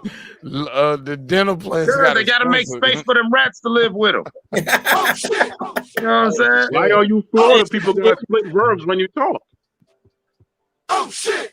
Oh, so that's a mousetrap. Oh shit! Oh shit! Go say something with a W, you know, real quick. Go ahead. Oh shit! Get him, Troy. Troy, get him, Troy. Troy don't Troy on fire today. Look at him, boy. Troy out here. Oh shit! Troy wrote all his best jokes. That nigga on Chinese load tonight. Hell yeah, man. I'm telling you, man. Hey, one thing Troy about going Super Saiyan, man. Look, his teeth growing. His teeth are glowing yellow. Oh man, look at Chinese Yoda looking like Calico. If Calico headed to the club. That looks like Calico headed to the club. Oh shit! If Troy legs was long as them teeth, he'd be in the NBA. I ain't lying. Calico, you stole that one. You stole that one, Calico. You ain't that witty, nigga. I heard your raps. That's a high school pick of us. Nah, Calico, I heard your raps. And you are not that good. You are not that creative. You stole that shit, nigga. Oh shit. Hey, Troy do got a mouth like a hockey player, though. Oh yeah. Here we go. Goalie mouth, nigga. Goalie mouth. There you go. It's hockey player, man. It's hockey. Goddamn, it's not honky player. Enunciate, bro. Enunciate. No, it's honky. It ain't honky. He said enunciate instead of enunciate, and he trying to give us. He can't get past them goddamn teeth. Them teeth are like 2 big ass bouncers and shit like that. If you ain't chicken, gravy, and biscuits, you ain't getting by. Them words is It's biscuits, beans, and smoked turkey neck, you rough neck asshole. Y'all already know certain vowels don't exist in a gap like that. I ain't lying. Oh shit. Oh, he never gonna blow up on Grenade Champ's level. Kanye never coming to this show, nigga. Oh my god. Oh man, we lost it all, man. Oh my God. All right, man. All right. Oh man, I got a mechanic coming to fix my van. I have a good morning. All for Calico. Hey man, But, have him but get can't your nobody get fix your that with gap an oil though. change. Can't nobody fix that gap though. Yo, somebody in the chat said, yo, mechanic. Troy said, somebody said, Hey, put a garter belt on them bitches, man. Hey yo, man. Hey, when that mechanic come, can he give your teeth an alignment? Troy. Somebody said your orthodontist got a construction license. Hey nigga, just shoot your cash at, man. I'll shoot you some bread, man. Let's go and get this fixed. We can do better, man. It's 2021, man. Fuck this, man. I got you, Troy. Hey, Well, you I'm need talking to get about a facial. GoFundMe for the gap. Hey, hey, man! Before you talk to me, get a Hey, facial look, somebody, and clean that dirty neck of hold yours. I haven't seen a rag since 1985. Hey, Troy. Somebody said the same person that do your dental braces, it's the same person that made bungee jump cords. Nigga, he looked like he got bungee cords in there trying to hold them motherfuckers together, man. Them shits and they tethering. They about to snap. Hey Troy, one thing about it, I hate to see your mouthpiece, boy. We seen it. I'm talking about you can't play no sports. It won't fit. It just keep falling out, coach. No, come on camera again, Calico. Hey, Calico. Why don't we end the night with that comedy right there? We end the night with that punchline. Yo, somebody said Calico getting mad because we telling the truth.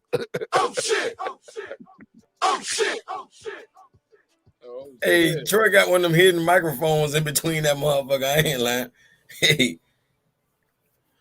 Cricket. Oh, you supposed to pin that bitch on your shirt. You ain't even know that, huh? Calico, step it up. The fight back, Calico. Man, it look like you just unbutton your goddamn work shirt, goddamn it. You're button up. Calico, your Chinese Yoda is your spirit animal that's on the screen right now. Yeah. That's the spirit animal. Below the nose, he look like you though. I'm talking about the same little fuzzy hair and everything on your neck. I ain't lying. Work harder. You don't know what you know. I'm talking about that's your little 5th grade picture. I ain't lying. Okay. I'll give you one for that one. And you still be wearing that sweater too, man. Yeah, Slick. But you know I borrowed it from you and your bitch though, nigga. I know y'all still be wearing matching short sets, nigga. Hey, and that's crazy. They got matching boy shorts. Hey, tell me why the hell Troy be talking about V-necks in his mouth one. Oh shit! Well, why you be on your Instagram posting in the latest romper for Fashion Nova, nigga? I seen you, Calico. We ain't gonna buy that with the deluxe album version, nigga. We don't want the new Calico with the lime green romper. Talking about this the Poison Ivy flow, nigga. Pause, nigga. I seen your rollout for the last mixtape, Calico. I saw the Calico rollout. That nigga was up there wearing Batman costumes for the nigga. Y'all see? Y'all gotta see when Mark go play basketball on the weekend. I'm talking about Mark like he came straight out the 70s with them lad b-ball shorts on. I ain't lying. But real. He had on the George Gervins. I'm talking about he had all the motherfucking Atlanta cheerleaders. You know what kind of cheerleaders I'm talking about. Oh man, he said Mark done went full ATL on us, huh? Yo, Calico be scooping up dreads off the random barbershops in Atlanta, trying to get his extensions of you on. I seen with that. Hey, I'm talking. He got Black Lives Matter on his ass on the basketball shorts. I ain't lying. No ass jokes. Ew. 2 more Euro Chinese Yoda out here. Right.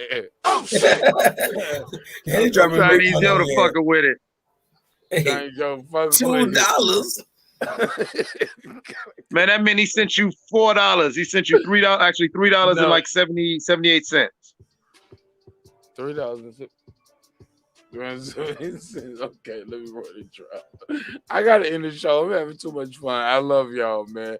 Can we give him a $5? No, let's give him $2. I'll give you the $2. Give him the $2. All right, pay him the $2. Oh, pay the $2. All right, one more, man. I'm out here, man. I love y'all, man, but I gotta go, man, because I'm about to get a I'll whoop. give you the $2. Give him the $2. All right, pay him the $2. Oh, pay the $2. That's right. So, don't make it up. Hey, man, I love y'all, man. I am in trouble. And I love y'all. And I love doing right. this show. We sorry, Miss Nash. We sorry. We Nah, sorry. ain't no we sorry. Yo, shout out everybody supporting the show. Remember, drinks require sleep. Goals require effort. Marquita Nash. Marquita. And Dredge retire grease. Okay. Oh shit!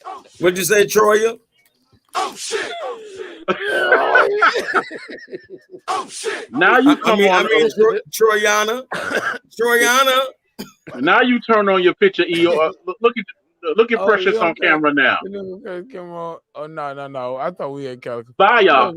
Yeah, look, I love y'all, man. Look, I don't woke up everybody in the house tonight, man, and going through this morning. It is 8:55. I have not been to sleep all night. So my wife is looking at me like, you ain't gonna be no good to me today. Like, you get what I'm saying? And like she don't went to sleep, woke up, and I'm here laughing my ass off. And she walk in here mad as hell. No, laugh like a motherfucker. Oh my God. Let me take a shower and get dressed and take my wife out for breakfast, man. And let's go somewhere Damage nice. control, brother. Damage control. No, man. It's called being a good husband and listening to her and because she needs to be heard, right? Right. And I listen to y'all talk all night. I gotta listen to her talk all morning. Wish me luck. Hey, man, it's been real, man. Wish me luck. Wish me luck. Can somebody send me a cash app, man? So help me on this Uber drive because y'all know I can't drive right now, right? Been talking all night. Somebody help me out on this Uber ride, man. Yeah, we're gonna go somewhere to get some IHOP or something. Man, I love y'all. I wish y'all nothing but health, wealth, and prosperity. Remember, drinks require sleep, goals require effort. Oh, I got to give him the $2 drop. Did I do that yet? Give him the $2? Did I give him the $2? Yeah, you did. Let's do it one more time. Let niggas know we do it different. No, I don't think you Give did. him the $2. Give him the $2. All right, pay him the $2. Oh, pay the $2. Yeah, I don't think you had did it anyway. Bro, if y'all never seen that short story, just YouTube and Google pay the $2. Y'all will get the joke. Like, this lawyer, I'll give you the $2. worst lawyer ever. Over $2. That's the joke. You'll get the joke of this clip more once you see him like, just play the $2, nigga. Like, get me out of jail. Lawyer like, nah, I never lost the case. We gonna keep fighting. He was like, man, pay the $2. And the case getting worse and worse and worse and worse.